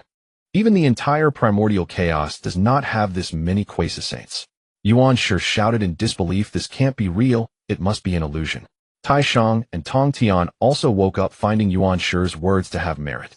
After all, the sheer number of hundreds of quasi-saint blood beasts was truly horrifying and hard to believe. Tong Tian, holding the Qing Ping sword, laughed to the heavens, saying, "Regardless of whether it's an illusion, the word is to kill." The 3-foot azure blade erupted with boundless sword light, unleashing waves of razor-sharp sword qi. The sword qi pierced through the layers of malevolent energy, and blood waves slashing towards the charging blood beasts.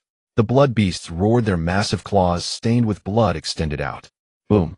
A thunderous explosion echoed, and the sword qi shattered. Taishang said in disbelief, "It's actually real, not an illusion."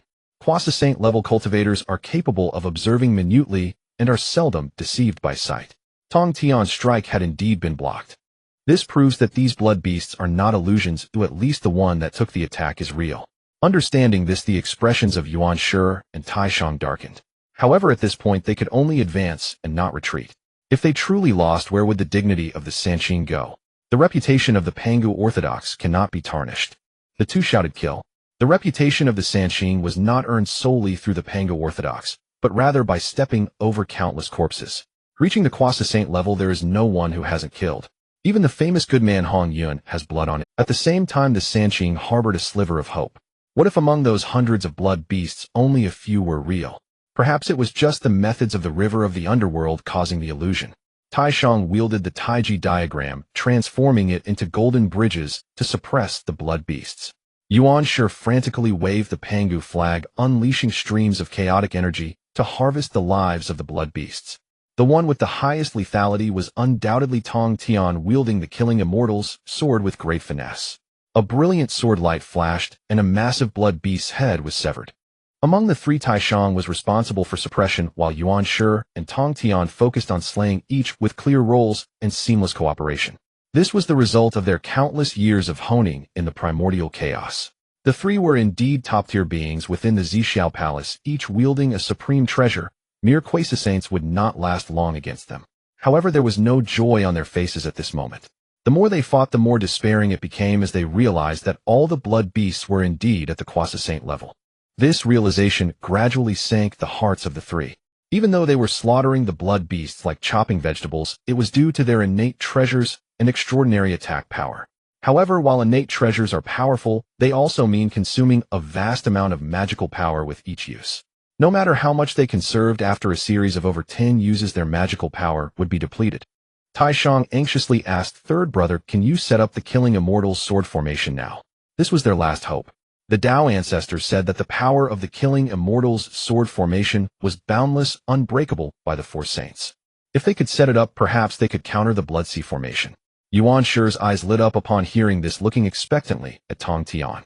Tong Tian smiled bitterly and shook his head, lamenting, "I have not had the Killing Immortals sword for long. I cannot set up the formation now. Moreover, I just tried to break this formation, but found that the Blood Sea formation is far too intricate and profound. I cannot break it at all." Tong Tian was deeply disheartened. He had previously believed himself to be the undisputed master of array formations in the primordial chaos. He was very confident in his skills, until he encountered the river of the underworld and the currently unbeatable Blood Sea formation. Taishang and Yuan Shi expressed disappointment, regretting their reckless actions that led them into the schemes of the river of the underworld. Indeed, in their view, the strength of the river of the underworld could not match their combined might. Thus, he deliberately led the three into the formation. However, it was too late for the Sanqing to regret. They could only hold on desperately.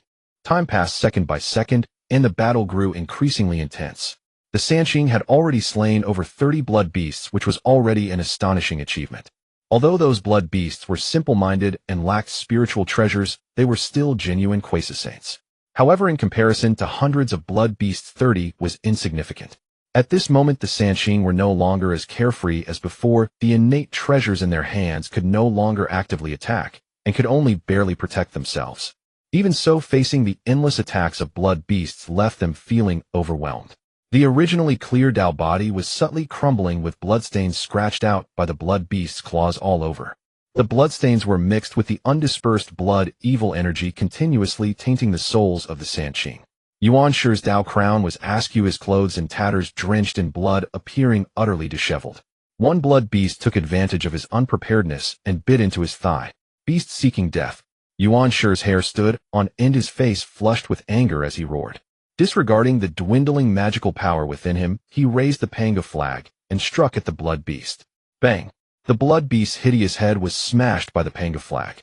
The grayish brain matter and blood splattered onto Yuan Shi's face, even getting into his mouth. This is infuriating. Typically, Yuan Shi, who valued demeanor and authority, could hardly endure it, and he was instantly enraged.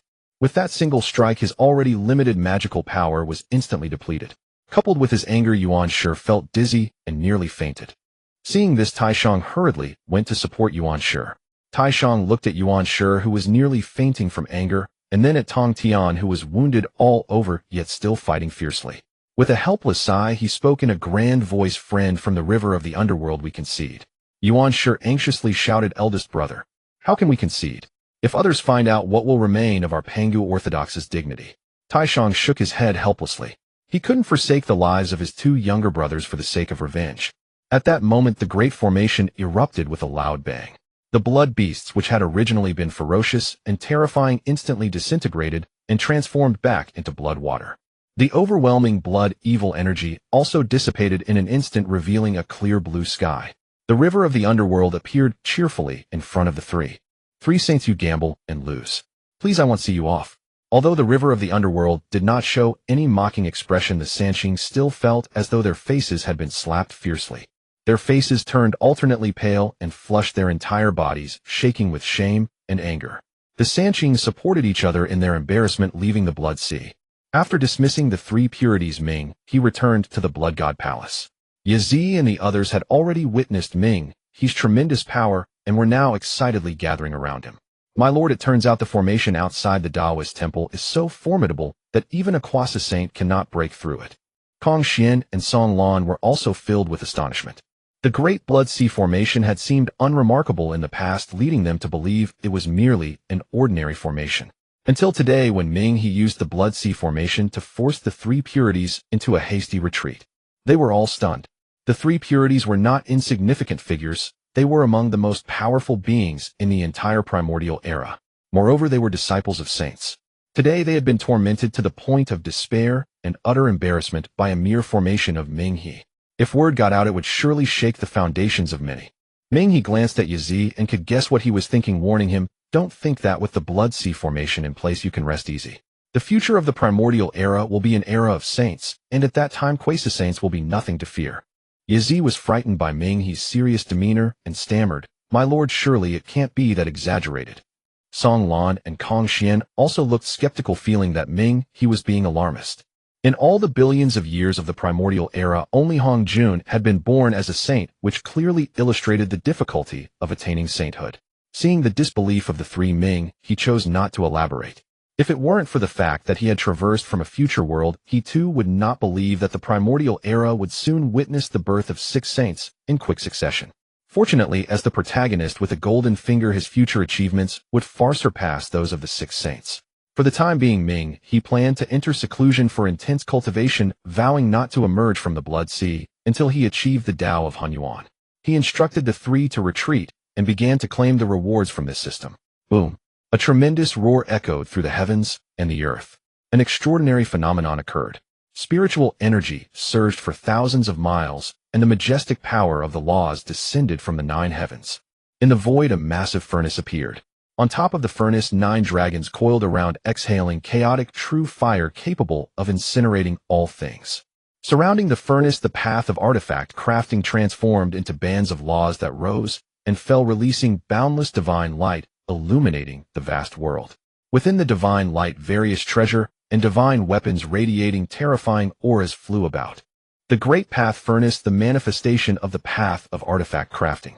Using the heavens and the earth as fuel, and yin and yang as the crucible, it can forge all things. Seeing such an impressive description, Ming, he was also thrilled.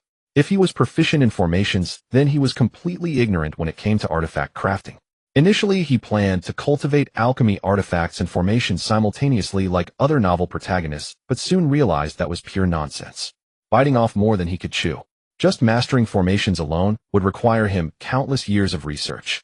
If he were to learn artifact crafting as well, he feared he would have no time left for cultivation, which would be counterproductive. Thus, he cherished this one-time opportunity for artifact crafting. He directly took out the best materials at his disposal. A piece of ancient grayish rock was precisely the split treasure rock from the Zixiao Palace, which bore countless treasures. After his research, Ming, he discovered that the split treasure rock was a piece of chaotic divine stone. This chaotic divine stone was formed within the chaos. Having been polished by the elements of earth, water, fire, and wind, and the chaotic flows of energy, it became incredibly sturdy, making it a top-tier material for artifact crafting. System: how do I operate this Great Path Furnace? Ding. The host only needs to place all materials into the furnace. Ming, he was quite satisfied with such a straightforward operation. He tossed the chaotic divine stone into the furnace, adding some other spirit minerals, such as gung metal, mercury, and yang copper. Among others, these were all treasures that Ming he had accumulated over millions of years. Although Ming he rarely left the blood sea, his 480 million blood godsons were far from idle.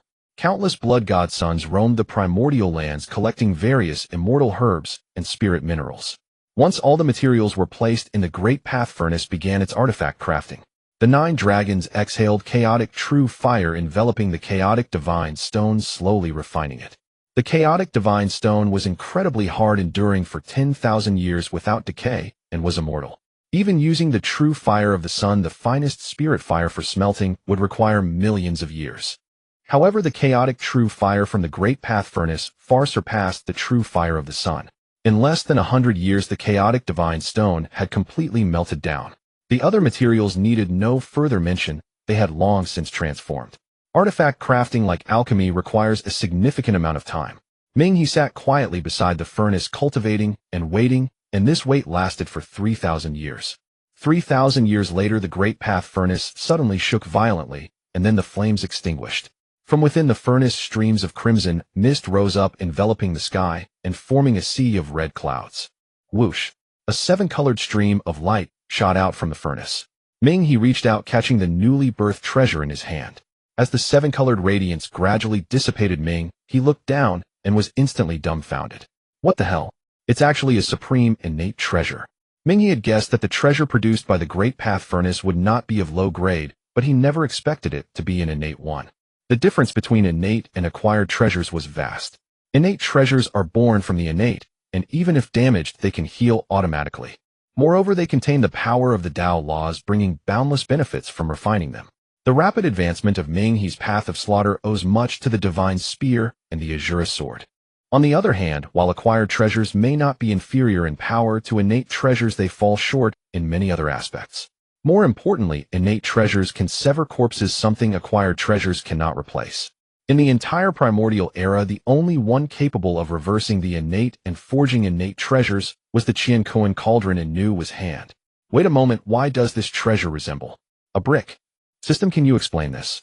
I wanted a majestic treasure like the Tian, not a brick. Ming he said through gritted teeth. Just thinking about future battles where others wield majestic treasures radiating divine light, yet he was left with a brick, filled him with an inexplicable shame. Ding. The treasure forged by the Great Path Furnace is random. Moreover, host, this is not an ordinary brick. It is an indestructible brick. Ming he responded silently. So what's the difference? Isn't it still just a brick? Ding, please do not underestimate the brick. No matter how high the skill one fears the brick, there is nothing a brick cannot solve. The Tian is essentially just a well-shaped brick. Alright system, you've convinced me. Ming he weighed the brick that weighed millions of pounds in his hand, and could only reluctantly accept reality. At worst, he would use the brick as a trump card, launching surprise attacks from behind to take down opponents with a single strike. He would never let anyone see the true form of the brick, or else he would feel utterly humiliated. In the vast primordial land, a scene of vitality and prosperity unfolds. Due to the ban on conflict between the witch and demon clans imposed by the Tao Ancestor, the Primordial World enters a rare period of peace. However, the tranquility of the Primordial World is abruptly shattered by the sounds of fierce battle. In the sky, a Taoist clad in red is entangled in combat with an old man of sinister visage.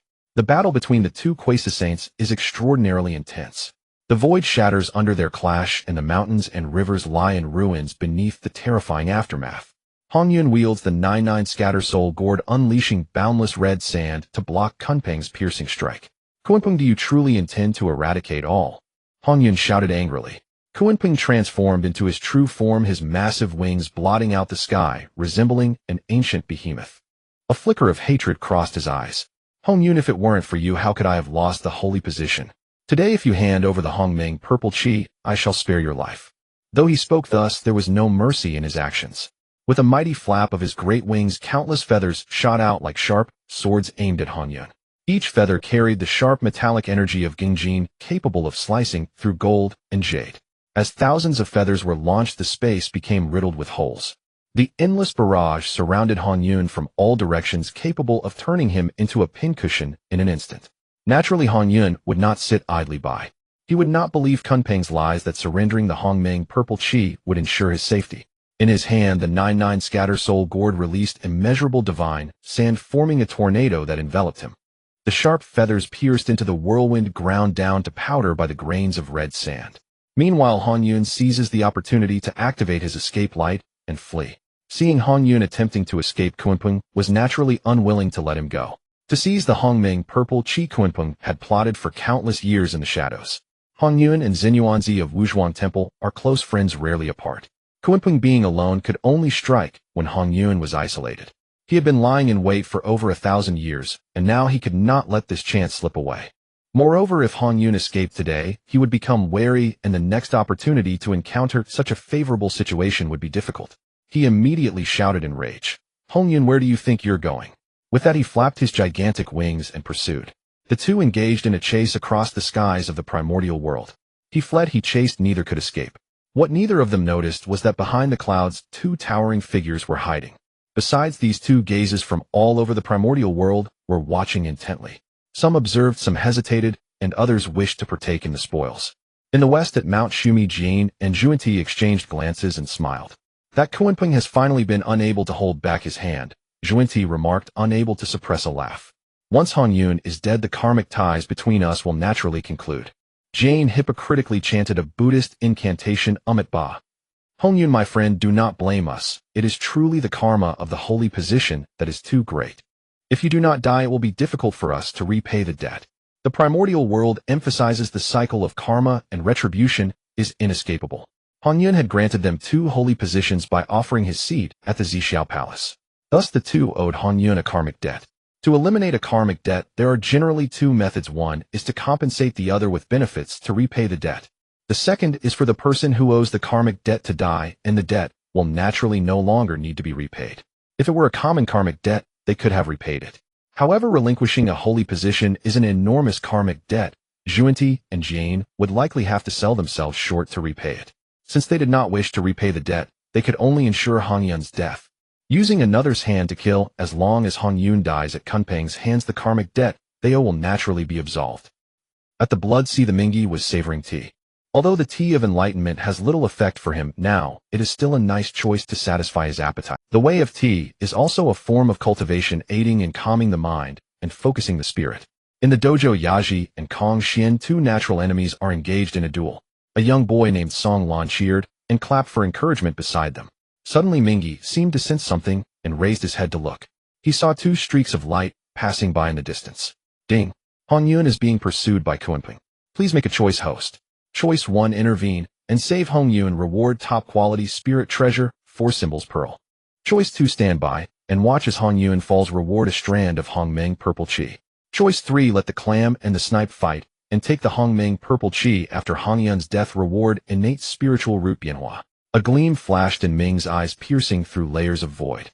He saw the hidden figures of Dijuan and Tai behind the clouds, who were also aware of the situation.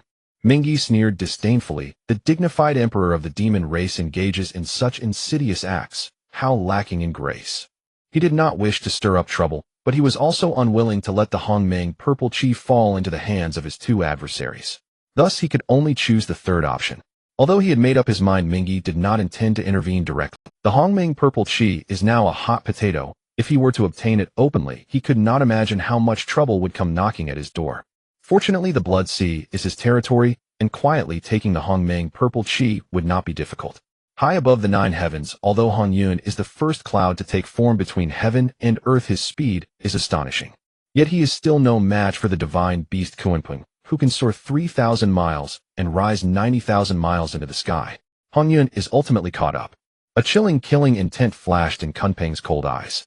Hongyun, stop struggling today, you will undoubtedly die. Yet how could Hongyun truly surrender and willingly walk to his death? With a gritted teeth, he desperately urged the Scatter-Soul Gourd, prepared to fight Kunpeng to the bitter end. The red and black figures collided and soared through the air. In the clash of powers, terrifying forces erupted. The clouds above were churned into shreds, splattering like snowflakes. The violent aftermath of the battle rippled outward, shattering the void inch by inch. The stars in the sky trembled, and the blood sea below surged with endless waves. Unbeknownst to them, the two had already arrived at the underworld Blood Sea. The battle grew increasingly fierce. Both utilized various techniques and divine communications, all aimed at killing the other. However, Hongyun's cultivation was inherently weaker than Kunpeng's, and his killing methods were also inferior.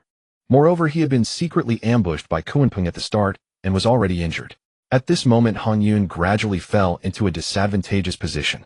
Kunpeng seized the opportunity, suddenly smashing down the spirit treasure Demon Master Palace. Bang! Hongyun was carelessly struck, sent flying 1,000 miles, his body crumbling as he spat out blood. Kunpeng shouted fiercely, Hongyun, hand over the Hongmeng purple chi. Hongyun let out a bitter laugh, his hot blood splattering across the vastness. Thinking that he would perish here today, he could not help but feel sorrow rise from his heart. He never expected that a moment of kindness in the Zixiao Palace would become the reason for his demise. Looking at the murderous Kunpeng, Hongyun felt despair. Since you want it, take it. With that, he resolutely self-destructed before Kunpeng's terrified gaze. Boom! A terrifying explosion echoed throughout half of the primordial world.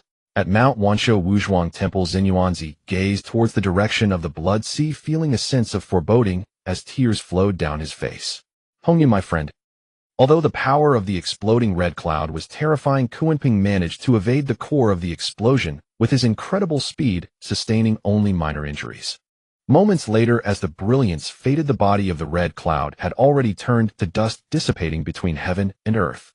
Kunpeng gazed at the primordial purple energy left behind, his eyes bursting with fervent light. Breathing heavily, he cackled, the primordial purple energy is finally mine. However, just as he was about to reach for that primordial purple energy, a powerful sound wave swept in from the side. Kunpeng was taken aback, not expecting someone to suddenly attack. A glint of ruthlessness flashed in his eyes, and without the slightest pause, he moved forward, disregarding his injury, to seize the purple energy. Tai seemed to have anticipated Kunpeng's brutality. With a sudden clap of the Eastern Emperor bell, sound waves spread out directly, pushing the primordial purple energy even farther away. The frustrated Kunpeng glared fiercely and questioned, Dijuan Tai, have you been secretly following me? Dijuan stepped forward and replied with a cold smile, Demon Master, do not forget your identity. Tai exuded an aura of dominance, speaking contemptuously, Big brother, I will hold him off. You go seize the primordial purple energy. Dijuan nodded, ignoring the furious Kunpeng as he charged towards the primordial purple energy. Yet how could anyone resist the allure of such a supreme divine object that could lead to enlightenment? Great powers hidden in the shadows began to reveal themselves, all wanting to snatch the primordial purple energy. However, they were unwilling to offend the demon clan, so they concealed their identities. Dijuan shouted, a bunch of cowardly rats, get lost. A Kwasa saint shrouded in mist sneered, Dijuan, this primordial purple energy is unowned. The one who grabs it first is the one who gets it. Dijuan's face turned ashen as he roared, seeking death. He immediately summoned the river map and Luo book, unleashing boundless divine light, and engaged in battle with the crowd. In the void above, a fierce battle erupted among more than a dozen Kwasa saints.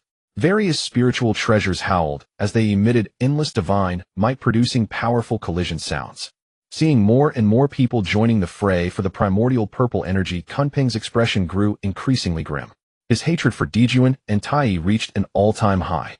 If it weren't for the interference from Dijuan and Tai, the primordial purple energy would have long been his. Watching the primordial purple energy drift further away, Kunpeng's mental state erupted.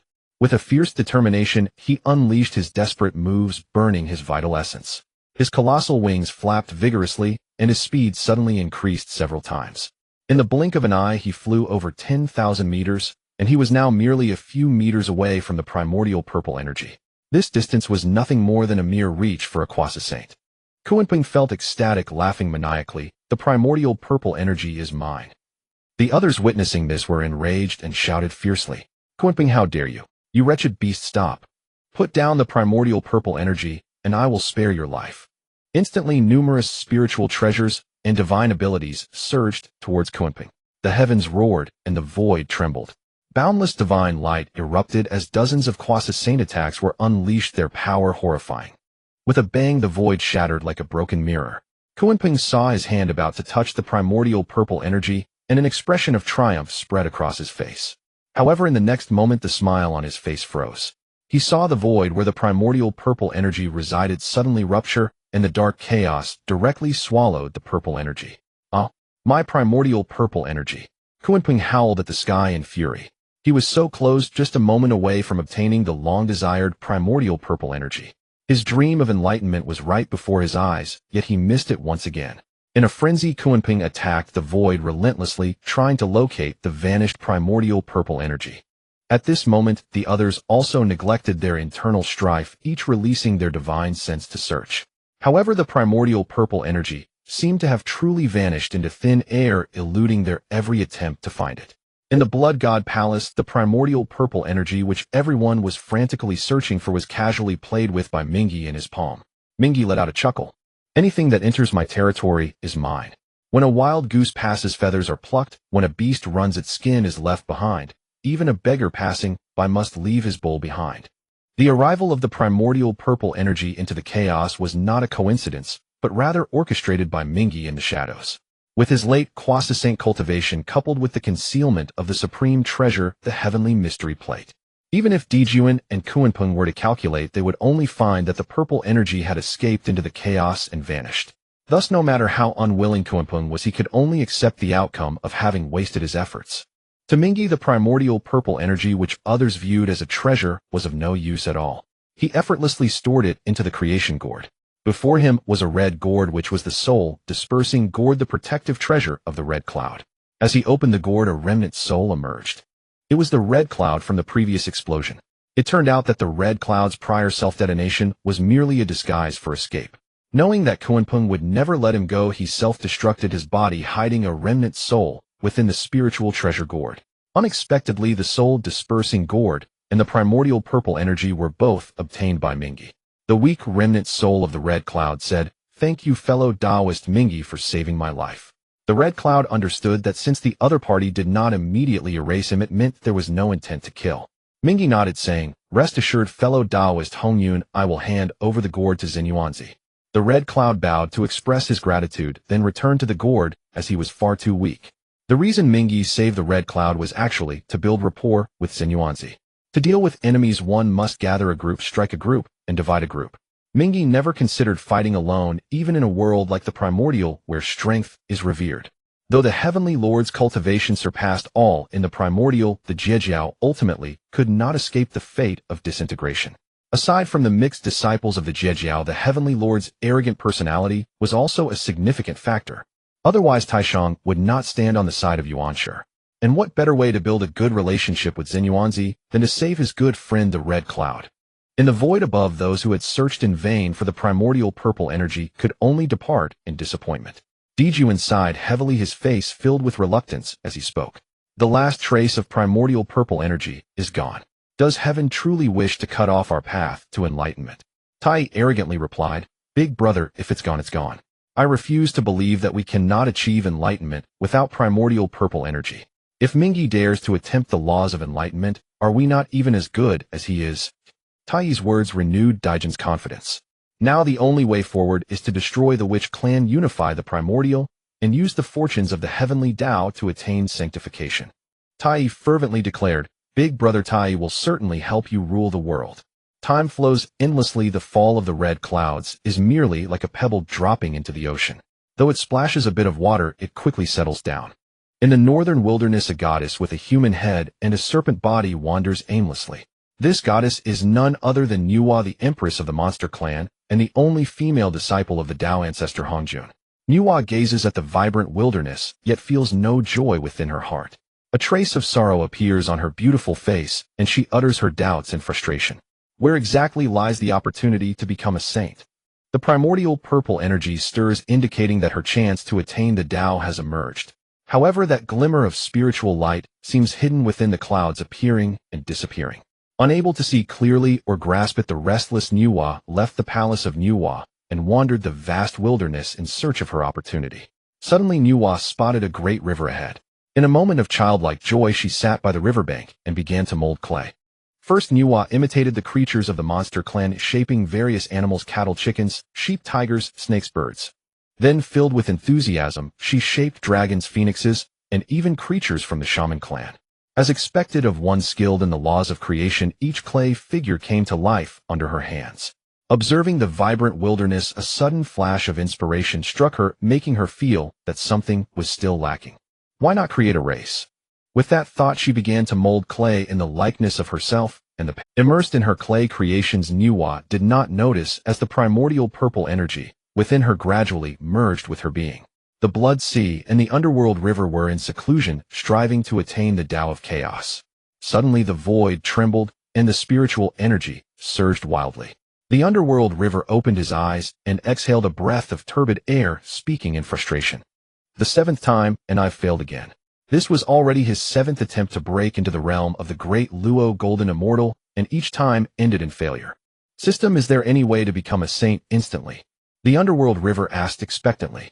Ding. Please do not daydream, host. Just as the underworld river wanted to teach the system who the master was, his soul trembled. A strong resonance emanated from the bloodline bond deep within his soul. He hurriedly took out the heavenly mechanism plate, calculating rapidly. Nuwa is actually about to start creating humans. The underworld river leapt up, excitement lighting up his face. At the same time, a hint of speculation arose in his heart. The birth of the human race was not only Nuwa's opportunity to attain sainthood, but could also potentially aid his own path to the Tao. Even if it didn't succeed, gaining some merit would still be beneficial. Without further thought, he quickly rode the clouds toward Nuwa's location. Rushing there in a hurry, he found Nuwa intently molding clay, completely unaware of his arrival. The underworld river watched as the ethereal Tao intent surrounded her, letting out a long breath. Fortunately, I wasn't too late. Attaining the Tao not only depended on cultivation, but also on the so-called opportunity. Zhen Yuanzi, Kuanping, Diju, and Tai, and many other powerful beings, in terms of cultivation, lineage, and fortune, none were inferior to the likes of the three pure ones and Nuwa. Yet they were all stuck at the threshold of quasi-sainthood, lacking that elusive opportunity. The underworld river slowly approached Nuwa, not disturbing her. At this moment, it was evident that Nuwa was in a state of enlightenment, with the ethereal Tao intent swirling around her as the best proof. One after another lifelike clay figures were born under her hands. However, Nuwa furrowed her brow. No matter how lifelike these clay figures were, they were ultimately lifeless. How could they become a race? Ordinary yellow clay and river water are merely lifeless. How can they create living beings? Hearing this, Nuwa finally noticed the underworld river's presence. Thank you, Tao friend Mingi, for the reminder. Nuwa couldn't spare the time to greet him. She was in a critical period, and any interruption would lead to regret. She took out the 9 heavens Shirong obtained from the treasure rock. However, she was troubled by the water mixed with the clay, just as the underworld river handed over the 3 light divine water. Nuwa's eyes lit up at the sight, and she took the 3 light divine water to mix with the clay. Yet, even with the 3 light divine water and the unparalleled spiritual material of the 9 heavens Shirong, she ultimately still failed. Nuwa furrowed her brow, puzzled about the reason. The underworld river reminded her, although the clay figures you shaped are exquisite on the outside, their essence is still mere mud. Upon hearing this, Nuwa pondered and deeply bowed to the underworld river. Please guide me, Tao. Then the underworld river began to explain to Nuwa about human anatomy, the 5 internal organs, meridians, and acupoints. Although the underworld river was not a specialized healer in his past life, and had only a superficial understanding of anatomy, for him, who had become the ancestor of Mingi after his transmigration, this was merely a trivial matter. With his powerful and extraordinary cultivation, he could easily reverse engineer this knowledge without any effort. In fact, even without the underworld river's reminder, Nuwa would eventually grasp the mysteries of the human body. The Underworld River merely expedited this process. After listening to the Underworld River's explanation, Nuwa displayed a look of enlightenment. Gratefully, she bowed to the Underworld River and immediately resumed her work of creating humans. Nuwa cut her finger, allowing her essence blood to mix with the clay. Gradually, the first clay figure took shape. With a gentle exhale of celestial energy, the clay figure came to life, becoming a true human. The clay figure opened its pure, innocent eyes, curiously surveying the surrounding world. It then hurried to kneel before Nuwa, proclaiming, "I bow to the Holy Mother." Nuwa smiled softly and continued to mold clay figures. The aura surrounding her became even more ethereal, adding a touch of divinity. After creating 3,000 clay figures, Nuwa seemed to feel fatigued. She then took out a greenish-blue gourd vine and stirred it into the clay water. With a gentle flick, countless clay droplets flew out, landing on the ground and transforming into individuals of the human race. Observing those beings that had been flung forth, the Underworld River chuckled. Indeed, the beautiful ones were personally molded by Nuwa, while the ugly ones were merely flung out as clay droplets. In the end, Nuwa molded 3,000 humans and flung out a total of 126,300. In total, it amounted to 129,600 years, equating to the number of a yuan meeting. Looking at the kneeling human race below, Nuwa gently parted her lips, declaring, "You are born exceptional by my creation. Your name shall be humanity." As her words fell, the primordial purple energy within Nuwa instantly fused completely with her primordial spirit. Boom! The heavenly laws roared. A vast golden merit light descended from the ninth heavens, grand as an ocean of gold. 80% of the merit was bestowed upon Nuwa, acknowledging her achievement in creating humans. The remaining 20%, due to the Underworld River's 3 light, divine water, and guidance, was allocated to him. The merits of Nuwa's creation of humans were truly vast. Even with only 20%, it surpassed what the Underworld River had gained through years of effort. The merit the Underworld River acquired from creating the Blood Prison Underworld Dragon paled in comparison to Nuwa's creation of humans. Indeed, she is destined to be the future protagonist of the heavenly Tao, born extraordinary. The Underworld River looked at the immense light of merit, exclaiming enviously. Nuwa stood in midair with a vast expanse of purple energy flowing behind her for 30,000 miles. The heavens roared in celebration. Heavenly flowers rained down, and golden lotuses erupted from the ground. Radiant rays of light rolled like rainbows, and auspicious colors ascended in thousands, enveloping the purple energy. The celestial maidens scattered flowers and blew their conch shells, while the surrounding plants, influenced by the auspicious aura, awakened their spiritual intelligence. Empowered by immeasurable merit, Nuwa achieved sainthood. The aura of the saint swept across the 4 seas and 8 desolations, resonating with all beings across the 9 heavens and 10 earths. The last time such a grand spectacle occurred was when Hongjun attained sainthood. All living beings witnessed another saint emerge in the primordial chaos and bowed in reverence. Congratulations to the saint. On Kunlun Mountain, faced with such a terrifying pressure, the 3 pure ones could only rely on their supreme treasures to barely keep themselves from kneeling. Taishang spoke solemnly. "I never expected that my junior sister Nuwa would be the first to attain sainthood." Yuanshi, somewhat displeased, remarked, "As the 3 pure ones of the Panga lineage, how could we let a woman take the lead?" Taishang, with a grave expression, said, "We cannot remain idle on Kunlun any longer. We must traverse the primordial land and seek the opportunity to attain the Tao." Yuanshi and Tong Tian nodded in agreement. In the west, Zhuan Ti exchanged glances with Jieyin. "Senior brother, we must hurry, but we cannot afford to fall behind. However, the demon race will likely become even more rampant." Speaking of Nuwa's attainment of sainthood, none were more pleased than the demon race. In the heavenly court, countless demons cheered and rejoiced.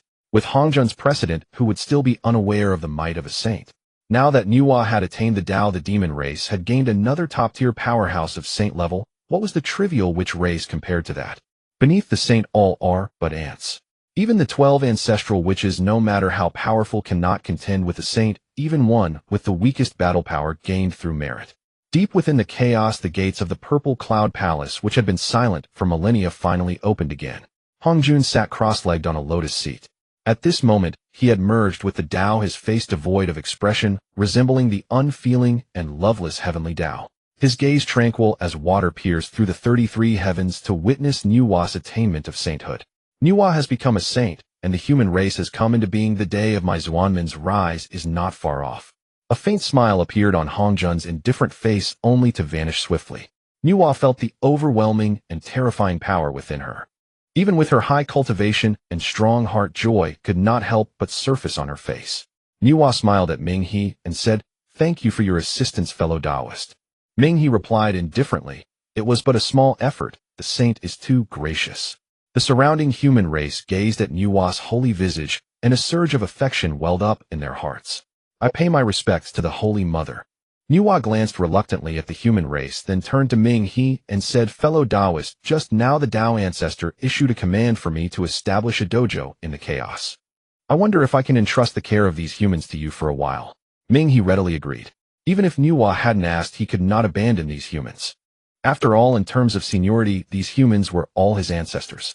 Nuwa exuded immeasurable saintly might and declared loudly, "The human race is created by me. The beings of the primordial world are not to disturb them for 30,000 years. Her grand warning reverberated across the 4 seas and 8 desolations, completely dispelling any ill intentions from some. After all, to offend a saint over a mere newborn human race was something any sensible person would avoid. At this moment, a golden phoenix flew from the horizon, landing before Nuwa, bowing in submission. Nuwa gently said, "Your name shall be Golden Phoenix." Having said that, she soared into the sky, riding the golden phoenix as a streak of light toward the chaos, leaving behind a crowd of bewildered humans. At this moment, the human race had just been born and was oblivious to everything like a blank sheet of paper. Ming He looked at the group of ignorant humans, and a sense of wonder welled up in his heart. With a loud shout, "Cut!" a fragment of his soul flew out, merging with the last remaining clay from Nuwa's creation of humanity. A flash of white light passed, and a human who looked exactly like Ming He in his previous life appeared naked in place. Ming rolled his eyes. "I'm truly at a loss with you, old Six. Don't you know to give me some clothes?" He hurriedly picked up a large leaf from the ground to cover himself, to avoid his precious parts from shivering in the cold wind. The other humans, seeing this, were also curious and mimicked He Ming, using leaves to cover themselves. Ming He currently had no time to attend to He Ming. After creating this human incarnation, he clearly felt a slight loosening of his bottleneck. He quickly summoned Wu Dao Rin and Feng Yun, asking them to watch over the humans. He then hurried back to the Blood Sea to close himself off and break through. In the days that followed, He Ming led the newly born human race to settle on the primordial land. He Ming was Ming He's incarnation among the humans, so he had not infused any cultivation into him. Like other newly born humans, he only had the cultivation of a celestial. Yes, you heard it right. The newly born humans all possessed celestial cultivation. After all, they were created using the 9 heavens, resting soil, 3 lights, divine water, along with Nuwa's essence blood. The first batch of innate humans had qualifications that were not inferior to any primordial race. Under He Ming's guidance, the 12,000 humans began to learn to make fire-build houses and create clothing. He Ming was thus respected by the humans as the holy teacher. He also took on 3 disciples, namely Sui Ren Yu Chao and Ziyi. Meanwhile, Feng Yun Dao Run and Wu Dao Rin quietly protected the humans from the shadows. At this time, the humans were still too weak enough that any primordial race could obliterate them. Although they had Nuwa's deterrence, some madmen still dared to risk their lives. Just such individuals were slaughtered in large numbers by Wu Dao Rin and Feng Yun. After all, it was common knowledge that Nuwa creating humanity was a matter known throughout the primordial world, and it was inevitable that some would target the humans. After all, in the face of the temptation of attaining sainthood, death seemed trivial. Fortunately, most of those who acted were low-level cultivators, and those above the Great Luo did not participate. Meanwhile, the human race began to exhibit their extraordinary qualities. Nuwa fashioned the human body imitating Pangu, bestowing them with advantages that other primordial races could hardly match. The human race possessed 365 acupoints, reflecting the 365 stars of the heavenly cycle. Each one was an innate Tao body, cultivating at an astonishing rate. Most of the humans reached the true immortal cultivation level. Those crafted by Nuwa had even more exceptional qualifications, reaching the profound immortal level, while Sui Ren Yu Chao and Ziyi broke through the golden immortal realm. If this were to be revealed, it would surely shock the entire primordial world. In just about a millennium, the entire human race achieved leaps of 2 or 3 major realms. For the cultivators of the primordial world, breaking through a small realm in over 1,000 years was already considered extraordinary. Attaining a breakthrough in a major realm was regarded as a genius. Within the human race, such existences were commonplace. If such a terrifying race were known to others, it would surely lead to efforts to eradicate them and eliminate the threat. However, with the protection of the two Quasi-Saint powerhouses Wu Dao Ren and Feng Yun, the reputation of the human race had yet to manifest in the primordial world. The powerful beings of the primordial world merely regarded them as an ordinary race. In the sea of blood, Ming sat cross-legged on his lotus platform, resembling a statue motionless. Suddenly, he slowly opened his eyes, and a sharp glint of electricity flashed within them. It still isn't enough. Although the emergence of the human race has severed the last thread of obsession in my heart, it is still insufficient for me to attain enlightenment, Ming said with a hint of regret in his tone. However, he did not feel discouraged. The path to enlightenment is exceedingly arduous, and he had long prepared himself for multiple failures. Just then, an emotionless electronic voice resounded. Ding. Host detected feelings while watching Nuwa create humanity. Please make a choice. Option 1. Imitate Nuwa to create the Azura race. Reward authority over the 6 paths of reincarnation. Azura path. Option 2. Refuse to create the Azura race. Reward innate treasure. The Inyang Great Mill. Ming furrowed his brows in contemplation. According to the original plot of the Primordial Age, Ming did indeed imitate and create the Azura race after Nuwa created humanity. However, the reason Nuwa became a saint through the human race is that humans are destined to be the main characters of the future. The Azura race naturally cannot be compared to them. Thus, Ming not only failed to attain enlightenment, but also became a laughingstock for failing to create a tiger, but instead resembling a dog. After much deliberation, Ming decided to create the Azura race. It was not for the merits of creating a race, but for the authority over the 6 paths of reincarnation as a reward. The moment Ming chose to walk the path of laws to attain enlightenment, he found himself opposed to Hongjun. Hongjun, in order to control the primordial, would never allow an unfettered great Luo golden immortal to appear. The reason he hasn't acted against Ming until now is merely that he considers Ming to pose no threat. After all, the path of laws to enlightenment had even caused Pangu to fail. Hongjun would not believe that Ming could succeed. It would be better for Ming not to attain enlightenment, but once he did, he would undoubtedly face fierce backlash from Hongjun. Therefore, to prepare for the future, Ming must act early. The primordial is divided into the 3 paths of heaven, earth, and humanity. These 3 paths should be on equal footing, yet Hongjun seized the path of heaven first and relentlessly suppressed the paths of earth and humanity. The underworld became subordinate to the heavenly court, and the human dynasty became the slaves of the celestial beings. The paths of earth and humanity were strategies Ming devised to counterbalance Hongjun. At this moment, the human race had just emerged, and the path of humanity was not yet prominent, so it was not mentioned for now.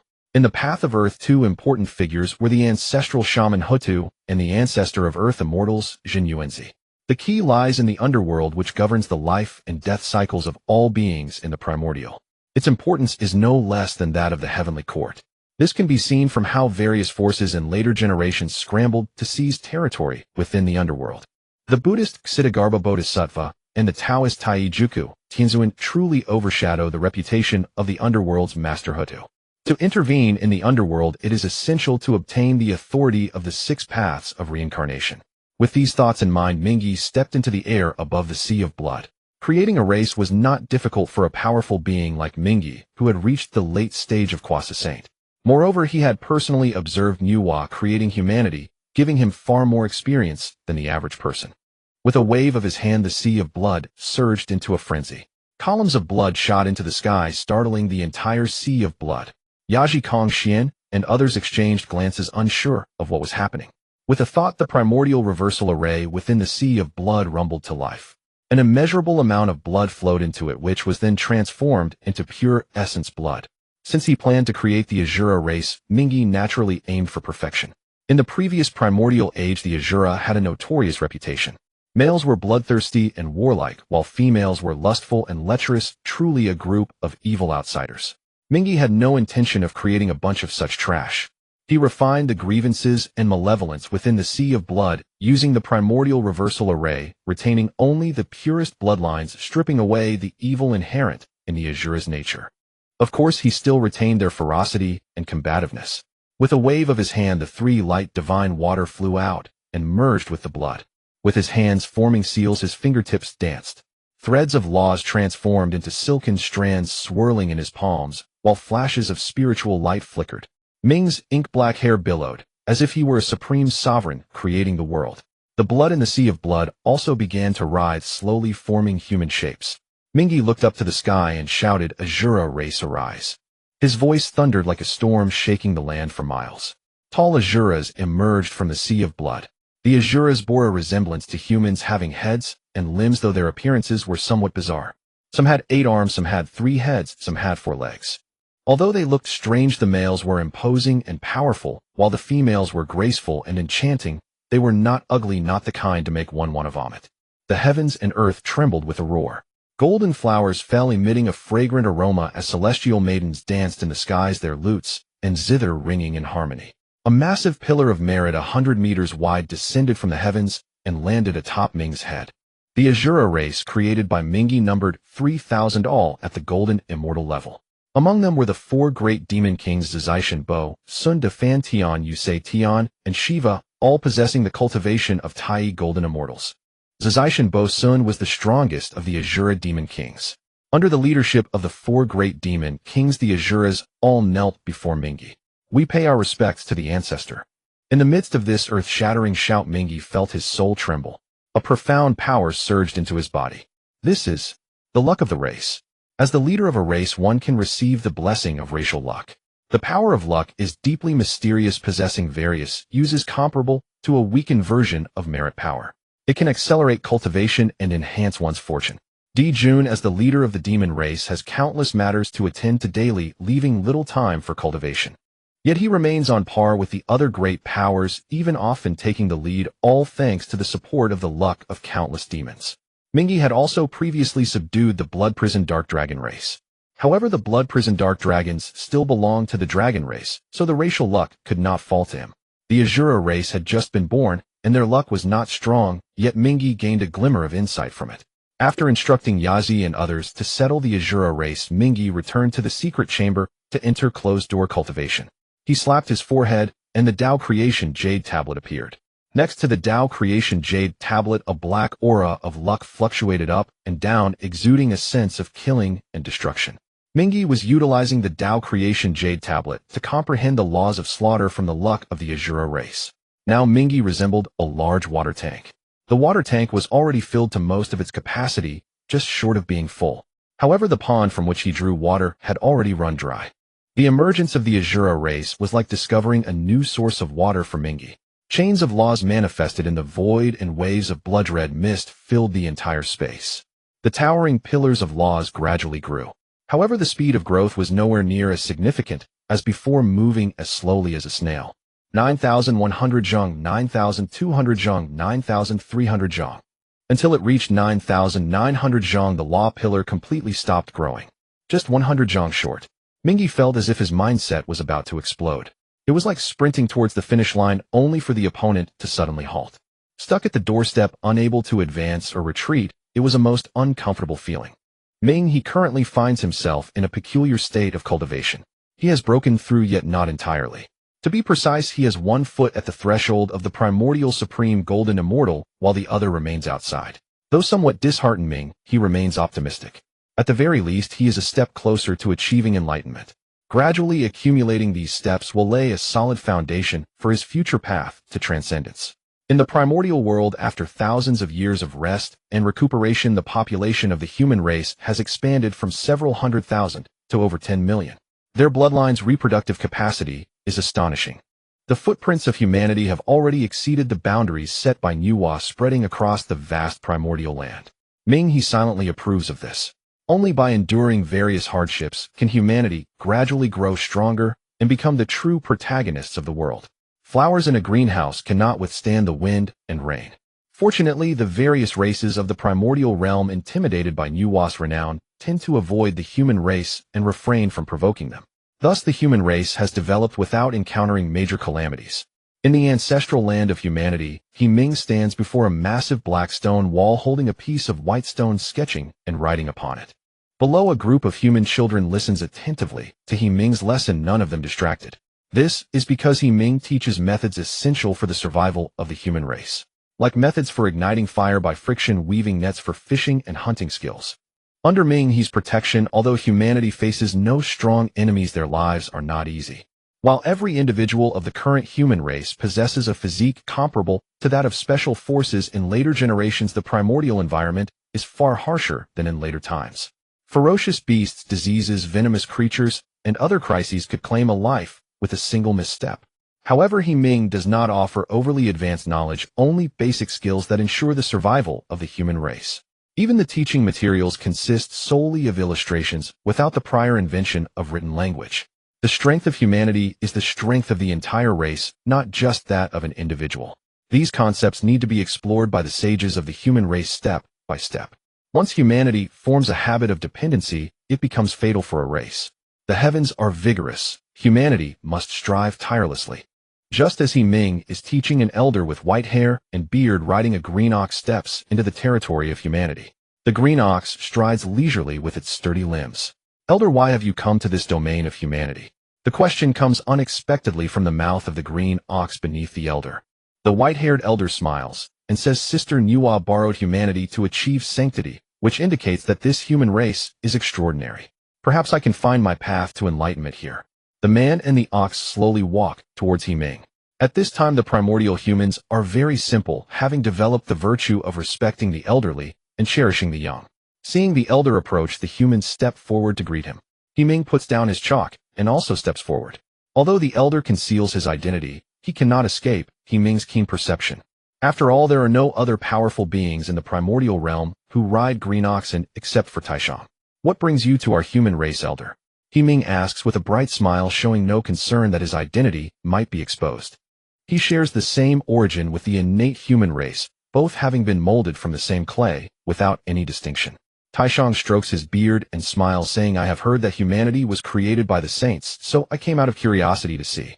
For adversaries there are weapons, for friends there is fine wine. With some friendly races, humanity engages in trade and amicable exchanges.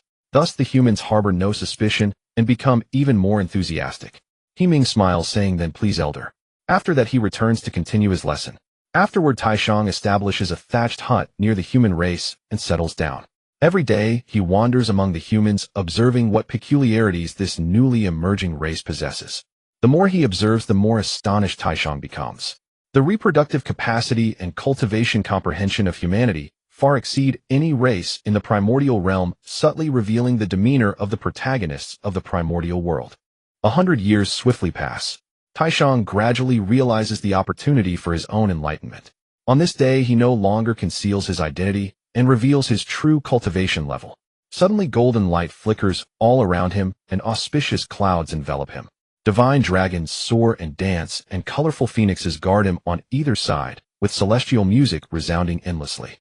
Everyone is stunned by such a grand spectacle.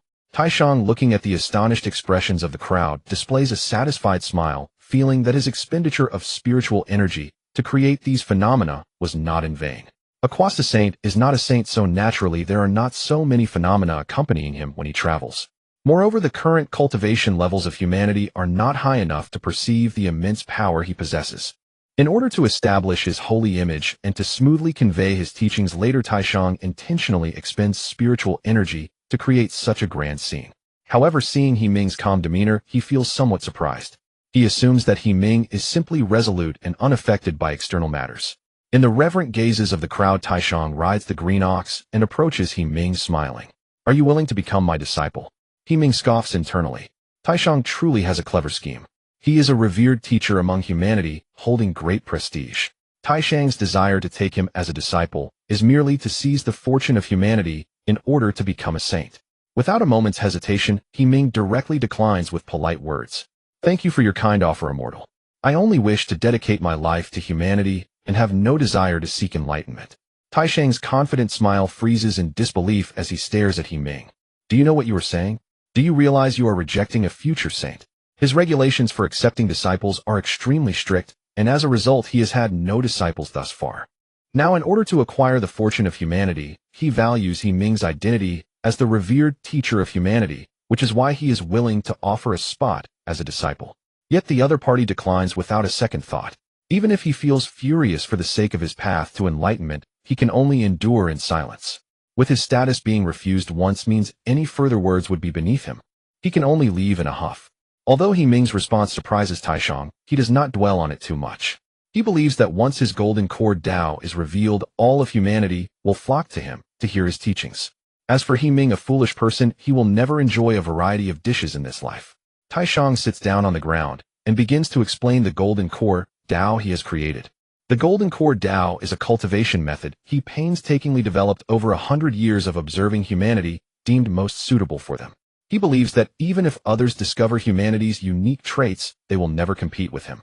When the time comes, he will be the master of the human teachings, enjoying the fortune of the entire human race. However, with Ming he around, how could he allow humanity to repeat the mistakes of the past and become slaves to the immortals? In the ancestral land of the human race, the supreme Taoist sat on the ground, his white hair and youthful face exuding an aura of immortality. With his eyes closed, he began to expound on his self-created golden core Tao. Although the Supreme was not a saint, his discourse on the Tao was extraordinary and otherworldly. Each word of truth flowed from his lips, conjuring blossoms of green lotus in the void, swaying elegantly. The rules of the immortal path favored him, bringing forth waves of spiritual mist and celestial energy. The Tao that can be spoken is not the eternal Tao. The name that can be named is not the eternal name. The nameless is the beginning of all things. The named is the mother of all things. The highest good is like water. Water benefits all things without contention, residing in places that others disdain. Adjust its exchanges, resolve its conflicts, harmonize its light, and blend with its dust. At that time, the human cultivators relied solely on their own explorations. Thus, when the Supreme's golden core Tao emerged, countless people were drawn to observe. One by one, the human race listened intently, captivated by the Supreme's teachings. Simultaneously, their cultivation levels transformed into the golden core Tao. The golden core Tao comprises 6 major realms: Qi, refinement, foundation, establishment, golden core, nascent soul, divine sense, and purple mansion. Breaking through the realm of the purple mansion allows one to reach the earth immortal realm. The Supreme slightly opened his eyes and gazed at the crowd below, revealing a satisfied smile. He then closed his eyes again, continuing his teachings. In the distance, Ming observed everything, but had no intention of intervening. Although the Supreme harbored no good intentions, the golden core Tao was indeed beneficial to the human race. This cultivation method was steady and methodical, progressing layer by layer, a heavenly path directly leading to the Tao. However, while the human race accepted the golden core Tao to seize the luck of the human race was merely wishful thinking. Ding! The system has detected that the Supreme is preaching to the human race. Please make a choice. Option 1, stand by and allow the Supreme to seize the luck of the human race. Reward exquisite spirit treasure, the Qian Kuan map. Option 2, expel the Supreme and guard the luck of the human race. Reward the heavenly book, the list of gods. Option 3, establish a cultivation method belonging to the human race. Reward the innate treasure, the martial Tao steel. Ming's eyes flickered. The second option seemed good, but in reality, it was merely a temporary fix. Just like facing foreign cultural invasions in later generations, simply striking back is not effective. Only by developing and strengthening one's own culture can true national confidence be enhanced. The same applies to the human race in the primordial era. With these thoughts in mind, Ming also found a place to begin his teachings. The cultivation path he chose was the martial Tao. While the martial Tao may seem somewhat inferior and not as profound as the immortal Tao, it is the most suitable for the current human race. Ming had previously considered paths like Confucianism and the path of rules, but ultimately abandoned them. These great paths are too unrealistic for the human race. Although humans have an innate Tao body and exceptional comprehension, their average aptitude is far inferior to that of other primordial races. These races are born at the immortal level. However, aside from the first batch of innate humans created by Nuwa, the bloodline becomes thinner and the aptitude worsens with each subsequent generation. The reproductive ability of the human race is quite strong, so the newly born humans are generally below the immortal realm, likely at the golden core or nascent soul level. The martial Tao requires little in terms of aptitude. As long as one is willing to endure hardship, one can achieve success. It is very suitable for those in the human race who are still struggling on the line of survival. Ming deliberately sat opposite the Supreme, intending to compare the martial Tao with the immortal Tao. The Supreme, seeing this, couldn't help but sneer in disdain. He thought the young man Ming was ignorant of the world, truly believing that creating a method of cultivation was so easy. Even if he was exceptionally talented and could indeed create a path of cultivation, it would still be crude and full of flaws. How could it compare to his golden core Tao? The heavens are strong. The human race must strive tirelessly. At that moment, Ming's impassioned shout immediately attracted everyone's attention. Regardless of the crowd's reactions, Ming began to expound on the martial Tao. A martial artist stops conflicts. The martial Tao is a skill of killing. The way of heaven reduces the excess and compensates for the insufficient. The way of man reduces the insufficient and benefits the excess. In 10 steps, one kills a man who 1,000 miles leaves no trace. Once the deed is done, one departs without a trace, deeply hiding oneself and one's name. Sword energy spans 30,000 miles. A single sword's light chills 19 continents. Ming spoke eloquently, the true essence of the martial Tao swirling around him, various illusions. Among them were proud heroes, their sword lights like lightning, wandering swordsmen, their fingers swift as a spirit, white-haired old Taoists embracing the Tai Chi, and valiant heroes, their palms releasing golden dragons. Behind him, knives, guns, swords, halberds, and all manner of 18 weapons manifested. Compared to the Supreme's obscure teachings, Ming's discourse was much more accessible and genuine. Even children could accurately grasp the meaning within. Immediately, the crowd originally listening to the Supreme began to rush over to Ming. The Supreme opened his eyes, nearly exploding with anger. He saw that the previously dense crowd was now reduced to a pitiful few dozens. After all, the immortal Tao also has its thresholds, and not everyone can understand it like the martial Tao. Naturally, those who couldn't comprehend it fled.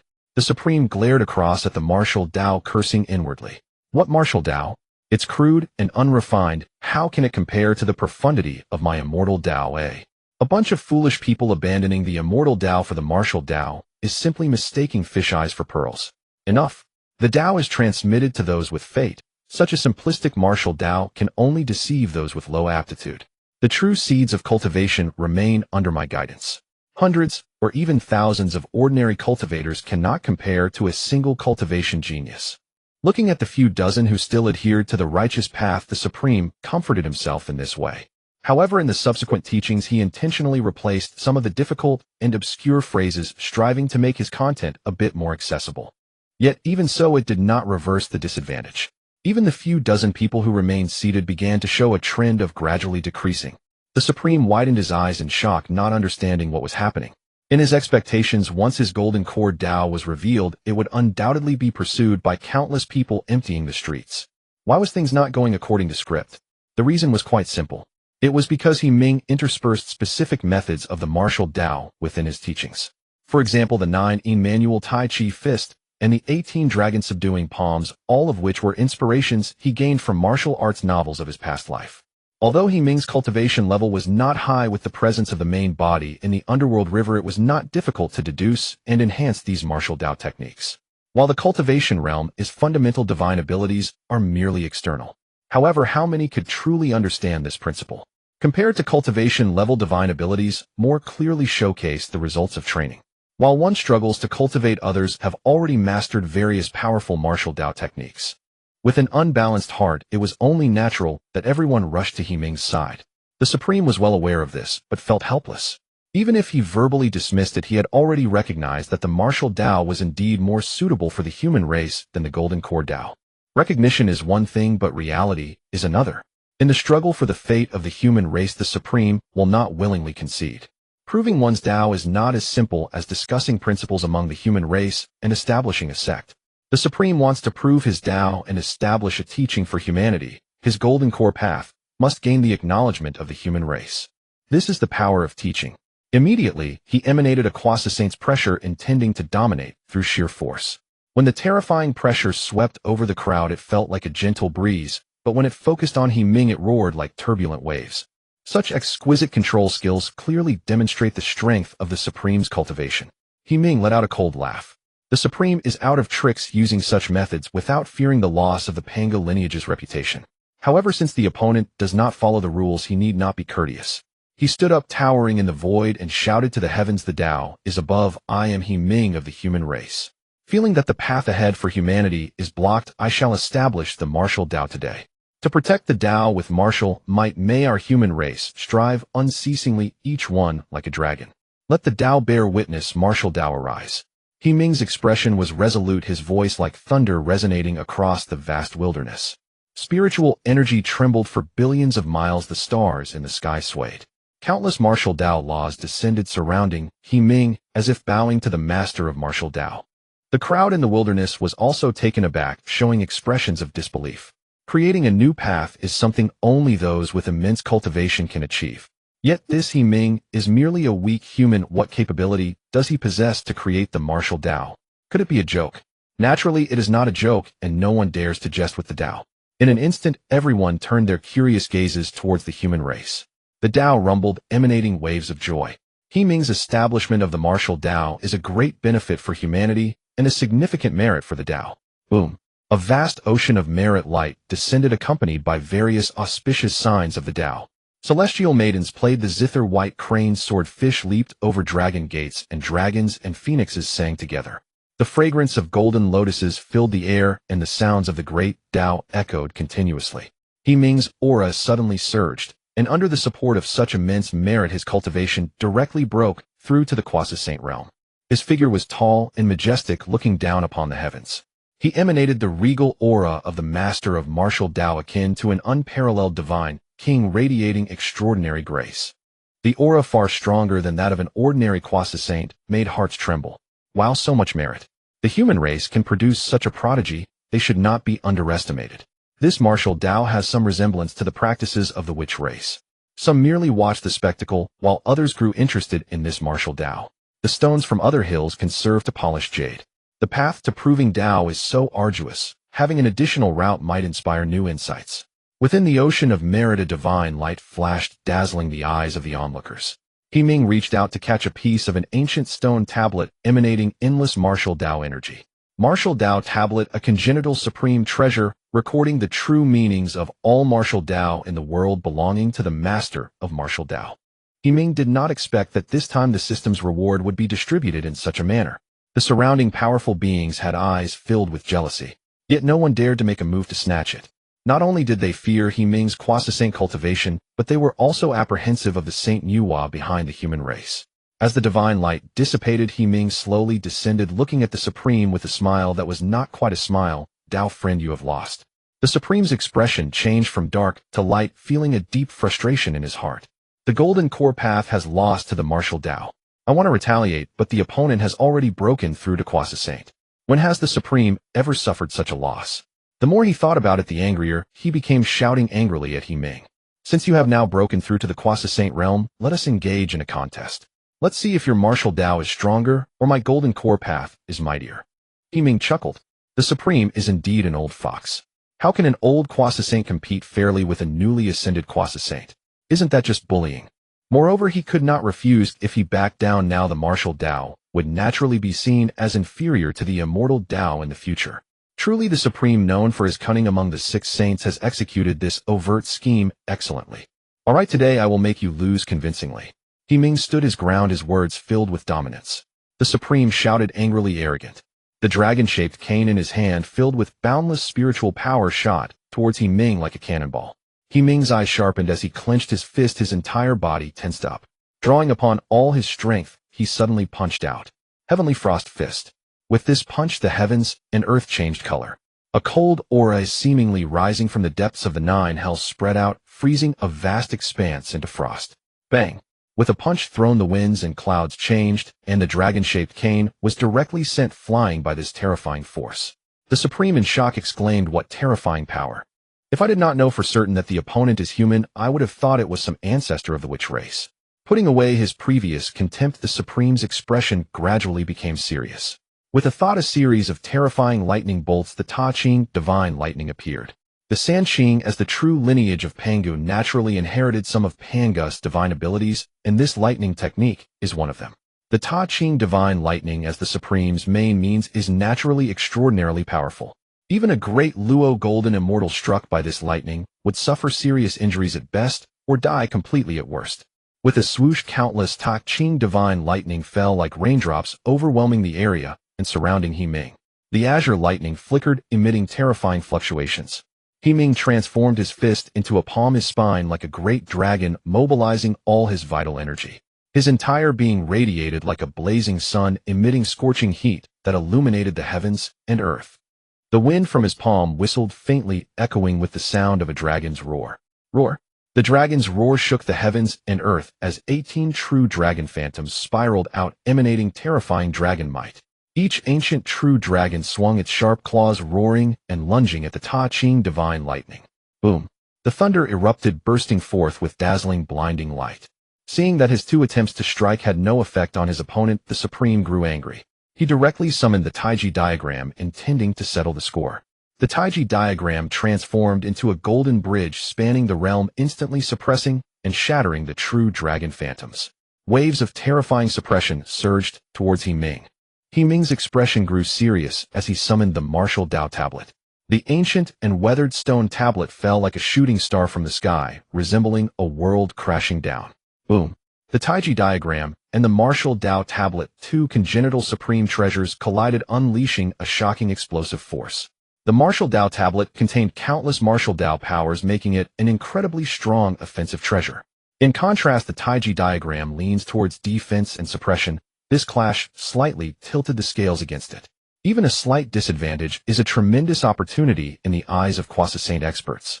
He Ming's eyes brightened, and he opened his mouth wide.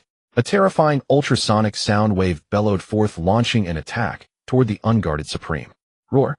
This great sound reverberated like the Eastern Emperor bell, shaking the universe, or like the ancestral lion of the ancient times roaring at the heavens. The vast expanse shattered, and the terrifying sound wave took on substance, sweeping forth like a white serpent.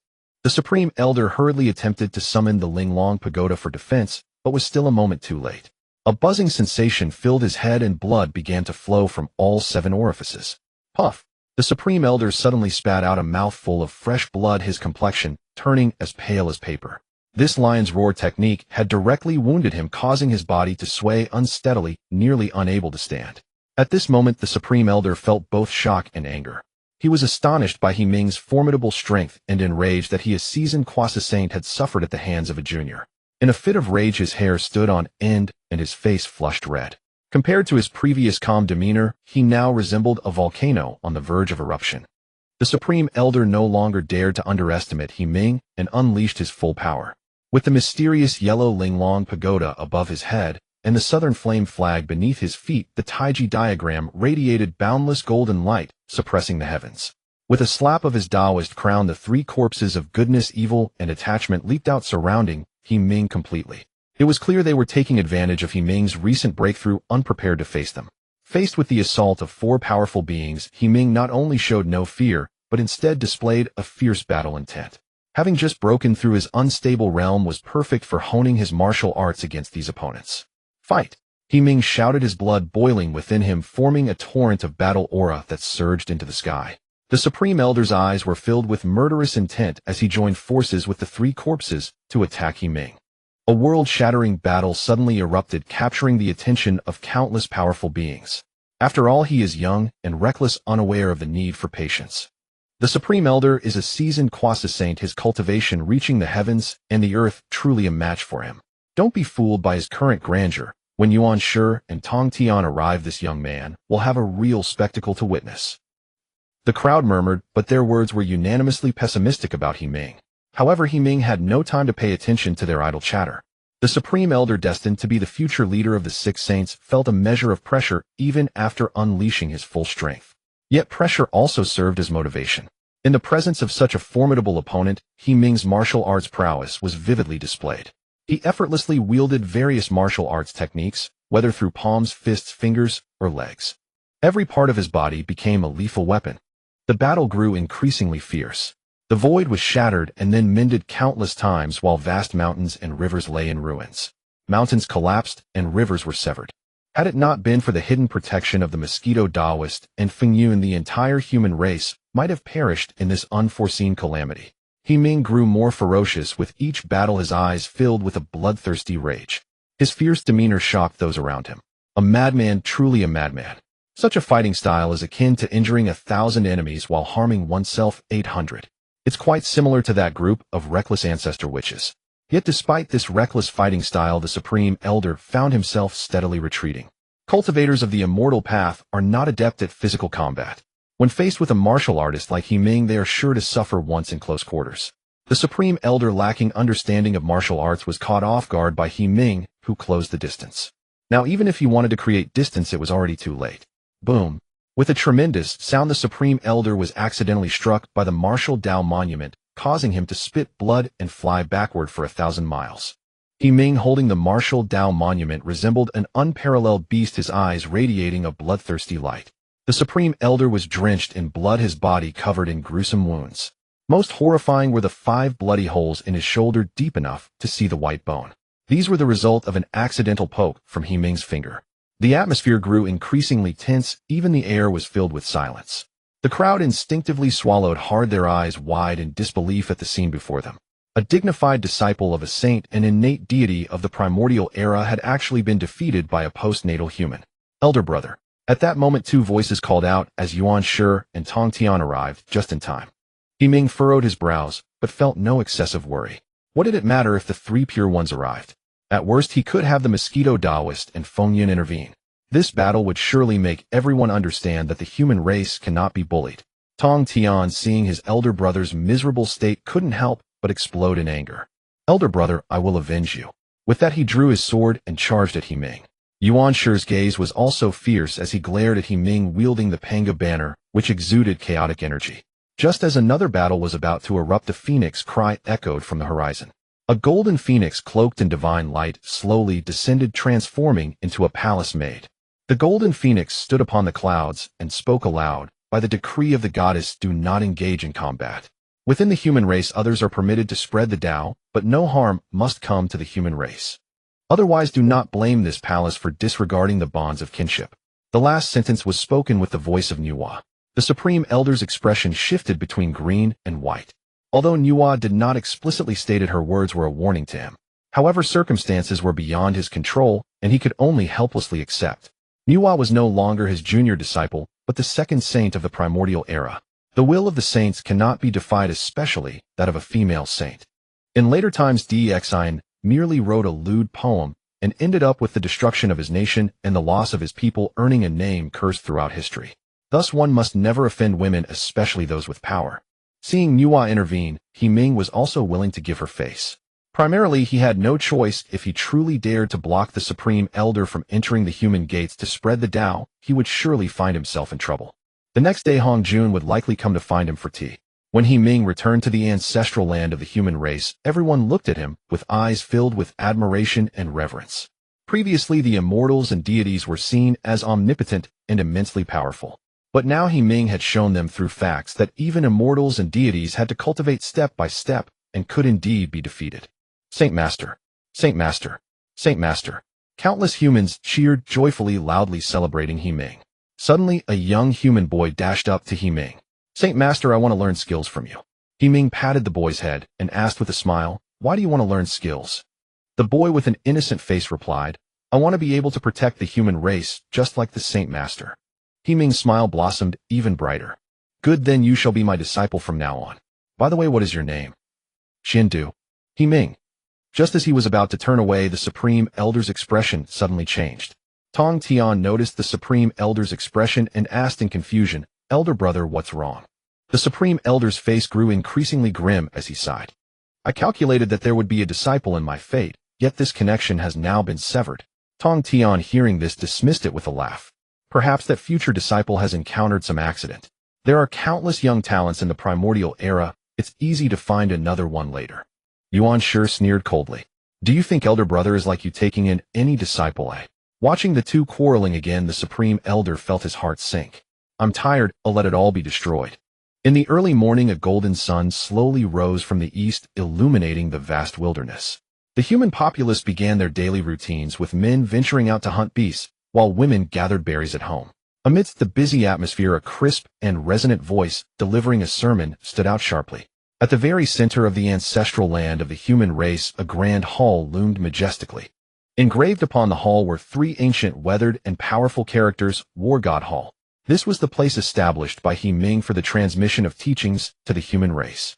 It would also serve as a gathering place for all future strong figures of the human race, representing the core power of humanity. Whenever the human race faced a crisis, the War God Hall would undoubtedly be the first to charge forward, defending humanity. A handsome young man dressed in white gazed steadfastly at the imposing War God Hall, resolutely stating, one day, I Xindu will join the War God Hall and protect humanity alongside everyone. With that, he stepped past the solemn and heavy doors and entered the War God Hall. The walls of the hall were adorned with murals depicting the significant events from the birth of the human race to the present. From the creation of humanity by the Holy Mother Nuwa, the birth of the first human, to the three ancestral figures leading the human race through hardships to establish their heritage. The final scene depicted He Ming establishing martial arts with celestial merits descending. Gazing at the solemn and dignified hall, Xian Du felt a sense of reverence, even lightening his footsteps. Inside the hall, Ming sat and delivered his teachings. Though there were no celestial phenomena erupting, each word resonated powerfully, enlightening all who listened. The audience was spellbound, unaware of the passage of time. All of these individuals were the pride of the human race, the pinnacle of its strength. Upon seeing Xian Du enter, a smile appeared on Ming's face. Ming held this future chief disciple of the Xian sect in high regard. However, due to the youth's tender age, he had not yet allowed him to join the War God Hall. Yet Xian Du had not disappointed him. Although his innate talent was not exceptional, his steadfastness caught even Ming's attention. Xian Du, is there something you wish to discuss? Xian Du cast an envious glance at the people within the hall and respectfully bowed, saying, Master, the clan leader mentioned that some human tribes are situated very far from the ancestral land, making travel inconvenient. They are unable to learn martial arts, so I came to ask if Master has any good solutions. Ming frowned slightly, having forgotten about this issue. The reproductive speed of the human race was incredibly fast, leading to the ancestral land being unable to accommodate so many people. Thus, centered around the ancestral land, the human race expanded in the form of tribes in all directions. As of now, their footprints spread far and wide. In this ancient wild era, the transmission of information was quite inconvenient. Therefore, spreading martial arts throughout the entire human race was indeed no easy task. After a moment of contemplation, Ming slowly stood and walked outside the hall. With a flick of his sleeve, a martial arts steel appeared in his hand. He pointed at the steel and shouted, Divide. With a whoosh, the martial arts steel suddenly transformed into 3,000 slightly smaller martial arts. These weakened versions of the martial arts steel were naturally inferior to the original in Ming's hand, but they contained the true essence of martial arts, sufficient for people to comprehend martial arts techniques. With a grand gesture, Ming waved his hand, and the 3,000 martial arts steels flew like shooting stars towards the various tribes of the human race. All right, with this, the places inhabited by the entire human race will have the martial arts steel present. As for whether individuals from outside the human race will secretly learn martial arts, Ming was not the least bit concerned. One reason was that this was something that could not be stopped. Especially for those top powers, there was no need to inquire specifically, they could deduce it just by themselves. After all, when Ming established martial arts, he did not make it overly profound. Secondly, Ming had already established his identity as the master of martial arts. The more individuals who practiced martial arts, the greater the benefits for him. Thus, as long as these individuals did not use martial arts against the human race, he would not intervene. Time swiftly passed, and a century went by. Under Ming's efforts, the human race sparked a martial arts craze, with various martial arts experts emerging one after another. The strength of the human race also soared. During this period, Taishang had not abandoned the intention of spreading teachings. Due to Nuwa's warning, he could only engage in fair competition with martial arts. Ultimately, as the future sage of Taiji, his abilities were extraordinary. After a century of effort, the Golden Core Path garnered a substantial following among the human race. Although it was still overshadowed by martial arts, its development was quite remarkable. After the last sermon concluded, Taishang dismissed his disciples, leaning on his staff with a sigh. Time waits for no one, and the opportunity to attain enlightenment has arrived. Taishang felt discontented. He believed that his Golden Core Path was not inferior to martial arts. Perhaps in the beginning it was weaker than martial arts, but as time progressed, the extraordinary aspects of the Golden Core Path would become increasingly apparent. Regrettably, he no longer had sufficient time. The opportunity for enlightenment was fleeting, and he did not dare to gamble his future on a dispute of pride. Heavenly Tao above, I am Taishang Taiji. Today, I wish to establish the Xian sect to enlighten all beings. Using the Taiji diagram as the treasured foundation of the sect, the Xian sect is established. Taishang did not wish to establish the human sect. However, with martial arts in existence, his Golden Core Path had not received the acknowledgement of all the human race. Even if he had the face to establish it, the human race would not recognize it. Without the human race's acknowledgement, he could not enjoy the fortune of humanity. Thus, he could only settle for second best and choose to establish the Xian sect. Taishang raised his head and shouted to the heavens, his aura becoming ever more ethereal. The primordial purple energy within him merged completely with his primordial spirit at the moment the Xian sect was established. Boom! The heavenly Tao responded, and various miraculous phenomena erupted spectacularly. The heavenly gate opened wide, the great Dharma conch was blown, and the great Dharma drum was struck. Petals of golden lotuses fell, and droplets of sweet dew rained down upon the beings of the wilderness. Those who were ill were healed, those who were injured were treated, and even those without sickness or injury could prolong their lives and enhance their cultivation. This marked the birth of a saint, the blessings bestowed by the heavenly Tao.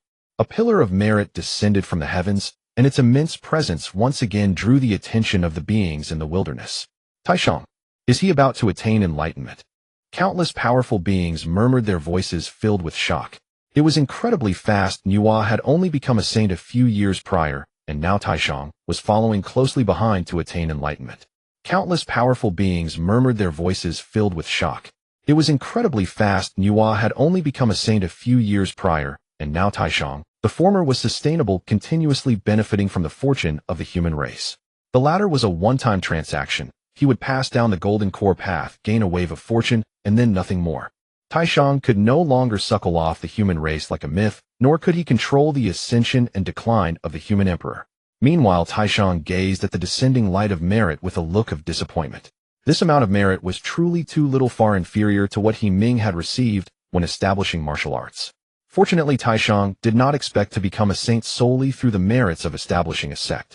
As a true inheritor of Pangu, their greatest inheritance was Pangu's merit of creation. Even a small portion was like an ocean to the Sanqing. The Tao of Supreme Being has drawn forth the merit of creation, which naturally encompasses both Yuan Shi and Tong Tian. The two exchanged glances, their faces filled with excitement and joy. After countless years of arduous cultivation, they finally reaped the rewards today. Thanks to the guidance of the Supreme Being, both Yuan Shi and Tong Tian realized that the opportunity to attain the Tao lies within the human race. Despite the paths of martial arts and golden core before them, the two chose to forge their own paths, respectively establishing the ways of artifact refining and formations. Compared to slow cultivation, formations and magical treasures could enhance one's strength more rapidly. Thus, these two paths gained considerable traction among the human race. Yuan Shi held the three treasures Jade Rui with the Panga banner atop his head and shouted to the heavens. The Tao above I and the Jade clear. Yuan Shi Tianzun. I convey to the human race that today the merit is complete, and I wish to establish the Chan sect. With the Pangu banner as the treasure of the sect, the Chan sect is established. Tong Tian followed closely behind, pointing his Qingping sword towards the firmament, exuding an overwhelming aura as he proclaimed, the Tao above I, and the upper clear Tong Tian. The great Tao has 50 with the heavens, leaving a single thread of life. I wish to establish the Jie sect to seize that thread of life for all beings in the primordial chaos. With the 4 swords of extermination as the treasure of the sect, the Jie sect is established. Boom, boom. The Tao of heaven roared twice, and 2 enormous spheres of merit descended. The aura around Yuan Shi and Tong Tian shifted as the pressure of the sage surged and spread throughout the realm. The beings of the primordial chaos were stunned. What day is it today that the 3 clear ones have all attained the Tao? Before they could regain their composure, 2 terrifying auras rose from the west. Did Zhuan and Jie Yin also become sages? In the west, the novice was reciting scriptures while the bhikshu bowed his head. The branches of Bodhi and Poso were lush and flourishing, with the sounds of Zen and Buddha echoing endlessly. In the vast golden light of merit, 2 colossal Buddha figures loomed in the world, as majestic as ancient divine mountains, towering and unreachable. The terrifying pressure of the sages made the beings of the West bow their heads in reverence. Zhuan and Jie Yin exchanged glances, but their faces showed little joy, instead tinged with bitterness. Unlike the 3 clear ones, they attained sagehood by making great vows. To illustrate, the 3 clear ones earned their wealth through hard work and benefited from the support of Pangu, their father. In contrast, Zhuan and Jie Yin could neither earn wealth nor had a good patron behind them. They desired a house, but could only resort to loans. This loan was heavy, comprising a total of 48 grand vows. Thus, although they acquired a house, they would be bound as debt slaves for life, leaving no one happy in their situation. The entire primordial chaos was in turmoil. Within a single day, 5 sages emerged in the primordial chaos. Those with foresight could sense that the heavens of this chaos were about to change. In the heavenly court, Yi Jun and Tai Yi were like ants on a hot pan, pacing back and forth in the hall, distressed. New was attainment of sagehood added a top-tier sage-level powerhouse to the heavenly court, radiating immense prestige. However, before this prestige could settle, 5 sages emerged in succession today. The heavenly court's original transcendent status was instantly reduced to the mundane. Moreover, a large tree attracts the wind. Especially since Zhuan and Jie Yin had deep enmity with the demon race over the massacre of the disciples of Fangzhong Island, they had formed a deadly feud with the heavenly court. Now that the enemy had attained sagehood, they would likely not let the demon race off easily. Baize's expression was serious. His thoughts raced as he stepped forward and spoke. Your Majesty, the status of the sages is too transcendent, not something we can contend with. The urgent matter now is to seek the Holy Mother in the Nuwa Palace to discuss countermeasures. Reminded by Dijun also came to his senses. He quickly nodded and said, Right, let's head to the Nuwa Palace immediately. Dijun and Tai activated their escape technique, transforming into a beam of rainbow light, heading towards the Nuwa Palace. The rainbow escape technique is unparalleled in the Primordial Chaos, incredibly fast. In almost no time the two passed through the Nine Heavens Gale layer and arrived in the Chaos. In the Chaos there is neither distinction of time and space, nor a clear direction. Without someone to guide them, finding Nuwa Palace would be a fool's errand. Suddenly a beam of golden light illuminated the dark chaos, guiding Dijun and Tai in the right direction. Following the golden light, they finally caught sight of Nuwa's Taoist abode, the Nuwa Palace. Establishing a Taoist abode in the chaos is no easy feat. Only a sage-level powerhouse like Nuwa could accomplish it. The two arrived together. The maid Jin Feng had long been waiting at the palace gate, standing with graceful demeanor. Please follow me, the Holy Mother has been waiting for a long time. Dijun and Tai exchanged glances, marveling at the great powers of the sages. The two followed Jin Feng into the Nuwa Palace. Though called a palace, the interior was actually a vast expanse of heaven and earth. It had sun, moon, and stars, as well as mountains and rivers. Cranes flew atop the mountains, deer drank by the river, monkeys frolicked in the mountain streams, and colorful phoenixes played in the clouds. All creatures coexisted harmoniously, presenting a scene reminiscent of a celestial paradise.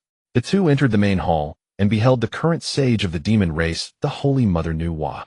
Nuwa sat majestically on a precious throne adorned in splendid palace attire.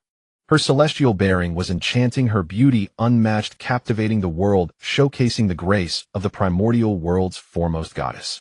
Dijun and Tai did not dare to act recklessly, lowering their brows and humbly paying their respects. As a sage, Nuwa saw through the vastness of the cosmos and naturally understood the purpose of Dijun and Tai's visit. Without further ado, she spoke with resignation. It is not that this palace does not wish to assist the demon race. It is that the Tao Ancestor has commanded that I cannot interfere in the disputes between the witch and demon races.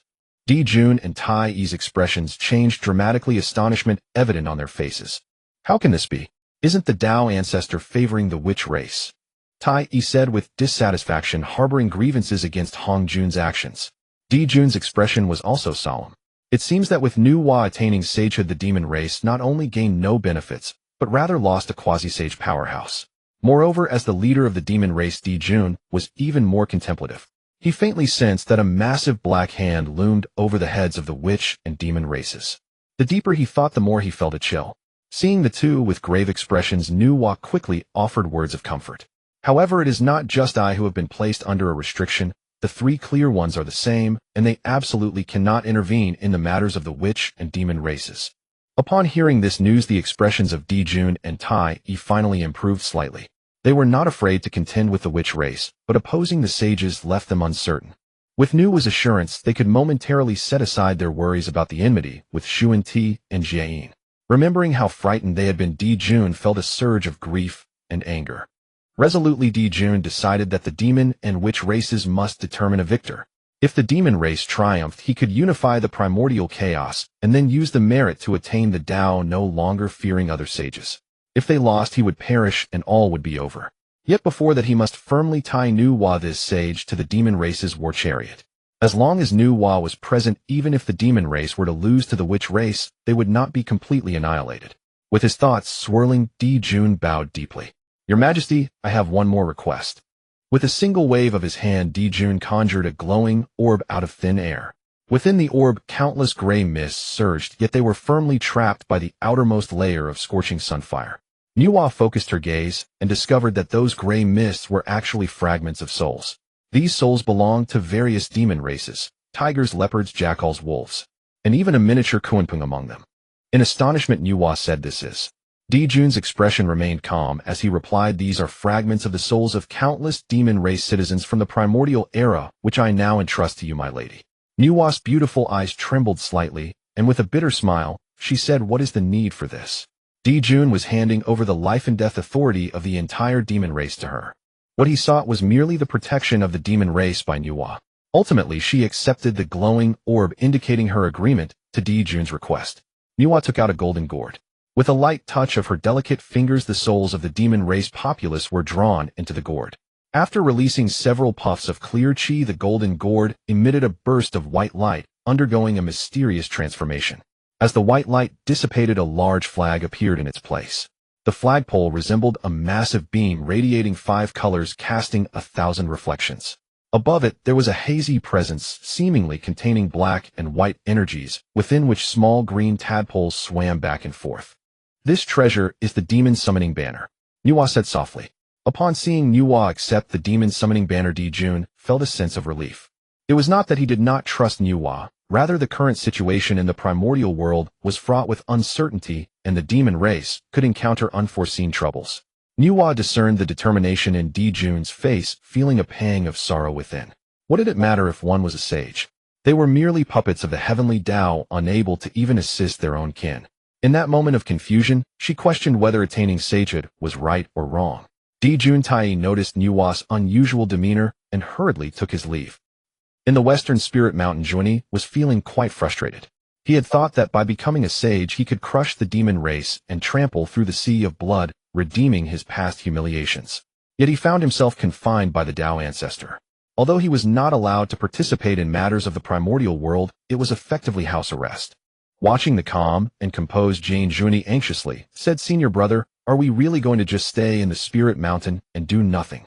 He was unwilling to accept it. They had worked so hard to cultivate, even incurring immense debts to the heavenly Tao, all for the purpose of strengthening the West and seeking revenge on those who had humiliated them. Now clearly possessing ample strength, yet unable to act, this feeling made him so frustrated he could spit blood. "Junior brother, you are being too attached. When has the Master ever forbidden us from participating in matters of the primordial world?" Jane replied with a smile. Juanti looked on in confusion, unaware of what scheme his senior brother was concocting.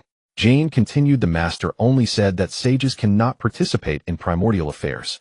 He placed particular emphasis on the term sage. Zundi's eyes lit up in realization, laughing as he said, "So you mean as long as it's not our true selves involved, the Master won't hold us accountable?" "Excellent." Jane smiled. Juanti was thrilled. The true sage bodies could not act, but they still had their 3 corpses. Since achieving sagehood, their 3 corpses had undergone significant changes. Though they could not reach the level of a sage, they could be considered semi-sages, far surpassing ordinary quasi-sages. Thus, with just their 3 corpses, they could sweep through the primordial world. Juanti had already started counting on his fingers to determine whom to take revenge on. After all, they had offended numerous enemies over the years, almost all across the primordial world. In terms of making enemies, they could be considered the foremost in the primordial world. However, the truly significant life and death grievances only numbered a few, each one an immense humiliation. The 12 ancestors of sorcery, Dijun Tai, and the most detested blood sea Mingi. The first 2 were masters of their respective factions and possessed top-tier formations, making it uncertain whether the sage's 3 corpses could defeat them. That left only one final target. Remembering the humiliation he had suffered at their hands multiple times, Zundi's eyes flashed with a fierce light. This time he would ensure that Mingi experienced a fate worse than death to repay his deep-seated resentment. Without mentioning how he had actively plotted and provoked Mingi, each time humans have a tendency to always shift their faults onto others, even sages are no exception. A flash of golden light appeared behind Juanti, and a fearsome-faced evil corpse stepped forth. This was one of Zunti's 3 corpses, the evil corpse. Jane also released his own evil corpse, an old monk with white hair. Juanti said, "Senior brother, this time, there is no need for you to intervene. I can handle it myself. That Mingi Taoist is too cunning, and he has the advantage of the blood sea. It would be safer for both of us to go together." Seeing Jian's insistence, Juanti could not say much. Watching the 2 evil corpses leave together, Jane felt an inexplicable sense of foreboding. It seemed that every time they aimed to deal with Mingi, they would end in failure. Perhaps I am overthinking it. 2 semi-sage level evil corpses should be more than enough to handle Mingi. Jane shook his head, dismissing this absurd thought from his mind. In the northern wastelands, despite the tumultuous winds across the primordial earth, the blood sea remained eerily calm, devoid of even the slightest ripple. Mingi had been in seclusion, striving to break through the final barrier. Without Mingi present, the entire blood sea felt more relaxed. Countless Azura were playing and sparring within the blood sea. Although Mingi had initially created only 3,000 Azura and had stripped them of their lasciviousness, the sheer boredom of the blood sea was overwhelming. These Azura had no entertainment outside of cultivation, and they had not even seen shadows of primordial beings. As a result, they had no choice but to create more of their kind. In less than a century, the population of the Azura race grew to several hundred thousand.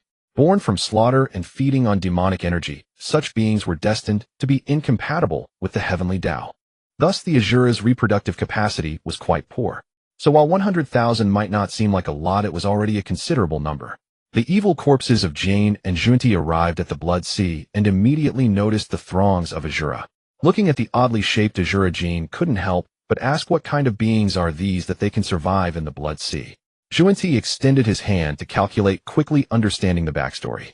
A mocking expression appeared on his face as he sneered. Mingi truly is unaware of his own limitations, trying to create a race just like Niwa. What a failure this Azura race seems to be. He scoffed. Perhaps he has gone mad in his pursuit of enlightenment. Having finally caught hold of dirt on his enemies, Junti naturally spared no effort in ridiculing Mingi, painting him as utterly incompetent.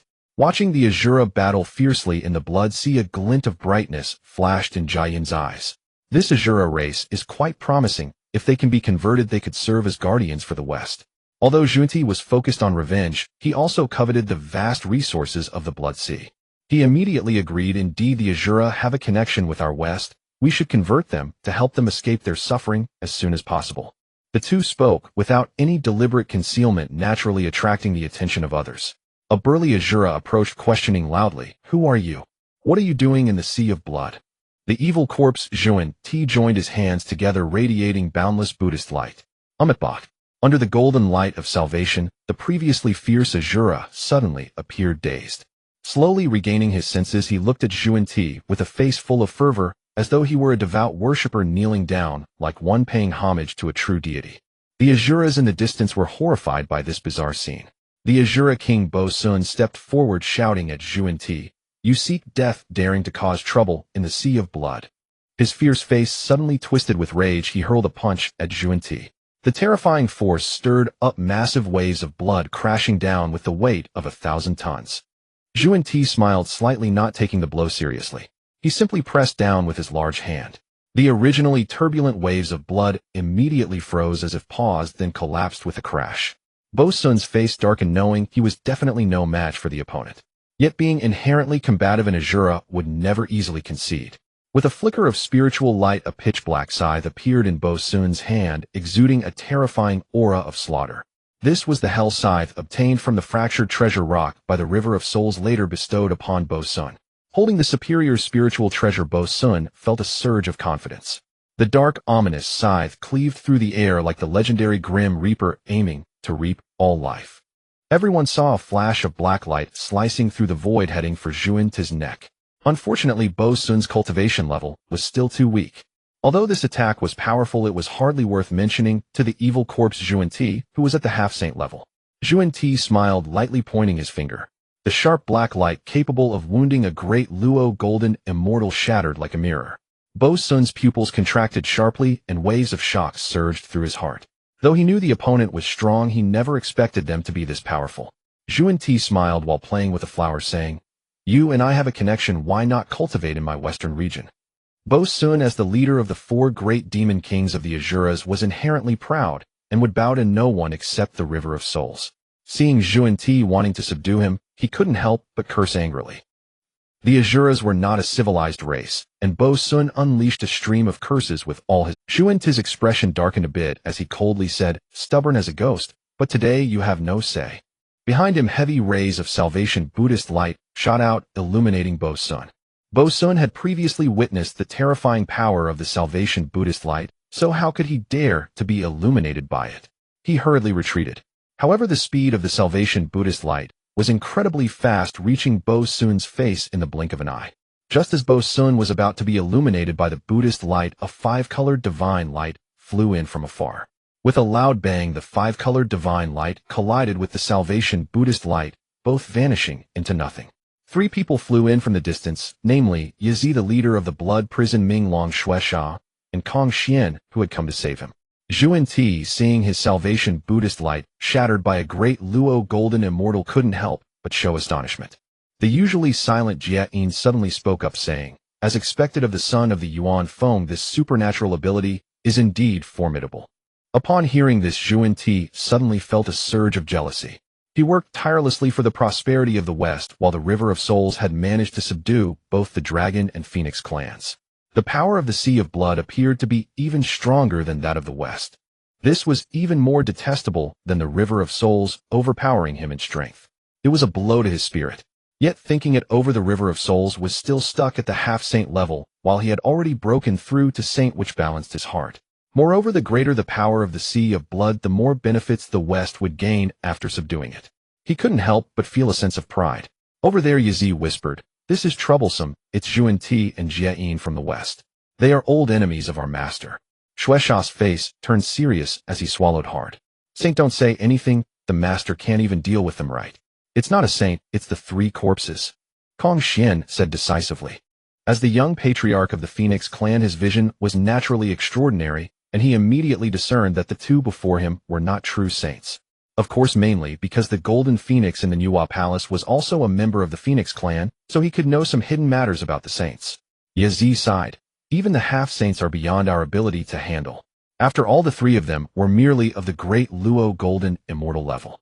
Kong Xian calmly said, "Activate the Sea of Blood Great Formation to delay them for a while.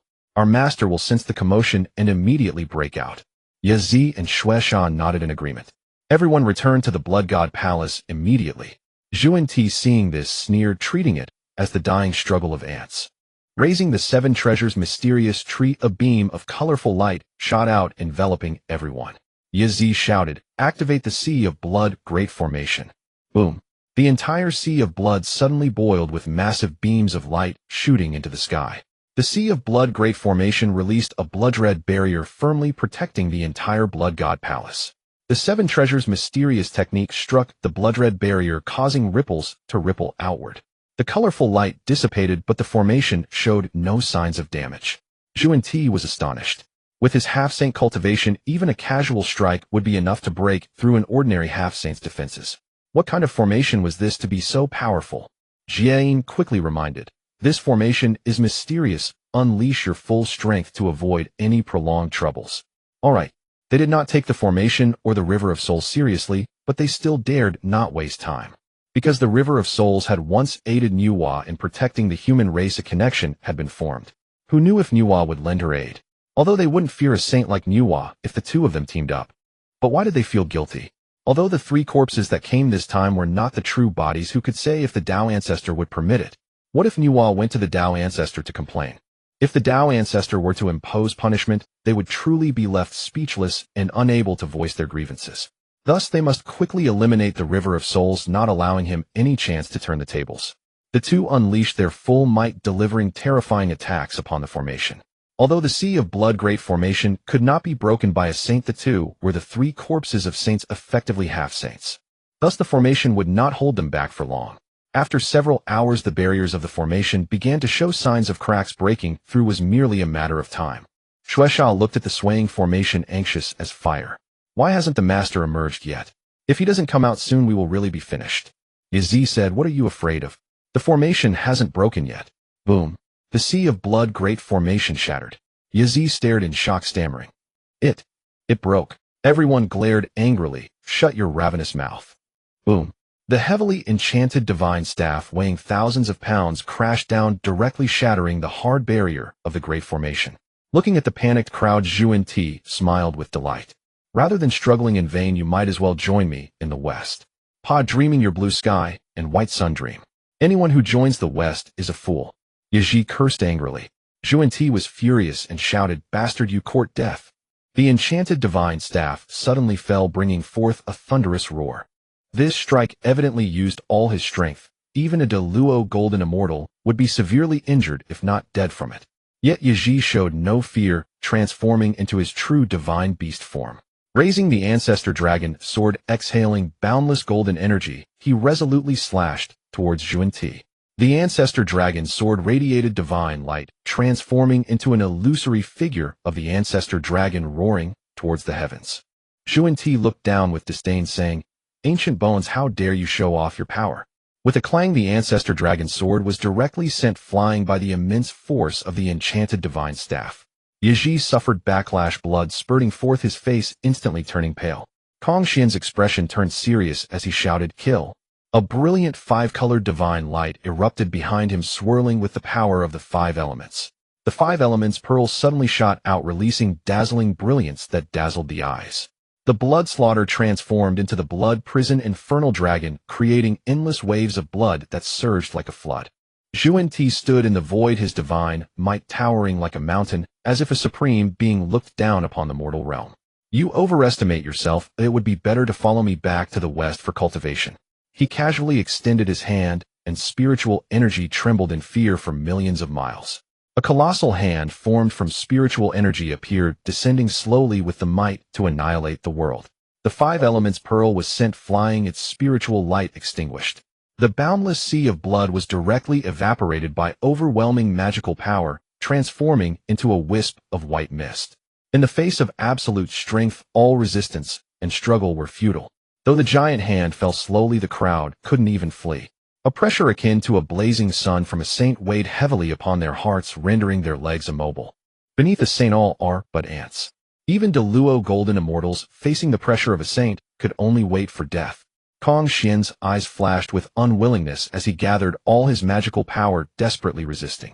His face turned red, veins bulging like earthworms on his forehead. No matter how he struggled, he was ultimately swatted away by the giant hand, blood staining the sky, a scene of utter misery. Fortunately, Zhuan-Ti held the thought of transforming them, and did not strike with lethal force, sparing their lives. Yaji helped the bloodied Kong Xian up, speaking weakly. If the Lord doesn't come out soon, we will truly be finished. Looking at the group of injured soldiers below, Zhuan-Ti displayed a mocking expression, speaking disdainfully. A group of ants, do you now understand the gap between us? Ming He, why don't you come out? Haha, could it be that you are hiding like a coward? Where is your former arrogance? Don't hide inside if you have the guts, come out. Kong Xian, Yaji, and the others looked furious, their eyes blazing like fire, as if they were fierce beasts ready to devour. In a secret chamber, Ming He was in closed-door cultivation, striving to find that elusive spark of enlightenment for proving his Tao. Yet that spark slipped away like a slippery loach every time he was close to grasping it. Repeated failures and the frustration of his mood caused Ming He to exit his state of cultivation. Ding. Detected that Zhuan-Ti has brought the evil corpse seeking revenge. Please choose promptly. Choice 1. Kill Zhuan-Ti to prove the Tao. Reward: complete comprehension of the law of slaughter. Choice 2. Drive back Zhuan-Ti. Reward: innate supreme treasure, the mountain river tower. Choice 3. Flee in panic, retreat to chaos. Reward: saint fruit position. Looking at the words complete comprehension of the law of slaughter, Ming He's breathing became rapid. What does complete comprehension of the law of slaughter mean?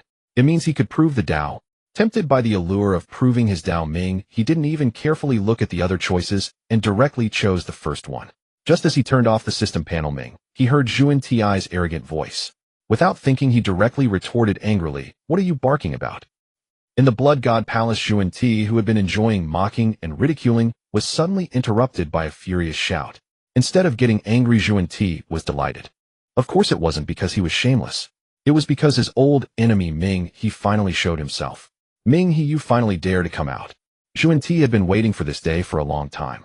He anticipated Ming He's reaction next: shock, fear, anger, or perhaps directly kneeling down to beg for mercy. Ming He coldly laughed, using his actions to tell the other party that he was just thinking nonsense. If you don't come out soon, you'll be deafened by the barking of the dogs at your doorstep. Yaji burst into laughter. It's not that he found it funny, it was simply that his lord's words were too sharp. Zhuan-Ti's face suddenly flushed red, roaring in anger like a beast. Ming He, today you are surely dead. The humiliation you caused me in the past, I will reclaim it all today. Facing the seemingly mad Zhuan-Ti, Ming He remained calm, speaking decisively. Wrong, the one who will die today is you. What I said, even Jesus can't save you. Zhuan-Ti could hardly believe his ears, as if he had heard the greatest joke. Haha, Ming He, although I am not the true self, I still possess the power of a saint. Oh, what do you have to fight me with? Jie-In also showed an incredulous expression. He couldn't understand where Ming He got his confidence to face such a strong enemy. Ming He calmly replied, the one who will die is you. Zhuan-Ti could no longer endure Ming He's calm demeanor and unleashed his full power to attack. The enchanted divine staff fell like a star, smashing down with immense force. Ming He took out the falling treasure money and threw it towards the enchanted divine staff. Zhuan-Ti looked at the soft and powerless treasure, shaped like money, with disdain. In his eyes, Ming He was simply arrogant. His enchanted divine staff, though only a high-grade spiritual treasure, was extraordinarily powerful and could not be dealt with by just any treasure. Ming's treasure would absolutely be ruthlessly blown away. However, the next second his eyes nearly bulged out in shock. At the moment the two treasures collided, the enchanted divine staff seemed to lose control, its divine light dimming and falling down. Ming, he reached out, and the enchanted divine staff fell into his embrace. Zhuan Ti felt the connection between himself and the treasure, severed disbelief written all over his face. What kind of treasure is this? I don't believe that your treasure can be used without limits. Zhuan Ti, having lost his treasure, unwillingly summoned the seven-treasure mysterious tree again, sweeping out vast rays of light. Seeing Zhuan Ti walking into his own trap, Ming, he chuckled, throwing the falling treasure money once more. The falling treasure money indeed had usage limitations that could only be used 3 times a day. If matched against a treasure tycoon like Tong Tian, 3 treasures would be nothing. But for the incredibly poor West, 3 treasures were enough to cause serious injury. The 7-treasure mysterious tree followed suit, similarly falling into Ming's grasp. Looking at the regretful Zhuan Ti, Jie shouted loudly, "Junior brother, kill Ming, and reclaim the treasures." Above the sea of blood, Zuni, Jane, and Ming, 3 of the most powerful beings from the primordial era, engaged in a life-and-death battle. The earth-shattering might echoed across the 4 seas, and 8 desolates, drawing the attention of countless mighty beings. Over the years, Ming made few friends, but amassed a host of enemies, all of whom were now hoping for his downfall. In the Nuwa Palace, upon seeing Ming besieged by Zuni and Jane, Nuwa's face was filled with fury. Zuni and Jane are truly shameless, daring to defy the Tao Ancestor's decree. Having protected humanity for many years, Nuwa owed Ming a debt of karma and would naturally not stand idly by. Moreover, with Zuni and Jane acting so brazenly, what regard did they have for her? Just as Nuwa was about to take action, a phantom slowly materialized in the air. The newcomer held a 3-treasure jade rui, his aura solemn and dignified. It was Yuan Shi. With a smile he said, "I have come to the Nuwa Palace today to discuss the Tao. I apologize for the intrusion, Sister Nuwa." Nuwa's expression darkened, realizing the gravity of the situation. The talk of the Tao was a ruse. He truly intended to stop her from rescuing Ming. Although Yuan Shi had attained enlightenment later than her, his cultivation was vastly superior. If Nuwa wished to save Ming, she first had to get past Yuan Shi. Helpless, she could only silently pray that Ming could escape this crisis. In Kunlun, Tong Tian spoke with displeasure, "Eldest brother, are we being too despicable? That Taoist Ming has no enmity with us." Taisheng's face darkened. "Third brother, do not forget how we were humiliated by Ming that day." Tong Tian frowned. "It was agreed upon, it is our own lack of ability. Moreover, that blood sea formation is indeed exquisite, and only a saint can break it." Taisheng's face turned ashen with anger. Tongshin's words made him and Yuan Shi appear as despicable and shameless individuals. This third brother was too naive. He would inevitably suffer in the future. No need to say more. Even if we do not intervene to stop Nuwa, Ming is doomed today, Taisheng asserted with conviction. Not only he thought so, but nearly everyone in the primordial world shared the same sentiment. Though Ming was strong, his enemies were even stronger. The 3 corpses of the saints, though seemingly only quasi-saints, already possessed some of the abilities of true saints. Their strength was far beyond that of mere quasi-saints. Moreover, Ming faced 2 saints, 3 corpses. While everyone anticipated the outcome, they still focused intently on the battlefield. This was a peak battle of the quasi-saint realm. Observing it might yield insights for breakthroughs, so no, contrary to others' expectations of fear and trepidation, Ming was rather eager. Jane unleashed his elongated golden body, manifesting 20 heads and 18 arms, wielding 18 Buddhist artifacts. The eastern green lotus banner above his head swayed, radiating the light of relics. Jane sat cross-legged beneath the Bodhi tree, a massive golden wheel of merit rising behind him, releasing dazzling golden light. Within the Buddha's palm, 14 types of Buddha light blossomed, including immeasurable light, radiant light, extinction light, joyful light, wisdom light. After suffering a few setbacks at Ming's hands, the two learned their lesson and went all out from the start. They would not give Ming another chance to turn the tables. Under the illumination of immeasurable Buddha light, the entire sea of blood seemed as if it were doused in sulfuric acid, hissing ominously. Countless blood waters were inexplicably evaporated. Ming stepped upon the blood waves, and with one step, he suddenly vanished from his original position. As the master of the blood sea, he could control the entire sea and could reach any place at will. Just when they thought Ming had fled without a fight, Jane suddenly shouted, "Careful, junior brother." The Ming that had just disappeared now appeared behind Zuni. Zunti's face turned pale with horror. It was too late to dodge. Ming swung his hand, sending the indestructible brick crashing towards Zuni's head. Bang! The indestructible brick was not just for show. With this strike, the Bodhi tree's phantom behind Zuni shattered. Even the immensely tough Buddhist golden body showed several cracks. At the same time, a huge bump appeared atop Zuni's head. Zunti's gaze turned bloodthirsty as he spun around to counterattack. However, the next moment Ming's figure vanished again. Bang! Another brick struck and a second large bump appeared. Amidst the astonished and amused gazes of the primordial being, Zuni was repeatedly attacked by bricks sporting a head full of lumps.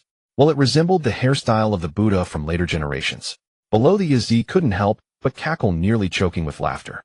I will kill you.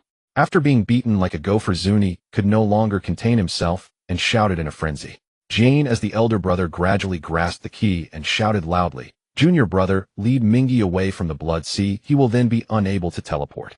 The two brothers worked together, gradually moving the battlefield into the void. Mingi put away the brick in his hand, regretfully saying, "I wasn't done playing yet, but Zundi's head is truly tough. Even the Supreme Spirit Treasure can't make a dent. After all, he was an incarnation of a saint. His strength was beyond what any quasi-saint 3 corpses could compare to." Although Ming's action seemed powerful, the damage inflicted on Zuni was quite limited. Of course, the damage was not significant, but the humiliation was extremely strong. Zunti's current state of mind had already collapsed. His eyes turned blood red, resembling a frenzied beast. That terrifying visage seemed as if he would skin Mingi alive, drink his blood, and chew his flesh. Mingi ceased his earlier nonchalance. His expression grew serious. What had just occurred was merely a warm-up. The true battle was about to begin. With a clang, the Yuan 2 and Ubi swords were drawn, one green and one white, glinting with a cold light and boundless murderous intent. Mingi brandished the dual swords, stepping on the red lotus, and proclaimed loudly, "A man should kill without mercy. Immortal achievements last through the ages, all in the act of killing." With the 3 words of kill uttered, a wave of murderous aura enveloped the entire void. A vast, boundless phantom of the Blood Sea emerged behind Mingi, resembling a grand world. The blood-red aura surged, enveloping the surroundings like mist. The waves of blood roiled, with living beings wailing within, souls lamenting, and countless corpses of myriad races bleeding and floating. Such a terrifying scene, if witnessed by mortals, would surely frighten them to death. The spectators couldn't help but gasp in shock, exclaiming, "What a dense, murderous aura! How many must be killed to achieve this?"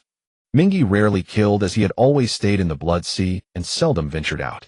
However, not killing did not mean he could not condense such a terrifying, murderous aura. The entire Blood Sea was like a garbage dump of the primordial world, where countless essences of blood, murderous intent, and resentment gathered. These resentful and malevolent spirits transformed into unwilling souls, constantly attacking and killing Mingi. Although the Hanyuan reversal array purified these malice, it was ultimately a drop in the bucket. Faced with these fierce souls, Mingi had only one word: kill. Killing souls was far more terrifying than merely slaying physical bodies. It could refine the aura of slaughter even more. The horrifying sea of blood surged, transforming the entire void into the domain of the river of the underworld. The Yuan 2 and Abi sword exhaled blood-colored sword radiance like a crimson furnace, spanning across the heavens and the earth. The sword energy stretched for 30,000 miles, a single sword light chilling 19 states.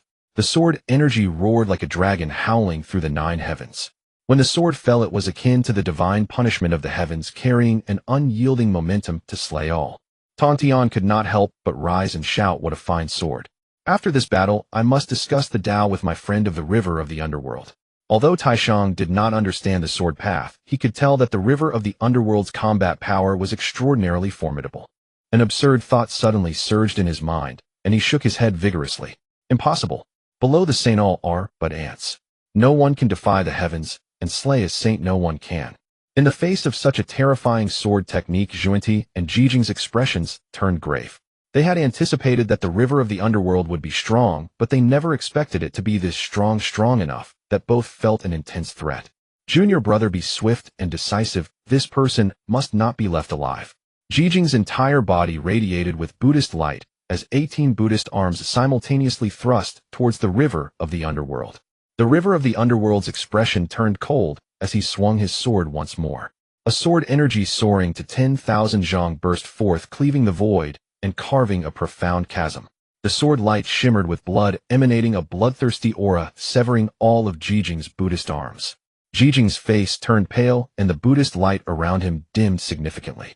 Though these Buddhist arms were not his true form, they consumed a vast amount of magical power to condense. Now that they were all severed, the damage was considerable. Seizing the opportunity, Zhuanti attempted a sneak attack, a colossal palm of the Tathagata descending from the heavens. The river of the underworld had long been aware of Zhuanti's small movements and smirked coldly. The god-slaying spear whistled and shot forth. Bang! The massive Buddhist palm was pierced through, spilling golden Buddhist blood. Zhuanti in pain withdrew his palm, but it was already too late. A huge gash had been opened. Seeing Zhuanti and Jiejing continuously suffer setbacks, the onlookers were dumbfounded. This. Wasn't he an incarnation of a saint? How could he not even defeat a quasi-saint?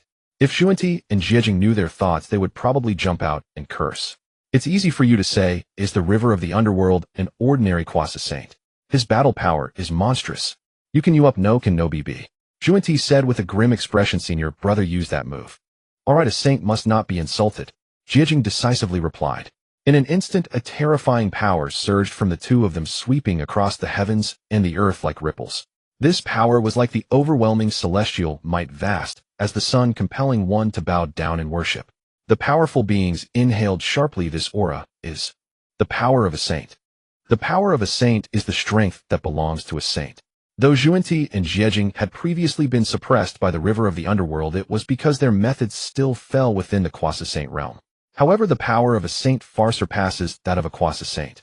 The distance between a quasi-saint and a saint may seem but a step away, yet that step is like an insurmountable chasm.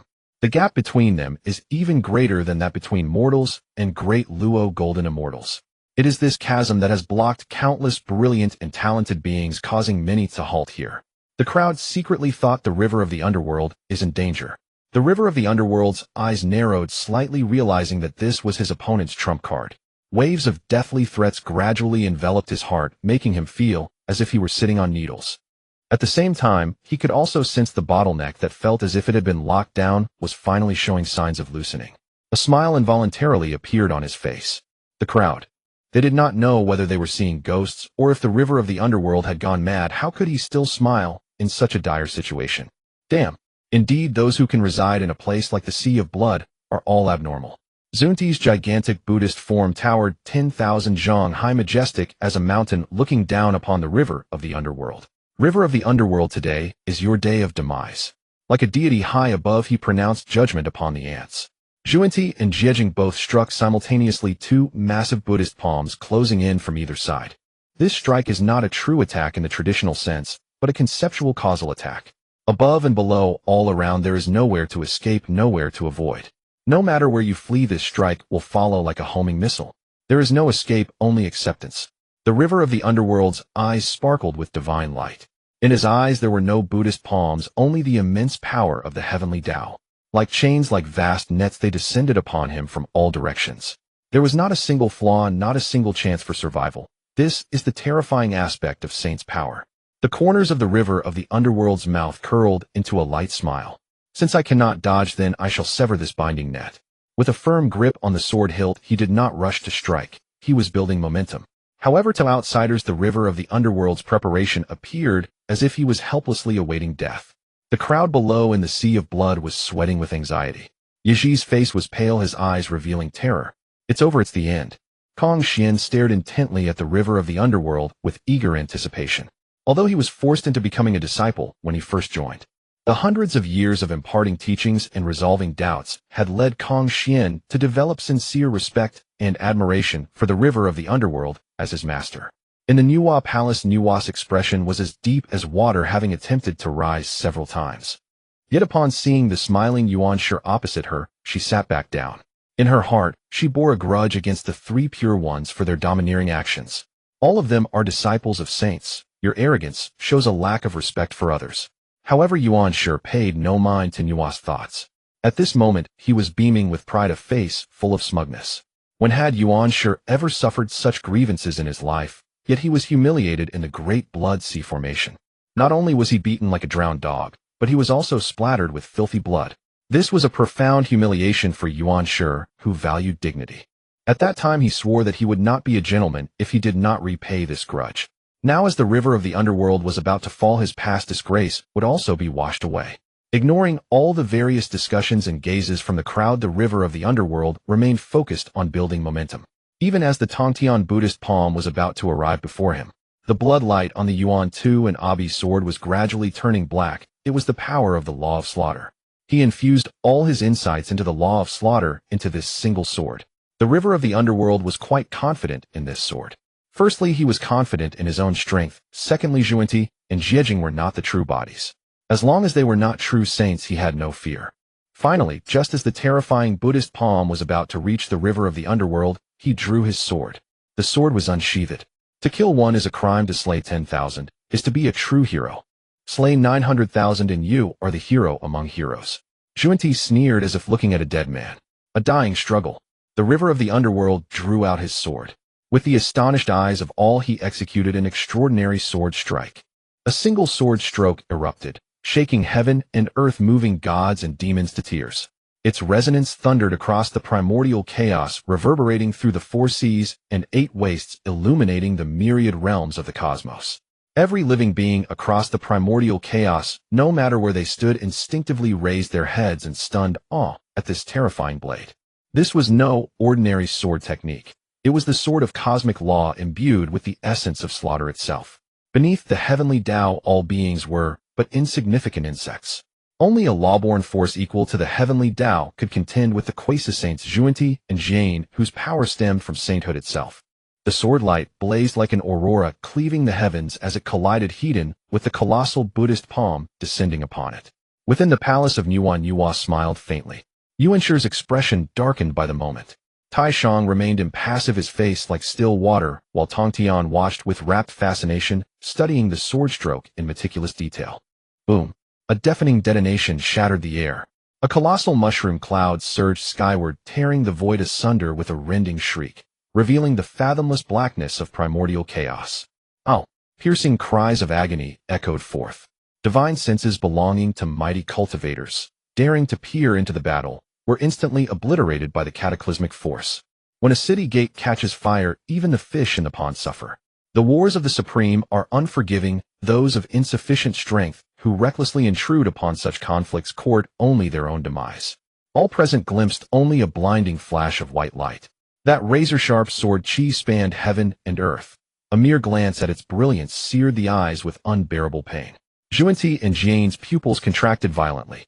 Before their horrified gaze, the golden Buddhist palm crumbled inch by inch, until with a final shattering boom it disintegrated entirely. Yet the assault did not end there. The terrifying swordlight, having shattered the palm, retained enough force to continue its descent toward them. Zhuanti and Jian trembled with mortal dread and frantically raised their hands to block this apocalyptic strike.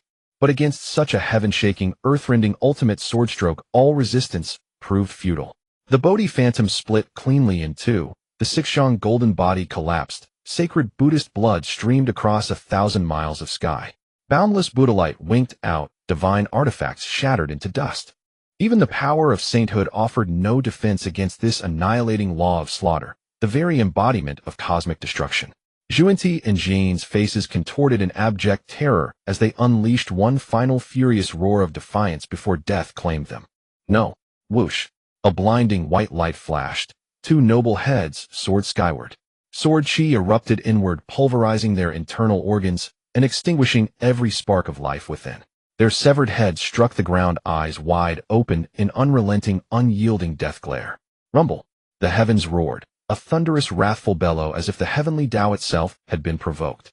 The skies darkened, heavy clouds massing thickly, blotting out the sun. All mountains, rivers, and living things dimmed beneath the oppressive gloom. Crackle flash. Sinister lightning flickered, followed by a torrential downpour of crimson rain.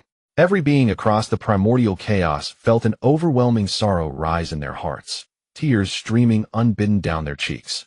Even the most venerable cultivators stood dumbstruck, mouths agape wide enough to swallow an egg. One cultivator's spirit trembled violently as he caught a droplet of blood rain in his trembling palm and whispered hoarsely, "A saint has fallen. The heavens weep. Ming has defied heaven and slain a saint." Upon hearing these words, all present staggered mentally, still unable to believe what their own eyes had witnessed. Saints, since Hongjuan's attainment of Tao, had embodied the absolute pinnacle of existence within the primordial chaos. Their invincibility was etched deep into every soul, inspiring reverence bordering on awe. Yet today someone had slain a saint. not only dared to, but succeeded wielding only the cultivation level of a quasi-saint. Layer upon layer of staggering revelation left them reeling, their scalps prickling with shock. Taishang shot upright, blurting out impossible. Though he prided himself on foreseeing all outcomes, he had never imagined Ming's strength could reach such a transcendent height, defying heaven itself to slay a saint. Within the palace of Nuwa smiled gently and said, "This sovereign grows weary. I shall not see you off, Dao friend." Yuanshir's face flushed iron gray with fury before he swept his sleeve and stormed away. Nuwa lowered her gaze, lost in quiet contemplation. Among the 6 saints, she stood alone, outnumbered by the 3 pure ones and the Western duo. Discovering Ming's extraordinary might, she found herself stirred by thoughts of alliance and conciliation. In the West, Juanti and Jane snapped their eyes open, faces twisted in outrage. "Our evil corpse is dead." Juanti's complexion shifted between ashen pallor and livid crimson. Damn him! How dare Ming slay a saint? Though a saint's avatar was not the true self, it bore the saint's dignity and authority. For Ming to execute that avatar publicly was tantamount to striking the saint's face directly. Nothing mattered more to a saint than honor. Seeing Juanti about to act rashly, Jane swiftly intervened. "Brother, remain calm. Do not forget the Patriarch's decree. Shall we simply endure Ming's humiliation?" Juanti's face burned with bitter resentment. His limbs trembled with cold rage. When would the Western duo ever stand tall? Jane sighed deeply, long and heavy. Though he too burned with desire to strike Ming down, immediately reason restrained him. He swallowed his fury whole, bitter, unspoken, and buried deep. "But our sacred treasures remain in Ming's possession. We must reclaim them." Juanti forced a wry smile. The 7-jeweled tree and the Vajra staff of blessings were among his few remaining divine artifacts. Now both had been seized outright. Recalling his own lotus-colored banner of the precious light, Jane winced inwardly and murmured resignedly, "A gentleman waits 10 years for vengeance. We have already attained sainthood. Time is ours to command. Let the treasures rest in Ming's hands for now." Juanti finally regained composure, though worry lingered in his voice. What if Ming himself attains Dao? Jane smiled faintly. Ming's astonishing transcendence likely stems from his Dao cultivation rooted in cosmic law. Yet all things bear dual nature, benefit and drawback alike. Cultivating Dao through cosmic law grants immense power, but severs the path to ultimate sainthood. Ming poses no true threat. After Jane's counsel, Juanti's clarity returned. Indeed, beneath sainthood all are but insects. No matter how formidable Ming grew, so long as he remained unenlightened, he was nothing more than a crawling insect before them. For now, let him dance a little longer. High above the void, Ming stood tall and serene. Ink-black hair cascading over his shoulders, a sovereign god-king gazing down upon the world with imperious disdain. Gazing upon Juanti's and Jane's corpses, eyes frozen wide in eternal disbelief, and sensing the surrounding gazes brimming with terror, he gave a soft, knowing laugh. Sheathing his sword, he turned and walked away. 10 paces, 1 kill, 1,000 li, no trace remains. Upon completion, dust brushed from sleeves, a merit and name concealed deep. As the elegant Taoist departed singing aloud, all observers' eyes grew dark and profound. Ultimately awed by the sheer terror of his saint-slaying might, none dared move against him. Within the Blood God Palace, after activating the Blood Sea formation, Ming's face paled and his entire body swayed weakly. True mastery lasts but 3 seconds. That saint-slaying sword stroke was indeed peerless, but it had drained Ming utterly. His earlier nonchalance had been pure theater, designed solely to intimidate the watching cultivators. After all, he was only a quasi-saint. Even slaying a saint exacted a devastating toll. Had he revealed his frailty, then he would have been surrounded and torn apart, plunged instantly into certain death. Perhaps some suspected the charade, but no one dared gamble. Reaching quasi-sainthood demanded immense effort. Each cultivator treasured their life fiercely. Ming beckoned and plucked 3 Huangjong plums from the tree. There seated cross-legged, he refined and absorbed them. Under the potent spiritual energy of the plums, his vitality gradually returned. Surveying the wounded sprawled across the floor, he sighed and withdrew the triple light divine water to heal them.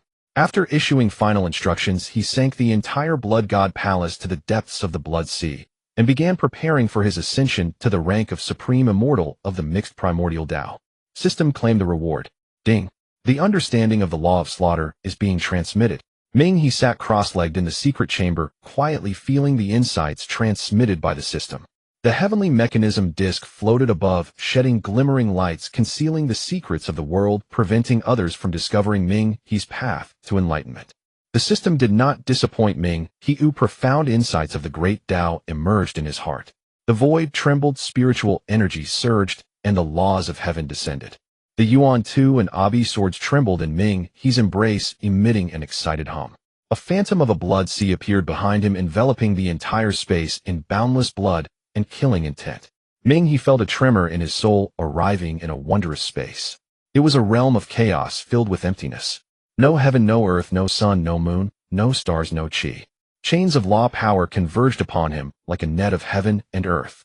Endless threads of causality bound him tightly, restraining his hands and feet.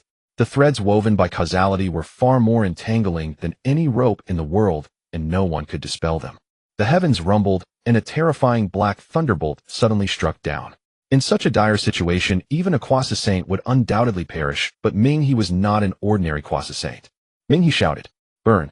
The flame of retribution red lotus appeared out of thin air, unleashing boundless retribution fire. The raging flames surged fiercely, incinerating all the threads of causality. Sword, come! With another shout, the Yuan Tu and Abi swords emitted a series of dragon roars as they flew from the sky. Seeing the heavy chains around him, Ming, he swung his sword fiercely. Clang! Sword energy spanned 30,000 miles, seemingly intent on cleaving apart all binding nets. The divine chains of law crackled, unable to withstand the brilliance of the sword energy beginning to shatter. At this moment, the thunder from the 9 heavens arrived in an instant. The black thunder emanated a destructive aura akin to the legendary world-destroying heavenly tribulation. Ming, he stood firm with his sword standing on the red lotus, releasing fierce retribution fire for protection. His gaze was resolute, swinging his sword once more. Boom! The chilling sword light collided with the terrifying thunder, unleashing a powerful momentum. Break! With the heavenly decree in his mouth, the thunder, as thick as a water tank, was directly cleaved in two by the sword energy. As the thunder dissipated, the surrounding chaotic space shattered like a mirror. Having severed all shackles, the divine pillar of law faced no obstacles, finally breaking through to a height of 10,000 zhang. The law of slaughter is complete. Now only one step remained to achieve Tao in the mixed origin, which was to merge the laws with oneself. Ming, he waved his hand, and the towering divine pillar of law transformed into clusters of spiritual light, resembling fireflies on a night. These spiritual lights flew towards Ming, he rushing to merge into his body. With each cluster of spiritual light that merged Ming, his aura rose another level. As the final cluster of spiritual light fused, his momentum erupted like a volcano. A terrifying celestial might emanated from him, causing the space to ripple with layers of waves. In the void, with a pop, that immensely solid bottleneck shattered. After practicing for countless years, Ming, he finally succeeded in breaking through to the mixed origin Great Luo Golden Immortal. Due to the concealment of the heavenly mechanism disk, the heavenly Tao did not sense that someone had achieved enlightenment. Thus, after Ming He's enlightenment, there were no extraordinary phenomena, such as flowers blooming or golden lotuses emerging from the earth. Unable to contain his inner joy, Ming He laughed heartily. At the same time, a realization arose in his heart. By actively merging his soul with the heavenly Tao, he could become an indestructible saint. The benefits of becoming a saint are numerous. Not only would he merge with the Honghuang world, ensuring his survival as long as the world exists, but he could also freely utilize the power of the heavenly Tao in battle. Such temptation is something most people cannot refuse, as the benefits offered by the heavenly Tao are simply too abundant. However, Ming, he who longs for freedom, would never allow himself to be bound by the heavenly Tao and become a puppet. Therefore, without any hesitation, he directly refused. In a secret chamber, a mixed origin powerhouse quietly emerged while everyone in the Honghuang was completely unaware. Chaos. Purple Cloud Palace. Hong Jun was originally comprehending the Tao, seeking to break through to a higher realm. The sea of learning is boundless and the Tao is endless. The saint or the mixed origin realm is not the end of cultivation. Above it lie two more great realms. Mixed origin Great Luo Golden Immortal, Mixed origin Taiji Golden Immortal, Heavenly Tao, Mixed origin Wujin Golden Immortal, Great Tao. Each major realm has 15 minor realms. Once one transcends the mixed origin, cultivation becomes as difficult as ascending to the heavens. Just breaking through each minor realm is no easier than achieving enlightenment. The difficulty can be imagined. Even Hong Jun at present is merely at the 13th level of the mixed origin Great Luo. Suddenly his eyelids twitched violently. What is happening? Why do I feel an uneasy feeling in my heart? Hong Jun said with a face full of astonishment. He began to utilize the power of the heavenly Tao to observe various regions of Honghuang. Honghuang is vast and boundless. Even a saint cannot see every place in a short time. But for Hongjun, this was merely a trivial matter. After observing several times back and forth, Hongjun still found nothing amiss. Due to the commotion caused by Ming, Hongjun had specifically observed the scene of the Blood Sea several more times. Ming he was healing and showed no signs of abnormality. What he did not know was that the healing scene was all fabricated by the heavenly mechanism disc. Ming he had already successfully achieved enlightenment to mixed origin right under Hongjun's nose. Could it be that I have been cultivating too hurriedly these past few days, causing my mind to become unsettled? Hongjun did not detect anything unusual, thinking it was just his illusion, so he paid it no further mind and continued cultivating. Blood Sea. Ding. Host detected achieving enlightenment system starting to issue rewards. Congratulations host, you have obtained the divine ability Slay Saint. Congratulations host, you have obtained the innate supreme treasure time tower. Congratulations host, you have obtained the high-grade innate spirit root 5-headed grain. Slay Saint supreme swordsmanship divine ability, which has certain damaging capabilities against saints. Time tower time, Tao supreme treasure, which has the function of accelerating time capable of speeding up to 10,000 times. 5-headed grain, its ears are large, producing 5 fruits: rice, millet, sorghum, wheat, and beans. Consuming them can increase spiritual power. Ming he was left in a daze by this series of rewards. Is the system on medication? How can it be so generous? In Honghuang, the levels of spells are divided into immortal techniques, minor divine abilities, major divine abilities, and supreme divine abilities. 1 Qi transforming, 3 clears dreaming to achieve enlightenment, controlling a Buddha nation universe in one sleeve. These are all renowned supreme divine abilities of Honghuang. Each of them possesses miraculous uses and extraordinary power. Moreover, the divine ability rewarded by the system can actually inflict damage on saints, which is truly against the heavens. Furthermore, that innate supreme treasure time tower is a spiritual treasure related to time. Time reigns supreme while space holds respect. Spiritual treasures containing the time Tao are far more precious than other spiritual treasures, let alone supreme treasures. The function of accelerating time is immensely useful. It can cultivate top-grade spirit root elixirs and accelerate one's own cultivation speed. 1 year of his cultivation is equivalent to 10,000 years for others. Just thinking about it feels exhilarating. In the ancestral land of the human race, as the martial path spread and developed over the years, the strength of humanity experienced an explosive growth. Golden Immortals and Tai were everywhere, with the Sui Run clan, the Yu Chao clan, and the Zi clan even breaking through to the great Luo Golden Immortal stage. As the 6 saints attained sanctity through the human race, other powerful beings began to follow suit, imparting teachings within humanity. Consequently, the cultivation system of the human race gradually improved, presenting a flourishing scene of 100 flowers blossoming and 100 schools contending. Due to the continuous development of the human race, interactions with the witch clan, the overlords of the earth, began to emerge. The martial arts cultivated by the human race bore a striking resemblance to the combat methods of the witch clan, allowing the two races to coexist harmoniously. Ultimately, through a serendipitous opportunity, the witch clan was astonished to discover that the children born of the union between humans and witches could actually possess a nascent soul. Although the physical strength of the human witch offspring was inferior to that of the witch clan, they inherited the innate talents of humanity and were able to cultivate Tao techniques. This revelation shocked the 12 ancestors of the witch clan. The 12 ancestors of the witch clan personally ordered the establishment of friendly relations with the human race, allowing intermarriage between the two clans, which contributed significantly to the biodiversity of the primordial world. In the Hall of the Martial God, Ming slowly expounded the true meaning of martial arts, captivating the audience below. In front of the crowd, 2 figures were seated. One was Xian, Ming's direct disciple, while the other was a little girl with snow-white skin. The girl appeared to be only 7 or 8 years old, yet already showed signs of becoming a great beauty destined to possess extraordinary grace in adulthood. The little girl was the first human witch child carrying the fate of both clans.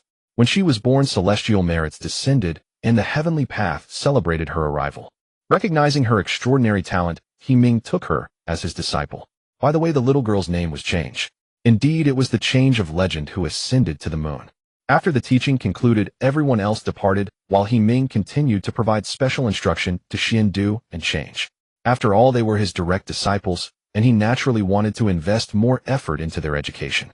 Bang! Ming delivered a sharp reprimand, causing little Change to wince in pain. At such a young age you don't know how to focus on your cultivation daydreaming during class. As he spoke he glanced at the earnest Xian Du beside him, revealing a satisfied expression. Learn from your senior brother Xian Du, don't think about playing all day. Little Change covered her head pouting. But senior brother Xian Du's cultivation level isn't even higher than mine. Xian Du, innocent bystander. Senior brother is still older than me. Second shot. And he has been cultivating longer than I have. Okay. Third shot. Xian Du, junior sister I will truly never love again. Ming looked at Xian Du, who was in the early stage of the golden immortal realm, and then compared him to Change, who was in the late stage. It did seem rather dismal. Seeing Xian Du's resentful gaze, Ming quickly cleared his throat. Diligence can make up for lack of talent. Your senior brother Xian Du may have poor qualifications, yet he managed to cultivate to the golden immortal stage, which is commendable. On the contrary, you with your exceptional talent show no ambition, which is simply a waste. Change, lectured by Ming, lowered her little head in dejection. Though Ming felt reluctant, he steeled his heart to admonish her. Although he protected her, Change would never repeat the tragic fate of her past life. Yet in the primordial world one must ultimately rely on strength. From now on you must cultivate diligently and not run off to play. Especially do not play with someone named Ho-E from the Witch Clan. That guy is truly nefarious. Time flowed gently, and 1,000 years swiftly passed. The entire primordial world fell into a strange calm, as if it were a precursor to an impending storm. In the heavenly court, in the Lingxiao treasure hall, a soldier of the demon race reported, "Your Majesty, the demon race has discovered that human souls can break the physical bodies of the Witch Clan." Boom. This statement struck like a torpedo hitting the water, shaking the entire hall. It must be noted that the most troublesome issue the demon race faced when confronting the Witch Clan was the overwhelming strength of their physical bodies. They were akin to beings with copper heads and iron arms impervious to blades and spears. The strongest 12 ancestors of the Witch Clan had physical bodies comparable to innate spiritual treasures in existence that was simply monstrous. The demon race had suffered greatly because of this, paying an unknown amount of blood. Now that something could break the physical bodies of the Witch Clan, how could this news not astonish and thrill the demons? Dijun suddenly slammed the table and loudly questioned, "Is this true?" A multitude of demon leaders and deities turned their hopeful gazes towards him. The young soldier, having never encountered such a scene, stammered in reply, "Your Majesty, human souls can indeed break the physical bodies of the Witch Clan. The people below have already conducted tests on this matter." After dismissing the reporting soldier, the entire hall fell into silence. Since human souls could break the physical bodies of the Witch Clan, the demon race would naturally not let this opportunity slip by.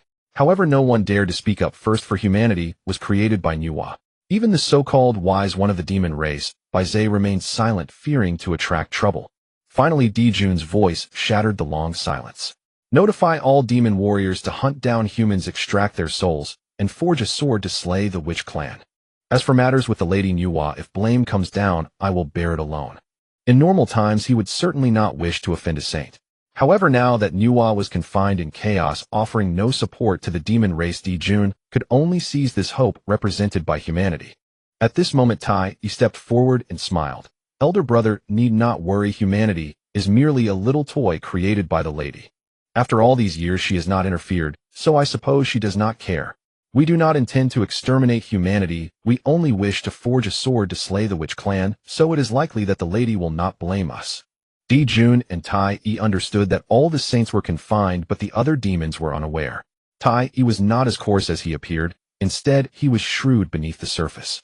He said this to reassure everyone.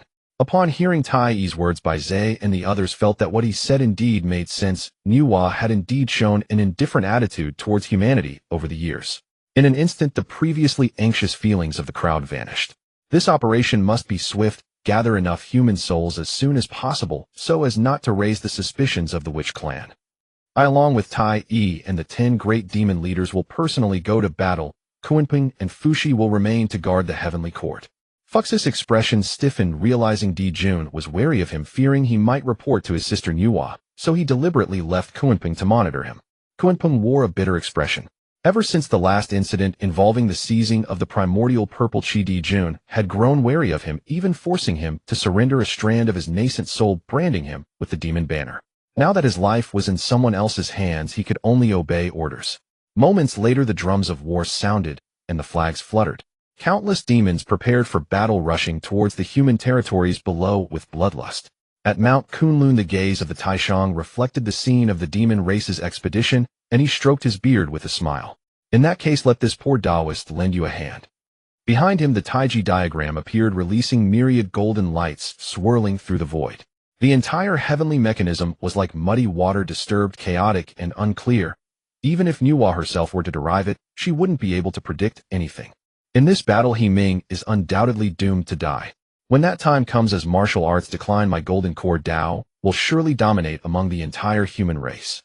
The cunning Taishang, in order to promote his golden core Dao, was willing to sacrifice the lives of millions of the human race. In the primordial land, a group of ragged human beings desperately fled, their faces filled with terror. Behind them loomed a dark mass of demon creatures. These demons displayed a cruel glint in their eyes, greedily pursuing the fleeing humans like malevolent spirits. Haha, kill them all. Human flesh is truly delicious. A bunch of ants, stop struggling, you can't escape. Initially, they merely slaughtered the humans to extract their resentment and souls. When a demon devoured a significant number of humans, it astonishingly discovered that human flesh could actually enhance one's cultivation. Particularly a wolf demon in the Golden Immortal realm broke through to the Tai Golden Immortal after consuming over 10,000 humans. At that moment, it was as if Pandora's box had been opened. The simple act of consuming humans could elevate one's cultivation. Such fortune was unheard of. All the demons went insane. They tormented the humans like a cat, playing with a mouse, instilling fear in them. Then they feasted on their flesh and extracted their souls. Not that there were no humans wishing to resist. However, the time for human development was still short, far inferior to the strength of the demons. Among the humans, a Tai Golden Immortal was considered a master capable of leading a major tribe. Yet among the demons, a Tai was merely an ordinary demon soldier. Most of the teams slaughtering humans were composed of Tai Golden Immortals, with some even led by a great Luo. The humans simply lacked the power to resist. Under the overwhelming oppression of strength within just a few days, the human race suffered heavy casualties. Blood was shed for miles and sorrowful cries filled the air. Not only were their bodies devoured by demons, but their souls were also cruelly extracted, a truly tragic fate. Countless vengeful spirits of the dead rose into the sky, only to be forcefully suppressed by a Tai Chi diagram in the void, swirling endlessly in the heavens. Finally, news of the demons' massacre of the humans reached the ancestral lands. In the War God Palace, a terrifying aura swept through the surroundings, suffocating everyone. Demons, you seek death. Ming, like an erupting volcano, was enveloped in a chilling, killing intent. He had anticipated this day, but hearing of countless human deaths still filled him with rage. He shouted, "Where is Xiandu?" Xiandu stepped forward, his face unable to hide his anger. "Relay my orders. The War God Palace shall march out. If the demons dare to kill even one human, I shall return the favor by taking 100 lives." His voice was as cold as the depths of hell, sending chills down spines. Xiandu replied yes. After receiving the order, he hurriedly set out to convey it. Over the years, the humans had fought against heaven, against earth, and against the harsh living conditions, never experiencing ease. Therefore, not long after Ming issued his battle commands, the entire human race was ready to mobilize. Their efficiency far surpassed that of the demons. Ming stood atop a high platform, gazing down at the faces filled with righteous indignation. Taking a deep breath, he spoke aloud. "Everyone, since the birth of our human race, we have cleared mountains and forests, overcoming countless hardships to achieve today's prosperous era. Now the demons, relying on their strength, are wantonly slaughtering our kind, committing heinous crimes. Can you endure this?" His last words were nearly a roar. "No, no." The humans below erupted in fury, shouting in unison, their overwhelming voices shaking the heavens. Ming continued, "The heavens are strong. The human race must strive for self-improvement. Now we must seek justice from the demons, letting everyone know that the human race cannot be bullied. An eye for an eye, blood for blood. Kill." Under Ming's lead, the human masters surged forth, rushing to various locations. When Ming arrived at the nearest tribe, it had already turned into a wasteland where a group of repugnant demons were wantonly torturing and slaughtering humans. Upon seeing humans arriving, the leading tiger demon, a great Luo Golden Immortal, was ecstatic. In his eyes, these humans were simply a feast delivered to his door. "Brothers, food has come to us, let's kill them." Ming watched the demons charge forward with excitement, a fierce, killing intent flashing across his face. "Die!" With a wave of his hands, spiritual energy surged for miles. The demon god at the Golden Immortal level offered no resistance, directly crushed into a pulp by the immense force. The once ferocious demons panicked, realizing they had encountered a powerful human, and hurriedly fled. Without Ming lifting a finger, the nearby humans were already bloodshot with rage. They pounced fiercely, seeking revenge for their fallen kin. At that moment, a terrifying pressure emanated from the horizon as a majestic golden figure descended from the sky. The aura of the three-corpse true saint was as overwhelming as the sun, blazing and scorching. Ming did not question the demons as to why they slaughtered humans. Such inquiries would seem childish. In the primordial chaos, slaughter required no reason, nor would it cease, due to a few words. Only strength could resolve all issues. Roar. The palm wind was as swift as rain, and 18 ancient golden dragon phantoms charged toward Emperor June. Emperor June too wasted no words, summoning the river map and Luo book to engage in battle with Ming. In his view, among the entire human race, only Ming was a true saintly powerhouse. As long as he could be detained, the humans would remain at the mercy of the demons. You all need not worry about me. Quickly go support the other kin. Ming was well aware of Emperor June's intentions, but he was not without reinforcements. In the Sea of Blood Ding. Detecting that the human race is being slaughtered, please make a choice, host. Choice 1, support the human race, reward 1 piece of law fragment. Choice 2, pretend to be unaware, reward 10 innate spirit roots, green willow. Ming he rose and left the hall, instructing Kong Xian. Relay my command. All experts above Tai, golden immortal, in the Sea of Blood, must mobilize and rush to the primordial to support the human race. As he spoke, he bestowed the Yuan 2 sword to Kong Xian, his expression stern. If you encounter powerful enemies, wield my Yuan 2 sword. Seeing Ming, he so concerned for the humans, even granting a protective treasure, Kong Xian hurriedly clasped his hands in respect and accepted. In the skies above the Sea of Blood, Kong Xian, Yazi Bloodslaughter, and the newly advanced Bo Sun, leading 4 great Luo golden immortals, were followed by thousands of Tai golden immortals. Their grand formation shocked countless beings along the way. Ming he did not personally intervene. Mere demons were not worthy of a primordial powerhouse like him to take action. Even if only his sword arrived, it would suffice to suppress everything. This calamity was the human race's ordeal. Since it could not be avoided, it would be better to treat it as a trial. Using blood and tears to grind away the inferiority and cowardice ingrained in the human race, forging a true backbone for humanity. The heavens are strong. The human race must strive for self-improvement.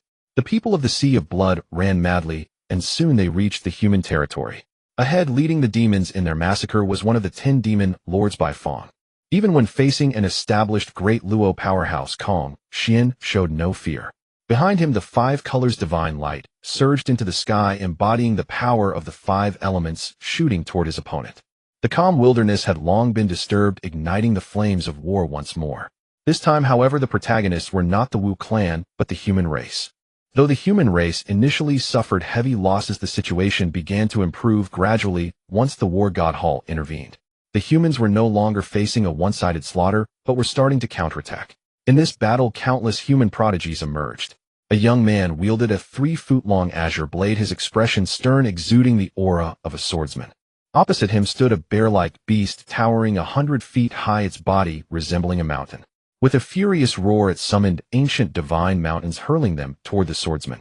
The swordsman flickered, and a blade of snow-white light surged forth like a radiant moon. A celestial being descended from the heavens, and with a single strike, the massive bear was pierced through the chest, collapsing lifelessly to the ground.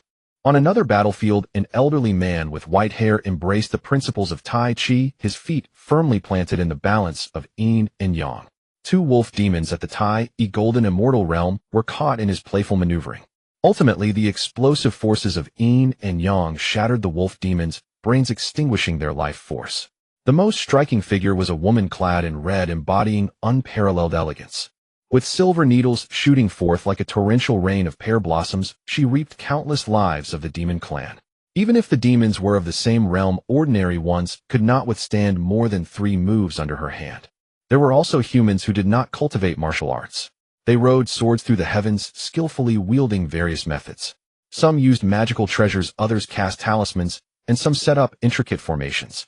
Although these individuals were lured by the path of immortality, Ming treated them equally, often guiding them through cultivation difficulties.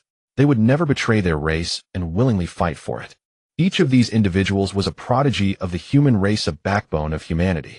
Under their leadership, the humans bravely resisted. However, the strength of the demon clan was still overwhelmingly dominant, especially in terms of high-level combat power, completely suppressing the humans. The humans, including the three ancestors, had only 3 great Luo golden immortals, a mere drop in the ocean compared to the demons. Fortunately, reinforcements from the Sea of Blood arrived in time. Kong Xian Yazishuesha and Bo Sun combined their strength, and aided by their powerful treasures blocked the 10 demon generals. Multicolored divine light traversed the heavens, and the 5 elements pearls sparkled with brilliance. The ancestor dragon's sword exhaled golden sword light, and the wind stirred the divine breeze, howling like a tempest. Shuesha transformed into the true form of the blood prison Ming dragon, surrounded by endless malevolence, fighting fiercely with his minions. Although the 10 demon generals were seasoned great Luo, they found themselves tightly entangled by the 3, who possessed excellent treasures, qualifications, and backgrounds. Although the 10 demon generals were seasoned great Luo, they found themselves tightly entangled by the 3, who possessed excellent treasures, qualifications, and backgrounds. However, the Sea of Blood was a desolate place, and these years had stifled them. Now faced with battle, they were not afraid, but rather more excited than ever. Their combat power was indeed formidable. The Azura clan, with their 3 heads and 6 arms, resembled ferocious demons. In battle, they fought as if they had no regard for their lives, rampaging across the battlefield. Even when their arms were wounded, the Azuras would directly tear them off and gnaw on them. Such ferocity. This scene nearly terrified the demon clan to death. The Azura clan surged like a sharp arrow, leaving behind piles of corpses and a sea of sorrow. Had it not been for the early warning of the great Luo demon clan and their timely intervention, this segment of the demon race would have been completely annihilated. The Azuras occupied the land while the blood prison Ming dragon dominated the skies. Dragon roars echoed as torrents of blood were spewed forth. Once the demon clan was stained by the blood, they would suffer flesh wounds at best, or at worst corrupt their souls and attack their own kind. Unexpectedly, the Eastern Sea Dragon clan also arrived. Ao Guang personally led the team to assist the humans. Although their strength was not great, they contributed nonetheless. The main issue was that the Sea of Blood's power was growing stronger while the presence of the Eastern Sea Dragon clan was diminishing. Ao Guang knew that this could not continue. Thus, upon hearing the news this time, regardless of opposing voices, he immediately brought his people to provide support. Later, the facts proved that his choice was indeed correct. The ancestral land of the human race as the core territory faced even more formidable demon forces. Because Ming had taken away a large portion of their combat power, the defensive forces here were insufficient, rendering them precariously vulnerable. In the center of the battlefield, a man and a woman fought back to back. The man was handsome and refined, while the woman was stunningly beautiful, her figure graceful. Xian Du wiped the blood from his face and turned to remind change behind him. "Junior sister, stay close to me." Though this junior sister often spoke harshly, he still held a strong sense of responsibility as a senior brother. The now adult Change, resembling a celestial maiden from the heavens, was unmatched in beauty, yet could not shake off her sharp tongue. "Senior brother, you should take care of yourself instead. Don't let me have to save you in the end." Xian Du. Just then, a great Luo golden immortal tiger demon suddenly pounced. The brother and sister duo were only at the Tai golden immortal level. Although they were direct disciples of Ming, it was impossible for them to contend against such a great Luo powerhouse. The tiger demon swiped a paw, sending Xian Du flying, and lunged at Change. Compared to the rough and tough man, it preferred the tender and delicate young girl. Moreover, this young girl emitted a scent from the Wu clan that it found repugnant. "Junior sister, be careful," Xian Du shouted loudly. Change executed a set of Jade Maiden sword techniques, raising her sword to stab at the tiger demon. Her sword moves were fierce, and her posture was elegant and graceful. Behind her, a full moon hung high, illuminating her, as if she were a celestial maiden from the moon palace, floating like a fairy. The tiger demon sneered. "I specialize in handling all sorts of flashy techniques." Its massive paw crashed down with terrifying force, directly knocking Change's treasured sword away. A gaping maw then lunged at her, intending to swallow her whole. At that critical moment, a whistling sound tore through the air from afar. Swish! A long arrow emanating sharp spiritual light shot through the tiger demon's forehead, white brain matter mixed with blood gushing out. At this moment, a tall and sturdy, handsome figure of a Wu clan warrior approached. "Miss, are you alright?" Though the story of a hero saving a beauty was cliché, it was still very effective. Of course, this was predicated on the hero being handsome. The Wu clan warrior before her not only possessed extraordinary looks, but also impressive strength. A great Luo golden immortal had actually killed the tiger demon with a single arrow. As Change looked at the concerned face of the great Wu, a shy expression involuntarily appeared on her face. "Thank you for saving me, friend." Looking at the stunning Change Ho, he was momentarily captivated, taking a long time to respond. Embarrassed, he scratched his head and said, "It was just a small effort, no need to be polite, miss." Next to them, Xiandu wore an expression as if he had seen a ghost. Good heavens, this violent little devil of a junior sister actually knew how to be shy. "By the way, my name is Ho E from the Ho-Tu tribe. I'm here on a mission to assist the human race. Change. Xiandu. Help. Master, if you don't return soon, our home's cabbage will be ravaged by pigs." Observing the strange expressions on the two, Ho E scratched his head in confusion. "Is something wrong?" Change smiled and replied, "It's nothing at all." Xiandu wore a mask of agony, silently shedding tears as he glanced at his pinched thigh. In the western wilderness of the primordial world, tens of thousands of humans were being hunted down by a horde of demon creatures. The young and strong fought valiantly on the periphery, while the old, women, and children were shielded in the center. Thus they fought while retreating, beginning a harrowing journey of escape. The demon pursuers possessed the strength to annihilate all humans, yet they did not carry out such an act. Instead, they toyed with their prey as a cat plays with a mouse, relishing the joy of slaughter. As the group continued to move, the number of humans gradually dwindled. The roars of the demon beasts and the furious shouts of humans filled the wilderness. Some were torn apart by the demons, others had their chests ripped open to feast on their hearts, and some were simply swallowed whole. The deceased included an elderly man with white hair, a baby not yet a month old, and a recently maternal pregnant woman. They were ruthlessly slaughtered under the claws of the demons, emitting cries of agony. Watching his clansmen perish at the hands of the demons, the gray-haired tribal leader's eyes filled with tears. His bloodshot eyes brimmed with astonishing hatred. He was filled with hatred. Hatred for the weakness of humanity, hatred for the tyranny of the demons, and even more hatred for the indifferent and cold deities high above. If humanity were strong, how would the demons dare to slaughter them so wantonly? If humanity were strong, how could they watch their kin die helplessly? At that moment, a seed of desire for power began to take root in the hearts of all humans. Just as despair began to settle in, a majestic divine mountain appeared before them, turning the tide of their fate. The mountain was high and steep, standing magnificently. White cranes perched upon the green cypress, mysterious apes hung from the vines, and a celestial aura wafted through the air, painting a picture of a blessed fairyland. Nestled among the mountains was a Taoist temple marked by the three large characters Wuzhuang Temple. A human exclaimed joyfully, "Leader, I have heard that the Taoist Zinyuanzi of Wuzhuang Temple on Mount Wanshou is a true immortal of virtue. If he is willing to lend a hand, we need not fear those demons." However, the old leader was not so optimistic. They had encountered many powerful temples along their way and had not considered asking for protection.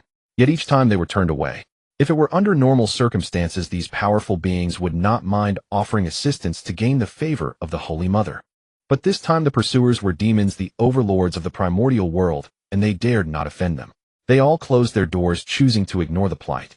Looking at the desolate faces of his clansmen, the old leader forced a smile. For the sake of his people behind him, even if there was only a 1 in a billion chance, he had to try. To his surprise, the demons did not obstruct them. Instead, they wore expressions of amusement, allowing the humans to seek help. In their eyes, no one would dare to offend the demons for the sake of humanity. The door to Wuzhuang Temple creaked open, and a Taoist wearing a purple gold crown and sporting a 3-foot-long beard stepped out. It was none other than the true immortal Zinyuanzi from the Purple Cloud Palace. Seeing a group of people dressed like refugees, Zinyuanzi was surprised and said, "Esteemed guests, what brings you to Wuzhuang Temple?"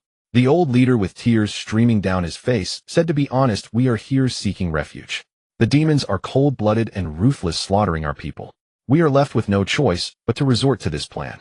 We hope that the immortal will show kindness and take us in." Zinyuanzi was also taken aback. He never expected that the demons would dare to massacre the humans created by Nuwa. Looking at the demons flaunting their power in the distance, and recalling how his friend Hong Yun died at the hands of Emperor Jun, anger rose in his heart. He then said, "Please come in. As long as I am here, those demons will not be able to harm you in the slightest." Joy erupted on the faces of the people, as if they had found a glimmer of hope in their dire situation. Supporting each other, they quickly entered Wuzhuang Temple. The demons were left dumbfounded. "Lord Demon God, what should we do now?" a small demon asked. The leading Howling Moon Wolf demon's face darkened, caught in a dilemma. If they retreated, they would surely be punished by the Heavenly Emperor later. But they also dared not recklessly charge forward, as a mere great Luo golden immortal Zinyuanzi could easily kill him with a slap. Although the demons would surely seek revenge, what use would it be if he died in the process? Just as the wolf demon hesitated, a loud shout echoed from the sky. "A bunch of useless fools, you are more likely to ruin things than to achieve them." Everyone was startled to see that it was the Eastern Emperor Tai arriving and they quickly bowed in respect. Tai strode in with an imposing presence exuding unparalleled power. He shouted towards Wuzhuang Temple, Xinyuanzi, hand over the humans, or do not blame me for being merciless. Xinyuanzi's anger flashed across his face upon recalling his friend's demise. Tai, I advise you to leave. I will protect these humans. Tai sneered at Xinyuanzi's obstinacy. You, a mere loose immortal, dare to oppose my demon clan. You are truly overestimating yourself.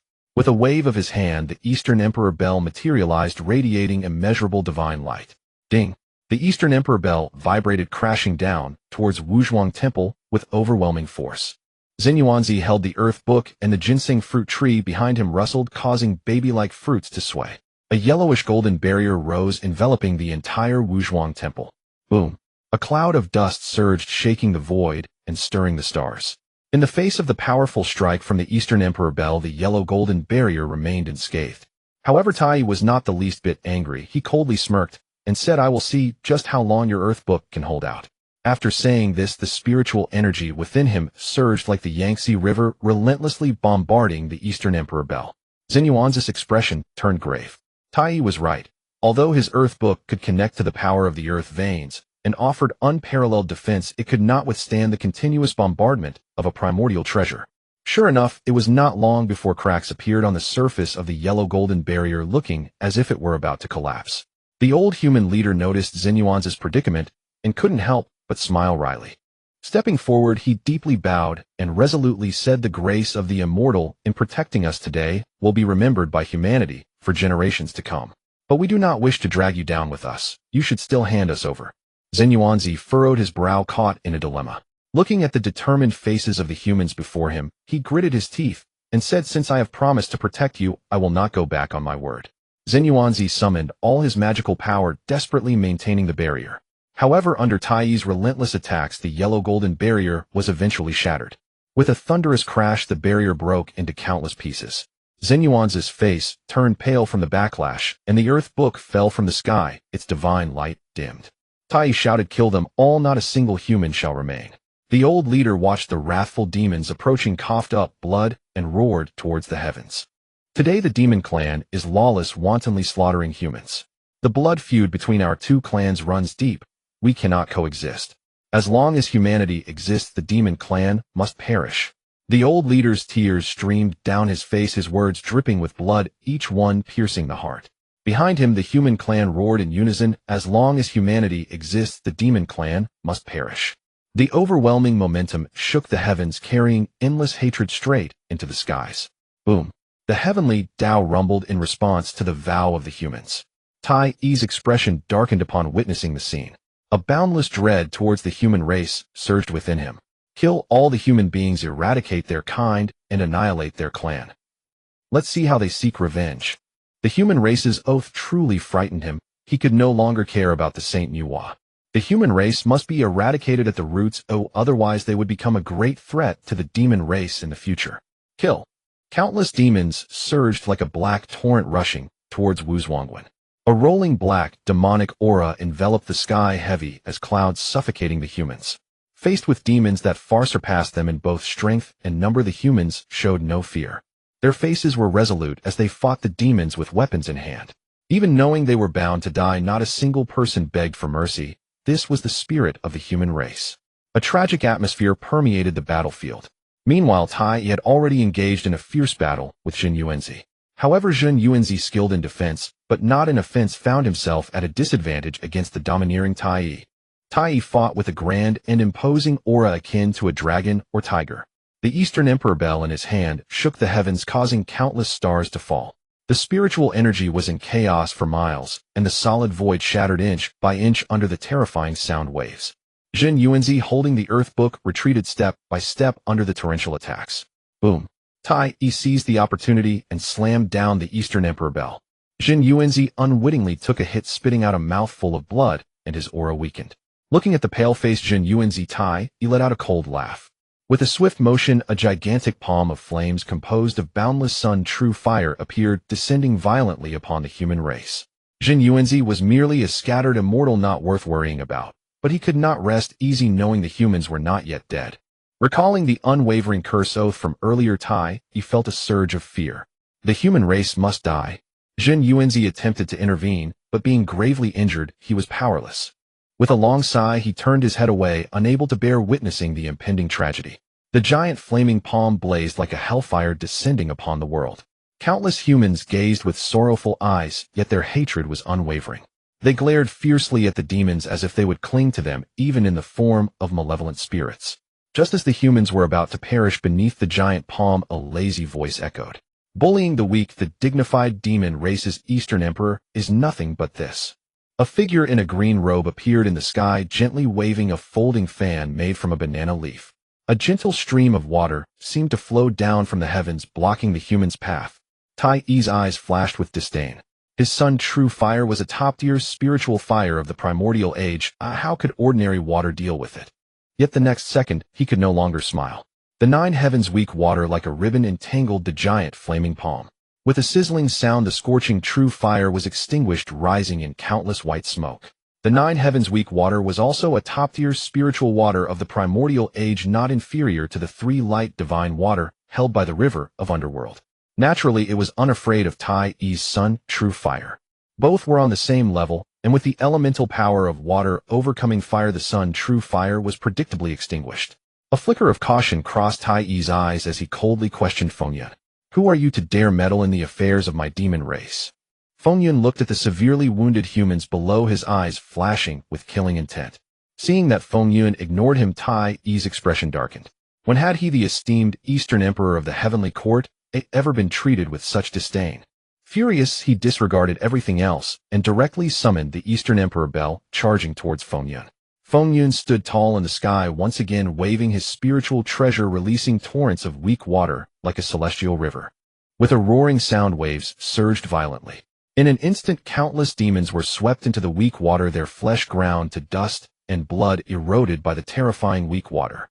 Tai Yi did not expect Fengyun to dare to attack the demons right in front of him. Seeing the demons suffering heavy casualties in such a short time, he was furious, seeking death. In a state of rage, one loses their rationality and relaxes their vigilance towards their surroundings. In a moment of carelessness, Tai Yi exposed a flaw. Though it was just a tiny flaw, it was sufficient for a Quasasane of this level. At that moment, a black shadow suddenly darted out from the darkness, lunging towards Tai Yi. It was the Mosquito Taoist, who had been hiding in the shadows from the beginning. The Mosquito Taoist's concealment skills were unparalleled to the point that Tai Yi had never detected him. The Mosquito Taoist flapped 6 enormous wings, and his sharp, glinting mouthparts fiercely stung Tai Yi's back. Even Tai Yi's Quasasane body, caught off guard, was pierced, creating a blood hole the size of a bowl. In pain, Tai Yi roared, raising his hand to strike back fiercely. At that moment, the Mosquito Taoist immediately transformed into countless black mosquitoes, scattering away, leaving Tai Yi's attack empty. When had Tai Yi ever suffered such a loss? Enraged, he unleashed a frenzied assault. Fengyun and the Mosquito Taoist, as embodiments of the river of underworld, were certainly not as monstrous as their true forms, only equivalent to an average Quasasane. Fortunately, the two of them teamed up and had the advantage in numbers. With Tai Yi wounded from the sneak attack, he found himself momentarily unable to contend with them. At this time, Jin Yuanzi, whose injuries had stabilized, also joined the battle. Tai Yi's situation grew increasingly dire. Realizing he was outnumbered, he made a ruthless decision, disregarding the demons and directly turning to escape. Fengyun and the Mosquito Taoist's mission was to protect the human race, so they naturally would not pursue him. With a wave of his hand, Fengyun summoned a surge of weak water, drowning all the demons within. Looking at the severely injured humans, Fengyun sighed. Forming hand seals, streams of verdant green light appeared, emanating rich vital energy. As the green light was blown by the wind, it fell upon the humans. Under the effects of the vital energy, the injuries on the humans healed immediately. Oh, my wounds are healed. My waist no longer aches, my legs no longer hurt. I can now climb 6 mountains in one breath. Heavens, my arm, which was bitten off by a demon beast, has actually grown back. The old chief looked at Fengyun with gratitude, suddenly having a flash of inspiration, as if recalling something. With a look of surprise, he asked, "May I ask if you are the protector, Fengyun?" Although the old chief was not among the first batch of innate humans, he was quite senior in the human race, having seen Fengyun in the past. Fengyun nodded with a smile. The old chief was instantly overjoyed, kneeling in reverence. Years ago, the protector defended the human race for 1,000 years, and now has saved our lives. Such great kindness will never be forgotten by our people. Other humans had also heard of Fengyun's story and immediately followed suit, paying their respects. Fengyun hurriedly helped everyone up, and said with a serious expression, "The human race must strive for self-reliance, bow to heaven, bow to earth, and bow to parents, never bow to immortal gods." This made all the humans only bow respectfully, never easily kneeling to anyone. In the vast skies, two towering figures stood firm, engaging in fierce clashes. The terrifying aftermath of their power rippled outward, obliterating countless mountains and rivers. Dijun held the river map, and Luo booked, stepping through the void. Behind him the light of countless stars fell, and the true fire of the sun radiated a fiery red glow. Ming stood tall, cradling the martial Dao monument. The essence of 3,000 martial arts swirled around him, and the 18 types of weapons buzzed with sound. As the top two powerhouses of the age clashed, each attack was capable of triggering disasters akin to earthquakes and tsunamis. Dijun began to doubt his own existence more and more. As an esteemed and established Quasi-Saint, the Lord of the Heavenly Court, he found himself unable to defeat a newcomer who had only recently broken through to Quasi-Saint. He was a primordial divine being, the essence born of a world. Although Ming was created by Nuwa, compared to him, Ming was just a mud-legged commoner. Dijun fell into deep self-doubt. The battle became increasingly stalemated, and both began to show signs of injury. However, Ming was instead ignited with martial spirit, growing bolder and launching more ferocious attacks. Boom! A massive hand struck down, jolting the martial Dao monument violently, which then slammed into Dijun's chest. Dijun was alarmed and hurriedly summoned the river map and Luo book for defense. But it was ultimately too late. While the martial Dao monument did not hit his chest, it directly blasted apart one of his arms. His arm disintegrated into a mist of blood, staining the vast sky. Dijun let out a painful roar, glaring at Ming with eyes sharp as blades. A glance at the situation below among the demon clan nearly caused him to explode with rage. He originally thought that by holding back Ming, the other demons would be more effective and quickly harvest the souls of the human race. Instead, the demon army not only found themselves at a disadvantage, but were also being chased and beaten by the humans. A bunch of useless fools. Dijun cursed loudly, hastily summoning the demons to set up the great formation of the celestial stars. He was very confident in this ultimate formation of the demon clan. The great formation of the celestial stars, after millions of years of his refinement, had reached a remarkably perfect state. Its power was immense and could only be countered by a saint, otherwise it was undeniably invincible. Upon hearing Dijun's summons, all the demons immediately withdrew from the battle, and the 10 demon leaders abandoned Kong Xian and the others. They took their positions, arranging themselves according to the formation they had trained countless times. 365 demon gods each held a grand celestial star banner. Additionally, there were 14,800 lesser celestial star banners, ultimately supported by billions of demons. Great formation of the celestial stars rise. Dijun shouted loudly, and countless stars shone above him, showering down a myriad of starlight. With a resounding boom, the great formation of the celestial stars began to turn slowly, exuding an aura of endless destruction and desolation. Under the guidance of the formation, countless stars fell like a meteor shower.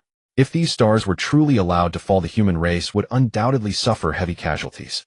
Ming quickly threw the martial Dao monument, transforming it into a colossal wall to intercept the falling stars. Boom, boom, boom. The enormous stars fell densely like raindrops, and even a treasure like the martial Dao monument trembled from the impact. Clearly, if this continued, the martial Dao monument would not hold out for long. Just then Kong Xian shouted loudly, "Senior, catch the sword." As he finished speaking, the Yuan 2 sword flew over like a long rainbow. Ming grasped the sword firmly. It seemed to sense the familiar aura from Ming, and the Yuan 2 sword did not struggle, obediently allowing Ming to control it. Holding the long sword, Ming revealed a smile. The Yuan 2 sword contained a strike sealed by the Hades of formidable force enough to deal with the demon clan. Dijun saw that Ming actually intended to use a high-grade spiritual treasure to break the formation, revealing a mocking expression. He couldn't tell if Ming was mad or foolish, or if he thought to intimidate him with the name of Hades. Even if Hades himself came, he couldn't break my formation, let alone just a sword. Although he had been beaten by Hades before 30 years in the east and 30 years in the west, he was no longer the Dijun of old, and the great formation of the celestial stars was not the flawed version from before. "Come on, today you'll break this sword and avenge my humiliation," Dijun proclaimed proudly, filled with infinite confidence. Clang! The long sword was unsheathed, and Ming swung it westward, aiming directly at the great formation of the celestial stars. In an instant, a sword aura erupted, cleaving towards the great formation of the celestial stars like a scarlet stream.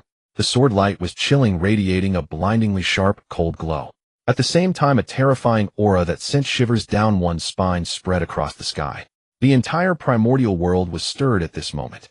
The sword aura spanned 30,000 miles, crashing directly down upon the great formation of the celestial stars. Boom! A powerful explosion resonated throughout the entire primordial world. The immensely powerful great formation of the celestial stars crumbled like paper under this single strike. As the sword fell, countless stars were extinguished. Dijun's face turned deathly pale, devoid of color, and blood poured from his mouth incessantly. His eyes widened in terror, filled with disbelief. Saint Dijun Aquasa Saint was severely injured, and the other demons naturally fared no better. Half of the demon gods at the Daluo realm were casualties, and the billions of demons forming the array directly perished, scattering into blood mist. With just a single sword strike, the demon clan suffered unprecedented heavy casualties. In an instant, blood flowed like rivers, corpses piled high, and sorrowful cries echoed, transforming into a nightmarish scene of hell on earth. Ming showed no mercy in slaying countless lives with one sword. Each of these demons had blood on their hands from the human race, and deserved their demise. The demon clan killed 1 million of my people, and I will repay it tenfold, exterminating 100 billion of your demons. The human race shall not be bullied. Ming's grand voice resounded across the seas and the wilderness, instilling fear in countless beings. Such ruthless determination and methods. Previously, others would have dismissed Ming as boasting. However, today, with the blood of demons as a lesson learned, all races in the primordial world were intimidated, no longer daring to target the human race. Ordinary people only saw Ming's feat of slaughtering 100 billion demons, while other great beings were utterly shocked. Just moments ago, they had felt a power belonging to the level of a saint. At Kunlun, the three pure ones looked in disbelief at that sword light, their pupils constricting. Taishang incredulously stated, "This sword is beyond the reach of a saint. Has Hades attained the Tao of primordial unity?" Yuan Shi and Tong Tian were also stunned by the news of Hades attaining the Tao. Especially Yuan Shi, whose face was filled with unwillingness. Impossible. The laws of the righteous path are so difficult, he cannot succeed. If Hades truly attained the Tao of primordial unity, would he still have a chance for revenge? In the west, Zhuan Ti and Jia Ying were so frustrated they nearly spat blood. Now that Hades has attained the Tao, it's not easy for us to reclaim our spiritual treasures. Zhuan Ti lamented painfully. Jia Ying was equally at a loss. He had not expected Hades to achieve Tao. This was unreasonable. Logically, Nuwa should have been the happiest among the 6 saints, yet at this moment the Nuwa Palace was shrouded in a heavy cloud. Nuwa's expression was somber, her face icy. Looking down at the countless casualties among the human and demon races, words squeezed out between her teeth. Taishang, what a clever strategy. If it weren't for that sword aura of the saint, I would still be in the dark. Although there was no direct evidence to prove that Taishang had obscured the heavenly secrets, Nuwa immediately guessed the true mastermind. After all, the one who benefited the most was the most suspicious. In the Zixiao Palace, a terrifying aura surged forth, causing the myriad laws of the great Tao to tremble. The entire chaos erupted into a violent storm. At the moment Ming swung the Yuan Tu sword, it immediately stirred Hongjun within the Zixiao Palace. A look of shock filled Hongjun's face, which was as calm as an ancient well. Countless Tao patterns intertwined in his eyes, piercing through the vast expanse of time and space, gazing towards the human race. When he saw that sword energy reaching the heavens, his pupils suddenly constricted sharply. The power of the Hunyuan realm. Ming, has he truly attained the Tao through the laws? Upon speaking, even Hongjun himself found it hard to believe. He was not only aware of the path of attaining the Tao through laws, but also quite familiar with it. When he attained the Tao back, then he was the first to attempt this method only to fail, and subsequently created the method of the 3 corpses. And now Ming, he had actually succeeded. Back then Pangu had also failed.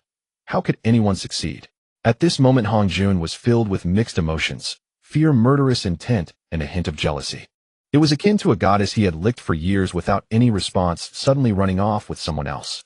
Amidst his jealousy, a strong murderous intent brewed. If Ming he were to become a sage, he might have been able to rest easy. But he absolutely could not tolerate a Hunyuan de Luo Jinxian without any constraints. The primordial chaos was a chessboard. Even sages could only be bound by the laws of heaven, serving as relatively important pieces. Yet Ming, he had the potential to leap out of this chessboard and become a player like him. This posed a tremendous threat to Hongjun. Perhaps there was no great enmity between Ming he and Hongjun, but Hongjun would eliminate anyone who posed a threat to him. Whether it was the former Luo Ho or the current Ming he. Contemplating a fierce light flashed in Hong Jun's eyes as he shook his shoulders. A Taoist clad in dark robes with an aura as profound as the ocean stepped forward, one of Hong Jun's 3 corpses, the good corpse. I, Hong Tian, have come to meet you, fellow Taoist. Thank you for your trouble, fellow Taoist.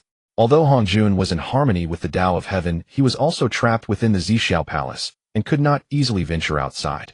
Thus he could only send the good corpse to kill Ming He. But that was sufficient. Hong Jun did not believe Ming He could escape from his good corpse. Ming He had attained the Tao through laws, and his combat power was indeed formidable, having previously overwhelmed the 3 purities Jane and Tai as proof. However, beyond Hu and Yuan, each realm was like a sky. It was simply a dream to hope to battle across realms. After all, who could reach this stage without being exceptional?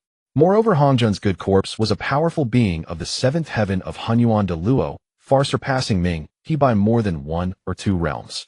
The Taoist Hong Tian quietly left the Zixiao Palace, heading alone towards the Blood Sea. On the battlefield of the human race, the Zhou Tian star formation was shattered by He Ming's sword, resulting in countless deaths among the demon race. All 10 demon leaders were injured, and Emperor Jun was also gravely wounded, causing the entire demon race's strength to plummet. He Ming held his treasured sword, his gaze cold. Just as the human race was filled with righteous indignation and sought revenge, the 3 purities and Jane arrived together.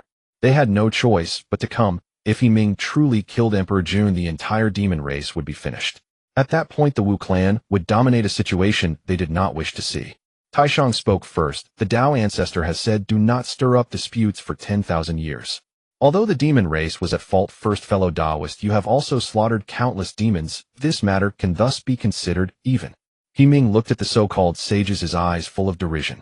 It was one thing for Jane and Zhu and Ti, but the 3 purities who had attained the Tao through the human race stood by and did nothing while the human race suffered.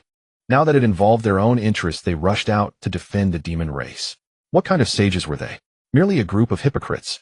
Seeing the mockery in He Ming's eyes, the sages were filled with indignation. However, upon seeing the Yuan Tu sword in his arms, they could only suppress their anger, feeling extremely aggrieved. If it were an ordinary Kwasa saint, they would have slapped him to death long ago. But He Ming had Ming He, a Hunyuan powerhouse, standing behind him, making them extremely wary. The shadow that Ming He cast over them was so great that even a mere sword was enough to intimidate them. A joke? The demon race has slaughtered countless of my human race, committing uncountable sins. Can you simply say it is even? He Ming coldly laughed. The expressions of the sages shifted between green and white. They did not expect He Ming to be so unyielding. Taisheng's expression was the worst. He had thought to plot against the human race for his own gain, but unexpectedly had ended up shooting himself in the foot. Seeing this, Zhu and Ti hurriedly stepped forward to mediate, wearing a smiling face. This indeed was the demon race's wrongdoing. If fellow Taoist has any demands for compensation, we guarantee the demon race will comply. He Ming's expression remained unchanged as he calmly spoke. If you want me to spare them, it is easy. Just agree to 2 conditions. The sages breathed a sigh of relief upon hearing this, thinking He Ming was somewhat sensible, and ultimately made a concession. First, I want the demon race to hand over all the souls of the human race. Everyone nodded, feeling this request was quite reasonable. Only Emperor Jun wore a bitter expression, regretting that his illustrious life had led him to this point, losing everything without gaining anything. Not only had he failed to cultivate the Wu clan sword, but he had also caused heavy casualties among the demon race. Yet now he had no power to speak, and could only accept in silence. Second, I want Emperor Jun to kneel and apologize in front of the dead human souls. The moment he spoke, everyone erupted. Emperor Jun was the first to retort. He Ming, do not go too far. For the dignified lord of the demon race to kneel before mere ants of the human race was an unimaginable humiliation. The other sages were also dumbfounded, not expecting He Ming to make such a request, and felt somewhat troubled. It should be known that in the vast wilderness, the powerful placed great importance on face. With Emperor Jun's status, kneeling even before a sage was impossible, let alone others. After all, they were all innate divine beings born with immense dignity. For Emperor Jun, kneeling and apologizing was probably harder to accept than death. Even Zhu and Ti, who had promised at first, now fell silent. Even as a sage, he dared not demand Emperor Jun to kneel and apologize. Tong Tian frowned and said indirectly, would you consider changing your request, even if it were some spiritual treasures or spiritual roots? I believe the demon race can afford it. He Ming looked at the innocent faces of the human race and spoke firmly. We, the human race, do not want spiritual treasures or roots. We only seek justice from the demon race. Countless humans below were moved to tears, shouting loudly, "Kneel, kneel." Waves of cries converged into a force of magnificent sounds soaring into the sky. A tremendous power suddenly pressed down on Emperor Jun's shoulders, truly forcing him to kneel. The sages gasped, their expressions revealing shock as they could not understand this strange power. A glint of joy flashed in Ming's eyes. That power was called the will of the people. The will of the people was the will of heaven. It was not some abstract concept, it manifested the fate of the human race. The power of fate could directly manifest, indicating that the consciousness of humanity was beginning to awaken. The Tao of humanity had emerged since the birth of the human race. But due to the previous weakness of the human race, the Tao of humanity had remained asleep. Now, amidst a great calamity, the consciousness of humanity was unexpectedly awakened. Jun's face was pale, drenched in sweat. In the face of this overwhelming force of humanity, even with his quasi-saint cultivation, it was difficult to resist. Jun clenched his fists tightly, his eyes wide with rage. The veins on his face bulged like earthworms, and his once majestic and imposing visage appeared exceedingly grim. In the palace of Nuwa, the Golden Phoenix gazed at the tragic scene of Jun in the water mirror technique, worriedly saying, "Your Majesty, are you really not going to intervene?" Nuwa snorted coldly and replied, "When Jun slaughtered the demon clan, he certainly regarded me highly. Now everything is of his own making, I cannot assist him." She would like to help, but regardless of whether it was the human or demon clan, she felt uneasy, choosing one over the other. Both the palm and the back of the hand are flesh. Since it is, so they could only remain uninvolved. The power of humanity pressed down like a mountain as heavy as Mount Tai. Jun's eyes were crimson, still desperately holding on. Yet anyone with keen sight could see he could not last much longer, as he had already sustained serious injuries and his body was weak. Jun's complexion turned red, and no matter how desperately he fought back, his legs slowly bent under this immense pressure. Just then a rainbow light flew in from the horizon. Tai Yi had originally intended to meet Jun and then return to deal with Feng Yun and Wendao Run. However, upon arrival, he was stunned by the scene before him. He saw countless demons dead or wounded lying all over the ground, and the 10 great demon leaders were all in a state of disarray. Jun, however, was in an even more miserable state, drenched in blood. Tai Yi was alarmed and hurried forward. "Elder brother, what happened? Could it be the Wu clan has attacked?" In his view, only the Wu clan could have defeated the demon clan in such a manner. Jun smiled bitterly and explained the situation to Tai Yi. Tai Yi was stunned. "Elder brother, are you saying the demon clan was defeated by the human clan? And not only that, but Ming, he has actually achieved the Tao of Hunyuan." These two pieces of news were explosive, directly shocking Tai Yi into a stupor. Turning around, he looked at Jun, whose legs were slightly bent, filled with grief and indignation. "Elder brother, I will kneel for you." Saying this, he turned and knelt down to the human clan below with a thud, his legs bending in submission. Jun's eyes widened in rage, but he felt helpless, and in his frustration, he spat out a mouthful of blood. Tai Yi's kneeling was like the collapse of heaven and earth. Everyone was astonished, staring dumbfounded, as if struck by lightning. No one expected that the great Eastern Emperor of the Heavenly Court would indeed kneel and apologize. All the demon clan were immediately enveloped in dark clouds like defeated ostriches, lowering their heads and daring not to show their faces. Baizhe, the demon leader, was even in tears. "It is our inadequacy that has allowed your Majesty and Lord Eastern Emperor to suffer such great humiliation." The human clan, on the other hand, cheered and even cried tears of joy. At this moment, they finally avenged their fallen comrades, and from now on the human clan would no longer be bullied by anyone. Jun cast aside the collected human souls and helped Tai Yi up, leaving in a state of disarray. Ming retrieved the human souls, not even glancing at the saints, and directly turned to leave. Seeing that both sides had departed, the saints did not seek to humiliate themselves further and returned to their own homes. In the ancestral hall of the Wu clan, Zhu Rong, who had been observing the situation, could no longer sit still and urgently exclaimed, "Elder brother, what are we waiting for? We cannot miss such a great opportunity. The demon clan has suffered heavy losses and many experts are injured. If the Wu clan were to strike at this moment, there is a great chance to obliterate the demon clan. At that time, the Wu clan could dominate the entire Honghuan continent." The ancestral witches were eager to try, seemingly unable to wait to attack the 33 heavens. However, the most perceptive of the ancestral witches, Ho Tu, did not share this sentiment. She sighed and said, "Even if we wish to, those several saints will surely not sit idly by." A bucket of cold water was splashed down, and everyone immediately awakened. Zhu Rong, unwilling, shouted, "Saints, it's always about the saints. Do we, the Wu clan, have to rely on the saints to survive? Gong Gong abruptly stood up and said, "I will go into seclusion." The other ancestral witches also went into seclusion, wanting to break through to the Hunyuan realm. In the ancestral land of the human clan, although the demon clan paid a price, the losses of the human clan were also extremely severe. In this calamity, over 1 million human lives were lost, and countless human tribes turned to scorched earth.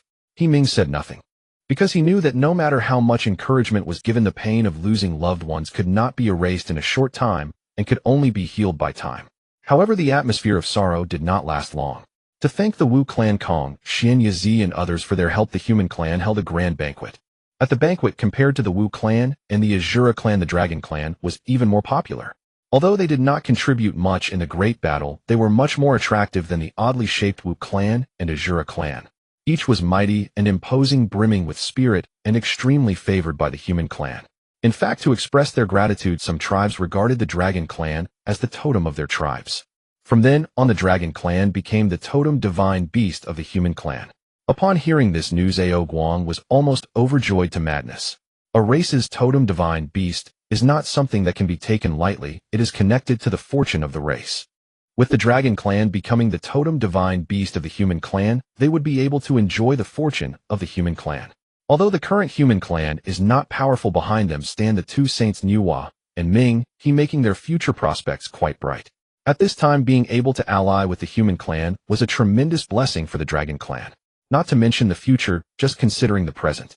With the support of the human clan's fortune, they could wash away the sins of the Dragon clan and break the shackles that made it difficult for them to break through. That very day, dozens of Dragon clan members broke through to the Tai Golden Immortal realm. Dozens of Tai Golden Immortals were a powerful force for the currently declining Dragon clan. The entire Dragon clan was excited, and no one dared to question Ao Guang's initial decision. Yazi happily patted Ao Guang on the shoulder, praising, "Well done with you as the clan leader. I can rest assured about the Dragon clan." Ao Guang's face turned pale in shock, and just as he was about to speak, he was interrupted by Yazi. "No need to speak. I will serve in the Blood Sea. The future of the Dragon clan will be entrusted to you." Meanwhile, Ming watched the affectionate change, and Ho-E gritting his teeth in jealousy. He shot a glance at the nearby Xiandu. "What kind of senior brother are you, just watching your junior sister being taken away?" Xiandu replied with a sad face, "Master, it's not my fault. If I dared to intervene, my junior sister would really beat me to death." Ming looked at his timid disciple, feeling a headache. Afterward, Ming asked his little apprentice, and Change said she truly liked Ho-E. Ming did not oppose this, but the next day Ho-E returned to the Wu clan with a silly grin and 2 panda. Ming personally visited Jin Yuan Zi, sitting down to discuss. "Thank you for your protection, saving the lives of over 10,000 humans. This item shall serve as a token of gratitude for your assistance to the human race, my friend." Zhen Yuan's eyes widened in shock as he stood up in excitement and disbelief, saying, "My friend, where did you acquire this soul-dispersing gourd?" Ming replied with a smile, "It was a gift from a friend. The remnant soul of Hong Yun resides within." Zhen Yuanzai, too excited to delve deeper, eagerly accepted the gourd. Upon probing with his divine sense, he discovered the slumbering remnant soul of his friend Hong Yun. Tears streamed down his face as he deeply bowed to Ming. "I have known Hong Yun for countless years, as close as brothers, yet I never imagined he would fall victim to treachery. He continued today to have the chance to see him again. Your great kindness shall be engraved in my memory eternally." Ming quickly lifted Zhen Yuan's eye, saying, "There is no need for such formalities, my friend. Your contributions to the human race will surely be remembered." He then jested, "I have heard that your ginseng fruit is quite marvelous. I would like to try its flavor today." Zhen Yuanzai carefully tucked the gourd into his sleeve and instructed the young attendant nearby, "Qingfeng Mingyue, fetch me my golden pestle and go to the backyard to gather 20 ginseng fruits to honor our esteemed guest." Given that it takes nearly 10,000 years for the ginseng fruit to yield only 30 fruits, Zhen Yuanzai did not hesitate to offer 20 at once. After all, what were a few fruits compared to the life of his dear friend? In a vast sea of blood, waves roared as one observed the passage of time in the primordial chaos. In the blood god palace Ming, he was meditating when suddenly a feeling of unease washed over him. This was a sudden intuition of a cultivator capable of foreseeing impending dangers. Ding detection of the arrival of the 3 corpses of Hong Jun. Please make a choice immediately. Choice 1, face Hong Tian and preserve one's own life. Reward Chaos Treasure, Chaos Pearl. Choice 2, kneel and beg for mercy. A reward, a wisp of chaos energy. Ming, he opened his eyes and murmured to himself, Hong Tian, is it? He then let out a sigh of relief, realizing his suspicions were correct. Hong Jun indeed could not leave the Zixiao Palace freely. Otherwise, with Hong Jun's cunning nature, he would not have merely sent a benevolent corpse to deal with him. After all, Hong Jun was now part of the Heavenly Tao. The Heavenly Tao affected the entire primordial chaos, and any disturbance would inevitably lead to unimaginable consequences. However, even facing a benevolent corpse Ming, he felt immense pressure. Only by advancing to the primordial realm did he realize that Hong Jun was stronger than he had imagined, certainly above the 10th layer of the primordial Great Luo. Moreover, as the benevolent corpse of Hong Jun, Hong Tian's strength was likely no less formidable. Having just broken through to the first layer of the primordial Great Luo Ming, he was uncertain if he could match up. Fortunately, the system was quite generous. This time the reward was the Chaos Pearl. This was one of the 4 great treasures of chaos comparable to the Pangu Axe, the Transformation Jade Butterfly, and the Chaos Green Lotus. Furthermore, the Chaos Pearl was the last surviving treasure of chaos to this day. When Pangu opened the heavens, the other 3 treasures were damaged in the calamity. Only the Chaos Pearl drifted beyond the 3 realms and 6 paths, escaping the Great Tribulation. After making his choice, a ray of light appeared and landed in Ming He's hand. It was a pearl radiating mysterious waves. Its texture was crystal clear, imbued with the essence of history. Inside, it contained a vast world filled with boundless chaos energy. Time was of the essence. Ming He had no time to examine it closely and immediately began to refine the Chaos Pearl. Moments ticked by. Just as Ming He had initially refined the Chaos Pearl, a terrifying and overwhelming aura surged towards the sea of blood. The immense aura was as scorching and dazzling as the sun. Ming He rose and stepped forth, only to see a figure clad in dark robes holding a whisk. As expected, the figure's cultivation level was as Ming He had anticipated, reaching the 7th layer of the primordial Great Luo. Being a primordial Great Luo level powerhouse, there was no need for pretense. Hong Tian's expression was devoid of emotion, as if merely observing an ant. Chaos, the battle begins.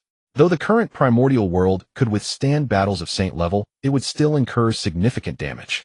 As Hong Jun held actual control over the primordial world, he naturally did not wish to see his domain in disarray. Ming He readily agreed. It wasn't that he willingly gave up the advantage of the Blood Sea, the gap between them was simply too vast. The assistance the Blood Sea could provide was negligible. 2 figures soared into the sky, soaring through the turbulent winds of the 9 heavens straight into the chaos. Without further ado, Hong Tian struck first. Holding the top-grade spiritual treasure, the primordial whisk, he unleashed 3,000 silver threads, resembling 3,000 divine dragons of laws rushing towards Ming He. The whisk threads were incredibly thin, yet contained terrifying power. Everywhere they passed, earth, water, fire, and wind were obliterated, unleashing boundless chaos storms. Ming He stretched out his hand. In his left hand was the celestial measuring ruler, while in his right was the god-slaying spear, both innate treasures deploying a counterattack simultaneously. The killing law transformed into a colossal blood dragon coiling behind him.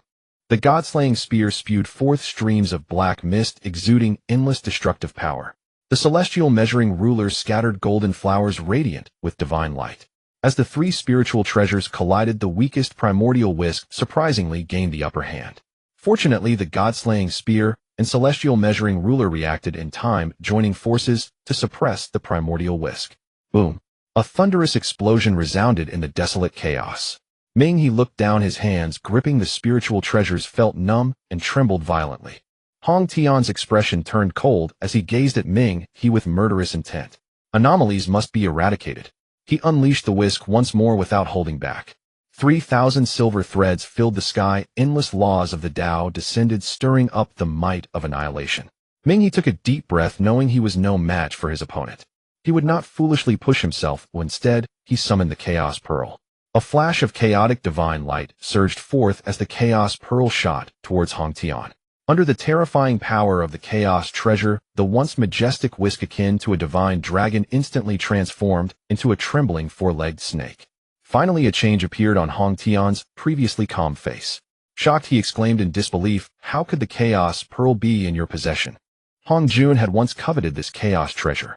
Yet despite using the Transformation Jade Butterfly to deduce its location multiple times, he still could not find it. Never would he have imagined it would end up in Ming He's hands.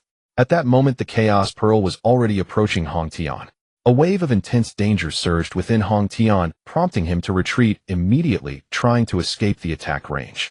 But it was already too late. The Chaos Pearl released boundless chaos energy, descending with the power of an entire vast world seeking to suppress Hong Tian. You shall not. Hong Tian roared in fury, unleashing his full strength as a seventh-layer primordial great Luo. 3,000 laws of the Tao transformed into chains akin to 3,000 venomous snakes emerging from their burrows. In the face of Hong Tian's counterattack, a realm emerged within the Chaos Pearl. Suppress. Suppress. All those who defy shall be suppressed. It is merely a magnificent force, no matter how profound your Tao techniques or exquisite your divine abilities, in the presence of absolute power, the only outcome is suppression. Boom. The chaotic storm stirred up billions of streams of air, and countless divine chains of law shattered. Under this overwhelming force, Hong Tian Dao Ren's face turned pale, his figure swayed precariously, yet he continued to resist desperately. Ming, he let out a cold laugh, commanding the Chaos Pearl to strike down once more. Suppress. With a thud, Hong Tian Dao Ren could no longer withstand the immense power and was directly pinned to the ground. A flash of divine light from the Chaos Pearl engulfed Hong Tian Dao Ren. Ming, he let out a breath. It wasn't that he did not wish to kill Hong Tian Dao Ren. As long as the saint is alive, even if he killed him now, Hong Jun could instantly revive him. It would be better to directly suppress him, thereby weakening a portion of Hong Jun's power. It is just a pity for the Chaos Pearl, which must remain suppressing and cannot be utilized further. It's equivalent to not having obtained this supreme treasure at all. Wait a moment. System, was this your scheme all along? Ming, he suddenly realized. System host, no need to thank me. Ming, he. After suppressing Hong Tian Dao Ren, Ming, he hurried back to the Blood Sea. Unfortunately, on the way, he happened to run into Kong, Xian Yazi, and others returning from the human race. Ming, he coldly said, was the feast of the human race delicious? Everyone chuckled awkwardly. After dealing with the demon race, they were supposed to return immediately, but they happened to stumble upon the joyous occasion of change and the Wu tribe's Hui. At Yazi's suggestion, they decided to stay a few more days. In truth, they were simply bored in the Blood Sea and wanted to enjoy themselves outside for a few days while feasting. Yazi immediately exclaimed with delight, "My lord, congratulations on attaining the saint status." The others also reacted, hastening to offer their congratulations. A saint in the primordial world is the epitome of strength, and they naturally took pride in it. Ming, he was too lazy to explain the difference between a saint and a mixed yuan golden immortal, only snorting coldly, "Don't change the subject. We'll settle things when we return." Everyone lowered their heads, acting like ostriches. The rainbow light soared across the sky, and with their cultivation they arrived at the Blood Sea in no time. The Azuras and blood prison Ming dragons scattered, as if fleeing, fearful of being punished by Ming He. Kong Xian and Yazi observed silently. Ming He sat high on his cloud platform, not reprimanding the two, but rather praising them. "Dragon race, well done." Yazi knew Ming He was referring to the dragon race supporting the human race, and smiled, saying, "It is only right. There must be punishment for wrongdoing and rewards for merit." Yazi, later go pluck 50 blood spirit fruits and deliver them to the East Sea as a reward for my seat. Yazi's face revealed an ecstatic expression, hurriedly coming forward to express thanks. The fruits from the blood spirit banyan tree possess the ability to enhance bloodlines, considered an unparalleled treasure for the dragon race. Especially now that the dragon race is in decline, with the older generation of powerhouses nearly wiped out and the new generation lacking. With these 50 blood spirit fruits, the dragon race will surely produce a batch of experts. The long-awaited revival plan is just around the corner. Meanwhile, Kong Xian revealed an envious expression. The dragon race indeed made a wise investment. Who could have expected that the Ming He, who once possessed only the cultivation of a golden immortal, has now become an unrivaled mixed yuan powerhouse? The dragon race is thriving, while the phoenix race, though backed by new Wa, still pales in comparison. Not to mention anything else, just the blood spirit fruits that can enhance bloodlines are sufficient to make the phoenix race covetous. After you deliver the items, you are to enter closed-door cultivation immediately. No one is allowed to leave until they break through to the Quasi-Saint realm. Ming He's words left the two dumbfounded. Since being stimulated by the saints, the entire Wu tribe has sparked a wave of cultivation fervor. However, Ho Tu knew that attaining the Tao was not an easy matter. Feeling downcast, she left the Wu tribe to take a breather. One day, walking upon the primordial land, she saw countless wronged souls wailing. These primordial beings after death had nowhere to return and could only linger in the mortal realm, wandering aimlessly. If their resentment did not dissipate before death, coupled with the nurturing of Yin energy, it is easy for them to become vengeful spirits. Vengeful spirits blinded by malevolent energy wreak havoc and slaughter living beings. Especially with the approach of the Tao Ancestors' millennium deadline, small-scale conflicts between the Wu and Demon races were constantly occurring. This led to an overwhelming tide of resentment across the primordial land, with malevolent energy spreading everywhere, leaving chaos in its wake. As the last born of the ancestral witches, Ho-Tu was least affected by the malevolent energy due to her kind nature. Seeing these beings suffer even after death, sorrow welled up in her heart and tears streamed down her face. She even used her powers to dispel the malevolent energy from those souls. However, this method could only address the symptoms, not the root cause. Without a place for their souls to return, they would eventually commit evil again. Along the way, she observed. Ho-Tu's steps were heavy, her expression sorrowful, and she ultimately arrived at the place with the most souls in the primordial world, the Blood Sea. Gazing at the wrong souls floating in the Blood Sea, her heart became clear. A mysterious feeling surged within her, and she realized she might be able to do something. Blood God Palace, detecting that Ho-Tu is about to transform into reincarnation, please make a choice. Choice 1. Give up part of the Blood Sea territory, open up the netherworld, and reward the 6 paths with the authority of the human Tao. Choice 2. The Blood Sea territory remains unchanged, reward with 1 immortal herb. Ming, he frowned. System, although I will definitely choose the first option, the second reward is so poorly crafted that it's a bit too much. The system feigned ignorance. Ignoring the feigning system, Ming, he stepped out of the Blood Sea and saw Ho-Tu, who wore a pained expression. Greetings, Saint. Tao friend, you already know the mission of transformation into reincarnation, yet you are hesitating. Ho-Tu's face revealed astonishment, shocked that Ming, he was so well informed. She bitterly smiled, saying the saint is indeed omniscient and omnipotent. If I can save the homeless souls of the primordial world, I am willing to transform into the 6 paths. However, if the Wu tribe is left without me, how can they contend with the demon race without the Dakian divine killing formation? Caught between the greater good and familial ties, Ho-Tu was truly conflicted. Ming, he stood with his head bowed, gazing at the surging Blood Sea. Heaven's Tao has 50 and Daya has 14. All matters have a glimmer of hope. This matter is not entirely impossible to reconcile. Upon hearing this, Ho-Tu was taken aback, then bowed, and said, I request guidance from the saint. Ming, he extended his hand, and a strand of primordial purple energy appeared before him. Do you recognize this object? Ho-Tu's mouth dropped in surprise, incredulously, saying, this is primordial purple energy, or wasn't it lost to the void fissure? All 6 saints had already attained the Tao, so it could only be that strand from Hong Yun back then. Ming, he smiled without speaking, and Ho-Tu also realized that the other party likely reaped the benefits. However, she soon drooped her head bitterly, saying, my Wu tribe lacks primordial spirits. Primordial purple energy is of no use to me. The Ming River smiled faintly and said, this matter is simple. Transforming your body into the cycle of reincarnation to complete the chaos of heaven and earth is a great merit. At that time, you can use boundless merit to shape your divine soul. Moreover, merging with the primordial purple chi, proving the Tao of the mixed origin, will not be a problem. Ho-Tu lowered her head in contemplation, realizing that what Ming River proposed was indeed feasible. What does the saint want? Ho-Tu was not foolish. She naturally understood that the other party would not give her the primordial purple chi for free. Even the overly kind Hong Yun would not be so generous. After all, this was a chance to prove the Tao a supreme divine object that would drive countless powerful beings mad. Although Ming River admired Ho-Tu's great compassion in transforming her body into reincarnation, he would not make a losing deal. I want the authority of the human Tao and the Azura Tao within the 6 paths of Ming. As for why Ming River, who already possessed the authority of the human Tao and the Azura Tao, still sought it from Ho-Tu. That was because Ho-Tu was the true body of the 6 paths of reincarnation. Without obtaining her permission, Ming River would face some trouble if he wanted to fully control the human Tao and the Azura Tao. Ho-Tu's gaze sharpened. She did not expect Ming River to be so knowledgeable about the 6 paths of reincarnation. She realized her own mission was to transform her body into the 6 paths of reincarnation.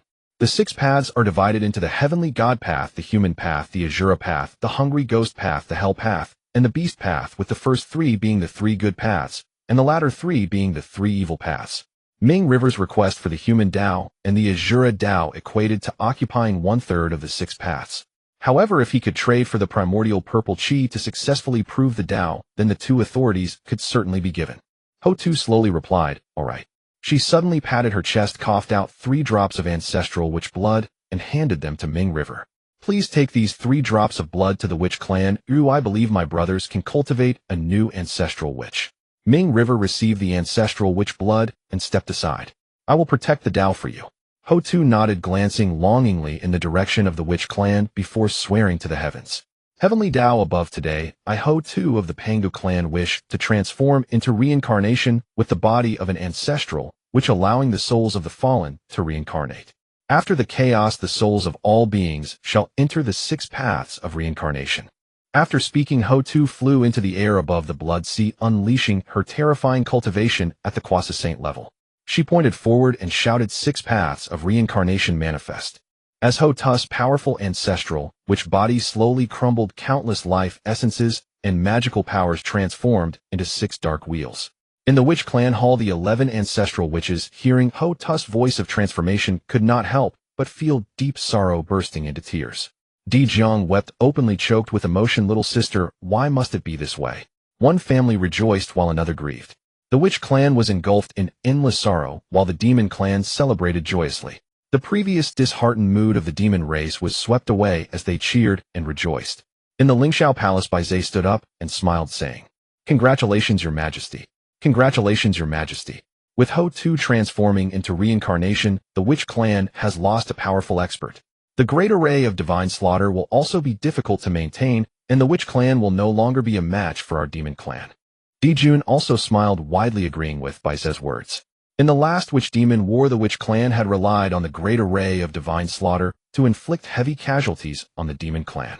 And now, with Ho-Tu transforming into reincarnation, the witch clan had lost the great array. The great array of celestial stars would not be able to kill gods and Buddhas alike. Only Tai Yi smiled with great difficulty. Ever since returning from the human race, Tai Yi had become taciturn.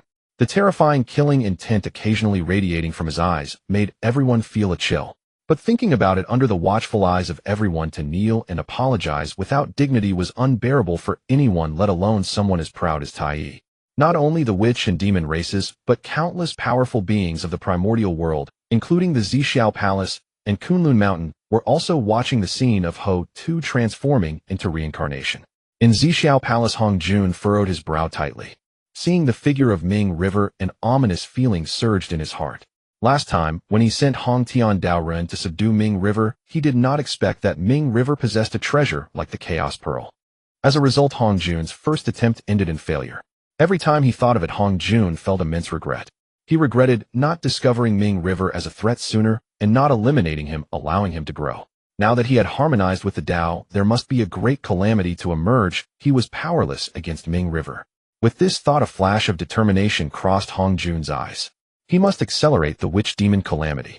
By the time of the decisive battle between the witch and demon races, he would be able to break free from the shackles of the heavenly Tao and directly slay Ming River, completely eliminating this hidden danger. Above the Blood Sea, seeing the 6 paths of reincarnation appear, Ming River laughed heartily. "I will lend you a helping hand." With a stretch of his hand, the Yuan Tu and the Abi sword appeared, emanating a chilling sword aura as they slashed into the void. The might of the saint reaching to the heavens and the earth created great changes, evolving worlds. The white light of the sword fell, tearing the void apart, and a black underworld space slowly emerged. The 6 paths of reincarnation radiated divine light, flying into the underworld. With the support of the 6 paths of reincarnation, the underworld rapidly expanded, transforming in the blink of an eye into a vast world. Within the underworld, there were no sun, moon, or stars. Everywhere was a gray expanse. The space was boundless. Although there were mountains and rivers, it remained a desolate land. With a wave of his hand, Ming River used the laws of the underworld as a pen, sketching buildings upon the land of the underworld. Boundless laws intertwined, and the Ghost Gate appeared, connecting the realms of Yin and Yang. From the Blood Sea 18 Blood Prison, Ming dragons flew out, coiling in front of the Ghost Gate, acting as guardians. Behind the Ghost Gate lay the seemingly endless Yellow Springs Road. Ming River also took the seeds of the Bien flower from the Blood God Palace, scattering them on both sides of the Yellow Springs Road. In an instant, countless enchanting and beautiful Bien flowers bloomed, swaying gracefully and emitting captivating radiance. Who would have thought that these stunning flowers were actually the materials for brewing the Mengpa soup that makes one forget their past lives? The innate spiritual treasure, the Nai He Gui, fell onto the Wangchuan River, transforming into the Nai He Bridge. The Wangxiang Platform, the 3-Life Stone, the Mengpa Pavilion, the City of Death, the 18 Layers of Hell, the Yama Palace, the Fengdu City. These buildings were either spiritual treasures obtained by Ming River or formed from the laws of the underworld. Especially the 18 layers of hell, each layer more terrifying than the last. Even the combative ancestral, which Ho-Tu felt a chill in her heart. She firmly believed that Ming River was a cruel killer. The moment the underworld was completed, thunder rumbled above the 9 heavens. A vast golden light of merit like an ocean descended with 8 layers belonging to Ho-Tu and 2 layers flying towards Ming River. The merit of opening up reincarnation far surpassed that of Nuwa creating humanity. In her past life, Ho-Tu lacked the primordial purple chi and regrettably could not prove the Tao. Although she possessed nearly saint-level strength through the 6 paths of reincarnation, she was still bound within the underworld and unable to emerge. Now with Ming River's intervention, the situation was significantly different. Following Ming River's suggestion, Ho-Tu molded her primordial spirit with the power of merit. Amidst the dazzling golden light, a gentle and beautiful woman emerged, her red lips parting, as she said, "Ho-Tu has passed. From now on there is only peace." With the emergence of the nascent soul, the Hongmeng purple chi became useful, gradually merging with Pingxin's tranquil nascent soul. A powerful and majestic aura arose from Pingxin, sweeping across the 4 seas and 8 desolations. In an instant the heavens were adorned with splendor, and the earth erupted with golden lotuses.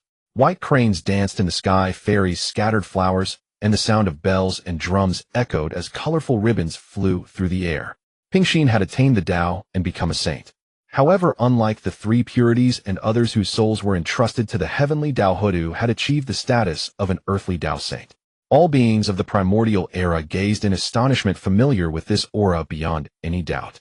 The cycle of reincarnation had begun, granting souls a place to return after death, a monumental blessing for the primordial beings.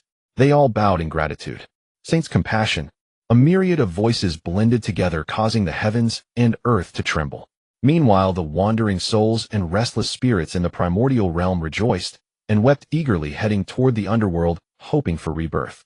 In no time, 100 ghosts roamed the night, resembling a black torrent sweeping across the primordial land.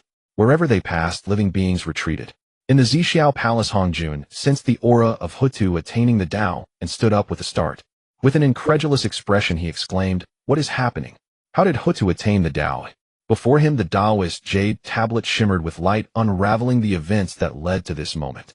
Moments later, Hongjun's face turned ashen. "Hongmeng purple chi, the river of the underworld, it was you who orchestrated this. You little rascal, you have thwarted my grand designs." The attainment of the Tao by Ho-Tu was of utmost importance to Hongjun. With Ho-Tu's achievement, the earthly Tao now possessed a saint. Although it still lagged far behind the heavenly Tao, it at least gained the ability to resist, no longer merely suppressed by the heavenly Tao. As Hongjun was one with the heavenly Tao, the rise of the earthly Tao was certainly detrimental to him. Suddenly the void rippled. A gigantic purple eye appeared, its deep pupils gazing intently at Hongjun. The giant eye emanated a cold, indifferent aura, resembling a machine devoid of any emotion. Hongjun gritted his teeth and said, "Heavenly Tao." The eye of the heavenly Tao showed no emotional fluctuation, exuding a detached disdain for everything. In the next moment, the eye of the heavenly Tao vanished. Hongjun's previously furious expression turned calm, as if he had become a different person. At that moment, Hongjun was no longer Hongjun, but the heavenly Tao. With the revival of humanity and the rise of the earthly Tao, the heavenly Tao sensed a tremendous threat and naturally sought to suppress both the earthly and human Tao with all its might. As part of the power of the heavenly Tao, Hongjun naturally had to reclaim it for himself. This was also the reason for Hongjun's fury, as he would lose control over the primordial realm for a long time to come. As for how long this period would last, it could be 1,000 years or even 10,000 years. Meanwhile, the river of the underworld quietly resolved the threat posed by Hongjun. On Kunlun Mountain, the expressions of the 3 purities were also quite grim. They prided themselves on being the true heirs of Pangu, while the witch clan was born from Pangus blood, and the 2 factions had always been at odds. Now that the witch clan had produced a saint, they naturally could not rejoice. The 2 from the west, however, had no particular feelings about Ho-Tu attaining the Tao. Their focus was on the underworld. Zhuan-Ti's eyes sparkled as he said, "Senior brother, the underworld governs the reincarnation of souls. If we could control a portion of it, allowing our West to produce more talents, wouldn't that be splendid?" Upon hearing this, Jian's eyes lit up. He realized his junior brother was indeed clever, as he had never considered the underworld could be utilized in this way. However, he furrowed his brows, saying, "But the river of the underworld will surely not agree to this." Zhuan-Ti smiled and replied, "As long as the underworld is not completely under the control of the river of the underworld, we will have an opportunity to seize it." This is our West's grand plan spanning a millennium. There's no rush. In the heavenly court, the once jubilant demon clan suddenly became dumbfounded. Di Jun's expression darkened as he said angrily, "If Hutu can attain the Tao and become a saint, how unfair the heavenly Tao is to my demon clan."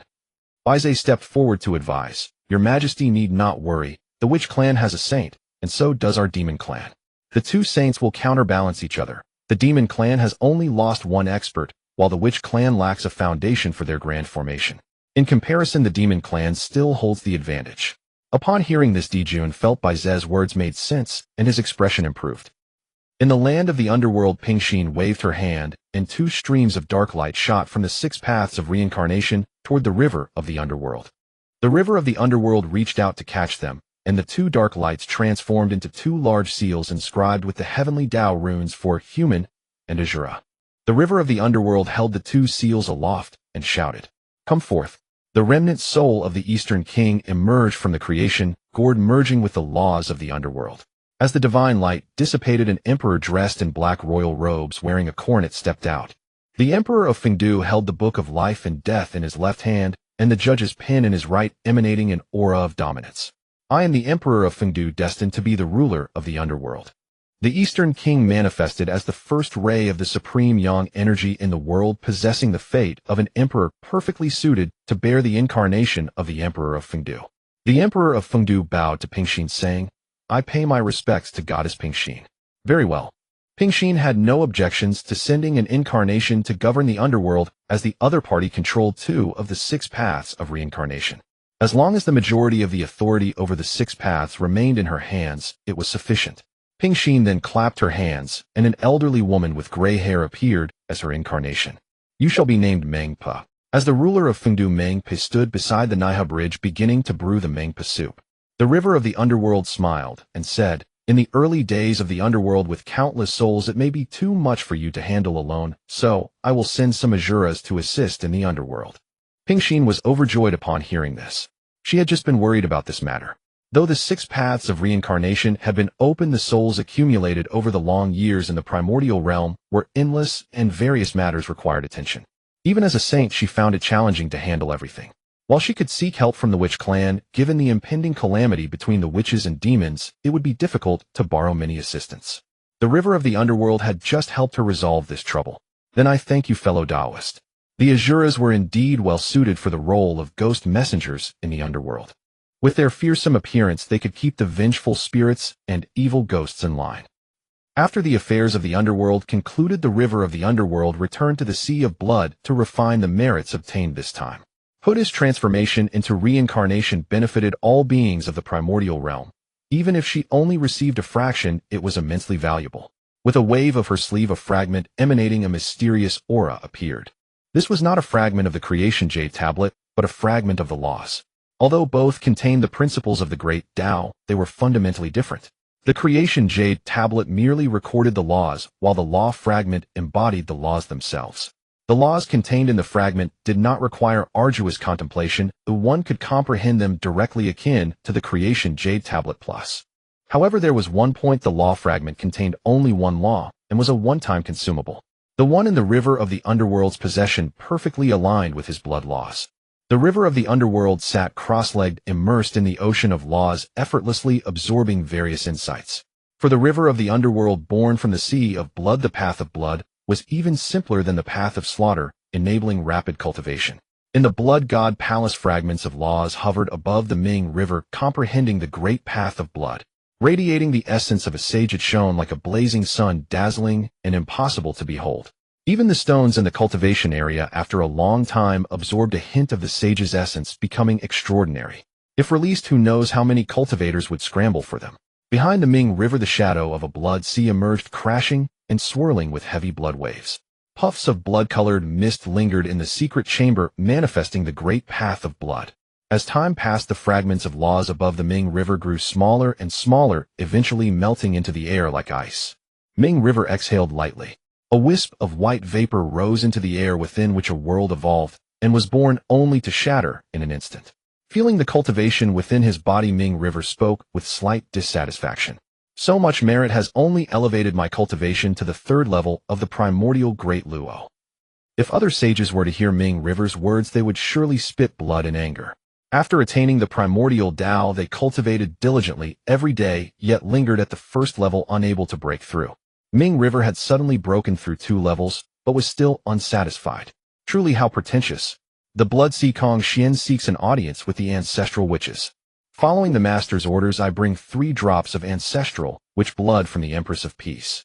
Within the witch clan hall, 11 ancestral witches gazed at the 3 drops of blood radiating boundless malevolence, their faces full of joy. Zhurong scratched his head with a silly grin, saying, "It seems my sister still thinks of us. I thought she would forget us after becoming a sage." Di Zhang slapped Zhurong on the head in anger. "What nonsense are you talking? Is my little sister that kind of person?" Zhu Jiuyin opened his mysterious eyes and rasped, "With my sister's blood we can recreate an ancestral witch. Although its strength may not match ours, it will be enough to set up the 12 capitals divine evocation great formation." Another female ancestral witch, Xian Ming, nodded and asked, "So who should we choose to be this new ancestral witch?" Di Zhang pondered, "Since it is my sister's blood, we should select a great witch from the Ho-Tu tribe, whose bloodline will be more compatible. Kuafu Ho-Yi and Xing Tian are all good choices." The ancestral witches discussed and ultimately decided to have the strongest among the great witches, Xing Tian, inherit Ho-Tu's blood and become the new ancestral witch. The witch clan acted decisively. Once a decision was made, they executed it immediately. Soon the great witch Xing Tian entered wielding a halberd. Xing Tian greets the ancestral witches. The ancestral witch hall is the sacred hall of the witch clan. Even Xing Tian was visiting for the first time, feeling a bit excited. Di Zhang looked at the imposing Xing Tian below and nodded in satisfaction. Xing Tian with the Ho-Tu ancestral, which reincarnating the 12 capitals divine evocation great formation, is not complete.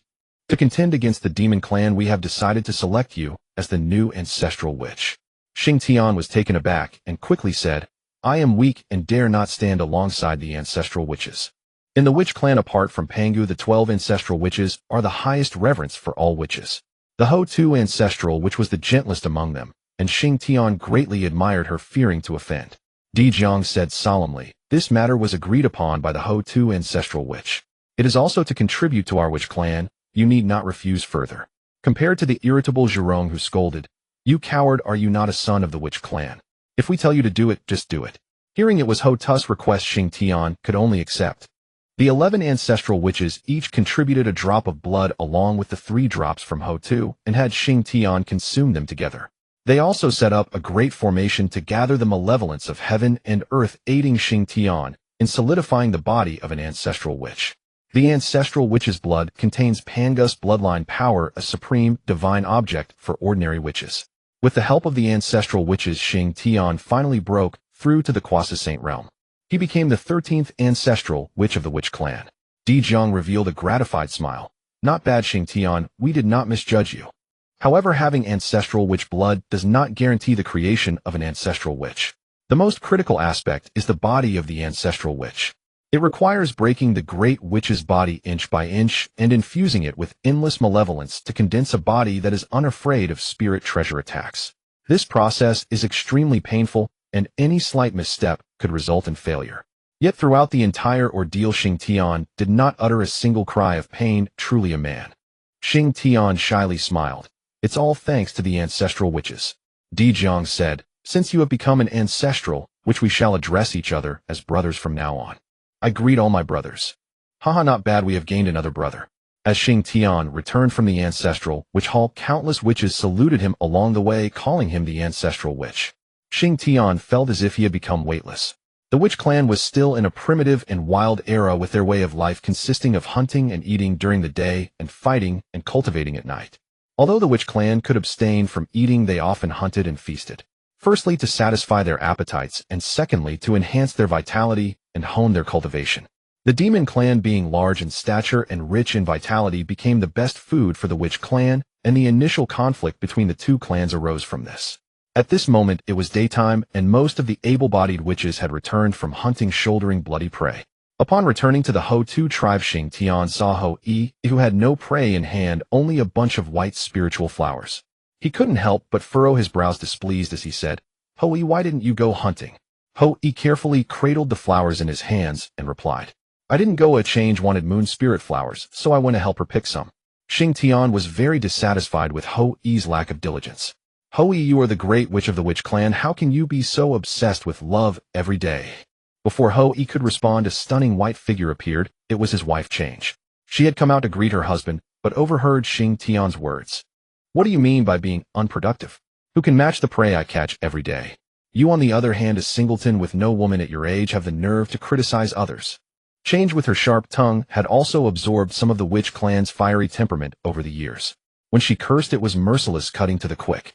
One could say that the current Change was a far cry from the delicate, charming goddess of the moon in mythology. Xing Tian was berated thoroughly, yet he did not dare to retort, only covering his face as he left. It was not out of respect for her gender. In the witch clan, there was no distinction between men and women. Rather, it was due to fear of her martial arts master Ming. In the past, when Change first arrived in the witch clan, some people from other tribes gossiped. This news reached the human clan, prompting Ming to personally visit.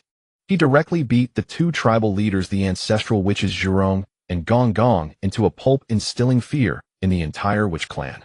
Since then, no one in the witch clan dared to offend Change. At Kunlun Mountain, the once peaceful and tranquil Zixiao Palace was filled with the sounds of arguments. Yuan Shi and Tong Tian faced each other like sharp needles, each stubbornly defending their views without yielding. The Supreme One remained silent and heavy as water. The disciples trembled like quails, kneeling all over the ground. The root of the conflict was a competition among the disciples of the three purities, where the disciples of the Chan teaching were completely overwhelmed.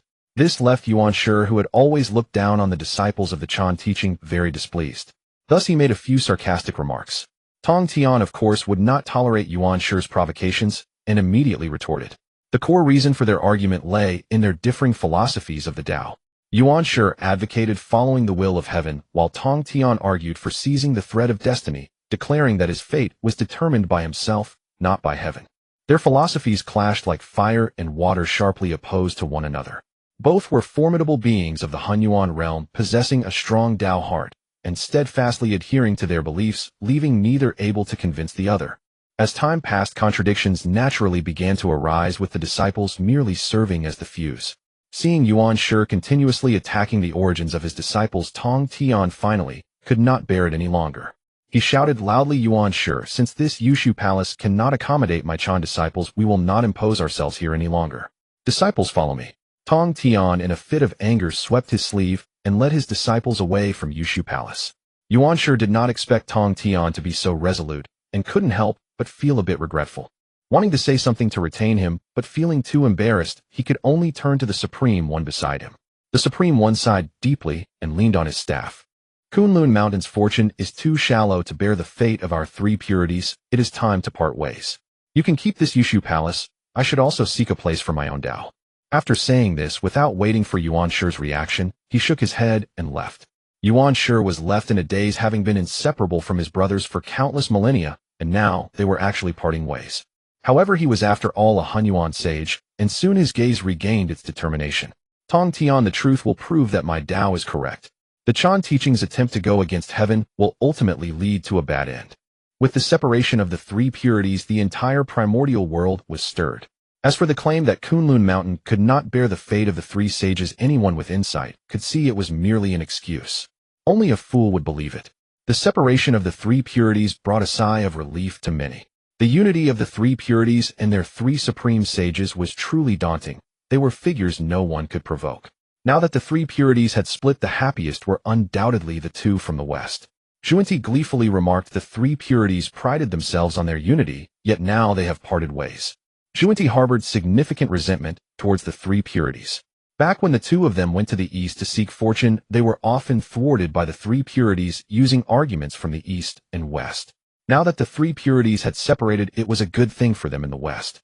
Jane spoke seriously. Red flowers, white lotus, and green lotus leaves. The three teachings were originally one family. Although the three purities are currently separated, their bonds have not yet been severed. Oh, we must not underestimate them. Once we advance into the east, the three purities will certainly join forces. Zhuanti dismissed this notion with a smile, saying spilled water cannot be retrieved, a broken mirror cannot be made whole. Once feelings have a crack, they only grow larger. In the blood sea the Ming, he opened his eyes and glanced towards the direction of the primordial world, then withdrew his gaze. The separation of the three purities held little significance for him. After all, whether there were three or one, it was all the same to him. What Ming he did not know was that the separation of the three purities did indeed have some relation to him. Tong Tian's departure from Yushu Palace was primarily due to their differing philosophies, but it was also fueled by his disdain for Yuan Shi's repeated schemes against Ming He. In his view, any grievances should be resolved directly. If one was not strong enough, they should work hard to cultivate until they could seek revenge once they had grown stronger.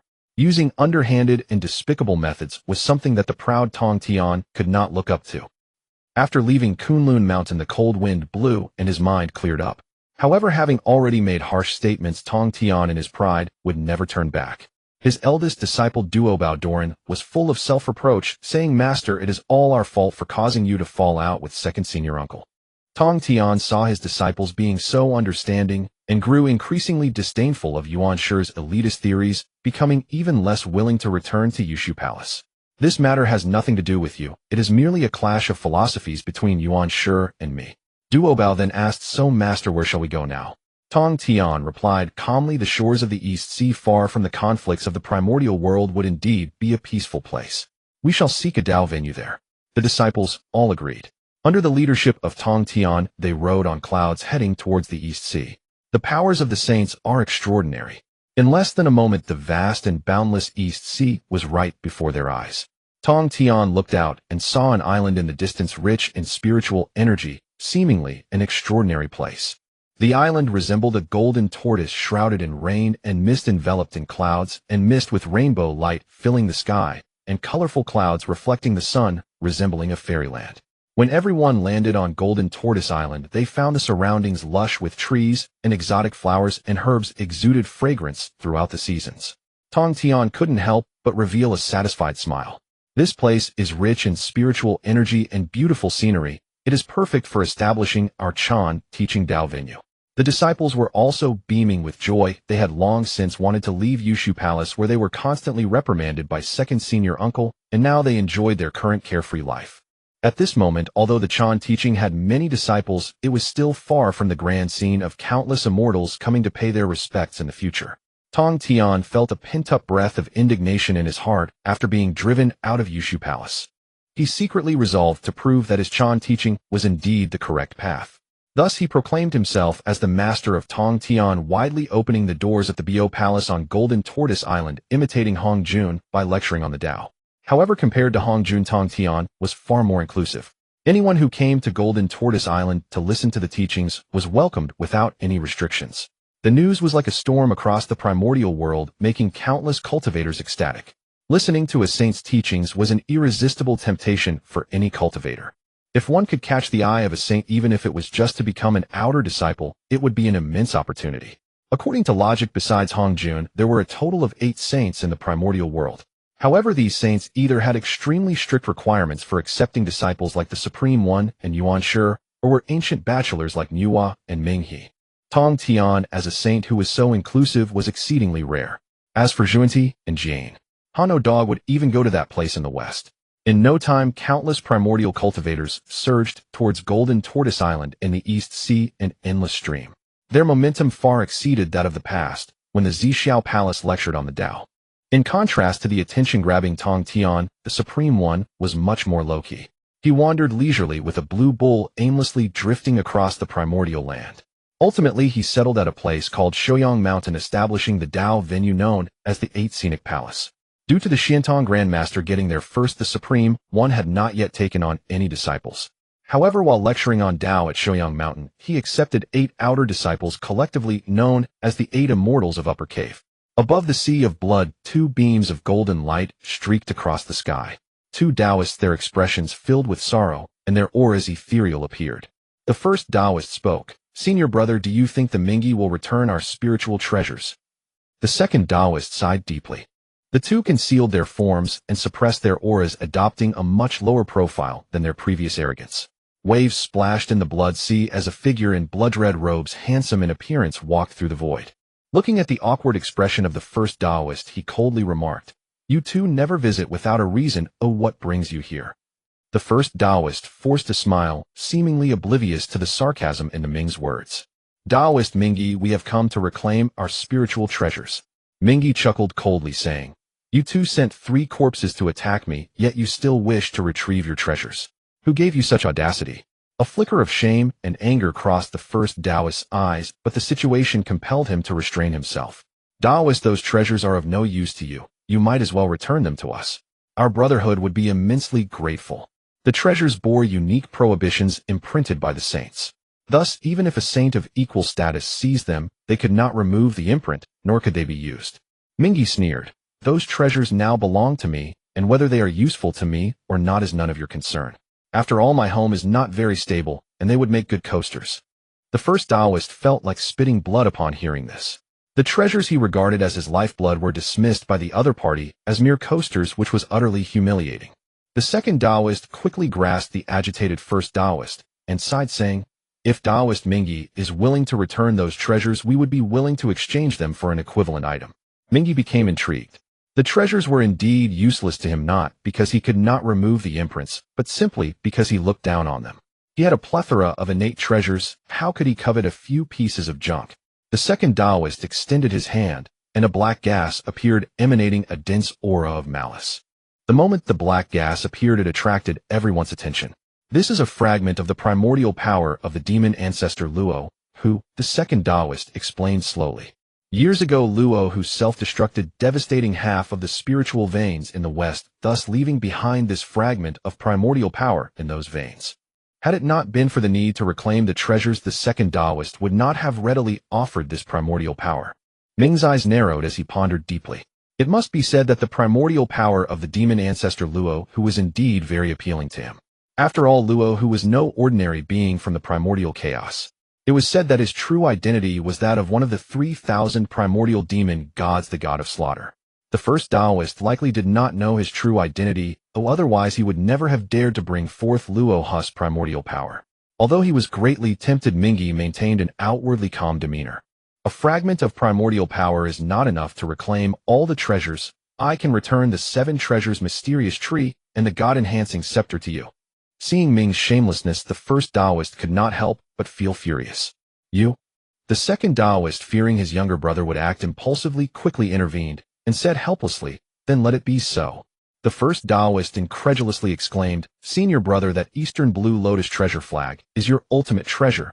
How can you easily give it up?" The second Taoist sighed bitterly. "It's just a spiritual treasure. There's no need to be so fixated on it." While he spoke of not being attached, his heart ached painfully. It was not that he did not want to redeem it, it was simply that the West was too impoverished. Apart from that fragment of primordial power, he truly had nothing else of value to offer. Ming smirked. With a wave of his sleeve, the 7 treasures mysterious tree and the god-enhancing scepter flew into the first Taoist's embrace. The second Taoist also handed over the primordial power to Ming as agreed. "In that case, we shall take our leave." Fearing further provocation from Ming, the two hurriedly departed from the sea of blood. Ming played with the primordial power in his hands and laughed aloud. Haha, what a great windfall. Just 2 spiritual treasures in exchange for a fragment of a demon god's primordial power. What a tremendous profit. Thankfully, the first Taoist and second Taoist had left it, otherwise knowing the truth would likely infuriate them to the point of spitting blood. Just as Ming prepared to return to the blood sea, a flash of inspiration struck his mind as he recalled a detail. The first Taoist and second Taoist did not leave towards the west, but headed east instead. Normally, he would not have paid much attention to this. However, he was currently at a critical juncture, as the time set by Hongjun for the 2 clans of witches and demons to not engage in conflict for 10,000 years was drawing near. Ming quickly took out the heavenly mechanism plate and began to deduce. After a moment, he obtained the result, and a smile appeared on his face. The first Taoist and second Taoist indeed did not return to Ling Mountain, but rather traveled east to the Soup Valley. In the farthest east of the primordial world in the Soup Valley stood an exceptionally tall Fusang divine tree, its crown piercing the clouds. The entire tree was fiery red, radiating an intense solar, true fire burning with extreme heat. Among the branches of the Fusang tree rested 10 young golden crows, not yet fully grown. These 10 little golden crows were the sons of Dijuan, known as the 10 princes of the demon clan. Not long after Dijuan married Shiha, they gave birth to 10 golden crows. However, their mother Shiha doted on them excessively, resulting in the little golden crows being mischievous from a young age. In order to prevent the 10 golden crows from becoming tyrannical and causing trouble for the demon clan, Dijuan commanded them to remain in the Soup Valley. To ensure the 10 golden crows' healthy growth, he specially took a branch of the Fusong spirit root and cultivated a smaller Fusong tree. The 10 little golden crows lay listlessly on the tree, feeling utterly bored. They were confined to this soup valley every day. Moreover, Dijuan allowed only one golden crow to go out each day, and it had to transform into the sun, tirelessly illuminating the vast primordial land. Over time, the 10 golden crows grew impatient, all wanting to venture out and have some fun. However, everyone feared their stern father Dijuan, and no one dared to take that step. Just when the golden crows were feeling utterly bored, a small demon, battered and bruised, rushed in. The eldest golden crow was the first to notice the small demon and immediately scolded. "Who are you? What brings you to the soup valley?" The small demon seemed intimidated by the overwhelming presence of the 10 golden crows and trembled as he knelt. "Your subordinate pays respects to the 10 princes. The 7th prince cawed. You are one of our demon clan. You must be one of our demon clan, otherwise how would you dare to call us princes? Where did you come from? What is the outside primordial world like? How did you get so hurt? Who bullied you? This prince will take revenge for you." The golden crows clamored together. Having stayed in the soup valley for too long, the arrival of a small demon naturally piqued their interest. The innocent golden crows did not consider how an ordinary little demon could enter the heavily guarded soup valley. The small demon wore a sorrowful expression, tears streaming down his face. "Princes, you must help this little demon. I have suffered terribly, all because of the witch clan. I merely heard the witch clan speak disrespectfully of the emperor, calling him a mongrel bird." Naturally, the little demon could not allow the emperor to be insulted, wanting to teach those witches a lesson. "As a result, I was overpowered by those despicable witches, and everyone was killed, leaving only me to escape." The naive 10 golden crows believed the little monster's words without any doubt. Instantly, they were filled with fury, cursing the witch tribe with righteous indignation. "This is too much. How dare those witch tribes insult my father? I will annihilate them all. All witches deserve to die. Little monster, stop crying. We will avenge you. Let's charge out and avenge the demon tribe." A group of little golden crows were so enraged that they almost rushed out immediately to eliminate those hateful witches. Seeing his excited younger brothers, the eldest golden crow hesitated.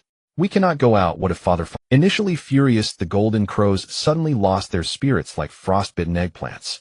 The little monster, seeing this, rolled its eyes. "Eldest prince, you worry too much. The various princes exterminating the witch tribe would be a great merit for the demon tribe. The emperor will not only not punish you, but will instead praise all of you." The golden crows recalled how their usually stern father would praise them, and their faces showed excitement. "Big brother, please let us go out.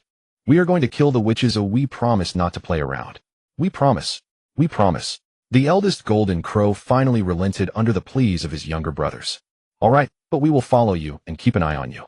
"Oh yeah, big brother, you're the best." The golden crows cheered, joyfully flapping their wings. Like birds escaping a cage, they all left Tang Valley, soaring toward the vast wilderness. Watching the departing 10 golden crows, the little monster wore a triumphant smile. With a flash of white light, it was replaced by a sorrowful Taoist. "Junior brother, you have worked hard." Jane emerged from the void.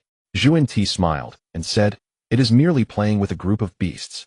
Jane sighed deeply, saying, "With 10 suns in the sky, the wilderness will surely suffer greatly. Although the 10 golden crows are the main culprits, we cannot escape the burden of karmic retribution." Zhuan Ti's smile gradually turned sinister. "Dijun has killed countless disciples of the West. If I do not avenge this grudge, what face do I have to be this teacher? Although those disciples are not comparable to me, Lo or Yao, sure they are seeds of the West, the future pillars. As a result, most of them perished in the Battle of Sanxian Island. How could he not hate Dijun when the fruits of their brotherhood's efforts over thousands of years were lost in a single day? With 10 suns emerging, all beings will suffer, and the last shred of fortune for the demon tribe will be ruined. Dijun, demon tribe, your death is not far away." Zhuan Ti's eyes showed no trace of mercy, but rather a terrifying hatred. The void rippled as Zhuan Ti and Jane left Tang Valley. Their objectives had been achieved, and now they awaited the unfolding drama. Meanwhile, the 10 golden crows had left Tang Valley, flying toward the wilderness. At this moment, the wilderness was vibrant with life, flowers and grasses flourishing, and various tribes frolicking in a scene of prosperity. The 10 golden crows, having lived in Tang Valley since childhood, had never seen such a spectacle. For a moment, they completely forgot about the witch tribe playing mischievously. After all, their hatred for the witch tribe stemmed from the influence of those around them. They had never even seen what the witch tribe looked like.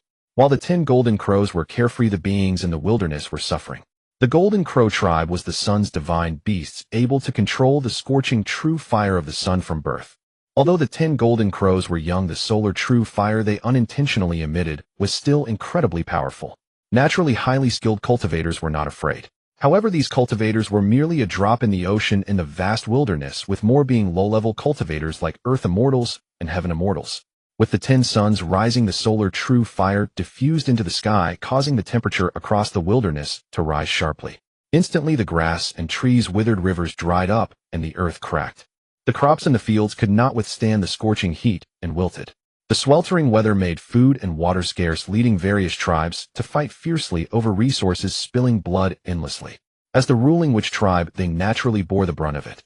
The young and middle-aged were fine, but the elderly, children, and women could not withstand such scorching heat, leading countless witches to die from heat. As for the human tribe, with the presence of the clairvoyant Ming, they had made early preparations. The wind and cloud masters summoned the 9 heavens weak water to form a canopy enveloping all the human tribes and isolating them from the terrifying solar true fire. Moreover, human beings had a natural inclination to store food, and their warehouses were piled high. Thus, in a short period, not a single person died due to this catastrophe. However, other tribes were suffering. They had neither the strength of the witch tribe nor the foresight of the human tribe.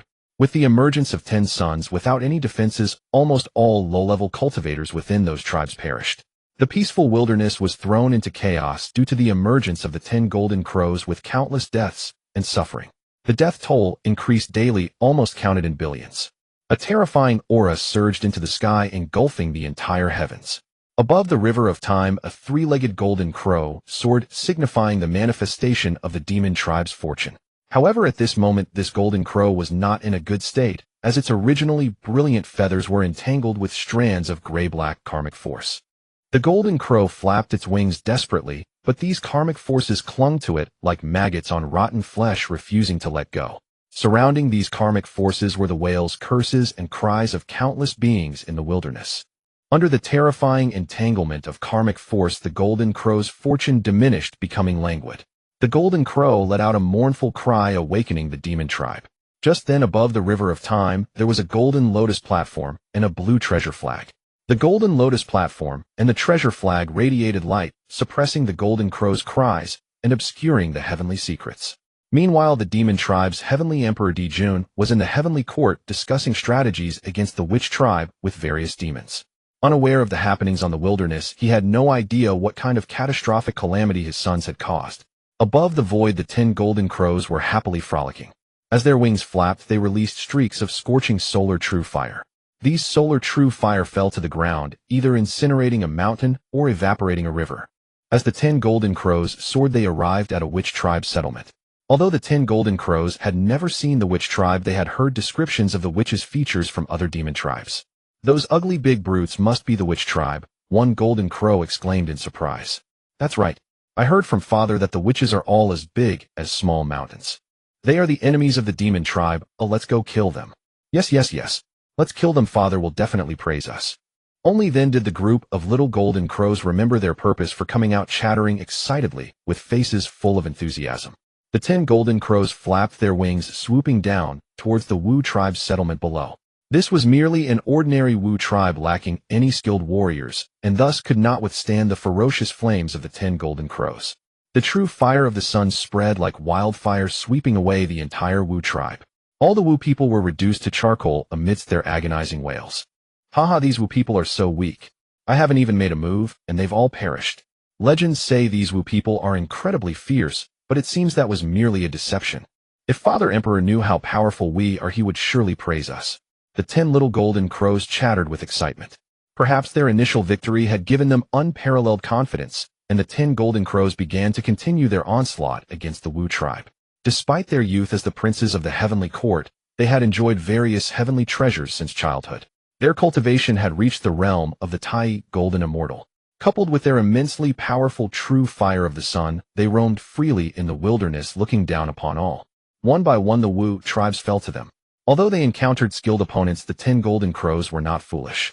They avoided direct confrontation and instead employed the true fire of the sun to roast their enemies.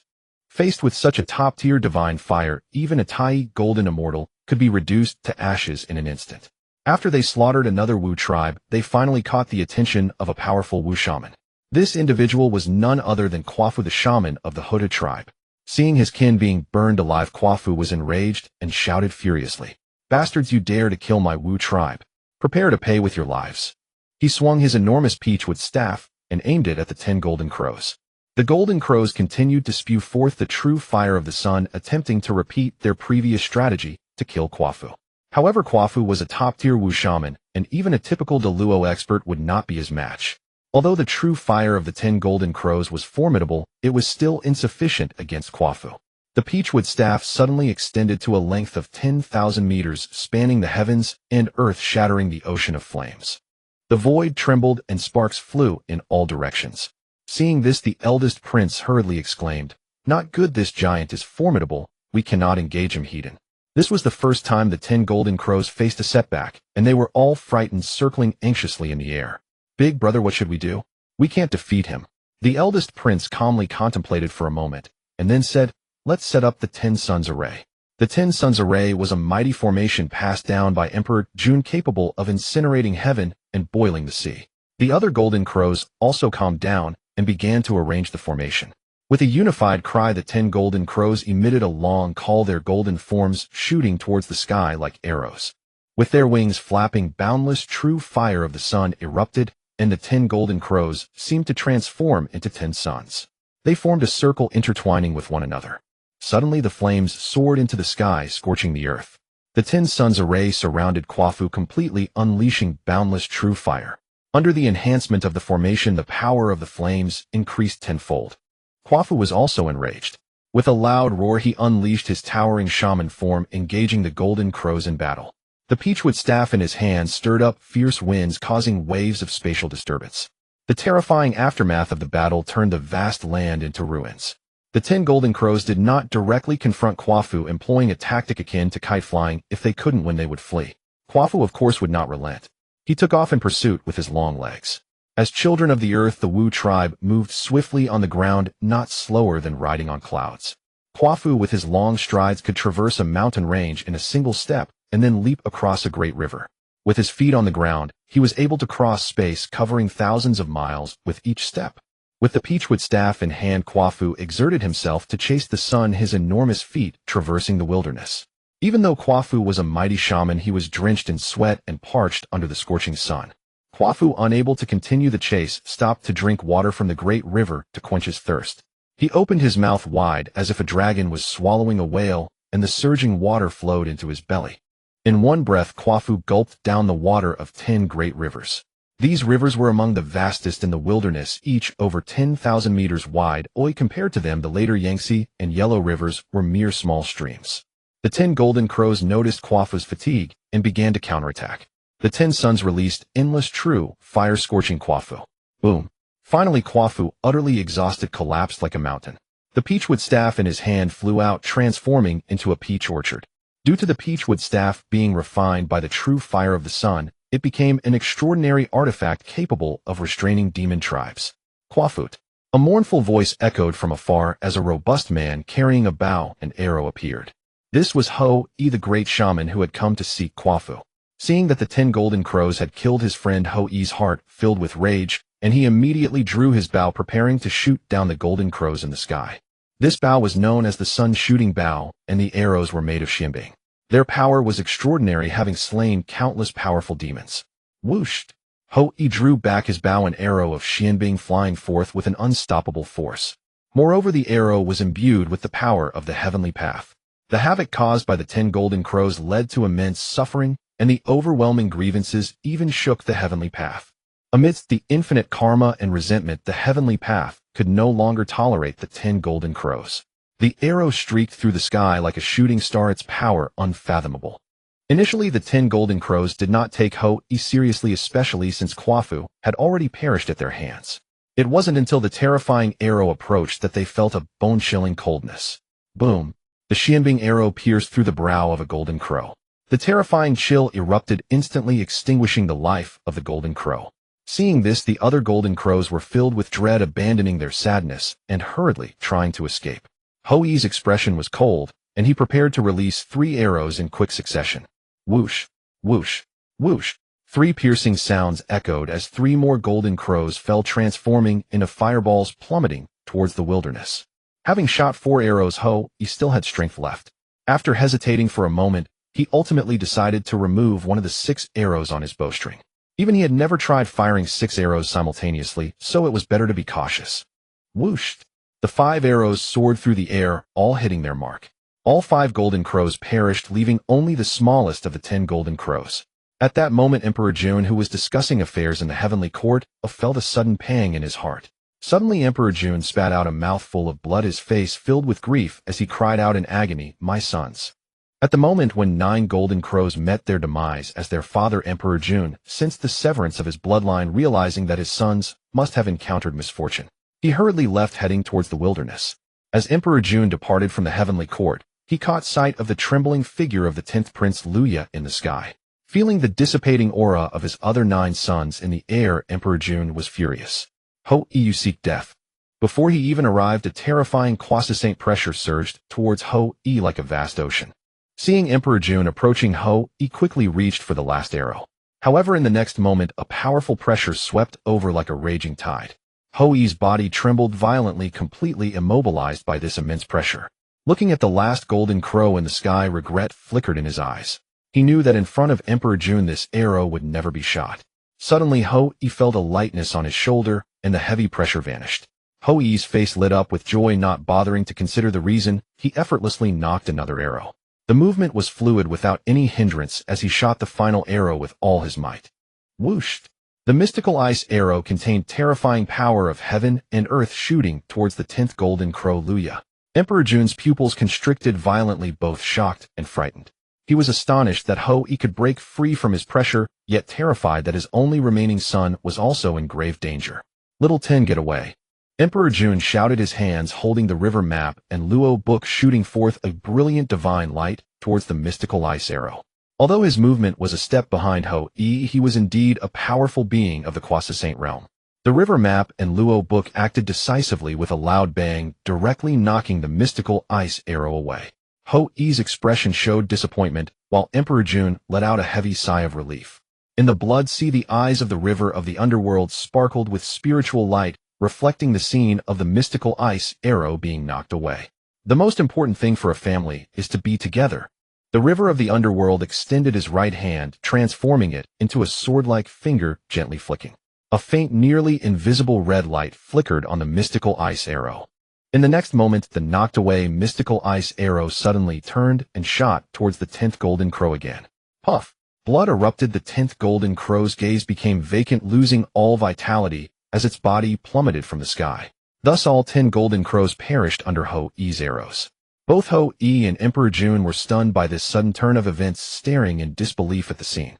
Emperor June stared blankly at the demise of all his sons, feeling as if his heart was being torn apart, his pain unbearable. He resembled a lion that had lost its sanity, roaring madly. "Hoi Wu clan, I want you dead." A colossal hand that obscured the sky descended heavily towards Ho, wishing to crush him into pulp.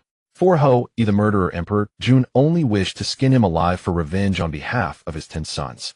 Fortunately, the 12 ancestors of the Wu clan arrived in time, allowing Ho to escape death at Emperor June's hands. "Dijiang, hand over Ho, or I will annihilate your Wu clan," Emperor June said with hatred, his voice as cold and piercing as the ice of the 9 nether. Dijiang sneered, "Annihilate my Wu clan. Quite a bold claim. Your sons have ravaged the wilderness, causing countless deaths among my clan, and I have yet to settle the score with you. Your 10 sons deserve to die. They brought this upon themselves." Emperor June trembled with rage.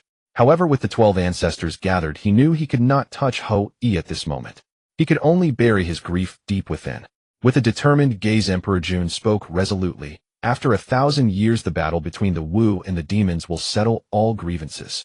Dijiang, do you think I fear you?" Emperor June shot a hate-filled glance at Ho, then waved his sleeve and left. Dijiang, looking at the approaching demon clan, abandoned the thought of detaining Emperor June. Turning to Ho, he instructed, "You should stay with the Wu clan for a while, lest Emperor June seek revenge." Both sides departed, leaving those who secretly hoped for a clash between the 2 clans disappointed. In the blood sea, the river of the underworld's spiritual light danced as the heavenly mechanism plate drew threads of causality. When he discovered that Zhuan Ti and Jieyin were plotting against the 10 golden crows, the river of the underworld had been secretly observing